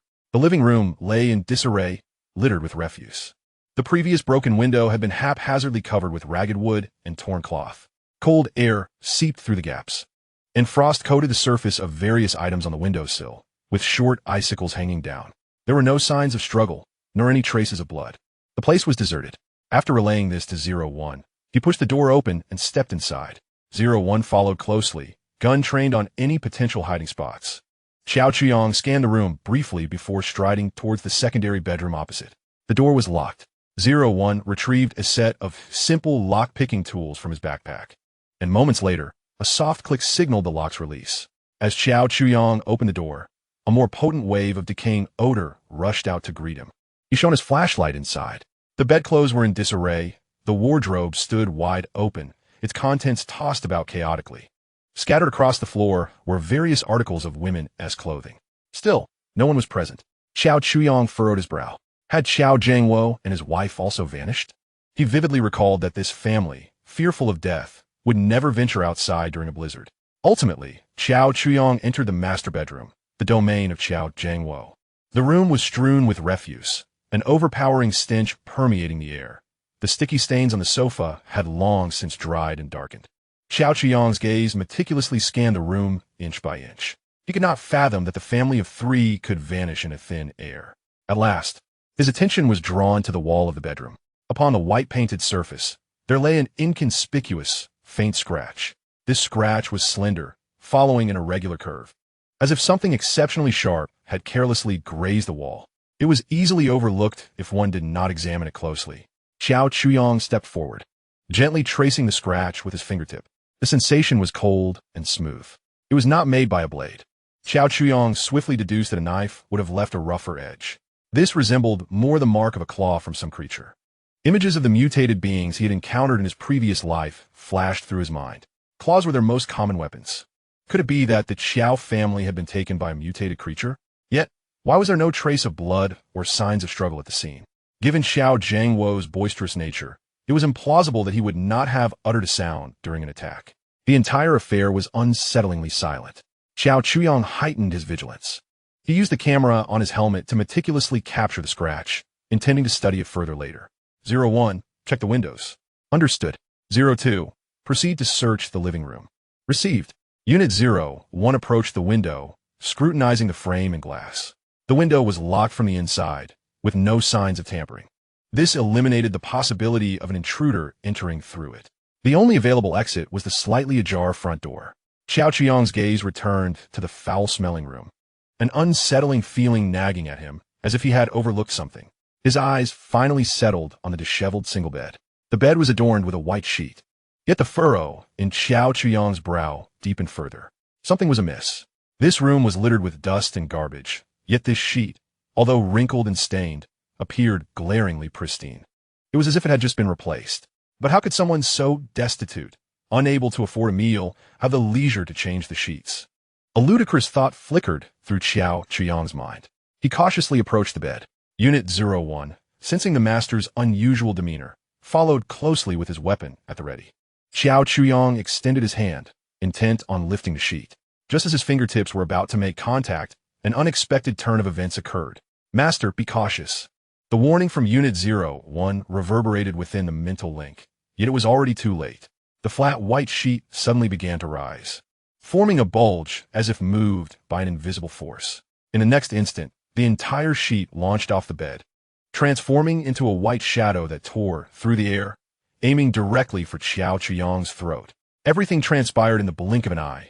so swiftly that Xiao Chuyong barely had time to witness a mouth filled with razor-sharp fangs rapidly enlarging before him. This was no mere bedsheet. It was a creature disguised as one. The shadow of death instantaneously enveloped Xiao Chuyong.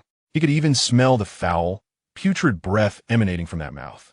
He scarcely had time to react when a tremendous force collided with him from the side, propelling him aside. In the next moment, a tall figure occupied the space he had just vacated. It was Unit 01. With a dull thud, a sharp object pierced flesh. The white monster sank its teeth into the outstretched arm of Unit 01. Time seemed to freeze at that moment. Xiao Chuyong gazed at the not-so-broad back that stood before him, his mind a blank slate. He was being protected. The next instant, an intense pain surged through the mental link. It was the sensation of pain belonging to Unit 01. Xiao Chuyong snapped back to reality. He saw Unit 01's entire right arm bitten off at the shoulder by the creature. At the severed end, no blood flowed, only bluish wires resembling electrical circuits. Roar! The monster, seemingly enraged by its bite of iron, emitted a furious howl. It released its grip, and the severed arm fell to the ground. Only then did Xiao Chuyong finally discern the full form of this creature. It was a rabbit, a colossal, pure white rabbit, yet its appearance was exceptionally menacing. Its eyes were blood red, brimming with ferocity and madness. The angle of its mouth's opening exceeded that of any known creature, filled with 3 rows of dagger-like, razor-sharp fangs. Its body could morph like liquid, altering its shape at will.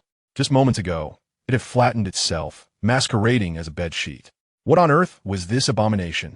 Countless mutated beings from his past life flashed through Xiao Chuyong's mind, yet none bore any resemblance to the monstrosity before him. Bang! Bang! Bang! The gunfire from Unit 01 finally erupted. Angry tongues of flame burst forth from the muzzle of the 416 Hong Kong dollars. The 5.56mm bullets accurately struck the creature's body, creating gaping wounds in its white fur. Strangely, however, the substance that flowed from those wounds was not crimson blood, but a milky, gelatinous liquid. Moreover, those injuries were visibly healing at an astonishing rate. Damn it! Xiao Chuyong quickly regained his composure, raising the rifle in his hands and unleashing a barrage of fire at the rabbit. Bang! Bang! Bang! The confined space was instantly filled with the deafening sounds of gunfire and the acrid scent of gunpowder. The rabbit, under the relentless assault, staggered backward, emitting sharp, piercing cries. It seemed to recognize that these two foes were formidable adversaries.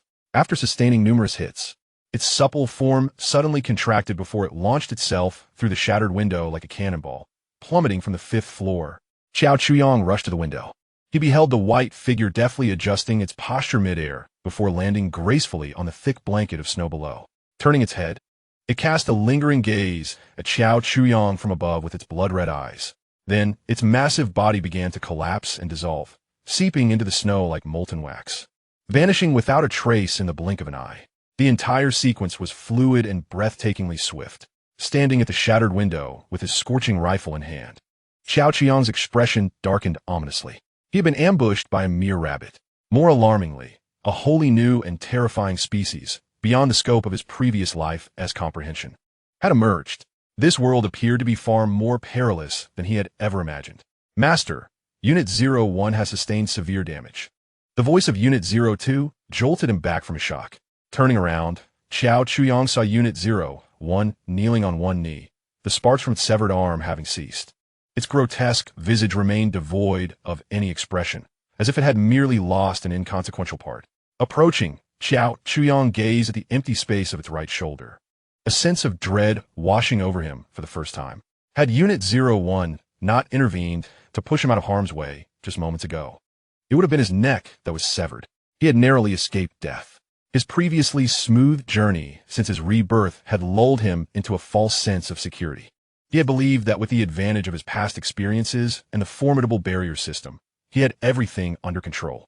Yet today, that bizarre rabbit had imparted a brutal lesson. The apocalypse had only just begun.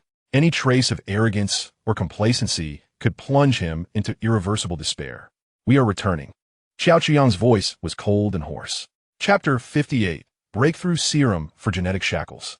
As he sprinted back to the warm and brightly lit refuge, the bone-chilling cold gradually dissipated from Xiao Chuyong's body. In the living room, Xiao Wanqing and Li Mei waited anxiously. Seeing Xiao Chuyang return safely, their apprehensions were finally alleviated. However, upon observing Unit 01 trailing behind him, they could not help but gasp in astonishment. The right arm of Subject 01 had been severed at the shoulder, the exposed stump revealing charred metallic cables and synthetic tissue, a sight both tragic and harrowing. "Master, what has happened?" Xiao Wanqing inquired with concern. "It's nothing," Xiao Chuyang replied, waving his hand dismissively. He lacked the inclination to elaborate. He accessed a system interface visible only to himself and navigated to the management options for genetic soldiers. Type 1 genetic soldier no. 01. Status: severe damage, right arm missing. Repair plan: consumed 30 source energy, instant repair damage. In comparison to his own life, this energy was negligible. Repair. Xiao Chuyang decided without hesitation, confirming his choice. A gentle white light enveloped Subject 01's body. Before the astonished gazes of Xiao Wanqing and Li Mei, countless visible flesh buds and silver circuits began to weave and grow at the vacant shoulder. In less than 10 seconds, a brand new arm, identical to the previous one, emerged. Subject 01 flexed the new arm briefly before returning to its silent, statue-like stance behind Xiao Chuyang. This is...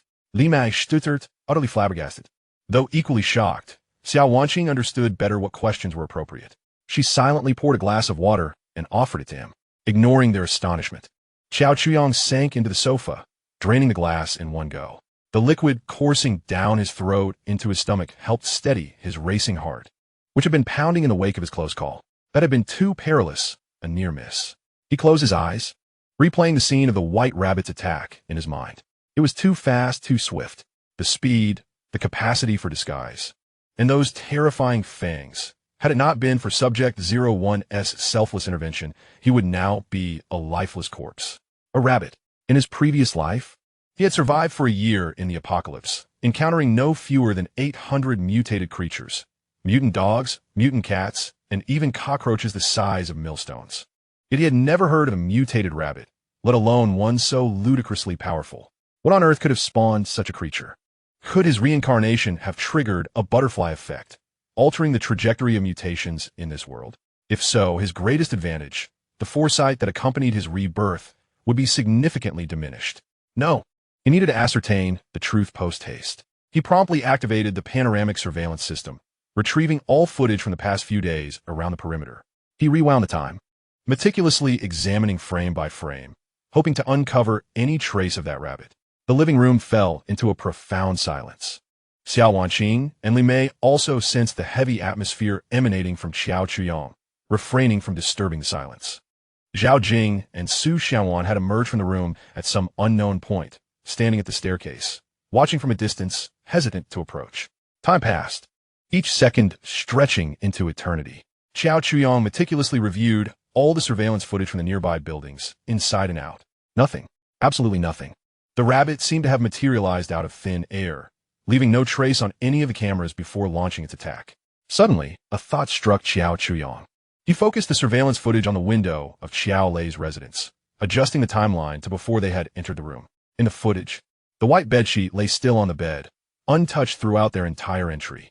It remained motionless until the moment he reached out to touch it. This indicated that the rabbit possessed an extraordinary ability to camouflage itself, deceiving even electronic detection devices. It could render its vital signs completely imperceptible. This was no mere biological mutation.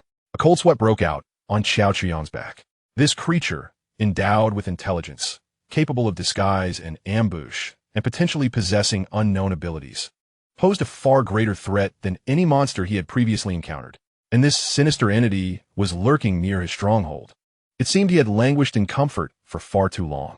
Xiao Chuyang turned off the surveillance, his gaze sharpening with newfound resolve. He suddenly realized that relying solely on a sturdy fortress and 2 genetically enhanced soldiers was woefully inadequate. In this perilous post-apocalyptic world, the only entity he could wholeheartedly trust was himself, his own body, his own strength. He needed to enhance his physical capabilities without delay. He opened the system marketplace, fervently searching for methods to augment his own power. Soon, his attention was captured by a particular option. Attribute Point Exchange. Consume source energy to directly enhance the host's fundamental attributes. Strength, agility, constitution, spirit. 1,000 source energy for 1 point. Note: once any single attribute exceeds 100 points, the energy required for each additional point will increase to 10,000 points. 1,000 points for a single enhancement? Xiao Chuyang couldn't help but exclaim in frustration. How outrageous!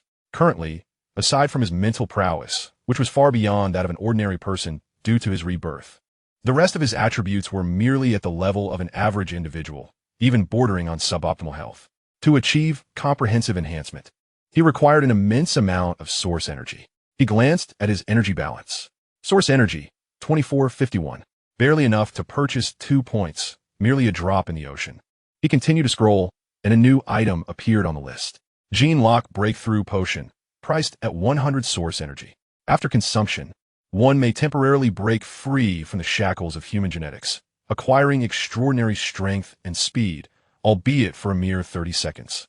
A cautionary note: once the effects of the potion cease, there exists a significant probability that the user will perish due to genetic chain collapse. Furthermore, should the user's power attributes be below 10 points, immediate genetic collapse will ensue, resulting in instant death. It is noteworthy that there exists a minuscule chance for the user to permanently unlock a fraction of their shackled powers, the higher the user's attributes. The greater the likelihood of success and the lesser the backlash. Xiao Chuyang gazed at the description, speechless for a considerable time. 100 points of energy could purchase a lottery ticket, where the grand prize was 30 seconds of superhuman abilities and the consolation prize was instant demise. This system was more sinister than he had anticipated. Such a substance could only be utilized as a last resort, a gamble for mutual destruction, and should never be considered a conventional method. His gaze ultimately settled on a module he had previously unlocked but never visited. Gym LV1. Equipped with a full set of professional-grade fitness equipment. Training within the gym enhances training effectiveness by 300. A threefold increase in training effectiveness. Though it may not match the speed of direct attribute enhancement, it was free of charge and remarkably safe. Until now, he had been preoccupied with stockpiling resources, recruiting women, and indulging in a leisurely lifestyle, neglecting the importance of physical training. He had believed that with sturdy fortifications and genetic soldiers, he could merely assume the role of a commander from the rear. However, today's encounter had jolted him awake. Relying solely on others or external factors for one's safety was the most foolish of behaviors. It seemed the time had come to take action. Xiao Qian's expression grew earnest. He glanced at the gym's upgrade options. Gym LV2. Training effectiveness enhanced to 600. Upgrade requirements: 500 source energy. Upgrade. Ding. Consuming 500 source energy, the gym has been upgraded to LV2. Source energy balance: 1951. Though a significant portion of his energy had diminished, Xiao Chuyang felt no regret. This was an investment in the future. Regrettably, further upgrades would require the fortress to reach level 3 for unlocking. Rising from the sofa, he addressed the 4 women standing nearby. The days of ease are over. Xiao Wanqing, Li Mei, Zhao Jing, and Su Xianwan were momentarily startled, unsure of his meaning. Xiao Chuyang briefly recounted his recent experience, and disbelief washed over their faces. Starting tomorrow, we shall train. His gaze fixed upon Xiao Wanqing. You, create a training regimen for me. It must be professional. Xiao Wanqing seemed taken aback. Master, I don't know how. Am I capable? You are a graduate of a prestigious university and possess a background in dance. I have faith in your ability to learn. I expect a detailed plan. What to train each day, for how long, and what to eat, all quantified. I frequently work out. I can assist you. Zhao Jing chimed in from the staircase, nodding towards Xiao Wanqing. Li Mei was just about to speak sweetly when she was silenced by Xiao Chuyang's piercing gaze. Very well. I will also devise a training regimen for you all. I cannot afford to have you become burdensome. Xiao Chuyang's tone brooked no argument. The 4 women exchanged glances, their faces betraying a hint of distress, particularly for Li Mei, who understood her worth all too well. Her thoughts were usually occupied with how to please her master in bed, not with the idea of exercising. Master, Li Mei still wished to resist a little. Xiao Chuyang interrupted her with a wave of his hand, admonishing her not to presume that her prowess in bed sufficed. If one lacks stamina, they shall join the men in building 1 to pedal bicycles. To building 1? To be among those foul-smelling men? That would be more unbearable than death. Xiao Wanqing was the first to recover. She immediately bowed, saying, Yes, master. I will research tonight and ensure the training plan is ready for you by tomorrow morning. She understood that the master was not jesting. The days of comfort had indeed come to an end. Chapter 59. The result of training is attribute increase 01. Li Mei's face was written with reluctance, yet she knew well that there was no room for negotiation in this matter. While she could effortlessly charm men, the thought of exercising was akin to a death sentence for her. She detested sweating above all else. What? Do you have objections? Xiao Qiang's gaze grew cold. Li Mei shivered under his scrutiny, hastily donning a smile and clinging to his arm, pouting, "Master, I am a woman. Developing a muscular physique would be quite unsightly. I only wish to serve you beautifully." "Oh, you dare defy me? Do you wish to leave?" Li Mei's greatest fear was losing her worth and being cast aside by Xiao Chuyang. She glanced at the impassive faces of subjects 01 and 02, then thought of the warm bathtub, the soft bed, and the endless delicacies. If she would be expelled and returned to that cold, hungry world where monsters lurked, she dared not ponder further. I will train. Li Mei gritet hertit resolute. Whatever my master commands, I shall comply. Xiao Chuyang nodded with satisfaction, leaning closer to whisper in her ear, "If you perform well, I shall reward you with a night of play with me." "Really?" Upon hearing this, Li Mei's eyes sparkled, and without hesitation, she kissed Xiao Chuyang. "You must keep your word, master." Xiao Chuyang surveyed the room. "Excellent. It seems we have reached a consensus." He addressed Xiao Wanqing. "The plan must be presented by tomorrow morning. Remember, it must be tailored to each individual. The intensity and focus of training will differ for everyone." "Yes, master." Xiao Wanqing accepted the task, immediately feeling the weight of responsibility. She must execute it flawlessly. "Very well, now go and rest. Starting tomorrow, there will be no more sleeping in." Xiao Chuyang waved his hand, dismissing the women back to their rooms. He, meanwhile, fell once more into deep contemplation. Enhancing one's physical prowess is merely the initial step. What holds greater significance is the acquisition of primal energy, whether one seeks to purchase attribute points or unlock advanced modules. A substantial reservoir of energy is imperative. Presently, it appears that relying solely on the scant few human batteries within Building 1, occasionally siphoning energy from others, is far too sluggish in its efficiency. A solution must be devised. If that elusive white rabbit were to be slain, would it yield primal energy? Even the act of killing can generate energy. This rabbit is undoubtedly among the elite. If one could vanquish it, the energy gained would surely surpass that of the individuals pedaling stationary bikes in Building 1. However, the risks are equally formidable. That creature is elusive and adept at disguise. Engaging it head-on would be a daunting task, let alone attempting to hunt it down. It seems prudent to first enhance one's own strength before making further plans. Xiao Chuyang resolved to focus on stealthy development for the time being. He would devote the ensuing period to rigorous training within the confines of the barrier, augmenting his own capabilities while ensuring that the laborers in Building 1 continued to provide him with a steady energy supply. Once sufficient energy had been amassed, he could unlock additional genetic soldiers or procure more formidable weapons. At that juncture, he would confront the rabbit. The following morning, before dawn, all individuals within the barrier were roused from their warm beds by Xiao Chuyang. At the dining table, the once sumptuous offerings of steak and coffee had been replaced by 4 cups containing a peculiar green liquid and several blocks of dark compressed biscuits. "What is this?" Li Mei pinched her nose, gazing at the viscous concoction within her cup with evident disdain. "Nutritional fluid, specifically designed for fitness." Xiao Wanqing, clad in professional form-fitting workout attire, presented a meticulously crafted training regimen to Xiao Chuyang. "Director, this is the training plan I devised overnight, tailored to each individual's physical condition."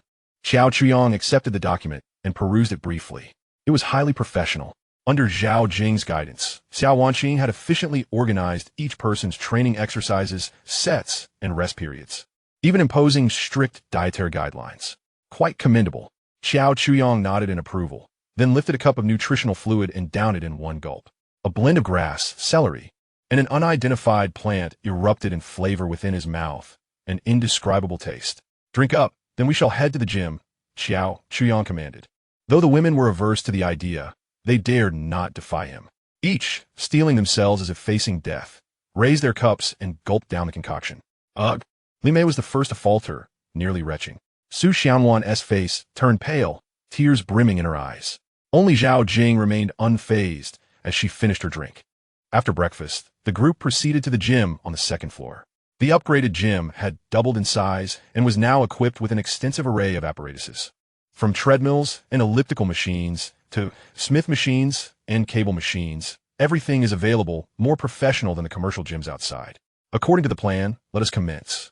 With a command, the women's grueling training officially begins. As the head coach, Xiao Wanqing meticulously supervises each individual. Li Mei, tighten your core. Your hips are not meant to be thrust out like that. Do you think you're trying to seduce a man? Su Xiaonuan, hold on for the last 10 seconds. You can do it. Zhao Jing, your form is impeccable, but you can increase the weight a little. Soon, the gym resonates with the women's rising breaths and occasional sighs. Xiao Chuyang, meanwhile, begins his warm-up undisturbed. His goal for today is a full-body strength circuit training, starting with a bench press. He lies on the bench, gripping the barbell firmly. Master, do you need assistance? Xiao Wanqing rushes over. No need. Xiao Chuyang inhales deeply, exerting his arms to steadily push the barbell upward. Sweat quickly soaks his tank top. The sensation of muscle soreness washes over him like a tide. Yet, Xiao Chuyang grits his teeth, repeating the monotonous motion. He can distinctly feel his muscle fibers being torn and then restructured under the six-fold effect enhancement of Gym LV2. An unprecedented sense of strength begins to awaken within him. This feeling of genuinely becoming stronger through his own efforts captivates him immensely. The morning passes swiftly. When the training concludes, everyone collapses to the ground, akin to fish out of water. Li Mei lies flat on her yoga mat, motionless, mumbling incoherently, leading one to believe she is on the verge of collapse. Only Xiao Chuyang, despite being sore all over, exudes an extraordinary vigor. Completing a high-intensity strength training session grants Physique 01, Strength 01. The system's notification sweeps away all his fatigue. Such remarkable results? Just one morning, and he has gained 01 in attributes. At this rate, it won't be long before his physical condition doubles. When that time comes, paired with firearms and combat skills, even if he encounters that elusive rabbit again, he will possess the strength to fight back. Chapter 60. Preparation plans and goals emerge. In the following days, every morning, Xiao Wanqing awakens everyone punctually, urging them to drink the indescribably flavored nutritional liquid before diving into tedious and arduous training. Initially, the most unaccustomed is Li Mei. Having previously lived a life of glamour and indulgence, transitioning to this ascetic lifestyle feels like a death sentence. On the first afternoon, she clings to Xiao Chuyang's thigh, crying out that she cannot endure it any longer, claiming she is falling apart. Master, please have mercy. I truly am not cut out for this. Look at my hands. They're already calloused. She extended a pair of well-maintained small hands before Xiao Chuyang, on which faint red marks were indeed visible from gripping the equipment. Xiao Chuyang merely cast a glance. Xiao Wanqing, replace her dinner with half a compressed biscuit. Yes, master, Xiao Wanqing replied with an expressionless face. Li Mei was taken aback. She had intended to act pitiful to elicit sympathy, yet what she received in return was a reduction in her rations. That evening, while others indulged in the meticulously prepared low-fat, high-protein chicken breast and boiled broccoli by Xiao Wanqing, Li Mei could only watch enviously, clutching that half a hard biscuit capable of chipping teeth. The experience was more distressing than being made to perform 100 squats. From that day forth, Li Mei dared not complain of fatigue anymore. During training, she exerted herself more than anyone else. She had come to understand that in this household, to enjoy a good life, one must demonstrate their worth, whether in bed or through physical exercise. On the other hand, Su Xiaonuan was a quintessential submissive personality. Though each session left her pale and on the verge of tears, she would grit her teeth and persevere at the slightest encouragement from Xiao Chuyang or Xiao Wanqing. Despite her initially poor physical condition, she showed the fastest improvement. After a few days, her previously frail body had grown significantly firmer. Most surprising to Xiao Chuyang, however, was Zhao Jing. This woman seemed as if she were born for fitness. Her stamina and endurance surpassed even Xiao Chuyang's. Many tasks that Xiao Chuyang found challenging, she completed with a composed demeanor. Moreover, she never complained or slacked off, silently pushing her limits time and again, as if to vent all her emotions upon those cold machines. Yet, Xiao Chuyang did not devote all his energies to physical training. The arrival of that rabbit made him realize that mere muscle was insufficient. An unassailable shell was equally vital. That morning, after ushering the women into the gym, Xiao Chuyang retreated to the living room, where he accessed a system interface visible only to him. Source energy, 5,135. Over the past couple of days, Thanks to the human batteries from Building 1 and the emotional energy contributed by the women, he had finally accumulated some. Without hesitation, he selected the upgrade option for the barriers. Wall reinforcement LV3 consumes 500 source energy, 20 standard building materials. Injects a memory alloy framework into the existing wall structure, greatly enhancing impact and piercing resistance. Upgrade. Window upgrade LV3 consumes 300 source energy. Upgrades glass material to additionally resist radiation and various energy attacks, maintaining internal visibility while preventing external prying.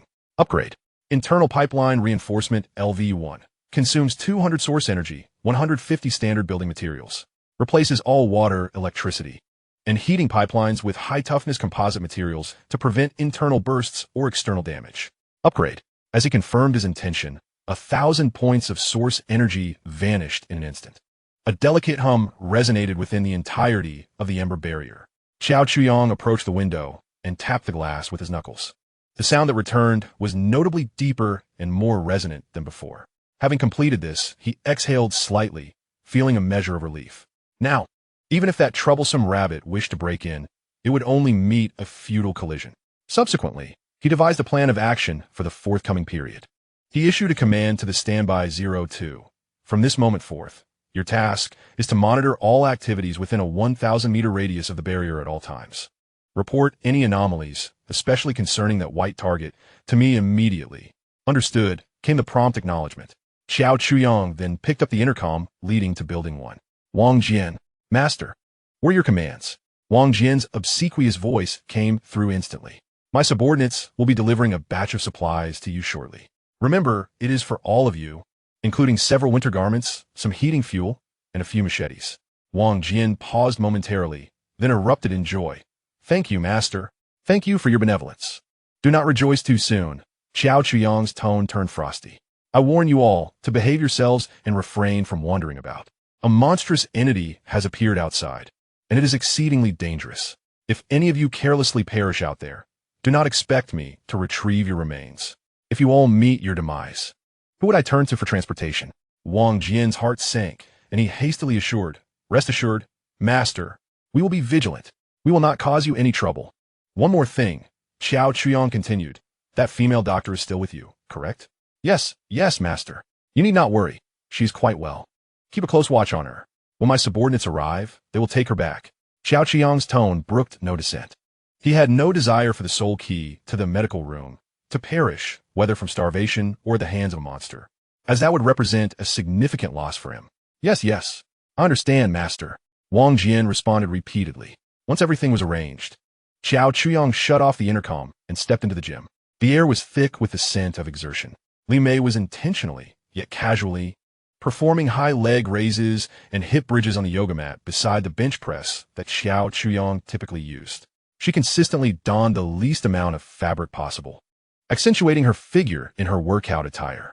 The sight of her movements was enough to stir any man's passions. Xiao Wanqing assumed the role of a dutiful assistant. Not only was she completing her own training, but she was also responsible for supervising and guiding everyone else. Upon seeing Xiao Chuyang enter, she immediately offered him a towel and a prepared functional drink.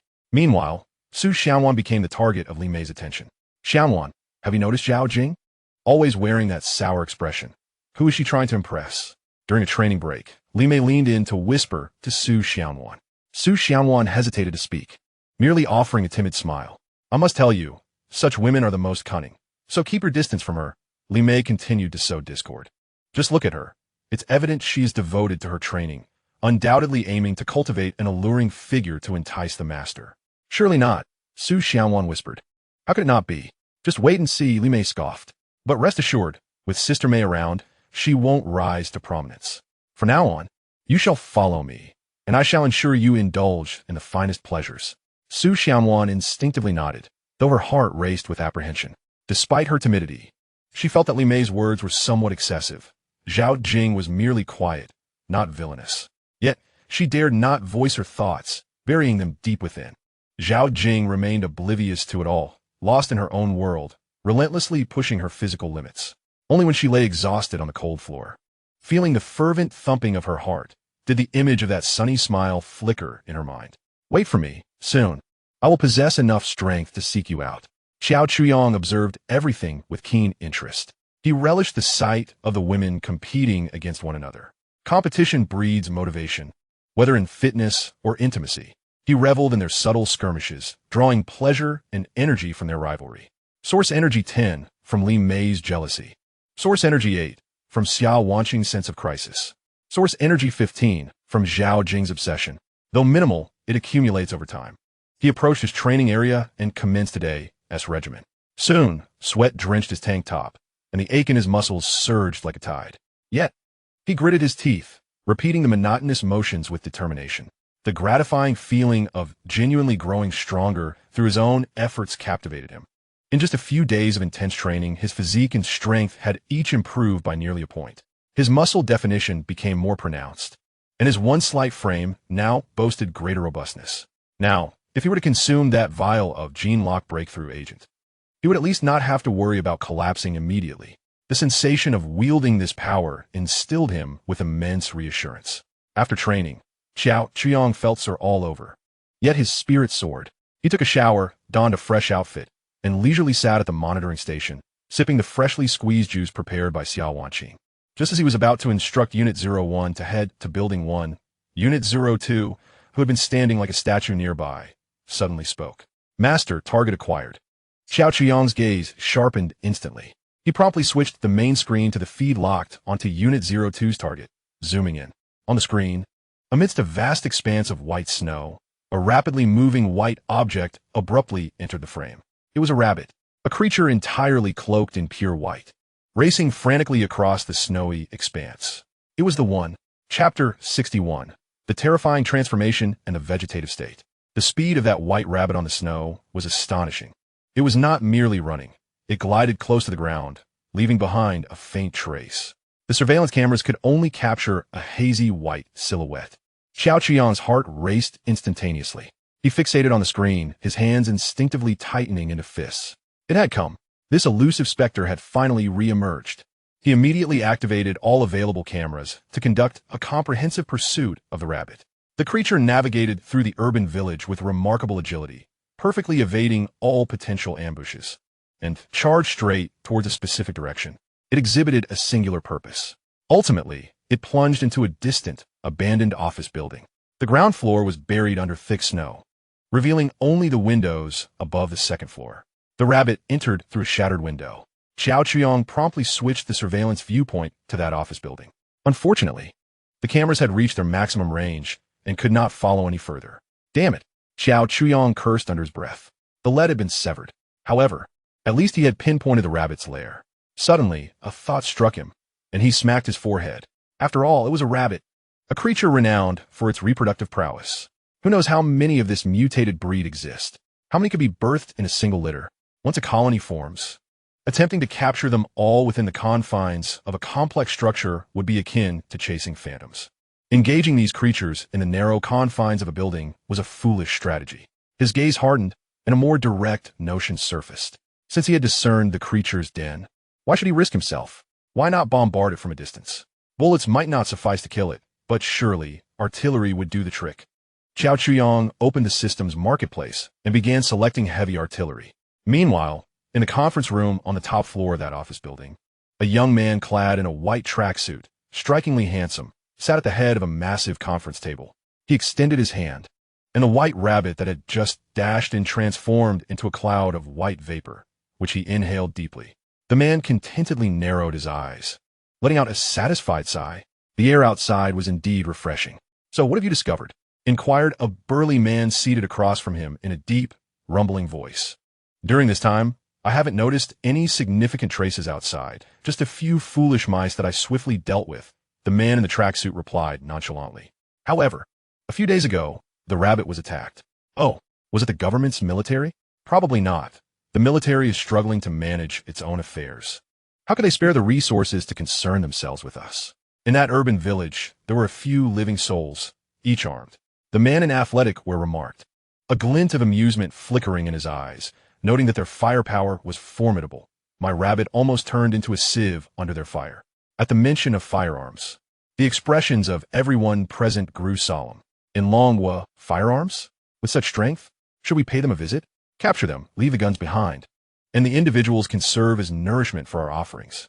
A voluptuous woman, clad in revealing attire, licked her crimson lips and suggested, "Not for now." The man in athletic wear shook his head. "Our primary target is the mutated rat king in the sewer. That creature is my true treasure. Once I secure it, my strength will ascend to a new level." He turned to the woman and instructed, "Send a few seeds to monitor that building. They might just be minor players. Do not raise any alarms. Once I deal with the rat king, we can confront them." "More seeds? My offerings are running low," the woman complained, visibly displeased, having already expended several in previous reconnaissance. "Isn't there a fresh batch next door?" The man in athletic were pointed to the adjacent room, his tone as casual as if discussing an inconsequential matter. The woman's eyes lit up instantly. Brother still cares for me." She swayed her curvaceous form, stood up, blew a kiss at the man, then pushed open the conference room door and entered the neighboring chamber. It was a smaller storage room, where a dozen individuals were haphazardly bound. They were ragged, emaciated, most on the brink of death from the cold, their eyes filled with numbness and despair. Upon seeing the woman enter, their bodies began to tremble uncontrollably. They understood that this she-demon was about to select her offerings once again. "Fear not. I shall soon alleviate your suffering," the woman said, a morbid smile spreading across her face. At that moment, in the corner, two men who had been keeping their heads down suddenly surged forth. Somehow, they had freed themselves from their bindings, wielding sharpened wooden sticks, and lunged at the woman's neck and heart in a flash. "Die Monster!" they shouted. However, in the face of this sudden attack, the woman showed no sign of panic. She didn't even bother to evade. Thud! Thud! The dull sounds echoed as the sharp wooden sticks struck their targets with precision. Yet, the anticipated sight of bloodshed did not unfold. The two men wore expressions of disbelief. They felt as though they had pierced not human flesh, but two resilient tree trunks. Lowering their gaze, they saw the woman's neck and chest had entirely transformed into a wooden texture, resembling rough, dark bark. The wooden sticks merely lodged shallowly into the bark. Not a single drop of blood was shed. "Is this the extent of your strength? Pathetic like a woman." The woman let out a derisive laugh, extending her hands to seize the heads of the two men. "Since you are so full of vitality, become a part of my garden." As her words echoed, the morbid smile upon her face grew increasingly sinister. Her mouth began to rupture, not merely opening, but splitting at the corners towards her ears, forming 4 gashes. Her jaw seemed dislocated, drooping downward as her mouth blossomed like a carnivorous flower. 4 blood-red petals curled inward, revealing a dense array of yellow-green spines, reminiscent of a cactus. A thick, viscous liquid, exuding an odor of decaying earth and sweetness, surged from the depths of her throat, churning within her fractured maw. The two men, ensnared by her grasp, were paralyzed with terror at the sight, struggling desperately yet futilely against their bonds. The woman lowered her head and enveloped the face of the man on her left with that grotesque, petal-like maw. The barbed petals tightly clamped around his mouth and nose, stifling his screams. The yellow-green slime was forcibly poured into his throat. Gulp, gulp. The man emitted agonizing swallowing sounds, his body convulsing violently. After savoring the moment for a few seconds, she lifted her head and directed the repugnant orifice toward the man on her right, repeating the gruesome process of forced feeding. Once this was accomplished, she released her grip, allowing the two men to collapse lifelessly to the ground. She extended her long tongue to taste the short spines on the inner sides of her petals, as if relishing the flavor. The sound of cracking and rearranging bones echoed from within their bodies. Their skin began to melt like wax, swiftly hardening into a grayish-white substance resembling fungal mycelium. Their surfaces bulged with abscesses of varying sizes, which rapidly expanded before bursting, revealing not pus and blood, but clusters of twisted, worm-like roots, along with several vividly colored poisonous mushrooms. Their limbs elongated, joints twisting unnaturally, transforming into forms reminiscent of arthropods. Most horrifying of all was their faces. Their jaws were forcefully pried, open and torn apart by an internal growth. A massive purple mushroom, its cap adorned with eye-like spots, erupted from their throats, completely replacing their skulls. Those eye-like spots continued to rotate, as if observing everything around them. In a matter of mere seconds, the two living beings had transformed into 2 indistinct entities, swaying and composed of mycelium, roots, and a grotesque mixture of flesh and blood. They rose, their modified limbs scraping against the ground with a harsh sound, their hollow torsos turning toward the remaining survivors in the storeroom. The atmosphere was thick with a deathly silence. Suddenly, the uncontrollable sounds of retching and the sobs born of sheer terror echoed throughout the space. The woman gazed with satisfaction at her handiwork before shifting her attention to the group of survivors, now paralyzed with fear. Her gaze paused in a corner, where a middle-aged couple clung to each other, none other than the recently missing couple, Xiao Jiangwo and his wife. Chapter 62, do me a favor. In the storage room, the woman swayed her hips and approached the couple step by step. She extended her fingers, adorned with vivid crimson nail polish, to tilt the chin of Xiao Chuyong's aunt. TSK, though somewhat aged and with rough skin, she would suffice as an ordinary source of nourishment. Please, don't kill me. I beg of you, spare my life. The aunt wept profusely, her trousers damp with fear, exuding a foul odor. We have food. We know where there are places to stay. We can lead you to more people. We can serve you. Xiao Jiangwo shouted desperately. Oh, the woman's interest was piqued. Do tell. My nephew Xiao Chuyong. He has a mountain of supplies. Not far from here, in the urban village. Xiao Jiangwo spoke rapidly, as if seizing his last lifeline. The urban village is filled with people. If you let us go, we will take you there. Intriguing. A voice crackled through the woman's earpiece. Brother Bai. It seemed that the man with the gun was indeed connected to Xiao Chuyong. Boss, what should we patience? Brother Bai interrupted. Let them scout the way first. The woman understood immediately. She turned to Xiao Jiangwo and his wife, bestowing upon them a disarming smile. Very well. This information holds considerable value. I can refrain from turning you into fertilizer, at least for now.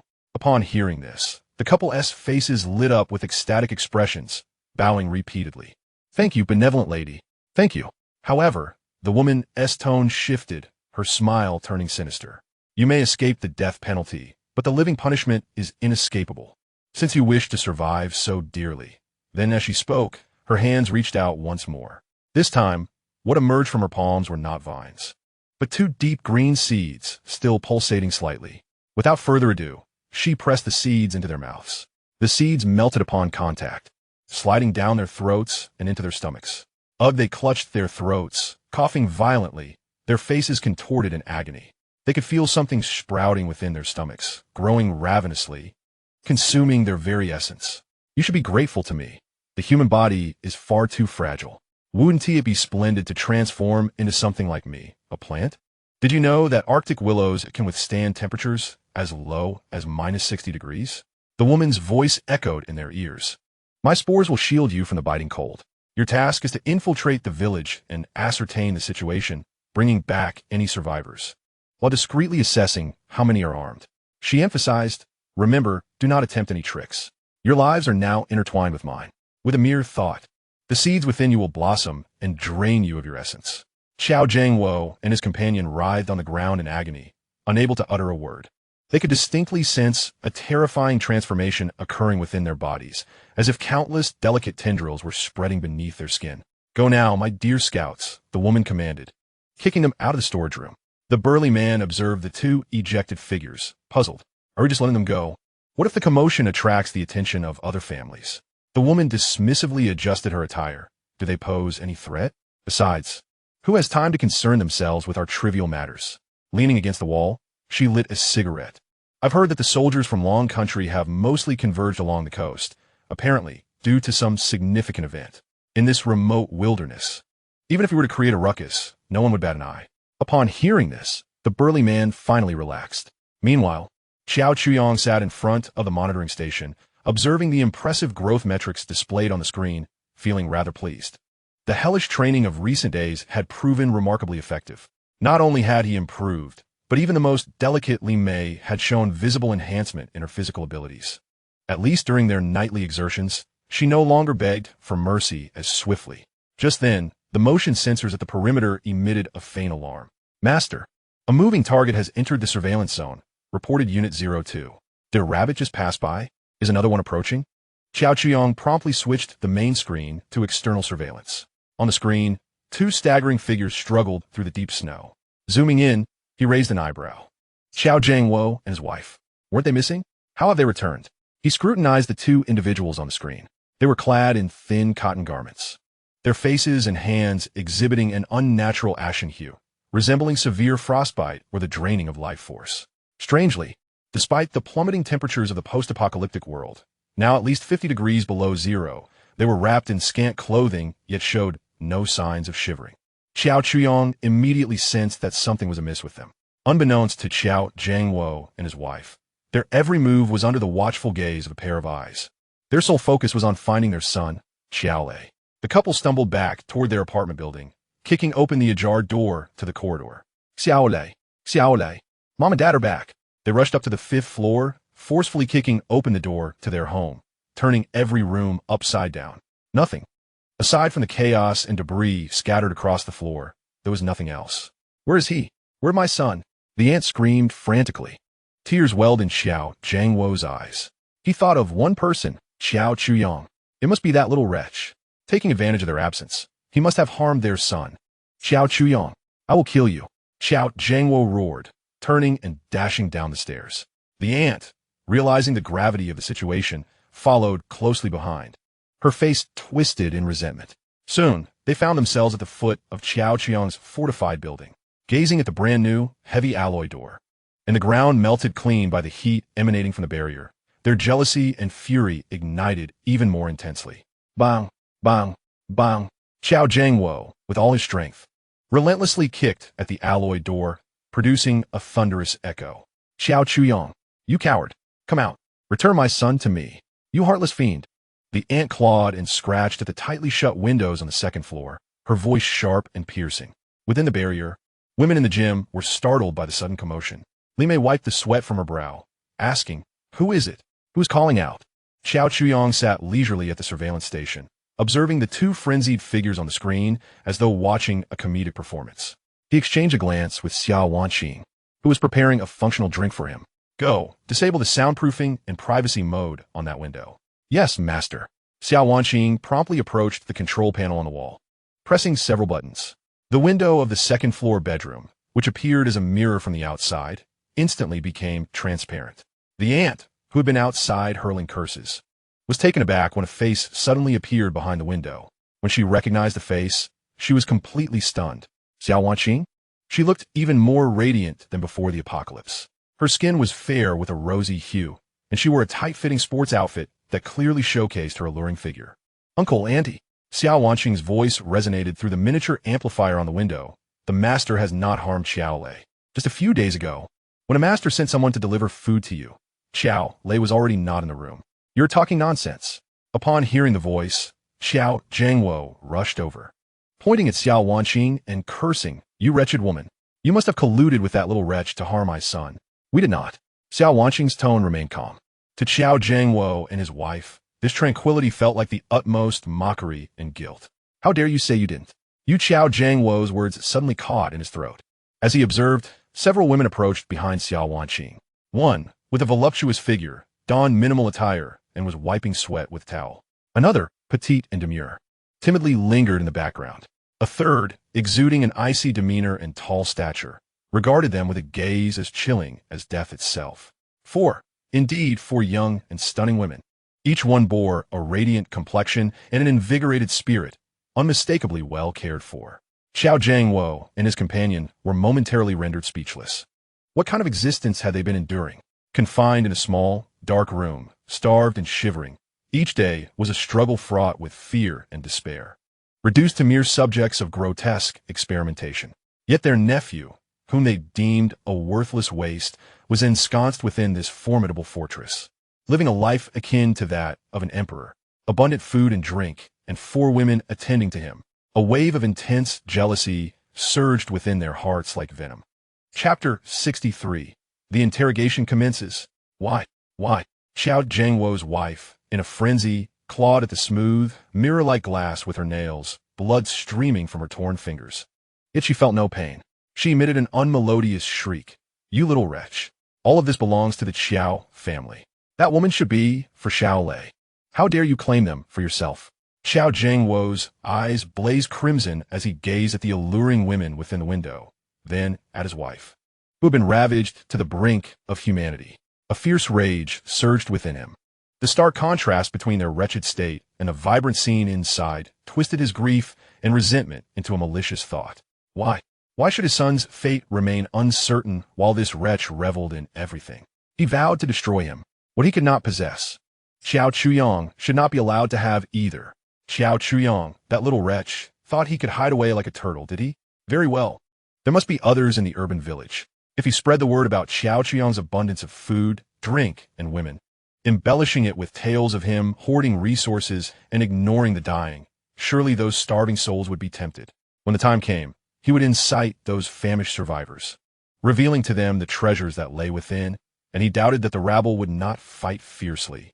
If successful, everything in that building would be his. If he failed, it mattered not. He could lead this group of cannon fodder to the office building, offering them as fodder to that female tyrant, thus achieving a significant feat, and perhaps earning his true freedom. Once he had amassed power, he would return and gradually devise a downfall for Xiao Chuyang. As this thought coursed through him, a perverse thrill surged within Xiao Zhangwo's heart. Xiao Chuyang, you wait. I cannot end you myself, but there are plenty out there who can. Xiao Zhangwo howled in hysteria. Within the fortress, Xiao Chuyang sat before the surveillance monitor, leisurely sipping the functional beverage handed to him by Xiao Wanqing. Were they pitiable? Not in the least. From a moment in their past lives when they had plunged a blade into themselves to survive, willingly casting themselves into a horde of corpses, they had already become irreconcilable foes.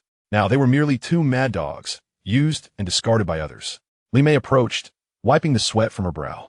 The scant fabric of her workout attire clung to her, drenched in perspiration, accentuating her breathtaking curves. Casting a glance outside, she disdainfully curled her lips. Master, should we send out Subject 01 to deal with them? Their noise is quite bothersome. She was eager for their swift demise. Xiao Wanqing, head bowed, stood behind Xiao Chuyang, her hands tightly gripping a towel. She sensed the weight of her master's scrutinizing gaze upon her, calm, yet tightening her heart, observing the two individuals outside. Once exalted, yet now resembling phantoms, a complex emotion flickered within her. She had once sought their favor, viewing them as a stepping stone to a life of affluence. Having spent considerable time in their company, given her master's nature, it was clear he would not spare them. However, it was he who had granted her a new lease on life, providing a sanctuary in a world turned upside down, affording her a life more opulent than before the apocalypse. Weighing the significance of her past attachments, she discerned her priorities. That fleeting conflict dissipated in less than a second. Extinguished completely, she lifted her gaze, her expression reverting to the usual obedience and tranquility as she patiently awaited her master's command. The past was dead. There was no need for haste. Xiao Chuyang set down his cup, speaking in a measured tone. He observed the surveillance footage. Although these two were deranged, their physical condition was decidedly peculiar. In the frigid cold of -50 degrees, clad in so little, yet still animatedly shouting for so long was abnormal. To let them go? To allow them to propagate their presence and attract unwanted attention? Xiao Chuyang was not so benevolent as to cultivate free scouts for his enemies. They undoubtedly harbored secrets. A thought struck him. He accessed the system shop and began to browse swiftly. Soon, his gaze fixated on an inconspicuous item. Truth Serum, priced at 30 source energy. Forces the target to answer truthfully for 10 minutes, incapable of deceit. A splendid find. He exchanged for 2 vials. Source energy, 60. 2 petite syringes filled with a transparent liquid materialized in his hand.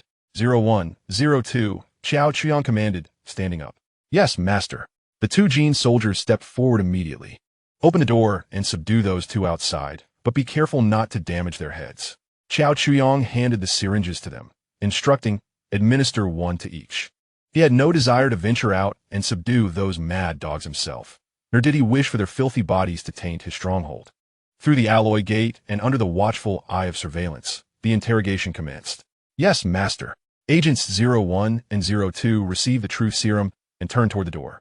Outside, the couple, Xiao Zhangwo and his wife, continued to hurl invectives, oblivious to their impending fate. Xiao Chuyang, you coward, have the courage to face me one-on-one. Open the door. Hurry, or my men will come and raze this decrepit building to the ground. They firmly believed that Xiao Chuyang was cowering in fear, too intimidated to emerge. At that moment, the alloy door, which had withstood their relentless kicking, emitted a soft mechanical whir. To their astonishment, it silently slid open. A wave of warmth surged forth.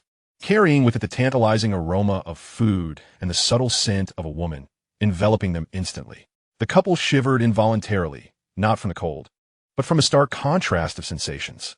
Before they could fully comprehend the situation, two shadowy figures darted out from within the door with blinding speed. Xiao Jiangwo barely had time to register a blur before a frigid hand grasped his throat, lifting him effortlessly off the ground. His feet dangled helplessly as he struggled, only to discover the astonishing strength of his captor. His own masculine power paled in comparison. Meanwhile, his wife met a similar fate. Agent 02's grotesque visage loomed before her, and before she could muster a scream, she succumbed to unconsciousness. Agent 01 held Xiao Jiangwo aloft, his expression impassive as he administered a dose of truth serum into the man's neck. The icy liquid coursed through his veins, causing his body to convulse violently before he fell still, his eyes vacant and lifeless. Agent 02 similarly injected the unconscious ant with the serum. Upon completing their task, Agents 01 and 02 discarded the couple onto the snow-covered ground as though they were refuse. The heavy alloy door gradually closed once more, sealing the two realms apart. Xiao Chuyang observed the dazed expressions of the two subjects on the monitor, adjusting the microphone with a sense of purpose. Interrogation now commencing. In the frigid wind and snow, Xiao Jiangwo and his wife lay side by side in the snow, their eyes blankly gazing at the overcast sky.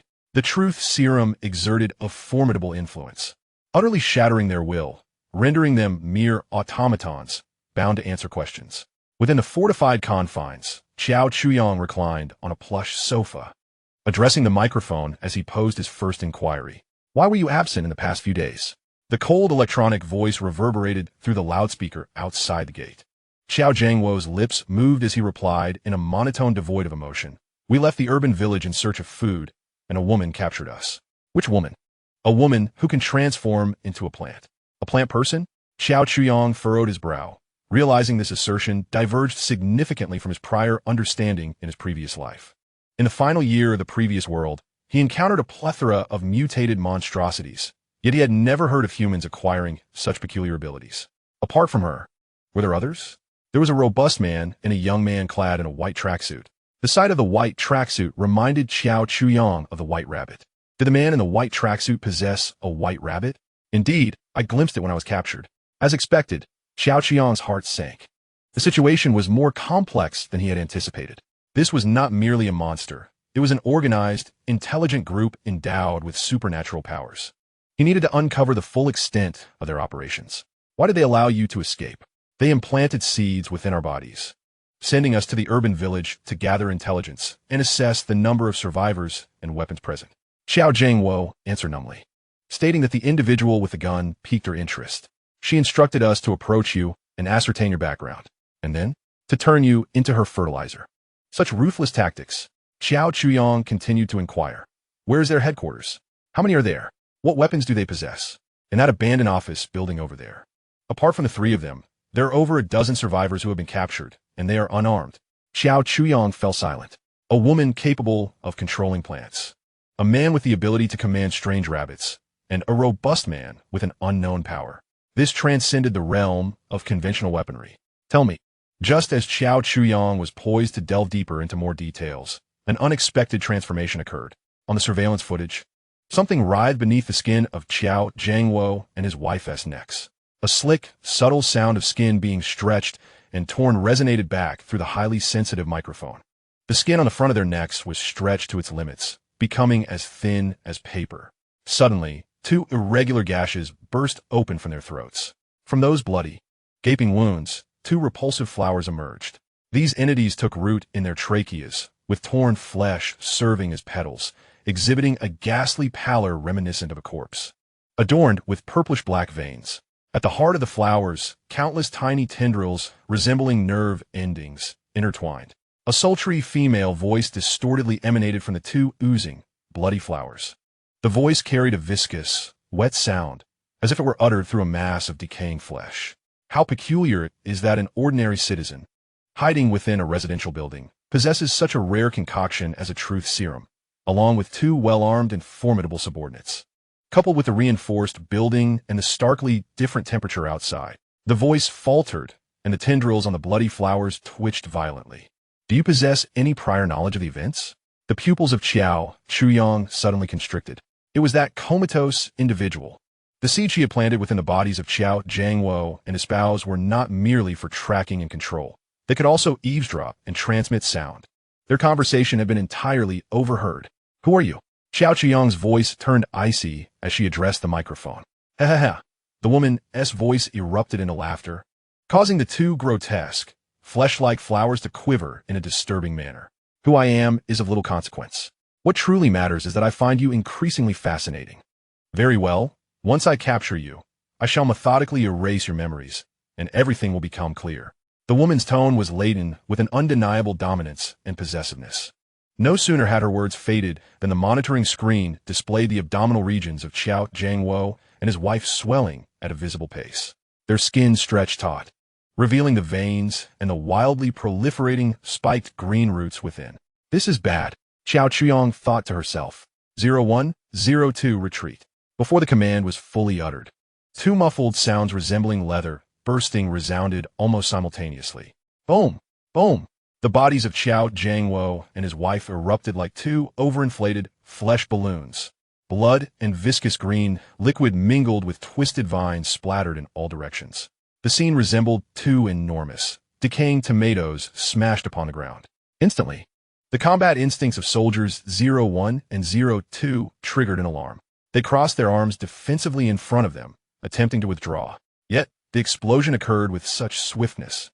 The moment they assumed a protective stance, they were violently hurled backward by the shockwave, colliding heavily against the metallic door behind them, producing two dull thuds.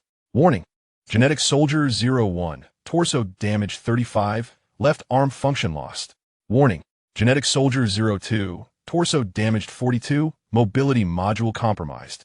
The system's alarm blared chaotically in Qiao Chuyang's mind as he observed the fallen figures on the monitoring screen, his expression darkening. He had underestimated the enemy. He had not anticipated such bizarre and decisive tactics. The detonation occurred without the slightest hesitation.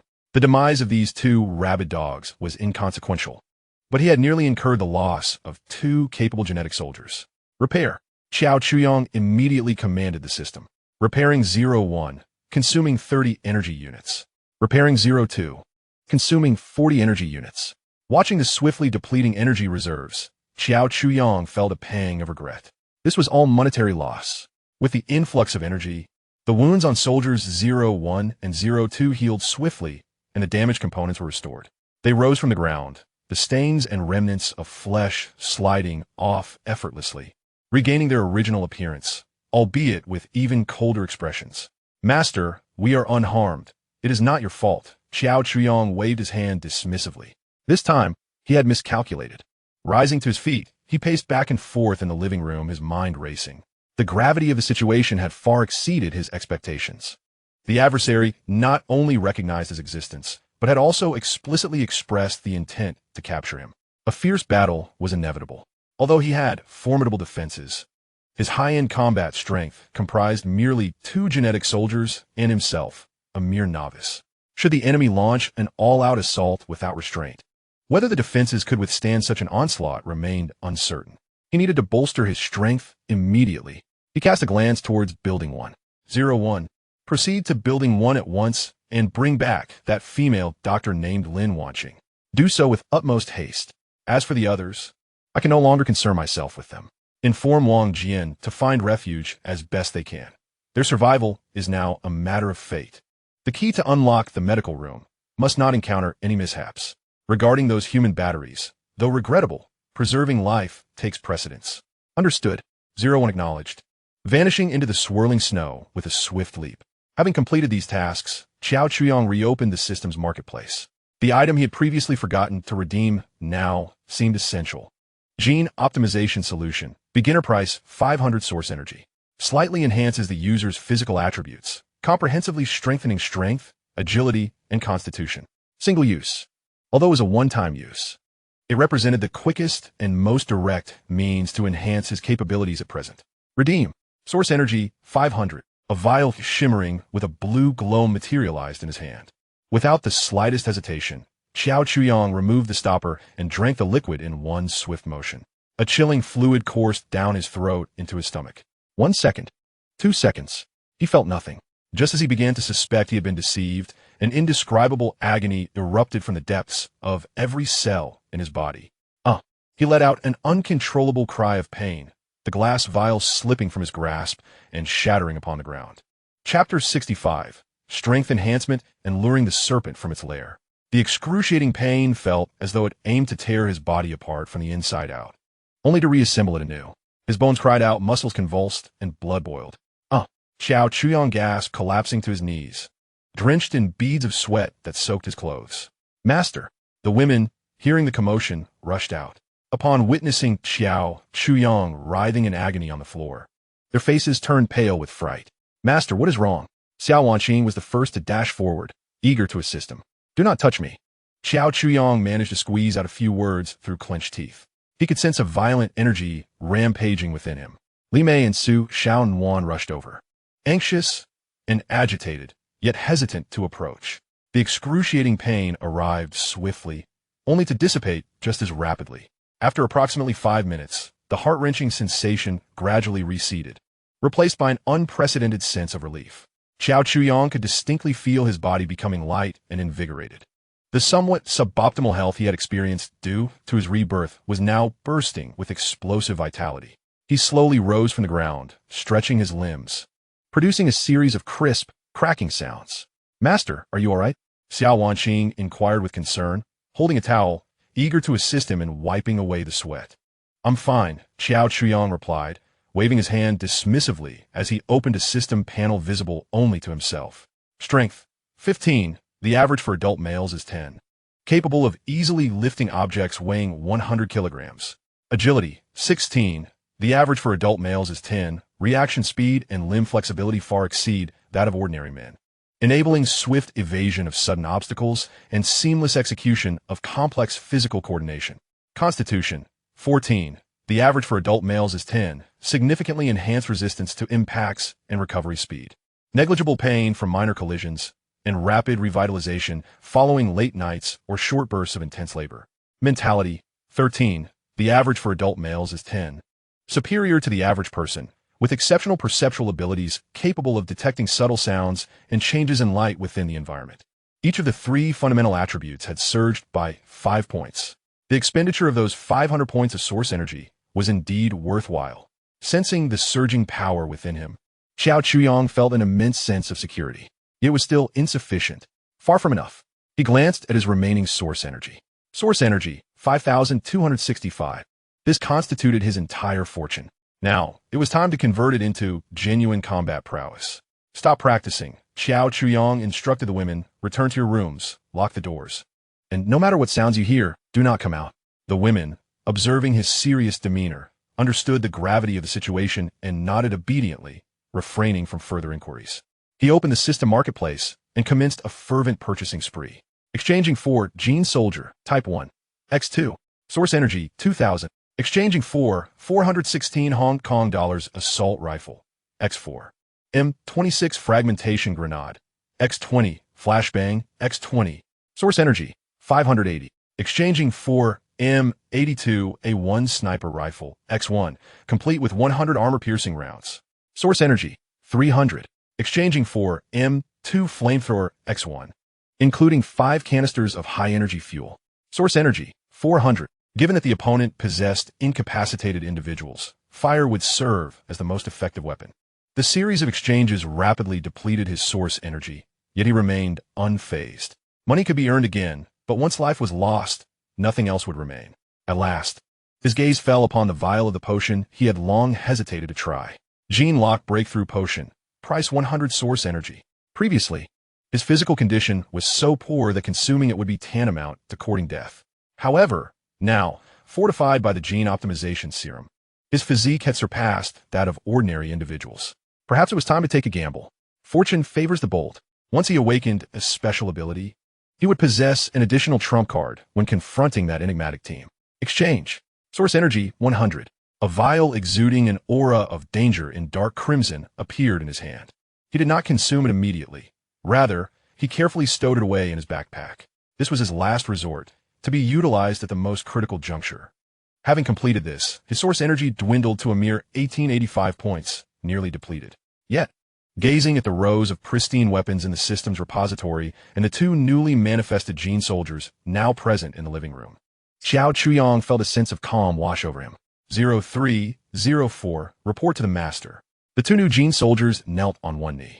Rise. Xiao Chuyong nodded. Your task is to guard all the windows. Any entity attempting to approach is to be eliminated without hesitation. Yes. Just then, a faint sound emanated from the front door. Unit 01 had returned.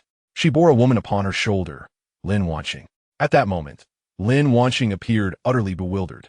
Only moments ago, she had been trapped in a cold, filthy room in Building 1, enduring the harassment and threats from Wang Jin subordinates.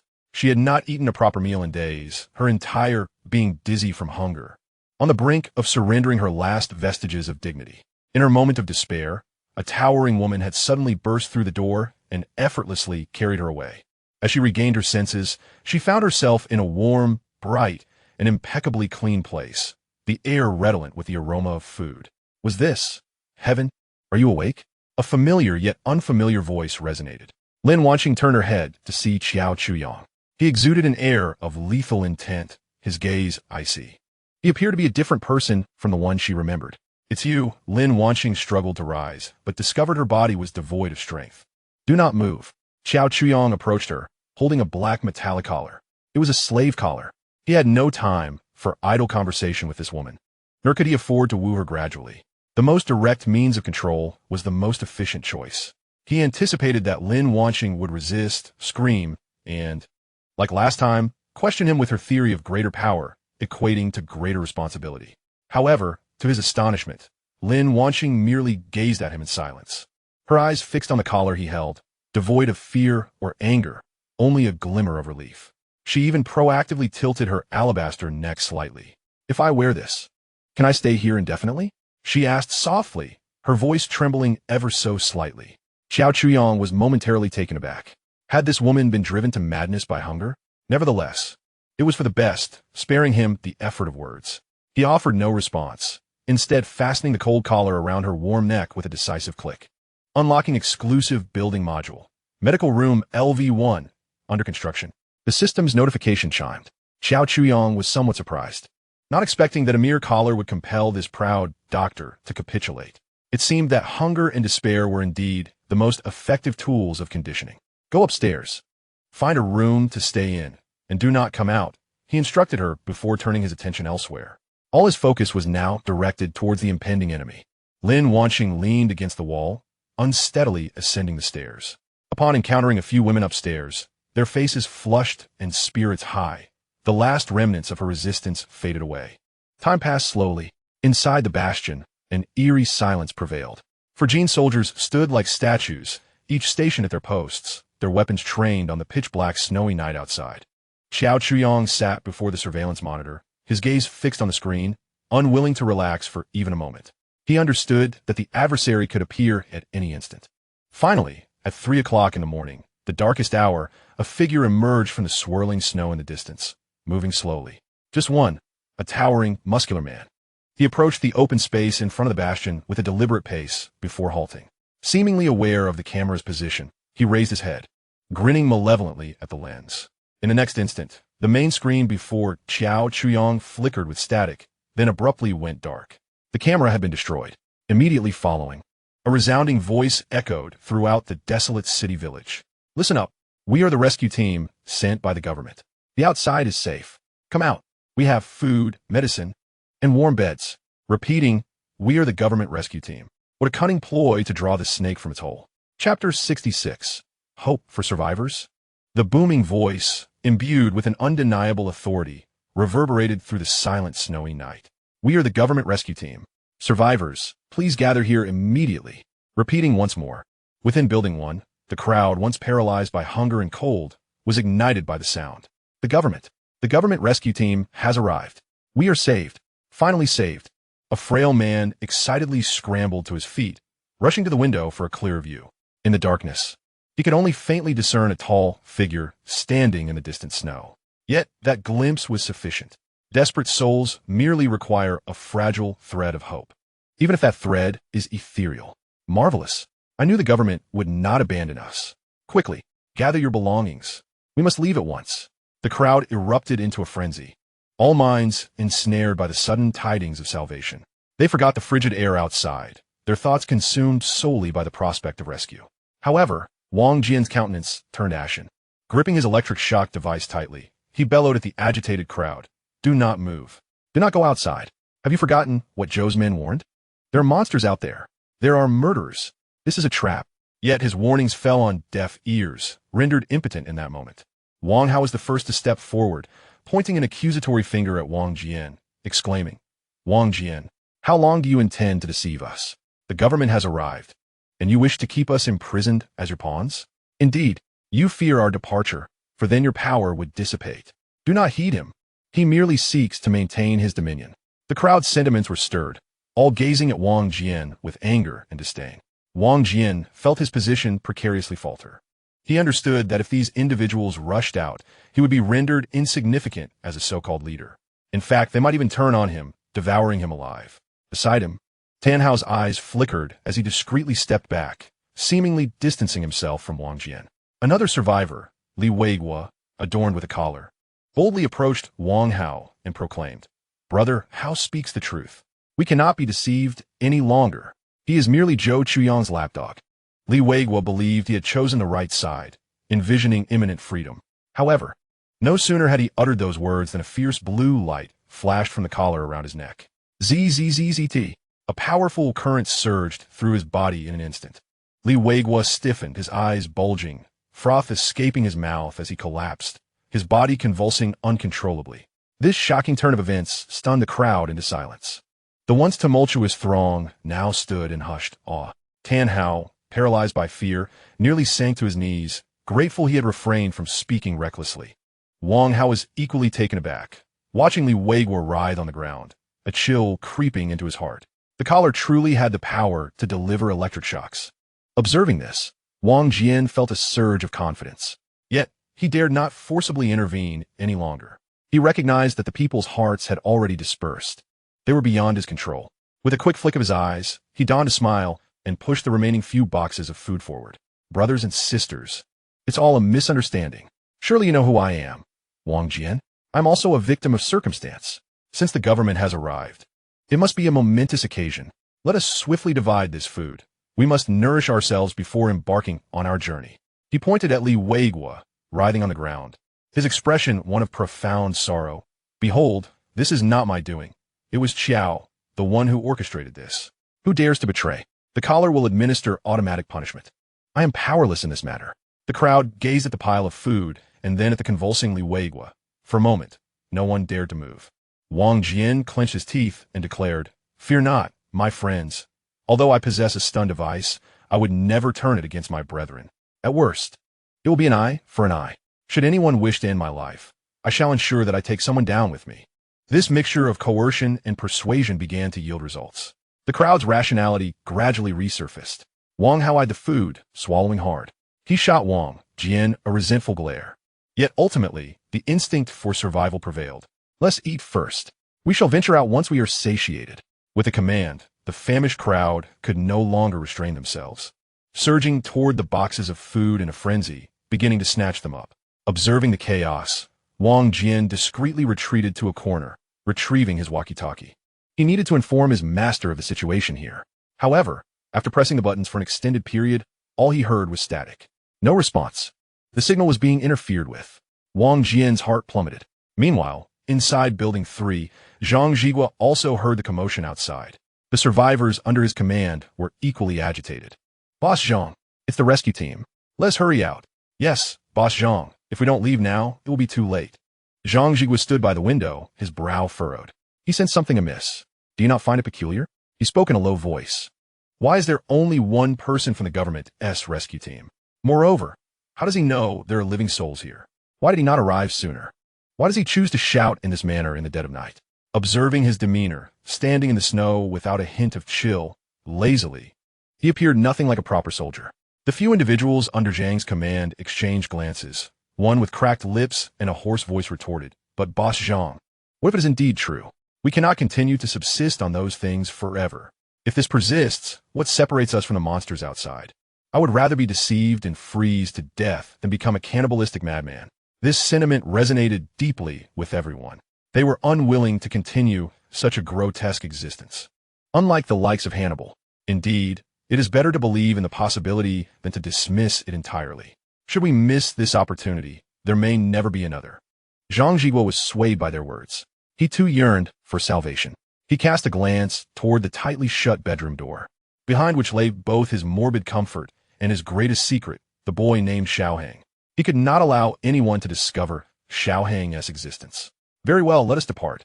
Zhang Jiguo was resolute in his determination, yet we remained at the rear, opting to observe the situation before proceeding. He sought to ensure absolute safety.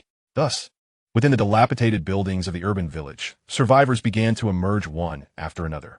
They appeared ragged and emaciated, yet buoyed by hope, they braved the biting cold, trudging towards the imposing figure ahead. In Building 1, Wang Hao and his companions, having satisfied their hunger and thirst, cautiously peeked out. Upon seeing others outside, they were taken aback. Damn it, there are more living souls? They exclaimed. Hurry, hurry, let us not let them get ahead. A throng of individuals, disregarding their surroundings, hastily followed suit. In the snow, the burly man surveyed the gathering crowd from all directions, a sinister grin spreading across his face. So many sources of nourishment. Sistering will surely be pleased. He cast another glance at the dark, foreboding building where Qiao Chuyang resided, confirming that no one had emerged before he spoke again. His tone tinged with urgency. Quickly, gather here. Our numbers are limited. Delay, and you shall miss your chance. Meanwhile, on the fourth floor of the barricade, the surveillance camera, recently restored by the source energy, locked onto Nyogu's figure again. Qiao Chuyang's expression was devoid of emotion.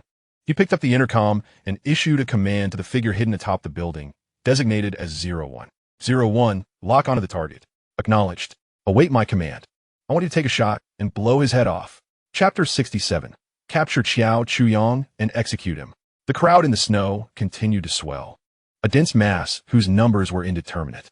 They shivered in the frigid air, yet each face radiated the exhilaration of survival and hope for the future. The burly man stood at the forefront, striving to project a more amiable demeanor. He opened his arms, calling out loudly, Come, gather around. No pushing from a line. His voice resonated with authority, instinctively instilling a sense of reassurance among the anxious survivors. Wang Hao positioned himself at the very front of the crowd, tilting his head to confront the towering figure before him, demanding loudly, Why has the government only arrived now? Do you have any idea how we have suffered? Do you feel justified in the taxes we have paid? What have you been doing all this time? His outburst immediately struck a chord with the others. Exactly. My wife and children have starved to death. If only you had come a day earlier. We've been out of food for a week. Eating tree bark daily. Where are your planes? Where are your tanks? How could you send just one person? In an instant, a cacophony of voices rose, with survivors unleashing all their pin-up grievances and fears from this harrowing period. The muscles in the burly man's face twitched, veins bulging on his forehead. A bunch of unruly commoners. Such trivial complaints. Were it not for the necessity of deceiving you back, I would have crushed your skulls by now. How have you managed to survive in such a pitiful state? Internally, he cursed vehemently, yet on the surface he maintained his composure and implored, Everyone, please calm down. Allow me to speak. This calamity is global in nature, far exceeding our wildest imaginations. The government and military are under immense strain, and our manpower is exceedingly scarce. The fact that I was able to be dispatched here is indicative of our utmost efforts. His words were a blend of truth and fabrication, yet sufficient to placate the information-starved survivors. He then shifted the focus of his inquiry, casting a curious glance towards the building where Qiao Chuyang resided. Oh, why is no one emerging from that building? Do you know if there are still individuals alive inside? Before taking any drastic measures, he needed to extract as much intelligence as possible regarding the armed man. Upon hearing this, Wang Hao seized the opportunity. He promptly directed the blame towards Qiao Chuyang. Yes, of course, there resides a beast within, a devil of unimaginable wickedness. Wang Hao embellished the narrative, detailing how Qiao Chuyang hoarded supplies, enslaved survivors, and controlled others with collars. Naturally, he portrayed his girlfriend's voluntary departure to Qiao Chuyang as an act of abduction. Others emerging from Building 1 echoed his sentiments. Indeed, that Qiao Chuyang has committed countless misdeeds. He has hoarded an incomprehensible amount of food for himself, indulging while we starve. He even assaults us, comrades of the government. You must take action on our behalf. Arrest him and execute him." The burly man listened intently to their accusations, his eyes gleaming with intrigue. Fascinating. A young man, possessing such extensive resources, armed subordinates, and even collars to control others. It appears Brother Bai's suspicions were well-founded. This individual is undoubtedly formidable. He continued to pose questions, subtly seeking to discern the specifics of Xiao Chuyang's capabilities. How many subordinates does he have? What are they like? Just 2. They are exceedingly ugly women, but they possess great strength. Wang Hao strained to recall. Oh, and he has guns. Several of them. Has he personally taken lives? Yes, he has. He is a murderer. The burly man nodded, his thoughts beginning to coalesce. 2 capable subordinates, armed with several firearms. Such a character would hardly stand a chance before Brother Bai. Once this batch of resources is transported back, there will be ample time to deal with him. At that moment, impatience surged from the crowd. Hey, comrade, are you done with your questions? We are on the brink of freezing to death. Indeed, did the government send only you? Hurry and take us away. Where will we be relocated? Is it far? Annoyed by the clamor, the burly man waved his hand dismissively. Everyone, please be patient. Our main force is just behind. Due to the depth of the snow, the vehicles cannot advance, which is why I was dispatched first to assist you. I must tell you, we have entirely vacated a whole building for your accommodation. It is equipped with heating, hot water, and an endless buffet. The grand vision he painted elicited excited cheers from all the survivors. The burly man cast another glance at Xiao Chuyang's building and inquired, by the way, is there anyone here who is somewhat familiar with him? Perhaps we can summon him out? I wish to inquire about the situation personally. How can anyone in Longwa possess a firearm unlawfully? He still wished to attempt this before departing. A middle-aged man, who had been silent until now, suddenly pushed forward, pointing an accusatory finger at the burly man and exclaimed, "What is your problem? Why are you asking so many questions? If he doesn't come out, so be it. It's his own demise. Just get us out of here. We are freezing to death." Zhang Zhigua observed from the back, growing increasingly uneasy. The so-called rescue personnel exhibited an unusual interest in the individual named Xiao Chuyang. This was not normal. The primary objective of the rescue was to relocate the survivors, not to pry into another survivor's affairs. He sensed an ominous premonition. The burly man, momentarily taken aback by the man's outburst, felt a surge of malevolence within him. This old fool. Yet with so many witnesses around, he refrained from acting impulsively. He thought to himself that these simpletons could not uncover any more valuable information. Thus it was best not to waste time. The priority was to transport this batch of prime resources back. All right, since everyone is in such a hurry, we shall set off now. The burly man forced a smile, preparing to turn and lead the way. Follow me. In the night sky, a barely discernible flash of light flickered. Suddenly, a soft thud echoed. The burly man's smile froze instantly as a bloodied hole appeared in the center of his forehead. Immediately afterward, his skull erupted violently. Blood and other matter splattered everywhere. Wang Hao, standing closest, was doused in the warm, viscous liquid, its metallic scent overwhelming his senses. He stood frozen in shock. He extended a trembling hand to touch his face, then lowered it to inspect. His palm was drenched in blood, along with some white, curdled remnants. Time seemed to come to a standstill. All cheers, inquiries, and urgencies lodged in the throats of the survivors. The snowy expanse fell into a deathly silence. Only the headless corpse of the burly man swayed momentarily before collapsing backward with a thud, creating a human-shaped indentation in the thick snow. Chapter 68. Flesh and Blood Sacrifice. The Resurrection of Monsters. Silence enveloped the entire snowy landscape. Just a moment ago, the Savior was painting a beautiful future in the next instant. He lay a headless corpse in a pool of blood. This stark contrast rendered all survivors' minds momentarily incapacitated. They stared blankly at the still warm body exuding steam, struggling to comprehend the events unfolding before them. A chilling scream shattered the eerie tranquility. It was Wang Hao, gazing at his hands smeared with a gruesome mixture of red and white. He finally snapped out of his profound shock. A tumultuous wave surged in his stomach, and he collapsed to the ground, violently retching. His vomiting seemed to trigger a switch, causing the crowd to erupt into chaos. Death! Someone had been murdered. A gun. The sound of gunfire. Where had it come from? Panic spread like a contagion. The survivors scattered like frightened sheep, pushing and trampling one another in their desperate flight. They were oblivious to the location of the threat, only aware that this place had turned perilous, and the one who had promised them warmth and sustenance was now dead. Calm down. Don't run amok, Zhang Zhigua bellowed, attempting to restore order, but his voice fell on deaf ears. He too was gripped by fear, cold sweat drenching his back. He had been right. This was indeed a trap. Setting aside the authenticity of those so-called rescuers, his gaze involuntarily shifted toward the nearby dark four-story building. It had to be it. The perpetrator must have come from within that structure. The thought that they possessed such a powerful sniper rifle made his scalp tingle. Amidst the chaos, Wang Hao was retching until bile rose in his throat. He lay sprawled in the snow, gasping for air, his mind a blank slate. The recent sensation of warmth and the overwhelming stench of blood would be forever etched in his memory, haunting him for a lifetime. He lifted his head, directing his gaze toward Xiao Chuyang's building. No longer did he harbor jealousy or resentment. Instead, he was consumed by an unfathomable fear.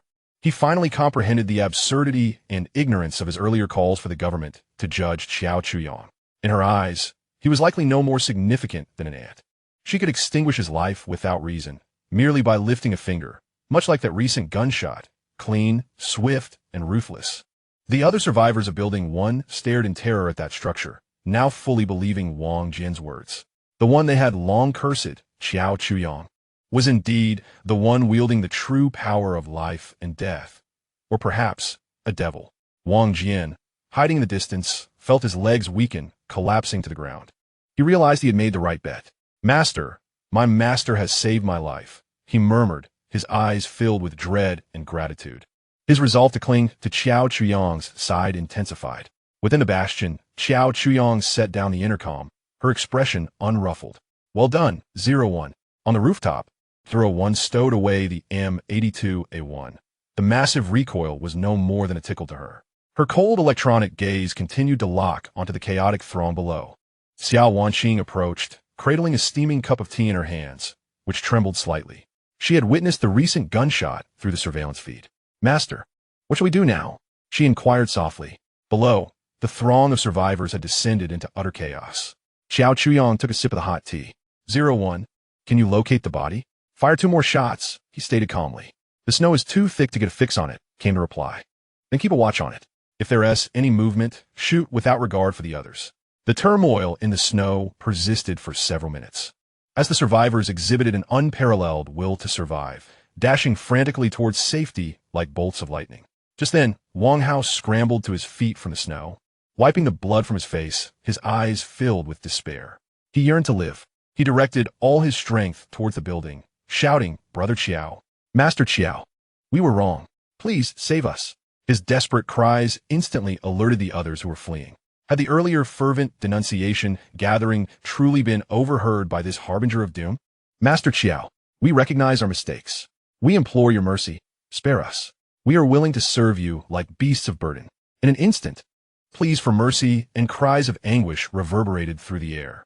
Those who had previously cursed Xiao Chuyang as a devil now regarded him as their sole beacon of hope. As they whined and begged, a muffled, bubbling voice emerged from the position of the headless corpse. "It's not good manners to ambush others while they are speaking, is it, little ones?" The cries abruptly ceased. All movements froze as the survivors turned slowly, their expressions resembling that of encountering a ghost, towards the source of the voice. In the snow, the corpse that should have been lifeless was rising in an exceedingly grotesque manner. Its head, or rather, the remaining fragment of it, was being manipulated by tendons protruding from its neck, swaying like a tattered puppet's head. The upper skull was absent, and a mixture of grayish brain matter, blood, and snowflakes clung to its face, leaving only the lower half of its visage somewhat intact. Its mouth continued to open and close, repeating the earlier words.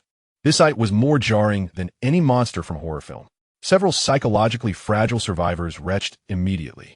Within the barricade, Xiao Chuyang's gaze turned icy in an instant. Without a moment's hesitation, he ordered into the microphone, 01, continue firing. "Destroy it. Do not allow it to speak." "Understood." On the rooftop, 01 exhibited no emotional fluctuation. The cold barrel once again trained on the swaying figure. Bang, bang, bang. The roar of the M82A1 once more rent the night sky. The large-caliber armor-piercing round, imbued with devastating kinetic energy, struck the corpse's chest and abdomen in rapid succession. Each bullet erupted a gaping wound, sending visceral fragments and shattered bones splattering backward, staining the snow behind it crimson. Yet, the mangled body merely swayed slightly, emitting a low, unsettling laughter that seemed to seep from the gaping hole in its chest. In the horrified gaze of onlookers, it moved. The grotesque figure lunged forward, targeting Wang Hao, who stood paralyzed with terror. Wang Hao watched in horror as the decayed visage loomed closer, overwhelmed by the stench of blood and decay, unable to utter a scream. The corpse, resembling a heap of boneless flesh, enveloped him entirely. An eerie spectacle unfolded as the flesh and blood of the corpse appeared to lose its skeletal support, oozing toward Wang Hao like a puddle of mud. The fibrous tissues and membranes came alive, resembling countless tiny blood-red worms that frantically crawled up his pant legs and collar, burrowing into him, encasing him from head to toe. A deep crimson scab, composed of flesh, membranes, and bone fragments, rapidly formed. Wang Hao transformed into a vast, pulsating cocoon of blood. Fire. The urgency in Xiao Qiang's voice was palpable. Bang! Bang! 2 more shots rang out, striking the blood cocoon with precision. However, this time, the anticipated explosion did not occur. The bullets impacted the cocoon's surface, akin to pebbles tossed into a viscous mire, creating only minor ripples before vanishing entirely. Not a single scratch marred the cocoon's surface. What is this? Xiao Qiang furrowed his brow. At that moment, the enormous blood cocoon began to undulate in reverse. The surface flesh rapidly retracted toward a central point, coalescing as if in reverse motion, reminiscent of a film rewinding. In less than 3 seconds, all the flesh vanished, revealing a tall, naked man standing in its place. It was the muscular giant, now devoid of any bloodstains, his skin radiating a healthy bronze hue, muscles taut with explosive power. He glanced down at his body, then twisted his neck, producing a cacophony of cracking bones. Within the bastion, Xiao Qiang's pupils constricted. At the instant the monster was reborn, he felt a chilling gaze that transcended the wind and snow, penetrating the wall, landing squarely upon him. Cold and filled with a sense of scrutiny and predation, that gaze made every muscle in Xiao Qiang's body tense instantaneously. The creature not only evades death, but also consumes and resurrects its victims. The current target locking mechanism is eerily advanced. This cannot be allowed to continue unabated. 01, 02, 03, 04. Xiao Qiang commanded through the intercom. The target is locked on a naked man in the center of the snowfield. Use every weapon at your disposal to reduce him to a pulp. Do not hold back on the grenades. Throw them. At the moment the order was given, flames of destruction erupted from all 4 directions of the barricade. The sound of automatic gunfire resonated as 4 Jin soldiers unleashed their 416 Hong Kong dollars rifles simultaneously. A dense barrage of bullets converged from various angles, weaving a deadly net that enveloped the robust figure in the snow. Hey! Inside the building, the rapid-fire sound of bullets piercing flesh rang out in unison. The muscular man, newly reformed, was instantly torn asunder, blood and gore splattering everywhere. As fist-sized holes erupted in his body, his bronze skin shredded to reveal the crimson muscle beneath. He emitted a muffled groan of agony, staggering backward under the relentless assault. Wait, I haven't finished my lines. Panic and fury coursed through the man. He had believed that absorbing the unfortunate soul would serve as a deterrent. Wasn't that how it played out in the movies? The opposing side should have trembled and questioned, "What manner of creature are you? What do you desire?" Yet, he was utterly unprepared for their complete disregard for such theatrics, as they opened fire without hesitation, and the ferocity of their firepower surpassed all expectations. But that was not all.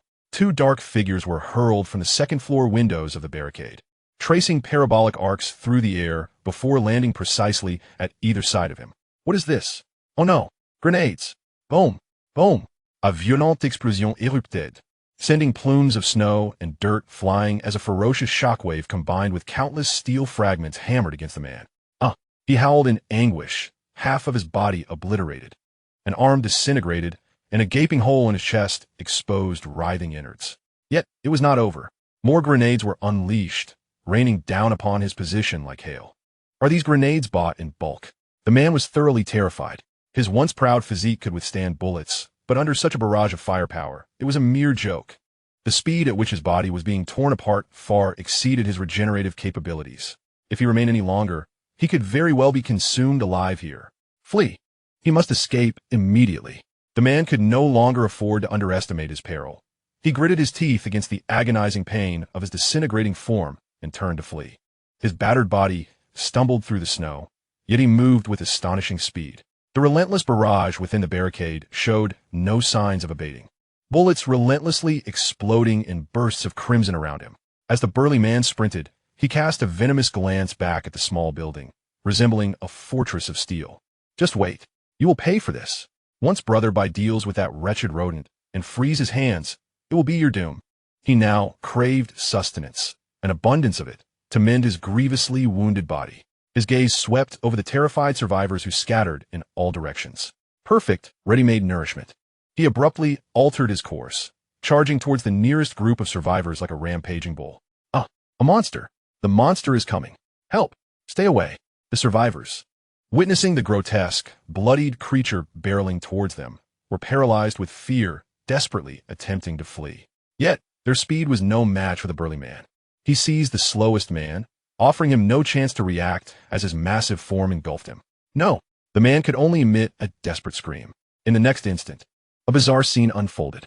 The burly man's flesh seemed to possess a life of its own, instantly enveloping and consuming the man. His body shriveled at a visible rate, ultimately reduced to a lifeless husk, discarded carelessly by the burly figure. Meanwhile, the severed arm that had been blown away regrew at an astonishing pace. Having tasted the sweetness of his feast, he did not pause, lunging towards his next target. The snow-covered ground was in complete disarray.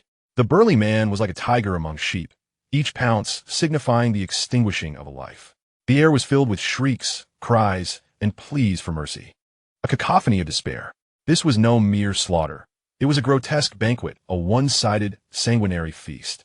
Within the barricade, Xiao Chuyong observed all of this through the surveillance monitors.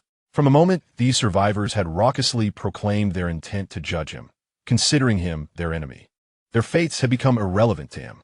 Moreover, wasting ammunition to save them now held no significance. He fixated the camera intently on the voracious, burly man, meticulously recording all of his capabilities. Absorbing life, rapid regeneration, physical prowess far exceeding that of ordinary men. This was an exceptionally formidable adversary. Xiao Wanqing stood behind Xiao Chuyong, her complexion pale as she beheld the hellish scene on the screen, her body trembling uncontrollably. She pressed her hand tightly over her mouth to stifle a scream. Li Mei, Su Xianwan, Zhao Jing, and the newly arrived Lin Wanqing also witnessed the horrific spectacle through other screens in the living room. Each of them, terror-stricken, huddled in the corners, scarcely daring to breathe. Especially Li Mei, as she gazed upon her former boyfriend Wang Hao, who had been devoured by the monster she had once abandoned. Felt not a shred of sorrow, only an unsettling sense of relief. Fortunately, she had aligned herself with a master. Otherwise, she might have been among those consumed as mere sustenance. The carnage in the snow did not persist for long. After voraciously consuming 7 or 8 survivors, the robust figure of the monster had nearly returned to its original form. It seemed aware that lingering in this place was unwise, and after distancing itself from the range of gunfire, it turned and, with a few powerful leaps, vanished into the vast expanse of the storm. The monster had finally departed, yet the snow was left in disarray. A multitude of lifeless, desiccated bodies and fragments of flesh lay scattered like discarded rag dolls upon the blood-stained snow. The remaining survivors, unable to flee in time, collapsed to the ground, their eyes vacant, as if all vitality had been siphoned from them. Their worldview was irrevocably shattered within mere minutes, leaving them in ruins. The savior was a fallacy. The monster was a grim reality. Death was alarmingly facile. A profound sense of fear and despair enveloped each survivor's heart. Chapter 70. A Deal with the Tiger. Once the monster had departed, the survivors resembled puppets stripped of their spines, either slumped, kneeling, or prostrate in the snow, utterly motionless. The recent scene of bloodshed had obliterated their final psychological defenses. Both the monster's gruesome act of consumption and the formidable firepower displayed by Xiao Chuyong had deeply shaken and terrified them. The air was thick with the stench of blood and gunpowder. In that moment, no one felt the cold. Soft weeping arose from the crowd, like a fuse igniting a powder keg of emotions. They're all dead, old Li. He was devoured right beside me. My leg is broken. Someone, please help me. I do not wish to die. I do not want to perish. Despairing wails and cries resonated in unison. Some individuals, completely mentally shattered, began to run aimlessly through the snow, emitting unintelligible howls, ultimately collapsing into the thick snow, never to rise again. Many, driven by overwhelming terror, sought to escape this hell. Run. Run fast. The farther away, the better. That monster will return. Staying here is tantamount to awaiting death. Some survivors struggled to rise from the snow, recklessly fleeing in all directions. However, amidst the knee-deep snow and the biting cold of over 50 degrees below zero, fleeing bore little difference from suicide. Zhang Zhigua and a few of his subordinates remained unmoved. They huddled together, observing the chaotic throng, each face etched with astonishment and dread. Zhang, what? What on earth was that thing? A young man inquired with a trembling voice, his teeth chattering in fear. Zhang Zhigua instinctively rubbed his numb fingers. Yet his gaze was fixated like a nail on the window of the four-story building. His lips moved silently, as if calculating something profound. Escape? To where? In this cursed weather, one would freeze into a popsicle within half an hour of venturing outside. Moreover, who could ascertain when that indomitable monster would return? What if the streets were teeming with creatures just like it? Remaining here merely meant awaiting death. The sole avenue for survival, Zhang Zhigua's eyes once again fell upon the small building. Within, there resided formidable firepower capable of combating the fiend. Although the man within appeared cold and ruthless, viewing human life as insignificant, he was now their only glimmer of hope. Everyone remained calm. Zhang Zhigua bellowed, halting several young subordinates who were intent on fleeing with the crowd. Running outside is tantamount to death. Those who wish to live, stay with me. His voice, though not loud, carried an undeniable authority. The young men paused, subdued by his presence. Zhang, what shall we do? If we remain here, we'll be devoured by that monster. One protested. Indeed, Zhang, it's terrifying. That beast is no human. Zhang Zhigua inhaled deeply, drawing the frigid air into his lungs to sharpen his mind. Observing the anxious faces of his subordinates, he spoke gravely. At this moment, we possess but a single choice. He raised his hand, gesturing toward the bastion of Qiao Chuyang. We must beseech him. Beseech him? One subordinate exclaimed in disbelief. But, Zhang, he is not exactly virtuous either. Did you not hear the discontent from the crowd? Who knows what deeds he has committed? He stood by while so many were devoured without offering assistance. Will he truly save us? He will not save us, Zhang Zhigua replied, shaking his head, yet his gaze held an unwavering determination. But he requires us. Requires us? Indeed. Zhang Zhigua began to analyze. Consider this. Why did the monster come? And why did it leave? Clearly, its target was the individuals within that building. Having suffered a setback, it will undoubtedly return for vengeance. While the man inside possesses powerful weaponry, he is but one, or perhaps a few. He needs eyes, he needs cannon fodder. He needs a buffer, and we are the ideal candidates. His subordinates exchanged bewildered glances. Cannon fodder? Are we to become cannon fodder? A young man stammered. What difference does that make to death? If we scatter, we will meet our demise more swiftly. Together, we have a chance. If we can pay a small price for survival, I see no issue with that. But will he agree? How can we know without attempting? Zhang Zhigua asserted resolutely. This is our only opportunity. We either gamble and approach him for negotiation, or we end up like those fools, freezing to death outside or becoming a snack for the monster. A single utterance cast a profound silence over the crowd. Indeed, do we have any other options left? Very well, Mr. Zhang, we shall heed your counsel. What you propose, we shall follow. Yes, confronting that monster may lead to death, and fleeing as well brings the same fate. It would be better to take a gamble. Observing that the spirits of the people had steadied, Zhang Zhigua nodded in affirmation. He adjusted his frostbitten attire and, alone, approached the modest abode of Qiao Chuyang, advancing step by step. He halted at a distance of 50 meters from the reinforced gate, raising his hands high to signal his lack of hostility. Within the barricade, Qiao Chuyang monitored the scene through surveillance. Observing the solitary middle-aged man who approached and paused at a safe distance, a brow raised in intrigue. Quite interesting indeed. While others were paralyzed by fear, reduced to cries and frantic attempts to flee, here stood someone who maintained composure and dared to approach. Friends within the building. Zhang Zhigua's voice resonated through the loudspeaker. Slightly hoarse, yet steadfast. I am Zhang Zhigua. I believe we can engage in a dialogue. Qiao Chuyang remained silent, merely observing. With no immediate response forthcoming, Zhang Zhigua pressed on. We have all witnessed that the creature earlier was no human. It cannot be killed and can devour to regenerate. It has suffered a setback this time and will undoubtedly seek revenge. Your target is it not? As ordinary individuals, scattering in flight leads to certain demise. Rather than being consumed one by one as mere snacks, we should consolidate our strength and confront it together. I'm not here to implore you for refuge. With a shift in tone, Zhang Jigua spoke earnestly. I understand your caution. We are not entitled to shelter within your formidable fortress. What I propose is collaboration. Collaboration? Qiao Chuyong finally spoke, his tone frigid, laced with mockery as it echoed through the loudspeaker. On what grounds? On the basis that we possess over 20 living souls. Zhang Jigua raised his voice. We can serve as your eyes. We can station ourselves in the adjacent building, forming your first line of defense. We can act as sentinels. When the enemy approaches, we shall engage first. We shall be your cannon fodder. We do not require your weapons. We will devise our own means. All we seek is a chance to survive. By your side, we stand a better chance at life. One more person means one more strength. You alone guarding this building will always be limited in energy. Organize us, and we can assist you in myriad ways. Gathering supplies, clearing surrounding dangers. We can do it all. Zhang Jigua articulated his thoughts in one breath, laying the value of himself and the surviving followers bare upon the table. We are not here to beg. We come to barter. With our lives, we seek your protection. Having spoken, he fell silent, standing resolutely amidst the swirling snow, awaiting the response of the enigmatic man. He realized that he had revealed all his cards.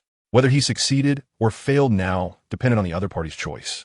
The biting cold wind howled, lifting the snow from the ground and striking his face painfully. His heart felt as though it had lodged in his throat. Chapter 71. The quiet establishment of a new order.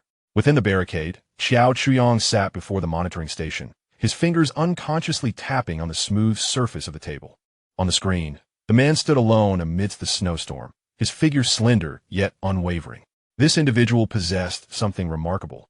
In that hellish scene moments ago, the vast majority had been paralyzed with fear, their minds consumed with thoughts of fleeing and wailing. Yet Zhang Jigua managed to suppress his terror in the briefest of moments, calmly analyzing the sole path to survival, and daringly approached to negotiate. He neither begged for mercy nor resorted to moral coercion. Instead, he presented his value outright. It was a shrewd transaction, and Qiao Chuyong admitted he had been persuaded. Deep down, he was inherently lazy. The mere thought of managing dozens of panicked survivors, comforting their frayed emotions, assigning tasks, resolving conflicts, was overwhelming. What he needed was an agent, a foreman capable of handling the dirty work on his behalf. And Zhang Jigua appeared to be the most suitable candidate. More importantly, Qiao Chuyong was currently in dire need of manpower, or rather, a source of motivation. He glanced at the system panel. Source energy, 1275. This figure made his eyelids twitch. He had just purchased additional grenades to suppress that monstrous man, and his energy reserves were critically low. The fate of the human batteries in Building 1 remained uncertain, and this stable energy source was likely interrupted. He had to find a substitute swiftly. The abundance of survivors before him presented a golden opportunity for new batteries. If he could simply relocate those bicycles and have them pedal in shifts around the clock, wouldn't the energy flow in abundantly? As for the system's subsidiary territory function, while it could completely bring the external area under his control, the energy cost of activation was exorbitant. At present, he could not afford such a burden. However, this did not impede him from gathering people. A verbal agreement, in the presence of absolute force, held binding power. Consider it a free trial period to evaluate the true value Zhang Jigua could bring him. It was a risk-free venture. Having come to this conclusion, Qiao Chuyong no longer hesitated and pressed the call button. All right. The cold words echoed through the loudspeaker. In the snow, Zhang Jigua, who had been tense with anticipation, felt his taut nerves suddenly relax upon hearing those two syllables. His legs weakened, nearly collapsing into the snow. He had made the right bet, summoning every ounce of strength. He managed to maintain his composure.